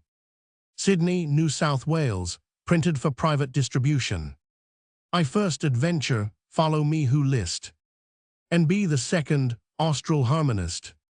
Whoever thou art that hast transplanted the British wood notes to the far-off forest which the kangaroo haunts, whether thou art some involuntary exile that solaces his sad estrangement with recurrence to his native notes, with more wisdom than those captive Hebrews of old refused to sing their Sion songs in a strange land, or whether, as we rather suspect, thou art that valued friend of ours, who, in thy young time of life, together with thy faithful bride, thy newly wedded flower, didst, in obedience to the stern voice of duty, quit thy friends, thy family, thy pleasing avocations, the muses with which thou wert as deeply smitten as any. We believe in our age and country to go and administer tedious justice in inauspicious unliterary Thiefland 38. We reclaim thee for our own, and gladly would transport thee back to thy native fields and studies congenial to thy habits. We know a merry captain and co-navigator with Cook, who prides himself upon having planted the first pun in Otaheite. It was in their own language, and the islanders first looked at him, then stared at one another, and all at once burst out into a genial laugh. It was a stranger, and as a stranger they gave it welcome. Many a quibble of PG 233 their own growth, we doubt not, has since sprung from that well-timed exotic. Where puns flourish, there must be no inconsiderable advance in civilization. The same good results we are willing to augur from this dawn of refinement at Sydney. They were beginning to have something like a theatrical establishment there, which we are sorry to hear has been suppressed. For we are of opinion with those who think that a taste for such kind of entertainments is one remove at least from profligacy, and that Shakespeare and Gay may be as safe teachers of morality as the ordinary treatises which assume to instill that science. We have seen one of their play bills, while the thing was permitted to last, and were affected by it in no ordinary degree, particularly in the omission of the titles of honor, which in this country are condescendingly conceded to the players. In their dramatis, Person Jobson was played by Smith, Lady Loverule, Jones, Nell, Wilkinson, gentlemen and lady performers alike curtailed of their fair proportions. With a little patronage, we prophesy that in a very few years the histrionic establishment of Sydney would have risen in respectability, and the humble performers would, by tacit leave or open permission, have been allowed to use the same encouraging affixes to their names, which dignify their prouder brethren and sisters in the mother country. What a moral advancement, what a lift in the scale, to a Braham or a Stevens of New South Wales to write themselves Mr. and Miss. The King here has it not in his power to do so much for a commoner, no, not though he dub him a duke. The first fruits consist of 2 poems. The first celebrates the plant Epicris grandiflora, but we are no botanists, and perhaps there is too much matter mixed up in it from the Midsummer Night's Dream to please some readers. The thefts are indeed so open and palpable that we almost recur to our first surmise that the author must be some unfortunate wight, sent on his travels for plagiarisms of a more serious complexion. But the old matter and the new blend kindly together, and must, we hope, have proved right acceptable to more than one. Among the fair of that young land of Shakespeare's tongue. Page 234. We select for our readers the second poem, and are mistaken if it does not relish of the graceful hyperboles of our elder writers. We can conceive it to have been written by Andrew Marvell, supposing him to have been banished to Botany Bay, as he did, we believe, once meditate a voluntary exile to Bermuda. See his fine poem, Where the Remote Bermudas Ride. The kangaroo. Mixtumc genus, Prolesque biformis, Verg N Roman 6. Kangaroo, kangaroo. Thou spirit of Australia, that redeems from utter failure, from perfect desolation, and warrants the creation of this fifth part of the earth, which would seem an afterbirth, not conceived in the beginning. For God blessed his work at first, and saw that it was good, but emerged at the first sinning, when the ground was therefore cursed, and hence this barren wood. Kangaroo, kangaroo. Though at first sight we should say, in thy nature that there may contradiction be involved, yet like discord well resolved, it is quickly harmonized. Sphinx or mermaid realized, or centaur unfabulous, would scarce be more prodigious, or labyrinthine minotaur, with which great Theseus did war, or Pegasus poetical, or hippogriff chimeras all. But what nature would compile, nature knows to reconcile, and wisdom ever at her side, of all her children's justified. She had made the squirrel fragile, she had made the bounding hart, but a third so strong and agile was beyond even nature's art. So she joined the former two in thee, kangaroo. Page 235. To describe thee, it is hard. Converse of the camelopard, which beginneth camel-wise, but endeth of the panther size. Thy fore half, it would appear, had belonged to some small deer, such as liveth in a tree. By thy hinder thou shouldst be a large animal of chase, bounding o'er the forest space, joined by some divine mistake. None but nature's hand can make. Nature in her wisdom's play, on creation's holiday. For howsoe'er anomalous, thou yet art not incongruous, repugnant or preposterous, better proportioned animal, more graceful or ethereal, was never followed by the hound, with 50 steps to thy one bound. Thou canst not be amended, no. Be as thou art, thou best art so. When sooty swans are once more rare, and duck moles 39 the museum's care. Be still the glory of this land, happiest work of finest hand. Roman 4, Keats Lamia. Lamia Isabella, the Eve of Saint Agnes and other poems, by John Keats, author of Endymion. A casement high and triple-arched there was, all garlanded with carven amagries, of fruits and flowers and bunches of knot grass, and diamonded with panes of quaint device, innumerable of stains and splendid dyes, as are the tiger moth's deep damasked wings, and in the midst 'mong thousand heraldries, and twilight saints and dim emblazonings. Page 236. A shield scutcheon blushed with blood of queens and kings. Full on this casement shone the wintry moon, and threw warm gules on Madeline's fair breast, as down she knelt for heaven's grace and boon. Rose bloom fell on her hands, together pressed, and on her silver cross soft amethyst, and on her hair a glory like a saint. She seemed a splendid angel, newly dressed. Save wings for heaven, Porphyro grew faint. She knelt so pure a thing, so free from mortal taint. Anon his heart revives, her vespers done. Of all its wreathed pearls her hair she frees, unclasps her warmed jewels one by one, loosens her fragrant bodice by degrees. Her rich attire creeps rustling to her knees, half hidden like a mermaid in seaweed. Pensive a while she dreams awake, and sees, in fancy, fair Saint Agnes in her bed, but dares not look behind, or all the charm is fled.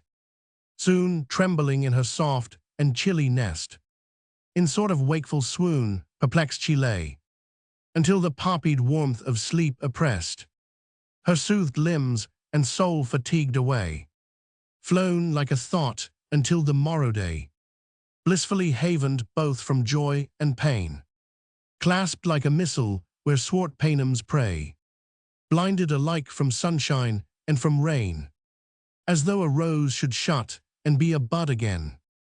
Such is the description which Mr. Keats has given us, with a delicacy worthy of Christabel, of a high-born damsel, in one of the apartments of a baronial castle, laying herself down devoutly to dream, on the charmed eve of St. Agnes, and like the radiance which comes from those old windows upon the limbs and garments of the damsel, is the almost Chaucer-like painting with which this poet illumes every subject he touches.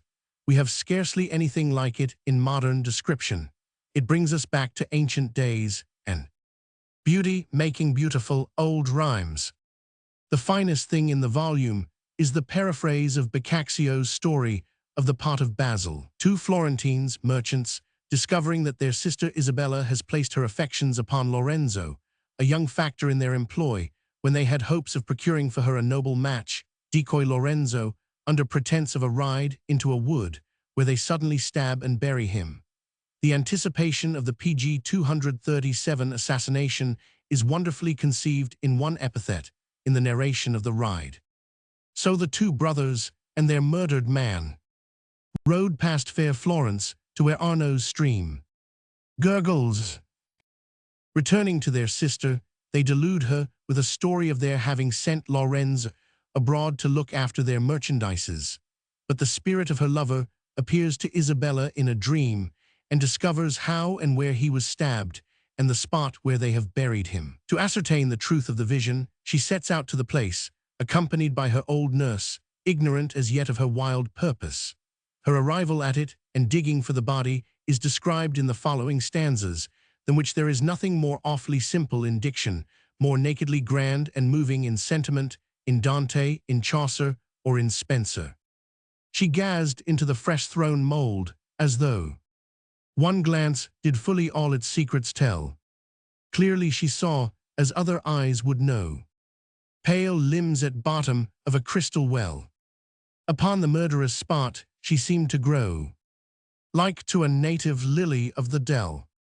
Then with her knife, all sudden, she began to dig more fervently than misers can. Soon she turned up a soiled glove, whereon her silk had played in purple fantasies. She kissed it with a lip more chill than stone, and put it in her bosom, where it dries, and freezes utterly unto the bone. Those dainties made to still an infant's cries. Then gan she work again, nor stayed her care, but to throw back at times her veiling hair. That old nurse stood beside her wondering, until her heart felt pity to the core, at sight of such a dismal laboring. And so she kneeled, with her locks all hoar, and put her lean hands to the horrid thing. 3 hours they labored at this travail sore. At last they felt the kernel of the grave, and Isabella did not stamp and rave. To pursue the story in prose, they find the body, and with their joint strength sever from it the head, which Isabella takes home, and wrapping it in a silken scarf, entombs it in a PG 238 garden pot, covers it with mold, and over it she plants sweet basil, which, watered with her tears, thrives so that no other basil tufts in all Florence throve like her basil. How her brothers, suspecting something mysterious in this herb, which she watched day and night, at length discover the head, and secretly convey the basil from her, and how from the day that she loses her basil she pines away, and at last dies. For this, we must refer our readers to the poem or to the divine germ of it in Boccaccio. It is a great while ago since we read the original, and in this affecting revival of it we do but weep again a long-forgotten woe. More exuberantly rich in imagery and painting is the story of the Lamia.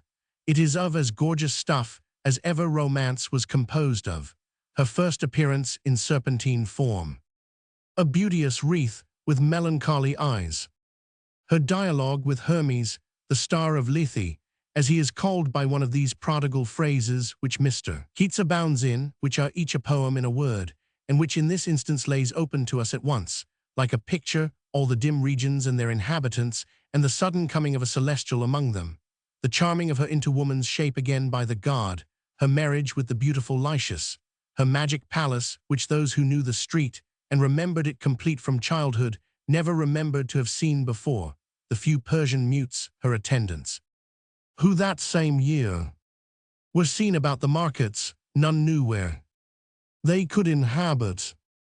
The high-wrought splendors of the nuptial bower, with the fading of the whole pageantry, Lamia, and all away before the glance of Apollonius, are all that fairy land can do for us.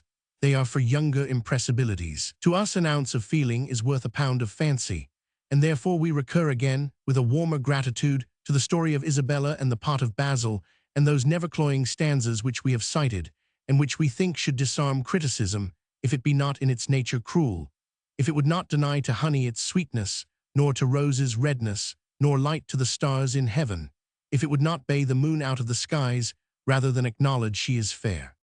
Page 239. Sir Thomas More. Of the writings of this distinguished character little is remembered at present beyond his Utopia and some epigrams. But there is extant a massive folio of his theological works in English, partly practical divinity, but for the greater part polemic, against the grand Lutheran heresy, just then beginning to flower. From these I many years ago made some extracts, rejecting only the antiquated orthography, they being intended only for my own amusement, except in some instances of proper names, and see I send them you as I find them, thinking that some of your readers may consider them as curious. The first is from a tract against Tyndale, called The Confutation of Tyndale's Answer. 40. The author of Religio Medici somewhere says, his conscience would give him the lie if she should say that he absolutely detested or hated any essence but the devil. Whether Brown was not out in his metaphysics when he supposed himself capable of hating, that is, entertaining a personal aversion to, a being so abstracted, or such a concrete of all irreconcilable abstractions rather, as usually passes for the meaning of that name, I contend not, but that the same hatred in kind, which he professed against our great spiritual enemy, was in downright earnest cultivated and defended by More against that portentous phenomenon in those times, a heretic, from his speeches against Luther, and Tyndale cannot for a moment be doubted. His account of poor Hitton, which follows, a reformado priest of the day, is penned with a wit and malice hyper-satanic. It is infinitely diverting in the midst of its diabolism, if it be not rather what Coleridge calls too wicked for a smile, too foolish for a tear. Now to the intent that ye may somewhat see what good Christian faith Sir Thomas Hitton was of, this new saint of Tyndale's canonization, in whose burning Tyndale so gaily glorieth, and which hath his holiday so now appointed to him, that St. Polycarpus must give him place in the PG 240 calendar. I shall somewhat show you what wholesome heresies this holy martyr held. First ye shall understand that he was a priest, and falling to Luther's sect, and after that to the sect of Friar Huskin and Zwinglius, cast off matins and mass, and all divine service, and so became an apostle, sent to and fro, between our English heretics beyond the sea, and such as were here at home. Now happed it so, that after he had visited here his holy congregations in divers corners and Lusk's lanes, and comforted them in the Lord to stand stiff with the devil in their errors and heresies, as he was going back again at Gravesend, God, considering the great labor that he had taken already, and determining to bring his business to his well-deserved end, gave him suddenly such a favor, and so great a grace in the visage, that every man that beheld him took him for a thief. For whereas there had been certain linen clothes pilfered away that were hanging on an hedge, and Sir Thomas Hitton was walking not far off suspiciously in the meditation of his heresies, the people, doubting that the beggarly knave had stolen the clouts, fell in question with him and searched him, and so found they certain letters secretly conveyed in his coat, written from evangelical brethren here unto the evangelical heretics beyond the sea. And upon those letters founden, he was with his letters brought before the most Rev. Father in God, the Archbishop of Canterbury, and afterward, as well by his lordship, as by the Rev. Father the Bishop of Rochester, examined, and after for his abominable heresies delivered to the secular hands and burned. What follows from the same tract is mildened a little by the introduction of the name of Erasmus, More's intimate friend, though by the sting in the rear of it, it is easy to see that it was to a little temporizing only, and to some thin politic partitions from these reformers, that Erasmus owed his exemption from the bitter anathemas More had in store for them. The love almost make the hate more shocking by the contrast. Then he, Tyndale, asketh me why I have not contended with Erasmus, whom he calleth my darling, of all this long while, for translating of this word ecclesia into this word congregatio. And then he cometh forth with his feet pg 241 proper taunt, that I favour him of likelihood for making of his book of Moria in my house. There had he hit me, lo, save for lack of a little salt. I have not contended with Erasmus my darling, because I found no such malicious intent with Erasmus my darling, as I find with Tyndale. For had I found with Erasmus my darling the shrewd intent and purpose that I find in Tyndale, Erasmus my darling should be no more my darling. But I find in Erasmus my darling that he detesteth and abhorreth the errors and heresies that Tyndale plainly teacheth and abideth by, and therefore Erasmus my darling shall be my dear darling still. And surely if Tyndale had either never taught them, or yet had the grace to revoke them, then should Tyndale be my dear darling too. But while he holdeth such heresies still, I cannot take for my darling him that the devil taketh for his darling. The next extract is from a dialogue concerning heresies, and has always struck me as a masterpiece of eloquent logic, and something in the manner of Burke, when he is stripping a sophism sophistically, as he treats pain, and others pass him. And not to be of the foolish mind that Luther is, which wished in a sermon of his, that he had in his hand all the pieces of the holy cross, and saith that, if he so had, he would throw them there as never sun should shine on them. And for what worshipful reason would the wretch do such villainy to the cross of Christ? Because, as he saith, that there is so much gold now bestowed about the garnishing of the pieces of the cross, that there is none left for poor folk. Is not this an high reason, as though all the gold that is now bestowed about the pieces of the holy cross would not have failed to have been given to poor men if they had not been bestowed about the garnishing of the cross, and as though there were nothing lost, but that is bestowed about Christ's cross. Take all the gold that is spent about all the pieces of Christ's cross through Christendom, albeit many a good christened prince and other goodly people hath honourably garnished many pieces thereof.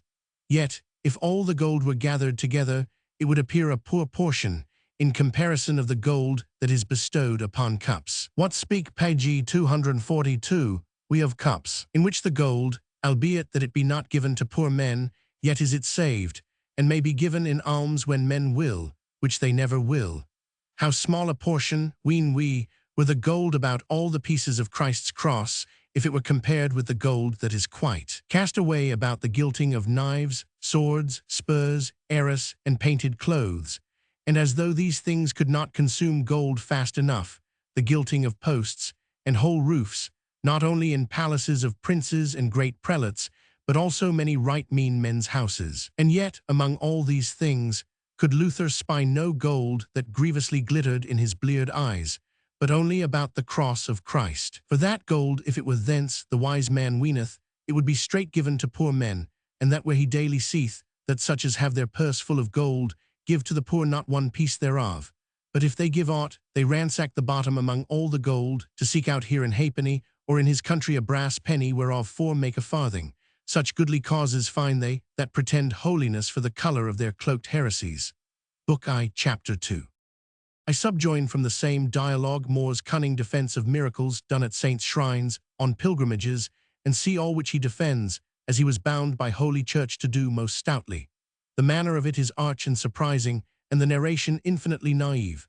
The matter is the old fallacy of confounding miracles, things happening out of nature with natural things, the grounds of which we cannot explain. In this sense, everything is a miracle, and nothing is. And first, if men should tell you that they saw before an image of the crucifix a dead man raised to life, ye would much marvel thereof, and so might ye well. Yet could I tell you somewhat that I have seen myself, that methinketh as great marvel, but I have no lust to tell you, because that ye be so circumspect, and ware in belief of any miracles, that ye would not believe it for me, but mistrust me for it. Nay, sir, quod he, in good faith, if a thing seemed to me never so far unlikely, yet if ye would earnestly say that yourself have seen it, I neither would nor could mistrust it. Well, quod I, then ye may make me the bolder to tell ye, and yet will I tell you nothing, but that I would, if need were, find you good witness to prove it. Page 243. It shall not need, sir, quod he, but I beseech you let me hear it. Forsooth, quod I, because we speak of a man raised from death to life. There was in the parish of St. Stephen's in Walbrook in London, where I dwelled before I come to Chelsea, a man and a woman which are yet quick and quething, and young were they both. The eldest I am sure passeth not 24. It happed them, as doth among folk, the one to cast the mind to the other. And after many lets, for the maiden's mother was much against it, at last they came together, and were married in St. Stephen's Church, which is not greatly famous for any miracles, but yet yearly on St. Stephen's Day it is somewhat sought unto and visited with folks' devotion. But now short tale to make, this young woman, as manner is in brides ye wot well, was at night brought to bed with honest women. And then after that went the bridegroom to bed, and every body went their ways, and left them twain there alone. And the same night, yet abide let me not lie, now in faith to say the truth I am not very sure of the time, but surely as it appeared afterward, it was of likelihood the same night, or some other time soon after, except it happened a little before. No force for the time, quod he. Truth, quod I, and as for the matter, all the parish will testify for truth, the woman was known for so honest.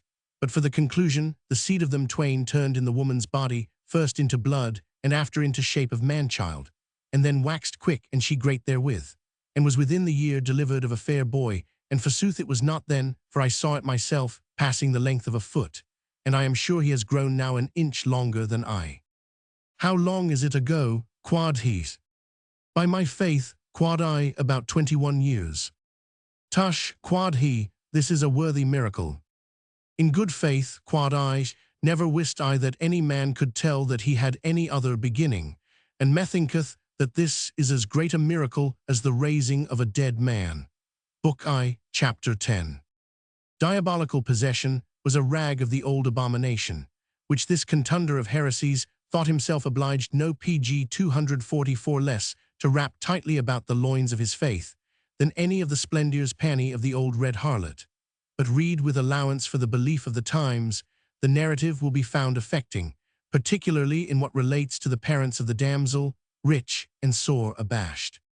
Amongst which true miracles, I durst boldly tell you for one, the wonderful work of God that was within these few years wrought, in the house of a right worshipful knight, Sir Roger Wentworth, upon divers of his children, and specially one of his daughters, a very fair young gentlewoman of 12 years of age, in marvellous manner vexed and tormented by our ghostly enemy the devil, her mind alienated and raving with despising and blasphemy of God, and hatred of all hallowed things, with knowledge and perceiving of the hallowed from the unhallowed, all was she nothing warned thereof.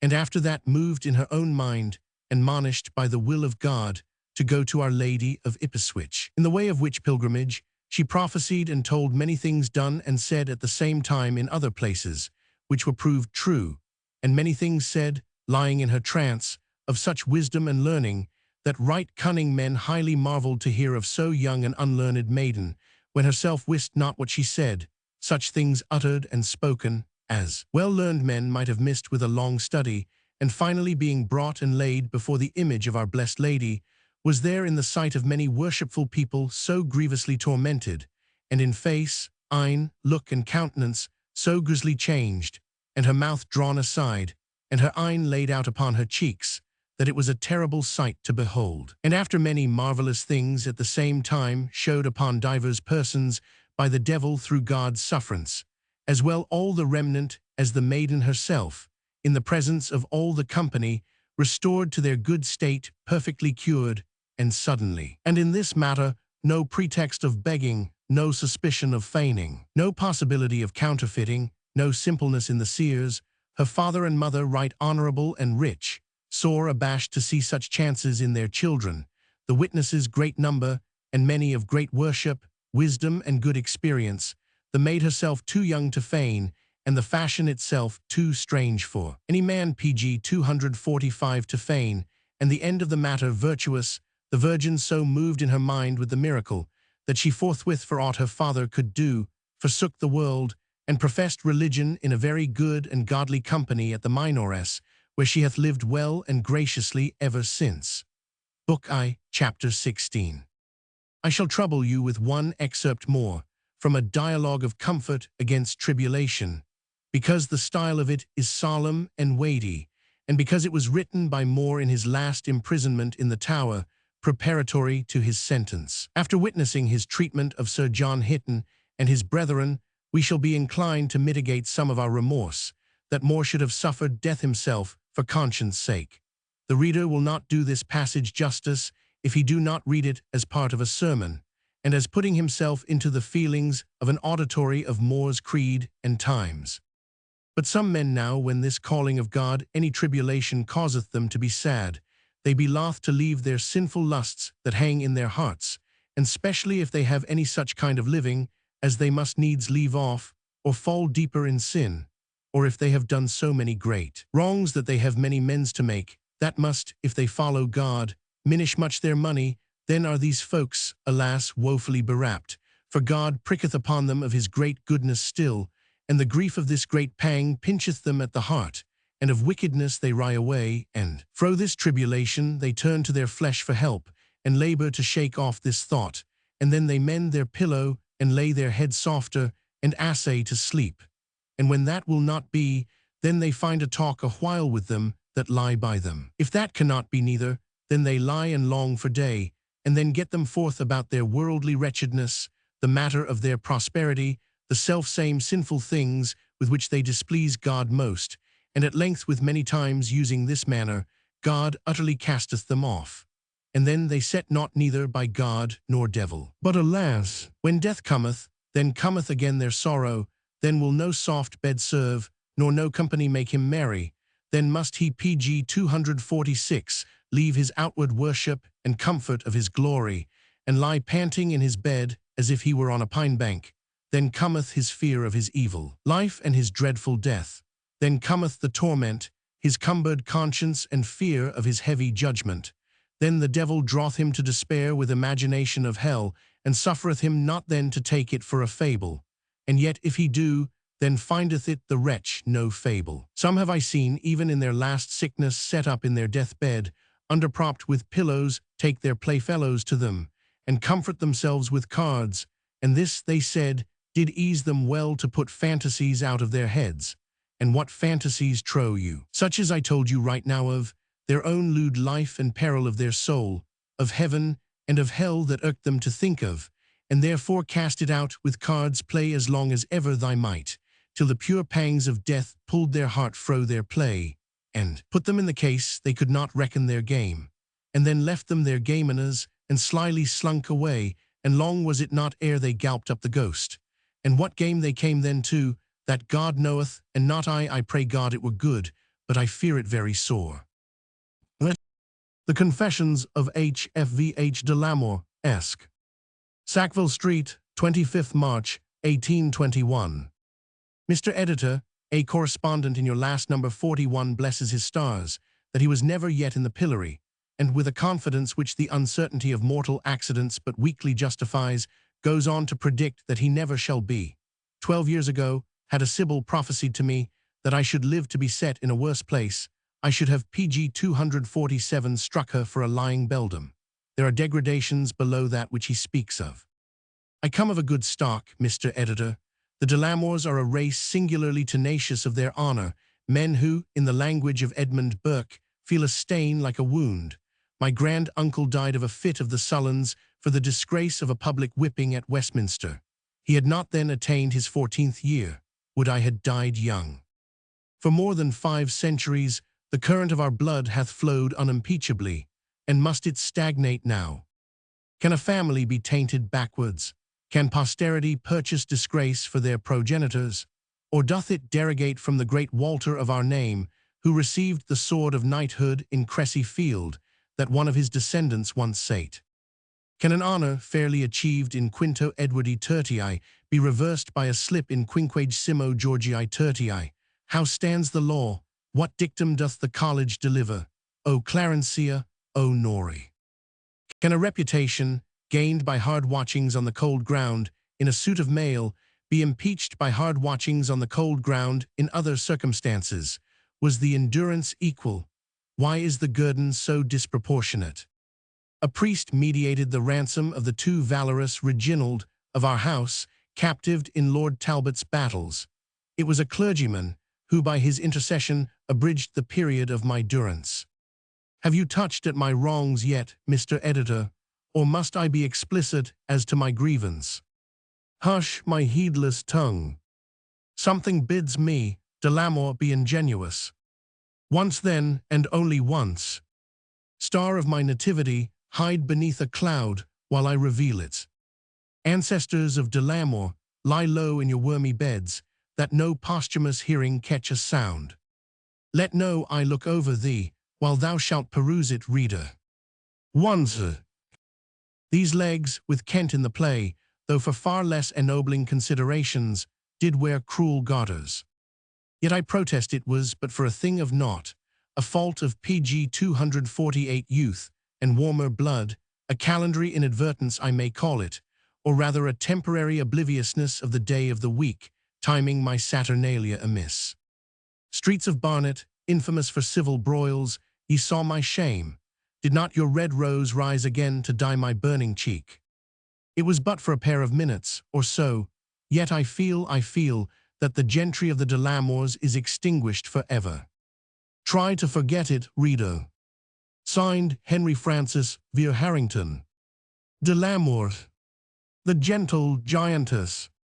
The widow Blackett, of Oxford, is the largest female I ever had the pleasure of beholding. There may be her parallel upon the earth, but surely I never saw it. I take her to be lineally descended from the maid's aunt of Brainford, who caused Master Ford such uneasiness. She hath Atlantean shoulders, and as she stoopeth in her gait, with as few offences to answer for in her own particular as any of Eve's daughters, her back seems broad enough to bear the blame of all the peccadilloes that have been committed since Adam. She girdeth her waist, or what she is pleased to esteem as such, nearly up to her shoulders, from beneath which, that huge dorsal expanse, in mountainous declivity, emergeth. Respect for her alone preventeth the idle boys who follow her about in shoals whenever she cometh abroad from getting up and riding. But her presence infallibly commands a reverence. She is indeed, as the Americans would express it, something awful. Her person is a burthen to herself, no less than to the ground which bears her. To her mighty bone she hath a pinguitude withal, which makes the depth of winter to her the most desirable season. Her distress in the warmer solstice is PG 249 pitiable. During the months of July and August, she usually renteth a cool cellar, where ices are kept, whereinto she descendeth when Sirius rageth. She dates from a hot Thursday, some 25 years ago. Her apartment in summer is pervious to the four winds. 2 doors in north and south direction, and 2 windows, fronting the rising and the setting sun, never closed, from every cardinal point, catch the contributory breezes. She loves to enjoy what she calls a quadruple draught. That must be a shrewd zephyr that can escape her. I owe a painful face-ache, which oppresses me at this moment, to a cold cot, sitting by her, one day in last July, at this receipt of coolness. Her fan in ordinary resembleth a banner spread, which she keepeth continually on the alert to detect the least breeze. She possesseth an active and gadding mind, totally incommensurate with her person. No one delighteth more than herself in country exercises and pastimes. I have passed many an agreeable holiday with her in her favourite park at Woodstock. She performs her part in these delightful ambulatory excursions by the aid of a portable garden chair. She setteth out with you at a fair foot gallop, which she keepeth up till you are both well breathed, and then she reposeth for a few seconds. Then she is up again for 100 paces or so, and again resteth, her movement, on these sprightly occasions, being something between walking and flying. Her great weight seemeth to propel her forward ostrich fashion. In this kind of relieved marching I have traversed with her many scores of acres on these well-wooded and well-watered domains. Her delight at Oxford is in the public walks and gardens, where, when the weather is not too oppressive, she passeth much of her valuable time. There is a bench at Magdalen, or rather, situated between the frontiers of that and College. Some litigation latterly about repairs has vested the property of it finally in where at the hour of noon she is ordinarily to be found sitting, so she calls it by courtesy, but in fact pressing and breaking of it down with her enormous settlement, as both those foundations, who, however, are good-natured enough to wink at it, have found, I believe, to their cost. Here she taketh the fresh air, principally at vacation times, when the walks are freest from interruption of the younger fry of students. Here she PG 250 passeth her idle hours, not idly, but generally accompanied with a book, blessed if she can but intercept some resident fellow, as usually there are some of that brood left behind at these periods, or stray master of arts. To most of them she is better known than their dinner bells, with whom she may confer upon any curious topic of literature. I have seen these shy gownsmen, who truly set but a very slight value upon female conversation, cast a hawk's eye upon her from the length of Magdalen Grove, and warily glide off into another walk, true monks as they are, and ungently neglecting the delicacies of her polished converse for their own perverse and uncommunicating solitariness. Within doors her principal diversion is music, vocal and instrumental, in both which she is no mean professor. Her voice is wonderfully fine, but till I got used to it, I confess it staggered me. It is for all the world like that of a piping bullfinch, while from her size and stature you would expect notes to drown the deep organ. The shake, which most fine singers reserve for the close or cadence, by some unaccountable flexibility or tremulousness of pipe, she carrieth quite through the composition, so that her time, to a common air or ballad, keeps double motion like the earth, running the primary circuit of the tune, and still revolving upon its own axis. The effect, as I said before, when you are used to it, is as agreeable as it is altogether new and surprising. The spacious apartment of her outward frame lodgeth a soul in all respects disproportionate. Of more than mortal make, she evinceth withal a trembling sensibility, a yielding infirmity of purpose, a quick susceptibility to reproach, and all the train of diffident and blushing virtues, which for their habitation usually seek out a feeble frame, an attenuated and meagre constitution. With more than man's bulk, her humors and occupations are eminently feminine.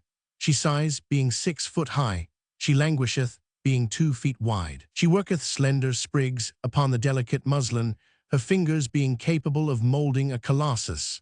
She sippeth her wine out of her glass daintily, her capacity being that of a tun of Heidelberg.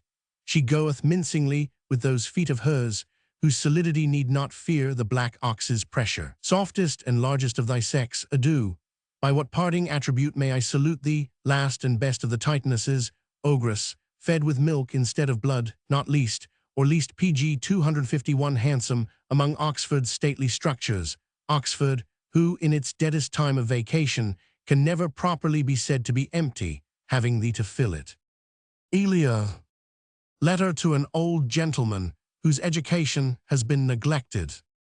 To the editor of the London Magazine. Dear Sir, I send you a bantering epistle to an old gentleman whose education is supposed to have been neglected. Of course, it was suggested by some letters of your admirable opium eater, the discontinuance of which has caused so much regret to myself in common with most of your readers. You will do me injustice by supposing that in the remotest degree it was my intention to ridicule those papers. The fact is, the most serious things may give rise to an innocent burlesque, and the more serious they are, the fitter they become for that purpose. It is not to be supposed that Charles Cotton did not entertain a very high regard for Virgil, notwithstanding he travestied that poet. Yourself can testify the deep respect I have always held for the profound learning and penetrating genius of our friend. Nothing upon earth would give me greater pleasure than to find that he has not lost sight of his entertaining and instructive purpose. I am, dear sir, yours and his sincerely. Elia. My dear sir, the question which you have done me the honor to propose to me, through the medium of our common friend Mr. Grierson, I shall endeavor to answer with as much exactness as a limited observation and experience can warrant. Page 252.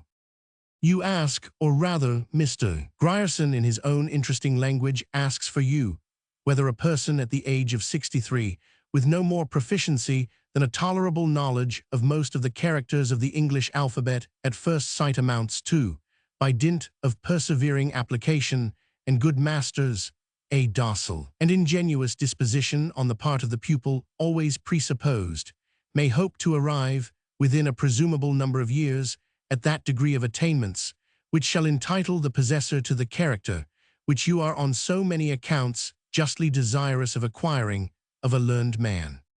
This is fairly and candidly stated, only I could wish that on one point you had been a little more explicit. In the meantime, I will take it for granted that by a knowledge of the alphabetic characters, you confine your meaning to the single powers only, as you are silent on the subject of the diphthongs and harder combinations. Why truly, sir, when I consider the vast circle of sciences, it is not here worthwhile to trouble you with the distinction between learning and science, which a man must be understood to have made the tour of in these days, before the world will be willing to concede to him the title which you aspire to. I am almost disposed to reply to your inquiry by a direct answer in the negative. However, where all cannot be compassed, a great deal that is truly valuable may be accomplished. I am unwilling to throw out any remarks that should have a tendency to damp a hopeful genius, but I must not in fairness conceal from you that you have much to do. The consciousness of difficulty is sometimes a spur to exertion. Rome, or rather, my dear sir, to borrow an illustration from a place as yet more familiar to you, Rumford, was not built in a day. Your mind as yet, give me leave to tell you, is in the state of a sheet of white paper. We must not blot or blur it over too hastily. Or, to use an opposite simile, it is like a piece of parchment all bescrawled and bescribbled over with characters of no sense or import, which we must carefully erase and remove before we can make way for the authentic characters or impresses, which are to be substituted in their stead by the corrective hand of science. Your mind, my dear sir, again resembles that same parchment, which we will suppose a little hardened by time and pg 253 disuse. We may apply the characters, but are we sure that the ink will sink? You are in the condition of a traveler that has all his journey to begin. And again, you are worse off than the traveler which I have supposed, for you have already lost your way.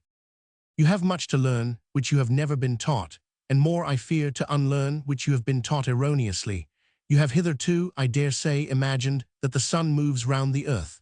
When you shall have mastered the true solar system, you will have quite a different theory upon that point, I assure you. I mention but this instance.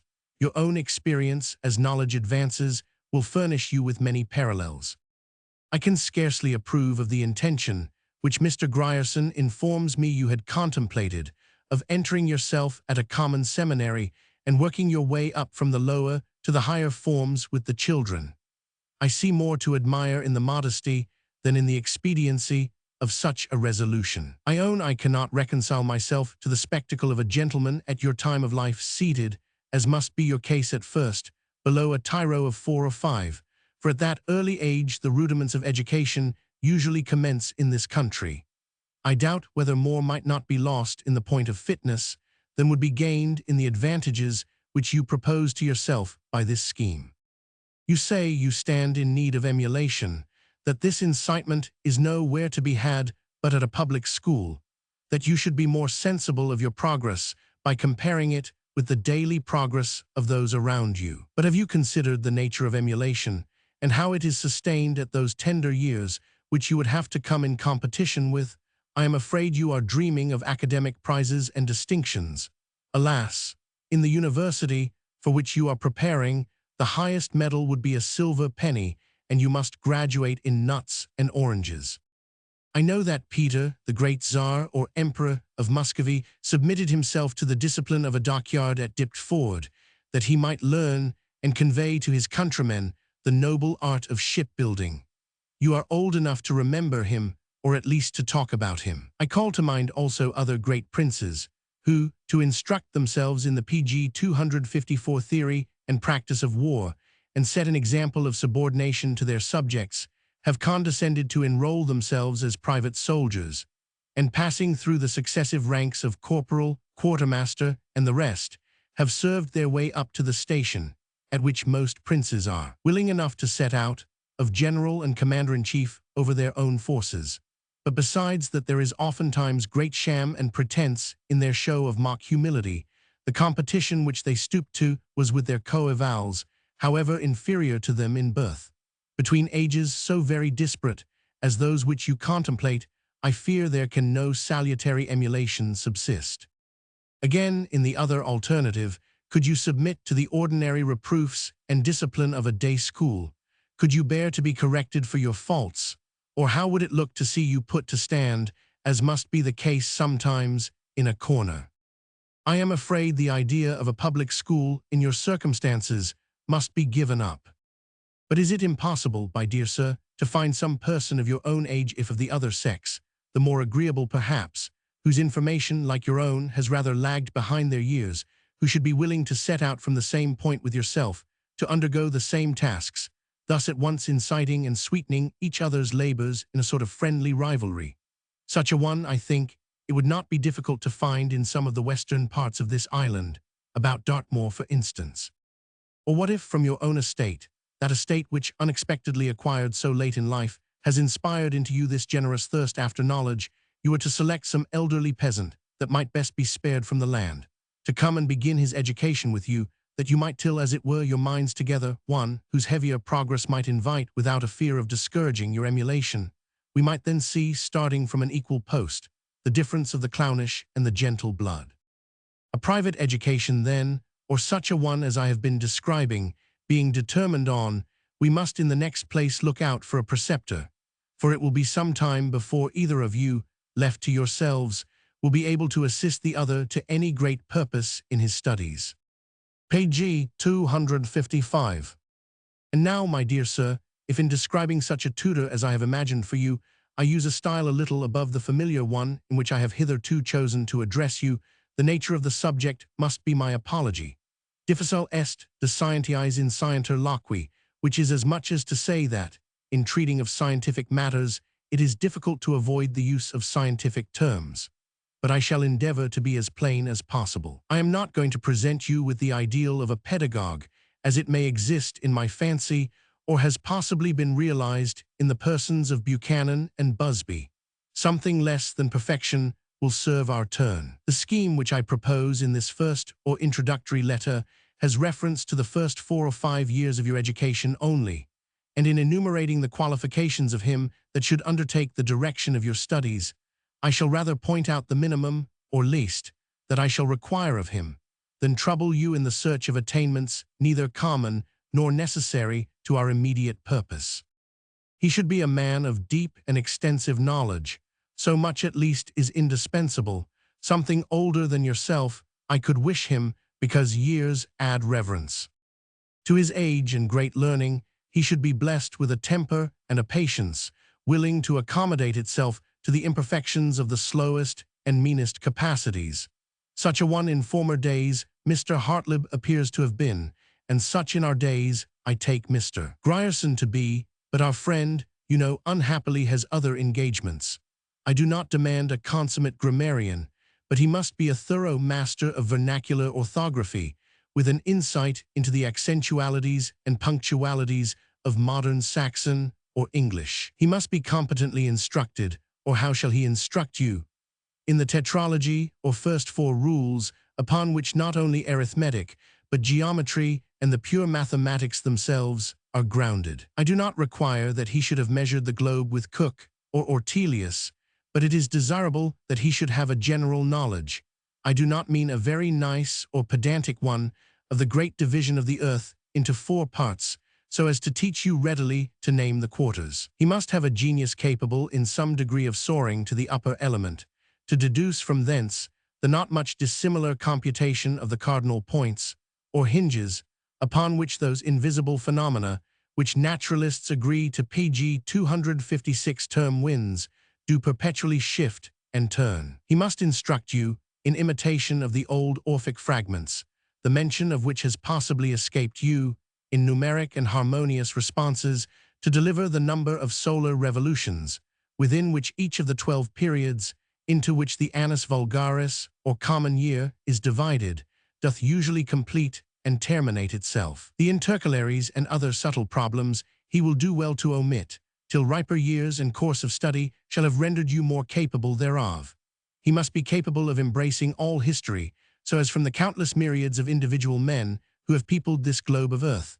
For it is a globe, by comparison of their respective births, lives, deaths, fortunes, conduct, prowess, and see. To pronounce, and teach you to pronounce, dogmatically and catechetically, who was the richest, who was the strongest, who was the wisest, who was the meekest man that ever lived, to the facilitation of which solution you will readily conceive, a smattering of biography would in no inconsiderable degree conduce. Leaving the dialects of men, in one of which I shall take leave to suppose you by this time at least superficially instituted, you will learn to ascend with him to the contemplation of that unarticulated language, which was before the written tongue, and, with the aid of the elder Phrygian or Sophic key, to interpret the sounds by which the animal tribes communicate their minds, evolving moral instruction with delight from the dialogue of cocks, dogs, and foxes, or marrying theology with verse, from whose mixture a beautiful and healthy offspring may be expected in your own native accents, but purified, you will keep time together to the profound harpings of the more modern or Wattsian hymnics. Thus far I have ventured to conduct you to a hillside, whence you may discern the right path of a virtuous and noble education, laborious indeed at the first ascent, but else so smooth, so green, so full of goodly prospects and melodious sounds on every side, that the harp of Orpheus was not more charming. 42. With my best respects to Mr. Grierson, when you see him. I remain, dear sir, your obedient servant. Elia. April 1, 1823. Page 257. Ritson versus John Scott the Quaker. Critics I read on other men, and hypers upon them again, prowess. I have in my possession Scott's critical essays on some of the poems of several English poets, a handsome octavo bought at the sale of Ritson's books, and enriched or deformed, as some would think it, with misannotations in the handwriting of that redoubted censor. I shall transcribe a few, which seem most characteristic of both the writers, Scott feeble but amiable, Ritson coarse, caustic, clever, and I am to suppose not amiable. But they have proved some amusement to me, and I hope will produce some to the reader this rainy season, which really damps a gentleman's wings for any original flight, and obliges him to ransack his shelves and miscellaneous reading to furnish an occasional or makeshift paper. If the sky clears up, and the sun dances this Easter, as they say he is wont to do, the town may be troubled with something more in his own way the ensuing month from its poor servant to command. Elia. Dyer's Ruins of Rome. The pilgrim oft, at dead of night, mid his orison hears, aghast the voice of time disparting towers, tumbling old precipitate down-dashed, rattling around, loud thundering to the moon, while murmurs sooth each awful interval of ever-falling waters. God. There is a very bold transposition in this passage. A superficial reader, not attending to the sense of the epithet ever, might be ready to suppose that the intervals intended were those between the falling of the waters, instead of those between the falling of the towers. Page 258. Ritson. A beauty, as in Thomson's Winter. Cheerless towns, far distant, never blessed, save when its annual course, the caravan, bends to the golden coast of rich Cathay, with news of human kind 43, where the broad-bosomed hills, swept with perpetual clouds, of Scotland rise. Me fate compels to tarry. A superficial person, Mr. Scott, for instance, would be apt to connect the last clause in this period with the line foregoing, bends to the coast of Cathay with news, and see, but has a reader nothing to do but to sit passive, while the connection is to glide into his ears like oil. Denham's Cooper's Hill. The stream is so transparent, pure and clear, that, had the self-enamored youth gazed here, so fatally deceived he had not been, while he the bottom, not his face had seen. God. The last two lines have more music than Denham's can possibly boast. Ritson. May I have leave to conjecture that in the very last line of all the word that has erroneously crept in, I am persuaded that the poet wrote his, to my mind, at least, This reading, in a surprising degree, heightens the idea of the extreme clearness and transparency of the stream, where a man might see more than his face, as it were, in it. Collins's Oriental Eclogues. Zgod. The second of these little pieces, called Hassan, or the Camel Driver, is of superior character. This poem contradicts history in one principal instance. The merchants of the East travel in numerous caravans, but Hassan is introduced pg 259, traveling alone in the Desart. But this circumstance detracts little from our author's merit. Adherence to historical fact is seldom required in poetry. Written. It is always where the poet unnecessarily transports you to the ends of the world. If he must plague you with exotic scenery, you have a right to exact strict local imagery and costume. Why must I learn Arabic, to read nothing after all but gaze fables in another language? Zgod. Abra is introduced in a grove, wreathing a flowery chaplet for her hair. Shakespeare himself could not have devised a more natural and pleasing incident than that of the monarch's attention being attracted by her song. Great Abbas chanced that fated morn to stray, by love conducted from the chase away. Among the vocal veils he heard her song. Written. CHT. O stay thee, Ajab, for my feet deny. No longer friendly to my life, to fly. Zgod. From the pen of Cowley, such an observation as Sekander's, that his feet were no longer friendly to his life, might have been expected, but Collins rarely committed such violations of simplicity. Written. Pen of Cowley, impudent goosequill, how darest thou guess what Cowley would have written? Gray's Churchyard Elegy. Save where the beetle wheels. Zgod. The beetle was introduced in poetry by Shakespeare. Shakespeare has made the most of his description, indeed, far too much, considering the occasion. Page 260. To Black Hecate's summons. The shard-born beetle, with his drowsy hum, hath rung night's yawning peal. The imagination must be indeed fertile, which could produce this ill-placed exuberance of imagery. The poet, when composing this passage, must have had in his mind all the remote ideas of Hecate, a heathen goddess, of a beetle, of night, of a peal of bells, and of that action of the muscles, commonly called a gape or yawn. Written. Numbskull, that would limit an infinite head by the square contents of thy own numbskull. Zgod. The great merit of a poet is not, like Cowley, Donne, and Denham, to say what no man but himself has thought, but what every man besides himself has thought, but no man expressed, or, at least, expressed so well. Written.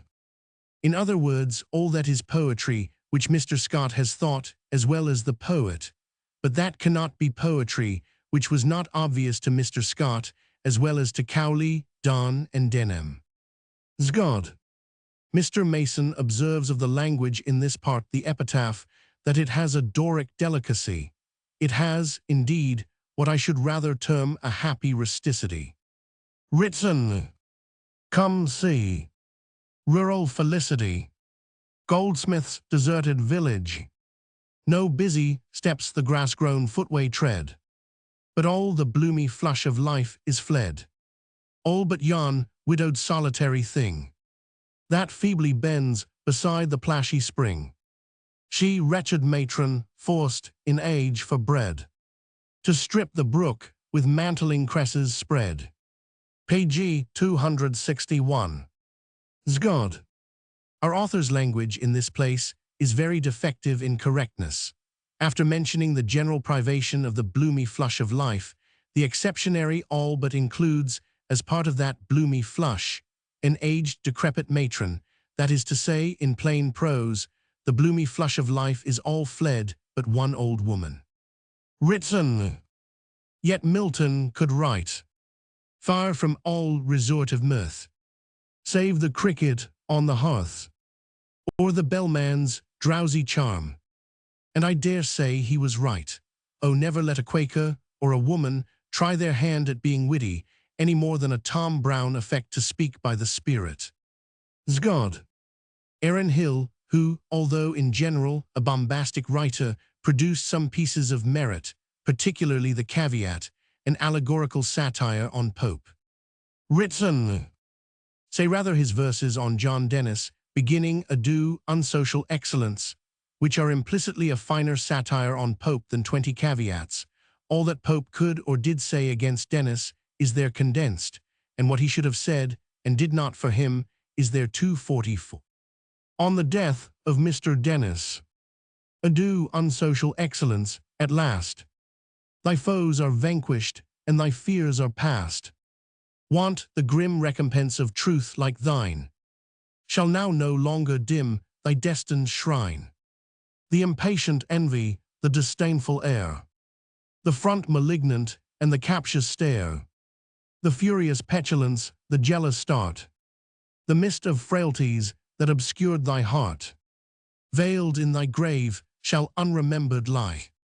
For these were parts of Dennis born to die. But there's a nobler deity behind. His reason dies not, and has friends to find. Page 262. Thompson's Seasons. Addressed to the angler to spare the young fish. If yet too young, and easily deceived, a worthless prey scarce bends your pliant rod. Him piteous of his youth and the short space, he has enjoyed the vital light of heaven. Soft disengage, and back into the stream the speckled infant throw. God. The praise bestowed on a preceding passage cannot be justly given to this. There is in it an attempt at dignity above the occasion. Pathos seems to have been intended, but affectation only is produced. Written.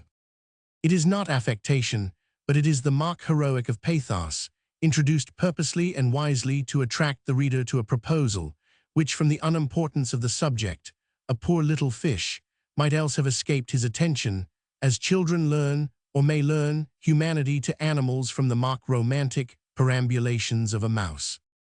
Haymaking. Infant hands trail the long rake, or with the fragrant load, o'ercharged amid the kind oppression roll. God. Kind oppression is a phrase of that sort, which one scarcely knows whether to blame or praise. It consists of two words, directly opposite in their signification, and yet, perhaps, no phrase whatever could have better conveyed the idea of an easy, uninjurious weight. Written. And yet he does not know whether to blame or praise it. Though here revenge and pride withheld his praise, no wrongs shall reach him through his future days. The rising ages shall redeem his name. Page 263. And nations read him into lasting fame. In his defects untaught, his labored page, shall the slow gratitude of time engage. Perhaps some story of his pitied woe, mixed in faint shades, may with his memory go, to touch fraternity with generous shame, and backward cast an unavailing blame on times too cold to taste his strength of art, yet warm contemners of too weak a heart. Rest in thy dust, contented with thy lot, thy good remembered and thy bad forgot. Sheep shearing, by many a dog compelled, the clamor much of men and boys and dogs. God. The mention of dogs twice was superfluous. It might have been easily avoided. Written. Very true, by mentioning them only once. God. Nature is rich in a variety of minute but striking circumstances, some of which engage the attention of one observer and some that of another. Written. This lover of truth never uttered a truer speech. Give me a lie WTH, a spirit in it. Air, earth, and ocean smile immense. God. The bombastic, immense smile of air and sea, better omitted. Written. Quitem Miltonic, enormous bliss, and both, I presume, alike caviar to the Quaker. Page 264. He comes, in every breeze the power of philosophically melancholy comes. His near approach, the sudden starting tear. The glowing cheek, the mild dejected air. The softened feature and the beating heart. Pierced deep with many a virtuous pang, declare. God. This fine picture is greatly injured by a few words.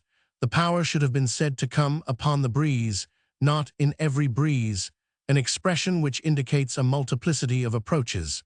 If he came in every breeze, he must have been always coming. Written. And so he was. The branching Orinoco rolls a brown deluge, and the native drives to dwell aloft on life-sufficing trees. At once his dome, his robe, his food and arms, swelled by 1,000 streams, impetuous hurled. From all the roaring Andes, huge descends. The mighty Orellana, scarce the muse, dares stretch her wing o'er this enormous mass of rushing water, scarce she dares attempt. The sea-like Plata, to whose dread expanse, continuous depth and wondrous length of course, our floods are rills with unabated force. In silent dignity they sweep along, and traverse realms unknown, and blooming wilds, and fruitful desarts, worlds of solitude, where the sun smiles and seasons teem in vain. Unseen and unenjoyed, forsaking these, o'er peopled plains they fare diffusive flow, and many a nation feed and circle safe. In their fair bosom many a happy isle, the seat of blameless Pan, yet undisturbed by Christian crimes and Europe's cruel sons. Thus pouring on, they proudly seek the deep, whose vanquished tide, recoiling from the shock, yields to this liquid weight of half the globe, and ocean trembles for his green domain. God. Poets not unfrequently aim at aggrandizing their subject by avowing their inability to describe it. This is a puerile and PG 265 inadequate expedient. Thomson has here, perhaps inadvertently, descended to this feeble art of exaggeration. Written. A magnificent passage, in spite of Duns Scotus. The poet says not a word about his inability to describe, nor seems to be thinking about his readers at all. He is confessing his own feelings, awestruck with the contemplation of such o'erwhelming objects, in the same spirit with which he designates the den of the green serpent in another place, which even imagination fears to tread. A dazzling deluge reigns, and all, from pole to pole, is undistinguished blaze. God.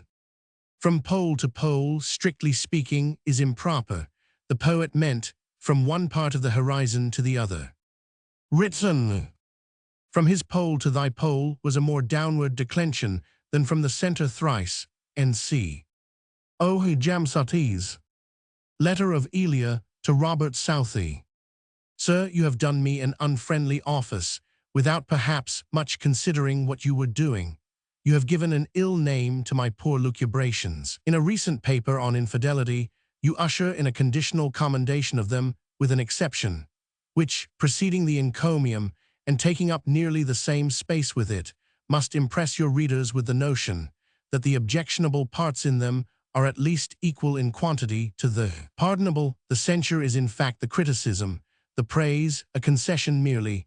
PG 266 exceptions usually follow to qualify praise or blame, but there stands your reproof in the very front of your notice, in ugly characters, like some bugbear, to frighten all good Christians from purchasing. Through you I am become an object of suspicion to preceptors of youth and fathers of families. A book which wants only a sounder religious feeling to be as delightful as it is original. With no further explanation, what must your readers conjecture, but that my little volume is some vehicle for heresy or infidelity? The quotation, which you honor me by subjoining, oddly enough, is of a character which bespeaks a temperament in the writer the very reverse of that your reproof goes to insinuate. Had you been taxing me with superstition, the passage would have been pertinent to the censure. Was it worth your while to go so far out of your way to affront the feelings of an old friend and commit yourself by an irrelevant quotation? for the pleasure of reflecting upon a poor child, an exile at Genoa. I am at a loss what particular essay you had in view, if my poor ramblings amount to that appellation, when you were in such a hurry to thrust in your objection, like bad news, foremost. Perhaps the paper on saying graces was the obnoxious feature. I have endeavored there to rescue a voluntary duty, good in place, but never, as I remember, literally commanded, from the charge of an undecent formality. Rightly taken, sir, that paper was not against graces, but want of grace, not against the ceremony, but the carelessness and slovenliness so often observed in the performance of it. Or was it that on the New Year, in which I have described the feelings of the merely natural man, on a consideration of the amazing change, which is supposable to take place on our removal from this fleshly scene? If men would honestly confess their misgivings, which few men will, there are times when the strongest Christians of us, I believe, have reeled under questionings of such staggering obscurity.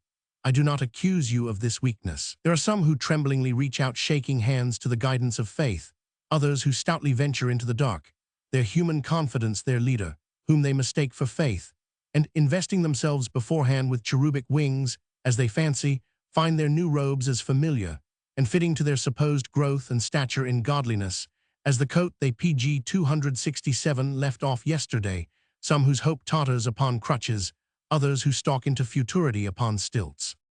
The contemplation of a spiritual world, which, without the addition of a misgiving conscience, is enough to shake some natures to their foundation, is smoothly got over by others, who shall float over the black billows, in their little boat of no distrust, as unconcernedly as over a summer sea. The difference is chiefly constitutional.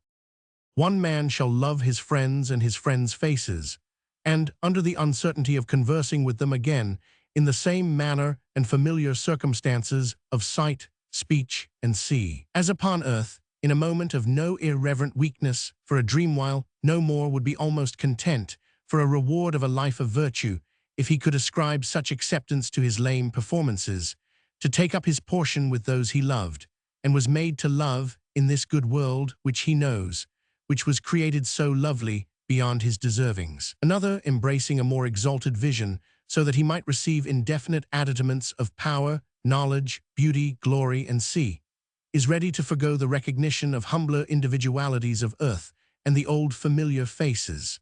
The shapings of our heavens are the modifications of our constitution, and Mr. Feeble Mind or Mr. Great Heart is born in every one of us. Some, and such have been accounted the safest divines, have shrunk from pronouncing upon the final state of any man, nor dare they pronounce the case of Judas to be desperate. Others with stronger optics, as plainly as with the eye of flesh, shall behold a given king in bliss, and a given chamberlain in torment, even to the eternizing of a cast of the eye in the latter, his own self-marked and good-humoredly born deformity on earth, but supposed to aggravate the uncouth and hideous expression of his pangs in the other place. That one man can presume so far, and that another would with shuddering disclaim such confidences, is, I believe, an effect of the nerves purely. If in either of these papers, or elsewhere, I have been betrayed into some levities, not affronting the sanctuary, but glancing perhaps at some of the outskirts and extreme edges, the debatable land between the holy and the profane regions, for the admixture of man's inventions, twisting themselves with the name of religion itself, has artfully made it difficult PG 268 to touch even the alloy, without, in some men's estimation, soiling the fine gold. If I have sported within the purlieus of serious matter, it was, I dare say, a humor, be not startled, sir, which I have unwittingly derived from yourself. You have all your life been making a jest of the devil, not of the scriptural meaning of that dark essence, personal or allegorical, for the nature is nowhere plainly delivered. I acquit you of intentional irreverence. But indeed you have made wonderfully free with, and been mighty pleasant upon, the popular idea and attributes of him.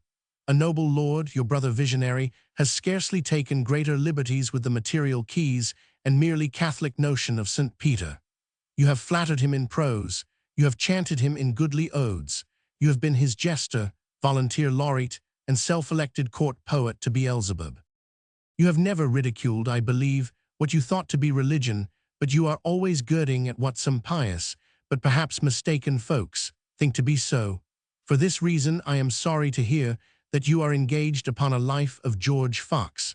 I know you will fall into the error of intermixing some comic stuff with your seriousness. The Quakers tremble at the subject in your hands. The Methodists are shy of you upon account of their founder. But above all, our popish brethren are most in your debt. The errors of that church have proved a fruitful source to your scoffing vein. Their legend has been a golden one to you.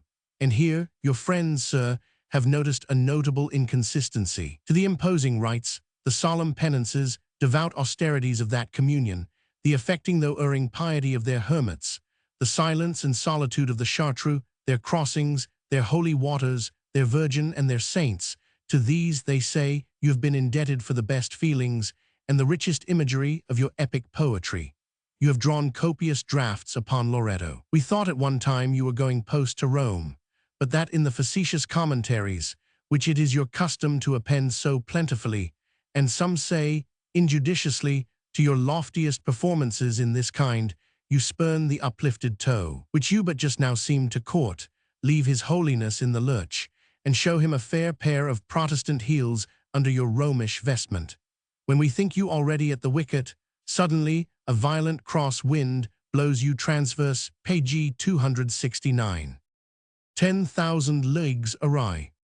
Then might we see cowls, hoods, and habits with their wearers tossed, and fluttered into rags, then relics, beads, indulgences, dispenses, pardons, bulls.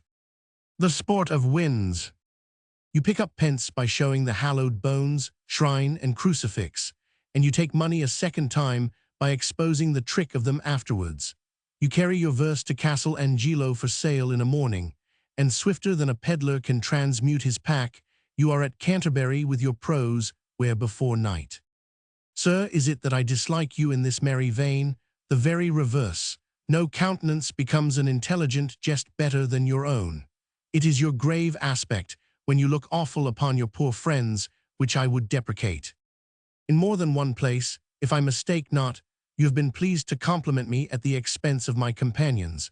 I cannot accept your compliment at such a price.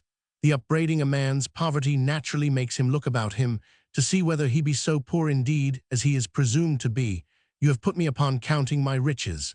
Really, sir, I did not know I was so wealthy in the article of friendships. There is, and whom you never heard of, but exemplary characters both, and excellent churchgoers, and mine and my father's friend for nearly half a century, and the enthusiast for Wordsworth's poetry, TNT. A little tainted with Socinianism, it is to be feared, but constant in his attachments, and a capital critic, and a sturdy old Athanasian, so that sets all to rights again, and W, the light and warm as light-hearted Janus of the London, and the translator of Dante, still a curate, modest and amiable C, and Alan C, the large-hearted Scott, and P, R, candid and affectionate as his own poetry, and A, P, Coleridge's friend, and G, N, his more than friend, and Coleridge himself, the same to me still, as in those old evenings when we used to sit and speculate, do you remember them, sir, at our old Salutation Tavern, upon Pantasocracy and golden days to come on earth, and W.Th. Why, sir, I might drop my rentroll here, such goodly farms and manors have I reckoned up already. In what possessions has not this last name alone estated me PG 270, but I will go on, and M. The noble-minded kinsman, by wedlock, of W.Th. and H.C.R., unwearied in the offices of a friend, and Clarkson, almost above the narrowness of that relation, yet condescending not seldom heretofore from the labors of his world-embracing charity to bless my humble roof, and the gall-less and single-minded Dyer, and the high-minded associate of Cook, the veteran colonel, with his lusty heart still sending cartels of defiance to old time, and not least W.A., the last and steadiest left to me of that little knot of whist players that used to assemble weekly for so many years at the Queen's Gate, you remember them, sir, and called Admiral Burney friend. I will come to the point at once. I believe you will not make many exceptions to my associates so far, but I have purposely omitted some intimacies which I do not yet repent of having contracted with two gentlemen diametrically opposed to yourself in principles.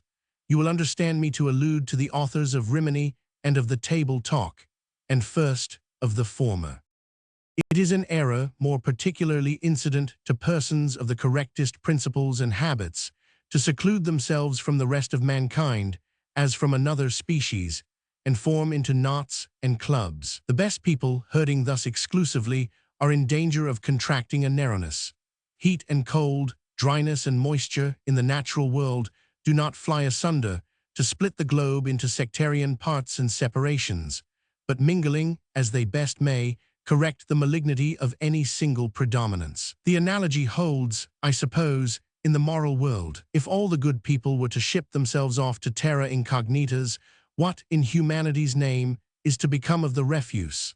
If the persons, whom I have chiefly in view, have not pushed matters to this extremity yet, they carry them as far as they can go. Instead of mixing with the infidel and the freethinker, in the room of opening a negotiation, to try at least to find out at which gate the error entered, they huddle close together, in a weak fear of infection, like that pusillanimous underling in Spenser.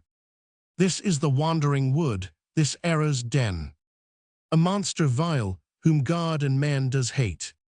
Therefore I read, beware, fly, fly, quoth then the fearful dwarf.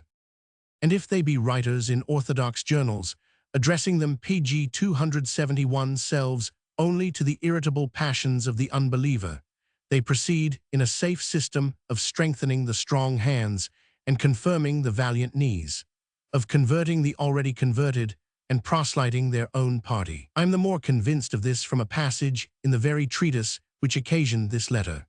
It is where, having recommended to the doubter the writings of Michaelis and Lardner, you ride triumphant over the necks of all infidels, skeptics, and dissenters, from this time to the world's end, upon the wheels of two unanswerable deductions. I do not hold it meet to set down, in a miscellaneous compilation like this, such religious words as you have thought fit to introduce into the pages of a petulant literary journal.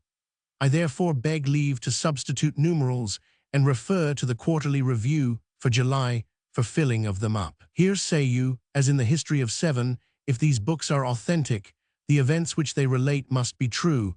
If they were written by 8, 9 is 10 and 11. Your first deduction, if it means honestly, rests upon two identical propositions, though I suspect an unfairness in one of the terms, which this would not be quite the proper place for explicating. At all events you have no cause to triumph.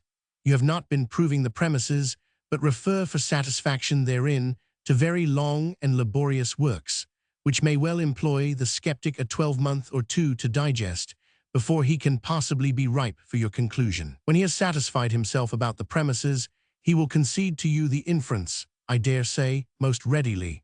But your latter deduction, viz., that because 8 has written a book concerning 9, therefore 10 and 11 was certainly his meaning, is one of the most extraordinary conclusions per saltum that I have had the good fortune to meet with. As far as 10 is verbally asserted in the writings, all sects must agree with you, but you cannot be ignorant of the many various ways in which the doctrine of the has been understood, from a low figurative expression, with the Unitarians, up to the most mysterious actuality, in which highest sense alone you and your church take it. And for 11, that there is no other possible conclusion, to hazard this in the face of so many thousands of Arians and Socinians, and C, who have drawn so opposite a one, is such a piece of theological hardihood, as I think warrants me in concluding that, when you sit down to pen theology, you do not at all consider your PG 272 opponents, but have in your eye, merely and exclusively, readers of the same way of thinking with yourself, and therefore have no occasion to trouble yourself with the quality of the logic to which you treat them. Neither can I think, if you had had the welfare of the poor child, over whose hopeless condition you whine so lamentably, and I must think, unseasonably, seriously at heart, that you could have taken the step of sticking him up by name. Th. is as good as naming him, to perpetuate an outrage upon the parental feelings, as long as the Quarterly Review shall last. Was it necessary to specify an individual case, and give to Christian compassion the appearance of personal attack? Is this the way to conciliate unbelievers, or not rather to widen the breach irreparably? I own I could never think so considerably of myself as to decline the society of an agreeable or worthy man upon difference of opinion only. The impediments and the facilitations to a sound belief are various and inscrutable as the heart of man. Some believe upon weak principles, others cannot feel the efficacy of the strongest. One of the most candid, most upright, and single-meaning men I ever knew was the late Thomas Holcroft. I believe he never said one thing and meant another in his life, and as near as I can guess, he never acted otherwise than with the most scrupulous attention to conscience. Ought we to wish the character false for the sake of a hollow compliment to Christianity? Accident introduced me to the acquaintance of Mr. L.H., and the experience of his many friendly qualities confirmed a friendship between us. You, who have been misrepresented yourself, I should hope, have not lent an idle ear to the calumnies which have been spread abroad respecting this gentleman. I was admitted to his household for some years, and do most solemnly aver that I believe him to be in his domestic relations as correct as any man. He chose an ill-judged subject for a poem, the peccant humours of which have been visited on him tenfold by the artful use, which his adversaries have made, of an equivocal term. The subject itself was started by Dante, but better because brieflier treated of. But the crime of the lovers, in the Italian and the English poet, with its aggravated enormity of circumstance, is not of a kind, as the critics of the latter well knew, with those conjunctions, for which nature herself has provided no excuse, because no PG 273 temptation. It has nothing in common with the black horrors sung by Ford and Massinger. The familiarizing of it in tale or fable may be for that reason incidentally more contagious. In spite of Rimini, I must look upon its author as a man of taste and a poet. He is better than so. He is one of the most cordial-minded men I ever knew, and matchless as a fireside companion. I mean not to affront or wound your feelings when I say that, in his more genial moods, he has often reminded me of you. There is the same air of mild dogmatism, the same condescending to a boyish sportiveness, in both your conversations. His handwriting is so much the same with your own, that I have opened more than one letter of his, hoping, nay, not doubting, but it was from you, and have been disappointed. He will bear with my saying so at the discovery of my error. L.H. is unfortunate in holding some loose and not very definite speculations, for at times I think he hardly knows whither his premises would carry him on marriage.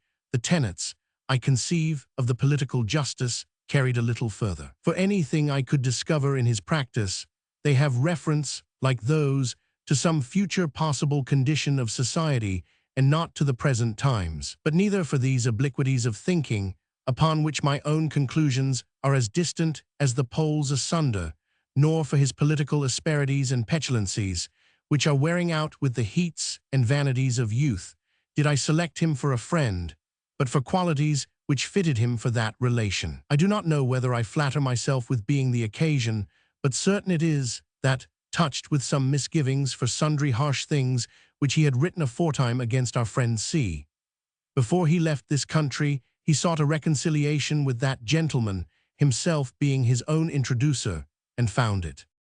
L.H. is now in Italy, on his departure to which land with much regret I took my leave of him and of his little family, 7 of them, sir, with their mother, and as kind a set of little people, T.H. and all, as affectionate children as ever blessed a parent.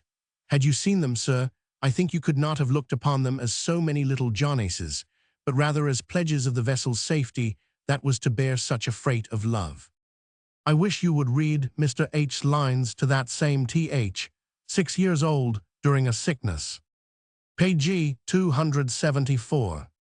Sleep breathes at last from out thee, my little patient boy. They are to be found on the 47th page of Foliage, and ask yourself how far they are out of the spirit of Christianity.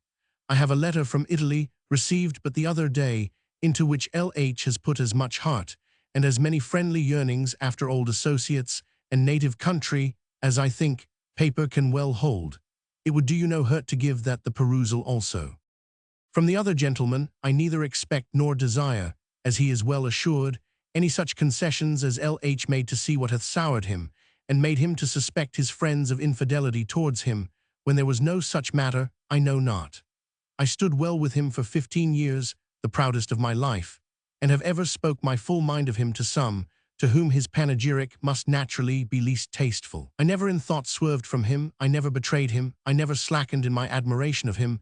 I was the same to him, neither better nor worse, though he could not see it, as in the days when he thought fit to trust me.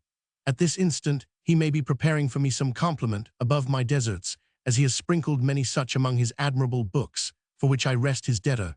Or for anything I know or can guess to the contrary, he may be about to read a lecture on my weaknesses. He is welcome to them, as he was to my humble hearth, if they can divert a spleen or ventilate a fit of sullenness. I wish he would not quarrel with the world at the rate he does, but the reconciliation must be effected by himself, and I despair of living to see that day. But protesting against much that he has written, and some things which he chooses to do, judging him by his conversation, which I enjoyed so long and relished so deeply, or by his books, in those places where no clouding passion intervenes, I should belie my own conscience if I said less than that I think W.H. to be in his natural and healthy state, one of the wisest and finest spirits breathing. So far from being ashamed of that intimacy which was betwixt us, it is my boast that I was able for so many years to have preserved it entire, and I think I shall go to my grave without finding or expecting to find such another companion. But I forget my manners. You will pardon me, sir. I return to the correspondence. PG 275. Sir, you are pleased, you know where, to invite me to compliance with the wholesome forms and doctrines of the Church of England. I take your advice with as much kindness as it was meant, but I must think the invitation rather more kind than seasonable. I am a dissenter. The last sect with which you can remember me to have made common profession were the Unitarians. You would think it not very pertinent, if fearing that all was not well with you, I were gravely to invite you, for a remedy, to attend with me a course of Mr. Belsham's lectures at Hackney. Perhaps I have scruples to some of your forms and doctrines, but if I come, am I secure of civil treatment? The last time I was in any of your places of worship was on Easter Sunday last. I had the satisfaction of listening to a very sensible sermon of an argumentative turn, delivered with great propriety by one of your bishops. The place was Westminster Abbey. As such religion as I have has always acted on me more by way of sentiment than argumentative process. I was not unwilling, after sermon ended, by no unbecoming transition, to pass over to some serious feelings, impossible to be disconnected from the sight of those old tombs, and see. But by whose order I know not, I was debarred that privilege even for so short a space as a few minutes, and turned, like a dog or some profane person, out into the common street, with feelings which I could not help, but not very genial to the day or the discourse. I do not know that I shall ever venture myself again into one of your churches. You had your education at Westminster, and doubtless among those dim aisles and cloisters you must have gathered much of that devotional feeling in those young years, on which your purest mind feeds still, and may it feed. The antiquarian spirit, strong in you, and gracefully blending ever with the religious, may have been sown in you among those wrecks of splendid mortality. You owe it to the place of your education. You owe it to your learned fondness for the architecture of your ancestors. You owe it to the venerableness of your ecclesiastical establishment, which is daily lessened and called in question through these practices, to speak aloud your sense of them, never to desist from raising your voice against them, till they be totally done away with and abolished, till the doors of Westminster Abbey be no longer closed against the decent, though low in purse, enthusiast, or blameless de PG 276 Vodi, who must commit an injury against his family economy, if he would be indulged with a bare admission within its walls. You owe it to the decencies, which you wish to see maintained in its impressive services, that our cathedral be no longer an object of inspection to the poor at those times only, in which they must rob from their attendance on the worship every minute which they can bestow upon the fabric. In vain the public prints have taken up this subject. In vain such poor nameless writers as myself express their indignation. A word from you, sir, a hint in your journal, would be sufficient to fling open the doors of the beautiful temple again, as we can remember them when we were boys. At that time of life, what would the imaginative faculty, such as it is in both of us, have suffered if the entrance to so much reflection had been obstructed by the demand of so much silver? If we had scraped it up to gain an occasional admission, as we certainly should have done, would the sight of those old tombs have been as impressive to us, while we had been weighing anxiously prudence against sentiment, as when the gates stood open, as those of the adjacent park, when we could walk in at any time, as the mood brought us, for a shorter or longer time, as that lasted. Is the being shown over a place the same as silently for ourselves detecting the genius of it? In no part of our beloved abbey now can a person find entrance, out of service time, under the sum of 2 shillings. The rich and the great will smile at the anticlimax, presumed to lie in these 2 short words. But you can tell them, sir, how much quiet worth, how much capacity for enlarged feeling, how much taste and genius may coexist, especially in youth, with a purse incompetent to this demand. A respected friend of ours, during his late visit to the metropolis, presented himself for admission to St. Paul's.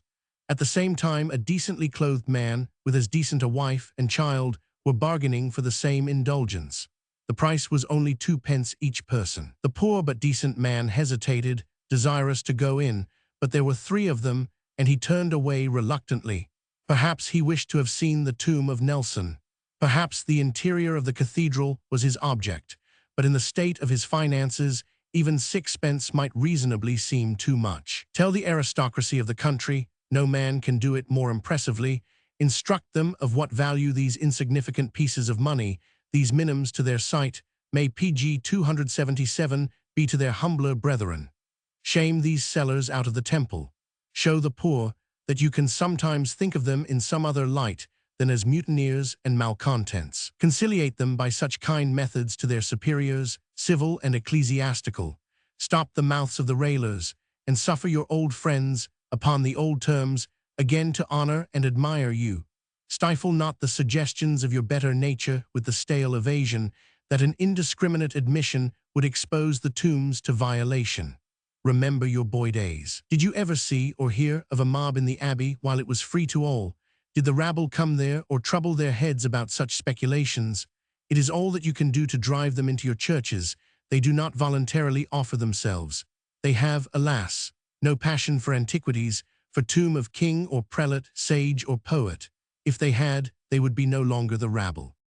For 40 years that I have known the fabric, the only well-attested charge of violation adduced has been a ridiculous dismemberment committed upon the effigy of that amiable spy, Major Andre. And is it for this, the wanton mischief of some schoolboy, fired perhaps with raw notions of transatlantic freedom, or the remote possibility of such a mischief occurring again, so easily to be prevented by stationing a constable within the walls, if the vergers are incompetent to the duty? Is it upon such wretched pretenses that the people of England are made to pay a new Peter's pence, so long abrogated, or must content themselves with contemplating the ragged exterior of their cathedral? The mischief was done about the time that you were a scholar there. Do you know anything about the unfortunate relic? Can you help us in this emergency to find the nose? Or can you give Chantry a notion, from memory, of its pristine life and vigor? I am willing for peace sake to subscribe my guinea towards a restoration of the lamented feature. I am, sir, your humble servant, Elia. Page 278. Guy Faux, 1811 and 1823. A very ingenious and subtle writer, whom there is good reason for suspecting to be an ex-Jesuit, not unknown at Douai some 25 years, since he will not obtrude himself at M.Th. again in a hurry, about a 12-month back, set himself to prove the character of the powder plot conspirators to have been that of heroic self-devotedness and true Christian martyrdom. Under the mask of Protestant candor, he actually gained admission for his treatise into a London weekly paper, not particularly distinguished for its zeal towards either religion. But admitting Catholic principles, his arguments are shrewd and incontrovertible. He says, Guy Faux was a fanatic, but he was no hypocrite. He ranks among good haters. He was cruel, bloody-minded, reckless of all considerations but those of an infuriated and bigoted faith. But he was a true son of the Catholic Church, a martyr and a confessor for all that. He who can prevail upon himself to devote his life for a cause, however we may condemn his opinions or abhor his actions, vouches at least for the honesty of his principles and the disinterestedness of his motives. He may be guilty of the worst practices, but he is capable of the greatest. He is no longer a slave, but free. The contempt of death is the beginning of virtue. The hero of the gunpowder plot was, if you will, a fool, a madman, an assassin, call him what names you please. Still he was neither knave nor coward. He did not propose to blow up the Parliament and come off scot-free himself. He showed that he valued his own life no more than theirs in such a cause, where the integrity of the Catholic faith and the salvation of perhaps millions of souls was at stake. He did not call it a murder, but a sacrifice which he was about to achieve.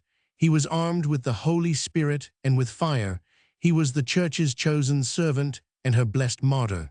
He comforted himself as the best of cutthroats. How many wretches are there who would have undertaken to do what he intended for a sum of money, if they could have got off with impunity? How few are there who would have put themselves in Guy Fawkes' situation to save the universe? Yet in the latter case, we affect to be thrown into greater consternation than at the most unredeemed acts of villainy, as if the absolute disinterestedness of the motive doubled the horror of the deed. The cowardice and selfishness of mankind are in fact shocked at the consequences to themselves, if such examples are held up for imitation, and they make a fearful outcry against the violation of every principle of morality, lest they too should be called on for any such tremendous sacrifices, lest they in their turn should have to go on the forlorn hope of extra-official duty. Charity begins at home is a maxim that prevails pg 279 as well in the courts of conscience as in those of prudence. We would be thought to shudder at the consequences of crime to others, while we tremble for them to ourselves. We talk of the dark and cowardly assassin, and this is well when an individual shrinks from the face of an enemy and purchases his own safety by striking a blow in the dark.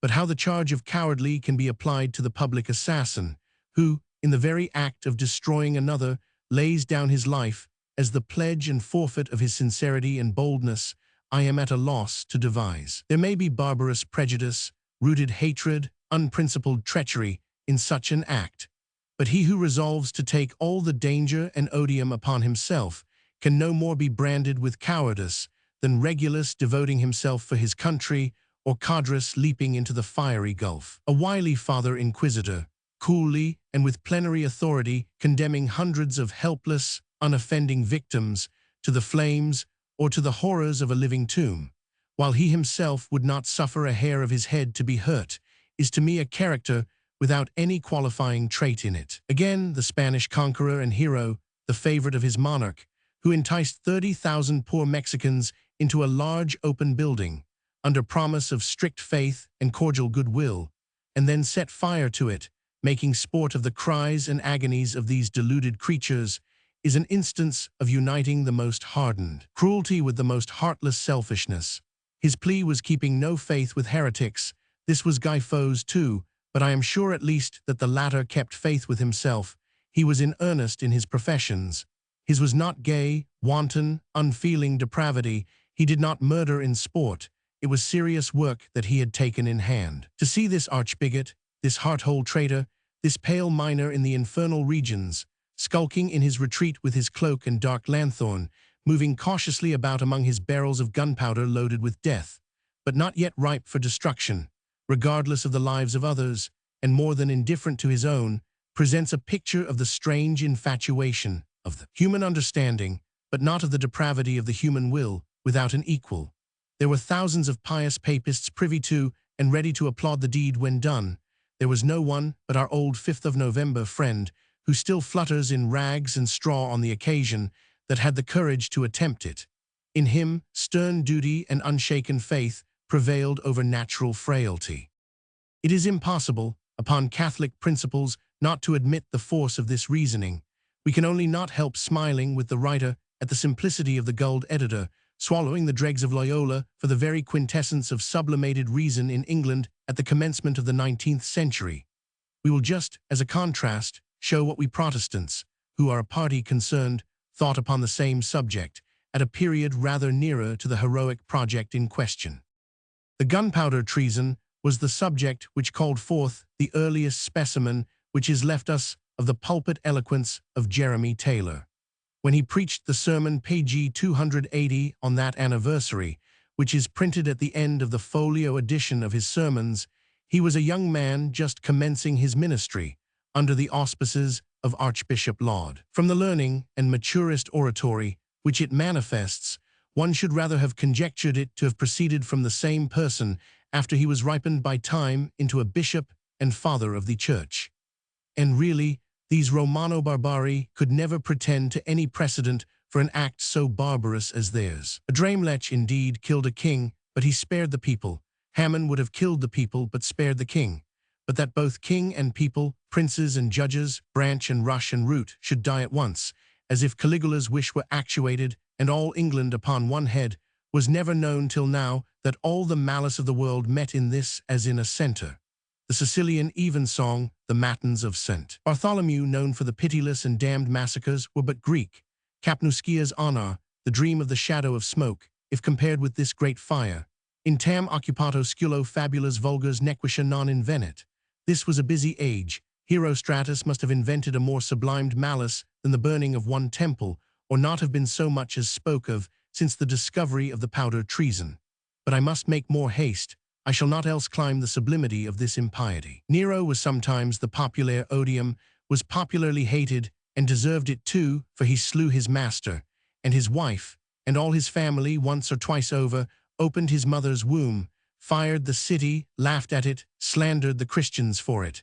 But yet all these were but principia malorum, the very first rudiments of evil. Add then to these Herod's masterpiece at Ramah, as it was deciphered by the tears and sad threens of the matrons in an universal mourning for the loss of their pretty infants. Yet this of Herod will prove but an infant wickedness, and that of Nero the evil, but of one city. I would willingly have found out an example, but see I cannot, should I put into the scale the extract of all the old tyrants famous in antique stories. Bistoniae stabulum regis, Bucerides auras. Antefat mensas, et torica regnathontes. Should I take for true story the highest cruelty as it was fancied by the most hieroglyphical Egyptian, this alone would PG 281 weigh them down, as if the Alps were put in a scale against the dust of a balance. For had this accursed treason prospered, we should have had the whole kingdom mourn for the inestimable loss of its chiefest glory, its life, its present joy, and all its very hopes for the future. For such was their destined malice, that they would not only have inflicted so cruel a blow, but have made it incurable by cutting off our supplies of joy, the whole succession of the line royal. Not only the vine itself, but all the gemel and the tender olive branches should either have been bent to their intentions and made to grow crooked, or else been broken. And now, after such a sublimity of malice, I will not instance in the sacrilegious ruin of the neighboring temples, which needs must have perished in the flame, nor in the disturbing the ashes of our entombed kings, devouring their dead ruins like sepulchral dogs. These are but minutes, in respect of the ruin prepared for the living temples. Stragem sed istam non celit. Christus cadentum principum. Impune ni forsansue. Patris periut fabrico. Ergo potrit lingua retexa. Lauds Christ tuas qui domitum struis. Infidem populum cum duce perfido. In such strains of eloquent indignation did Jeremy Taylor's young oratory inveigh against that stupendous attempt, which he truly says had no parallel in ancient or modern times. A century and a half of European crimes has elapsed since he made the assertion, and his position remains in its strength. He wrote near the time in which the nefarious project had like to have been completed. Men's minds still were shuddering from the recentness of the escape.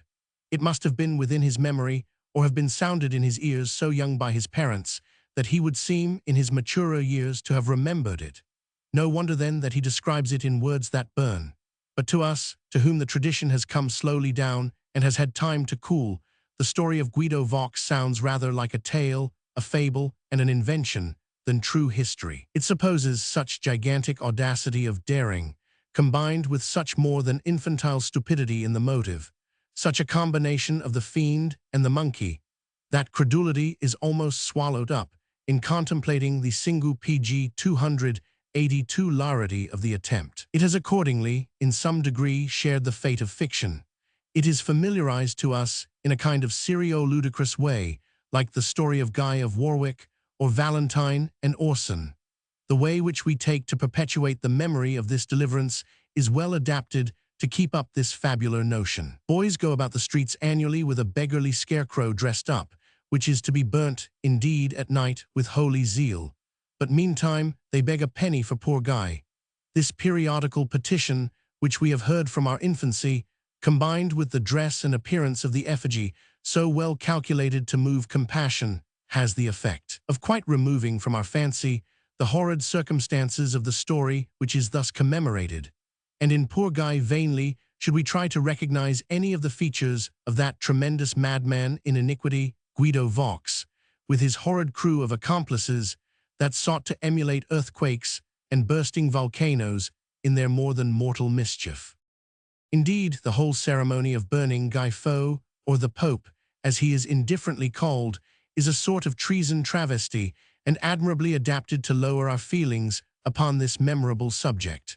The printers of the little 12mo prayer book, printed by T. Basket 45 in 1749, which has the effigy of His Sacred Majesty George Roman II, piously prefixed, have illustrated the service, a very fine one in itself, which is appointed for the anniversary of this day, with a print, which it is not very easy to describe, but the contents appear to be these. The scene is a room, I conjecture, in the king's palace. Two persons, one of whom I take to be James himself, from his wearing his hat while the other stands bareheaded, are intently surveying a sort of speculum, or magic mirror, which stands upon a pedestal in the midst of the room, in which a little figure of Guy Faux with his dark lantern, approaching the door of the Parliament House, is made discernible by the light proceeding from a great eye which shines in from the topmost corner of the apartment, by which eye the pious artist, no doubt, meant to designate Providence. On the other side of the mirror is a figure doing something, which puzzled me pg 283 when a child, and continues to puzzle me now. The best I can make of it is that it is a conspirator busy laying the train. But then, why is he represented in the king's chamber? Conjecture upon so fantastical a design is vain, and I only notice the print as being one of the earliest graphic representations which woke my childhood into wonder, and doubtless combined with the mummery before mentioned, to take off the edge of that horror which the naked historical mention of Guido's conspiracy could not have failed of exciting. Here Moses, the king. 'Tis a scandalous thing that this basket should print for the crown. Now that so many years are past since that abominable machination was happily frustrated, it will not, I hope, be considered a profane sporting with the subject, if we take no very serious survey of the consequences that would have flowed from this plot if it had had a successful issue. The first thing that strikes us, in a selfish point of view, is the material change which it must have produced in the course of the nobility. All the ancient peerage being extinguished, as it was intended, at one blow, the Red Book must have been closed forever, or a new race of peers must have been created to supply the deficiency. As the first part of this dilemma is a deal too shocking to think of, what a fund of mouth-watering reflections does this give rise to in the breast of us plebeians of A.D. 1823. Why you or I, reader, might have been Duke of, or Earl of, I particularize no titles, to avoid the least suspicion of intention to usurp the dignities of the two noblemen whom I have in my eye. But a feeling more dignified than envy sometimes excites a sigh when I think how the posterity of Guido's Legion of Honor, among whom you or I might have been, might have rolled down dulcified, as Burke expresses it, by an exposure to the influence of heaven in a long flow of generations, from the hard, acidulous, metallic tincture of the spring. 46. What new orders of merit, think you, this English Napoleon would have chosen? Knights of the barrel, or lords of the tub, grand almoners of the cellar, or ministers of explosion? We should have given the train couchant, and the fire rampant in our arms. We should have quartered the dozen white matches in our coats. The shallows would have been nothing to us. Turning away from these mortifying reflections, let us pg 284 contemplate its effects upon the other house, for they were all to have gone together, King, Lords, Commons. To assist our imagination, let us take leave to suppose, and we do it in the harmless wantonness of fancy, to suppose that the tremendous explosion had taken place in our days. We better know what a House of Commons is in our days, and can better estimate our loss. Let us imagine then to ourselves the united members sitting in full conclave above, foe just ready with his train and matches below, in his hand a reed tipped with fire, he applies the fatal engine. To assist our notions still further, let us suppose some lucky dog of a reporter, who had escaped by miracle upon some plank of St. Stephen's benches, and came plump upon the roof of the adjacent abbey, from whence descending, at some neighboring coffee-house, first wiping his clothes and calling for a glass of lemonade, he sits down and reports what he had heard and seen, quorum pars magna fuit, for the Morning Post or the Courier. We can scarcely imagine him describing the event in any other words but some such as these. A motion was put and carried, that this House do adjourn, that the Speaker do quit the chair. The House rose amid clamors for order. In some such way, the event might most technically have been conveyed to the public. But a poetical mind, not content with this dry method of narration, cannot help pursuing the effects of this tremendous blowing up, this adjournment in the air sine die. It sees the benches mount, the chair first, and then the benches, and first the Treasury bench, hurried up in this nitrous explosion, the members, as it were, pairing off, Whigs and Tories taking their friendly apotheosis together, as they did their sandwiches below in Bellamy's room. Fancy in her flight keeps pace with the aspiring legislators. She sees the awful seat of order mounting till it becomes finally fixed a constellation, next to Cassiopeia's chair, the wig of him that sat in it taking its place near Berenice's curls. St. Peter, at heaven's wicket, no, not St. Peter, St. Stephen, with open arms, receives his own. While fancy beholds these celestial appropriations, reason, no less pleased, discerns the mighty benefit which so complete a renovation must produce below. Let the most determined foe to corruption, the most thorough-paced PG 285 dresser of abuses, try to conceive a more absolute purification of the House than this was calculated to produce. Why, pride's purge was nothing to it. The whole borough-mongering system would have been got rid of, fairly exploded. With it the senseless distinctions of party must have disappeared, faction must have vanished, corruption have expired in air. From hundred, tithing and wapentake, some new Alfred would have convened, in all its purity, the primitive wittenage-mot, fixed upon a basis of property or population, permanent as the poles. From this dream of universal restitution, reason and fancy with difficulty awake to view the real state of things. But, blessed be heaven, St. Stephen's walls are yet standing, all her seats firmly secured. Nay, some have doubted, since the Septennial Act, whether gunpowder itself, or anything short of a committee above stairs, would be able to shake any one member from his seat.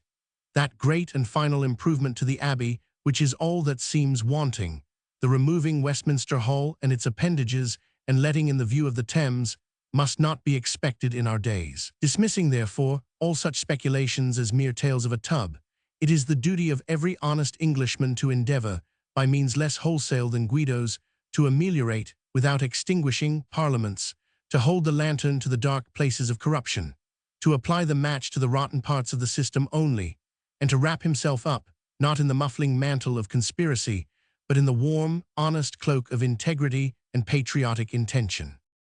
Elia, Nug Critic, on a passage in The Tempest.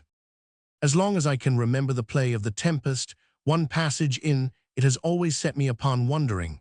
It has puzzled me beyond measure. In vain, I strove to find the PG 286 meaning of it. I seemed doomed to cherish infinite hopeless curiosity. It is where Prospero, relating the banishment of Sycorax from Argia, adds, "For one thing that she did, they would not take her life." How have I pondered over this, when a boy? How have I longed for some authentic memoir of the witch to clear up the obscurity? Was the story extant in the Chronicles of Algiers? Could I get at it by some fortunate introduction to the Algerine ambassador? Was a voyage thither practicable? The Spectator, I knew, went to Grand Cairo, only to measure a pyramid. Was not the object of my quest of at least as much importance? The blue-eyed hag, could she have done anything good or meritorious? Might that succubus relent? Then might there be hope for the devil. I have often admired since that none of the commentators have boggled at this passage, how they could swallow this camel, such a tantalizing piece of obscurity, such an abortion of an anecdote. At length I think I have lighted upon a clue which may lead to show what was passing in the mind of Shakespeare when he dropped this imperfect rumor. In the accurate description of Africa by John Ogilby, folio, 1670, page 230, I find written as follows. The marginal title to the narrative is Charles V besieges Algiers. In the last place, we will briefly give an account of the Emperor Charles V when he besieged this city, and of the great loss he suffered therein. This prince in the year 1541, having embarked upon the sea an army of 22,000 men aboard 18 galleys and 100 tall ships, not counting the barks and shallops and other small boats, in which he had engaged the principal of the Spanish and Italian nobility, with a good number of the knights of Malta, he was to land on the coast of Barbary at a cape called Matafu. From this place unto the city of Algiers, a flat shore or strand extends itself for about 4 leagues, the which is exceeding favorable to galleys. There he put ashore with his army, and in a few days caused a fortress to be built, which unto this day is called the Castle of the Emperor. In the meantime the city of Algiers took the alarm, having in it at that time but 800 Turks, and 6,000 Moors, poor PG 287 spirited men, and unexercised in martial affairs. Besides, it was at that time fortified only with walls, and had no outworks, insomuch that by reason of its weakness and the great forces of the emperor, it could not in appearance escape taking. In fine, it was attacked with such order that the army came up to the very gates, where the Chevalier de Soignac, a Frenchman by nation, made himself remarkable above all the rest, by the miracles of his valor. For having repulsed the Turks, who having made a sally at the gate called Babassan, and their desiring to enter along with them, when he saw that they shut the gate upon him, he ran his poniard into the same, and left it sticking deep therein. They next fell to battering the city by the force of cannon, which the assailants so weakened, that in that great extremity the defendants lost their courage, and resolved to surrender. But as they were thus intending, there was a witch of the town, whom the history doth not name, which went to seek out a Sam Aga that commanded within, and prayed him to make it good yet 9 days longer, with assurance that within that time he should infallibly see Algiers delivered from that siege, and the whole army of the enemy dispersed, so that Christians should be as cheap as birds. In a word, the thing did happen in the manner as foretold. For upon the 21st day of October in the same year, there fell a continual rain upon the land, and so furious a storm at sea, that one might have seen ships hoisted into the clouds, and in one instant again precipitated into the bottom of the water, insomuch that that same dreadful tempest was followed with the loss of 15 galleys and above 100 other vessels, which was the cause why the emperor, seeing his army wasted by the bad weather, pursued by famine, occasioned by wrack of his ships, in which was the greatest part of his victuals and ammunition, he was constrained to raise the siege, and set sail for Sicily, whither he retreated with the miserable reliques of his fleet. In the meantime, that witch, being acknowledged the deliverer of Algiers, was richly remunerated, and the credit of her charms authorized, so that ever since witchcraft hath been very freely tolerated, of which the chief of the town, and even those who are esteemed to be of greatest sanctity among them, such as are the marabouts, a religious order of their sect, do for the most part make profession of it, under a goodly pretext of certain revelations which they say they have had from their prophet Mahomet. And hereupon those of Algiers, to palliate the shame and the reproaches that are thrown upon them for making use of a witch in the danger of this siege, do say that the loss of the forces of Charles V was caused by a prayer of one of their marabouts, named Sidi Utica, which was at that time in great credit, not under the notion of a magician, but for a person of a holy life. Afterwards, in remembrance of their success, they have erected unto him a small mosque without the Babassan gate, where he is buried, and in which they keep sundry lamps burning in honor of him. Nay, they sometimes repair thither to make their sala, for a testimony of greater veneration. Can it be doubted for a moment that the dramatist had come fresh from reading some older narrative of this deliverance of Algiers by a witch, and transferred the merit of PG 288 the deed to his Sycorax, exchanging only the rich remuneration, which did not suit his purpose, to the simple pardon of her life? Ogilby wrote in 1670, but the authorities to which he refers for his account of Barbary are Johannes de Leo, or Africanus, Louis Marmol, Diego de Hido, Johannes Gramme, Bjarves Cell, Curio and Diego de Tours, names totally unknown to me, and to which I beg leave to refer the curious reader for his fuller satisfaction. L. Original letter of James Thomson. The following very interesting letter has been recovered from oblivion, or at least from neglect, by our friend Elia, and the public will no doubt thank him for the deed. It is without date or superscription in the manuscript, which, as our contributor declares, was in so fragmentitious a state as to perplex his transcribing faculties in the extreme. The poet's love of nature is quite evident from one part of it, and the poetical posture of his affairs from another. Whether regarded as elucidating the former or the latter, it is a document not a little calculated to excite the attention of the curious as well as the critical. We could ourselves write an essay full of conjectures from the grounds it affords both with respect to the author's poems and his pride, but we must take another opportunity or leave it to his next biographer. Dear Sir, I would chide you for the slackness of your correspondence, but having blamed you wrongiously 47 last time, I shall say nothing till I hear from you, which I hope will be soon. There's a little business I would communicate to you before I come to the more entertaining part of our correspondence. Page 289. I'm going hard task to complain and beg your assistance. When I came up here, I brought very little money along with me, expecting some more upon the selling of Wide Hope, which was to have been sold that day my mother was buried. Now it is unsold yet, but will be disposed of as soon as can be conveniently done, though indeed it is perplexed with some difficulties. I was a long time living here at my own charges, and you know how expensive that is. This, together with the furnishing of myself with clothes, linen, one thing and another, to fit me for any business of this nature here, necessarily obliged me to contract some debts. Being a stranger, it is a wonder how I got any credit, but I cannot expect it will be long sustained, unless I immediately clear it. Even now, I believe it is at a crisis. My friends have no money to send me till the land is sold, and my creditors will not wait till then. You know what the consequence would be. Now the assistance I would beg of you, and which I know, if in your power you will not refuse me, is a letter of credit on some merchant, banker, or such-like person in London, for the matter of £12, till I get money upon the selling of the land, which I am at last certain of, if you could either give it me yourself, or procure it. Though you owe it not to my merit, yet you owe it to your own nature, which I know so well as to say no more upon the subject. Only allow me to add, that when I first fell upon such a project, the only thing I have for it in my present circumstances, knowing the selfish, inhumane temper of the generality of the world, you were the first person that offered to my thoughts, as one to whom I had the confidence to make such an address. Now I imagine you are seized with a fine romantic kind of melancholy on the fading of the year.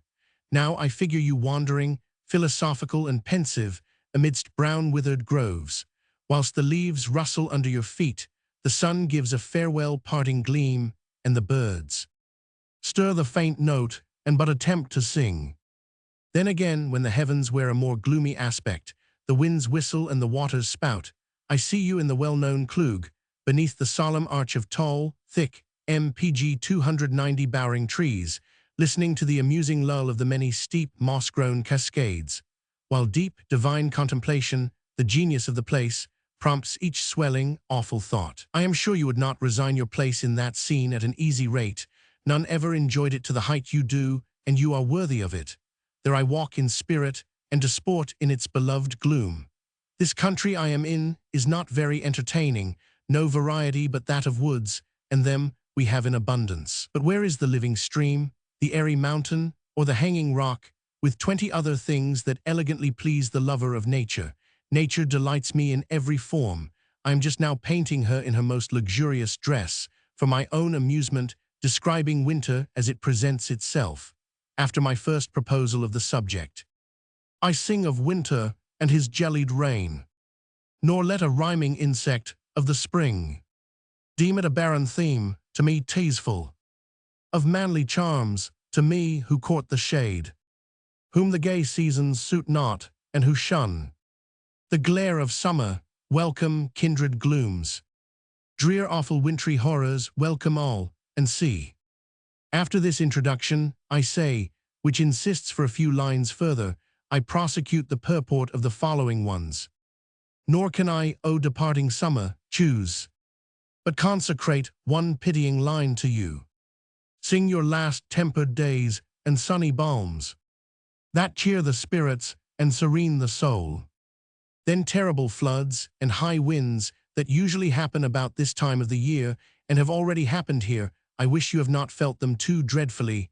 The first produced the enclosed lines, the last are not completed. Mr. Rickleton's poem on winter, which I still have, first put the design into my head. In it are some masterly strokes that awakened me, being only a present amusement.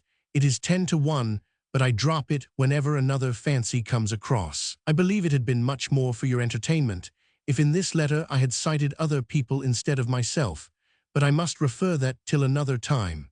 If you have not seen it already, I have just now in my hands an original of Sir Alexander Brand's, the crazed Scots knight of the woeful Countin PG 291 ants. You would relish. I believe it might make me's 48 John catch hold of his knees, which I take in him to be a degree of mirth, only inferior, to fall back again with an elastic spring. It is very here a word is waggishly obliterated printed in the Evening Post. So, perhaps you have seen these panegyrics of our declining bard, one on the princess's birthday, the other on his majesty's, in obliterated cantos. They are written in the spirit of a complicated craziness. I was lately in London a night, and in the old playhouse saw a comedy acted called Love Makes a Man, or The Fop's Fortune, where I beheld Miller and Cibber shine to my infinite entertainment. In and about London, this month of September, near 100 people have died by accident and suicide. There was one blacksmith tired of the hammer, who hung himself and left written behind him this concise epitaph. I, Joe Pope, lived without hope, and died by a rope. Or else some epigrammatic muse has belied him. Mr. Muir has ample fund for politics in the present posture of affairs, as you will find by the public news. I should be glad to know that great ministers frame just now. Keep it to yourself. You may whisper it too in me's John's ear. Far otherwise is his lately mysterious brother, Mr. Tate, employed, started a superannuated fortune, and just now upon the full scent. It is comical enough to see him amongst the rubbish of his controversial divinity and politics, furbishing up his anti-ant rusty gallantry. Yours sincerely, J.T.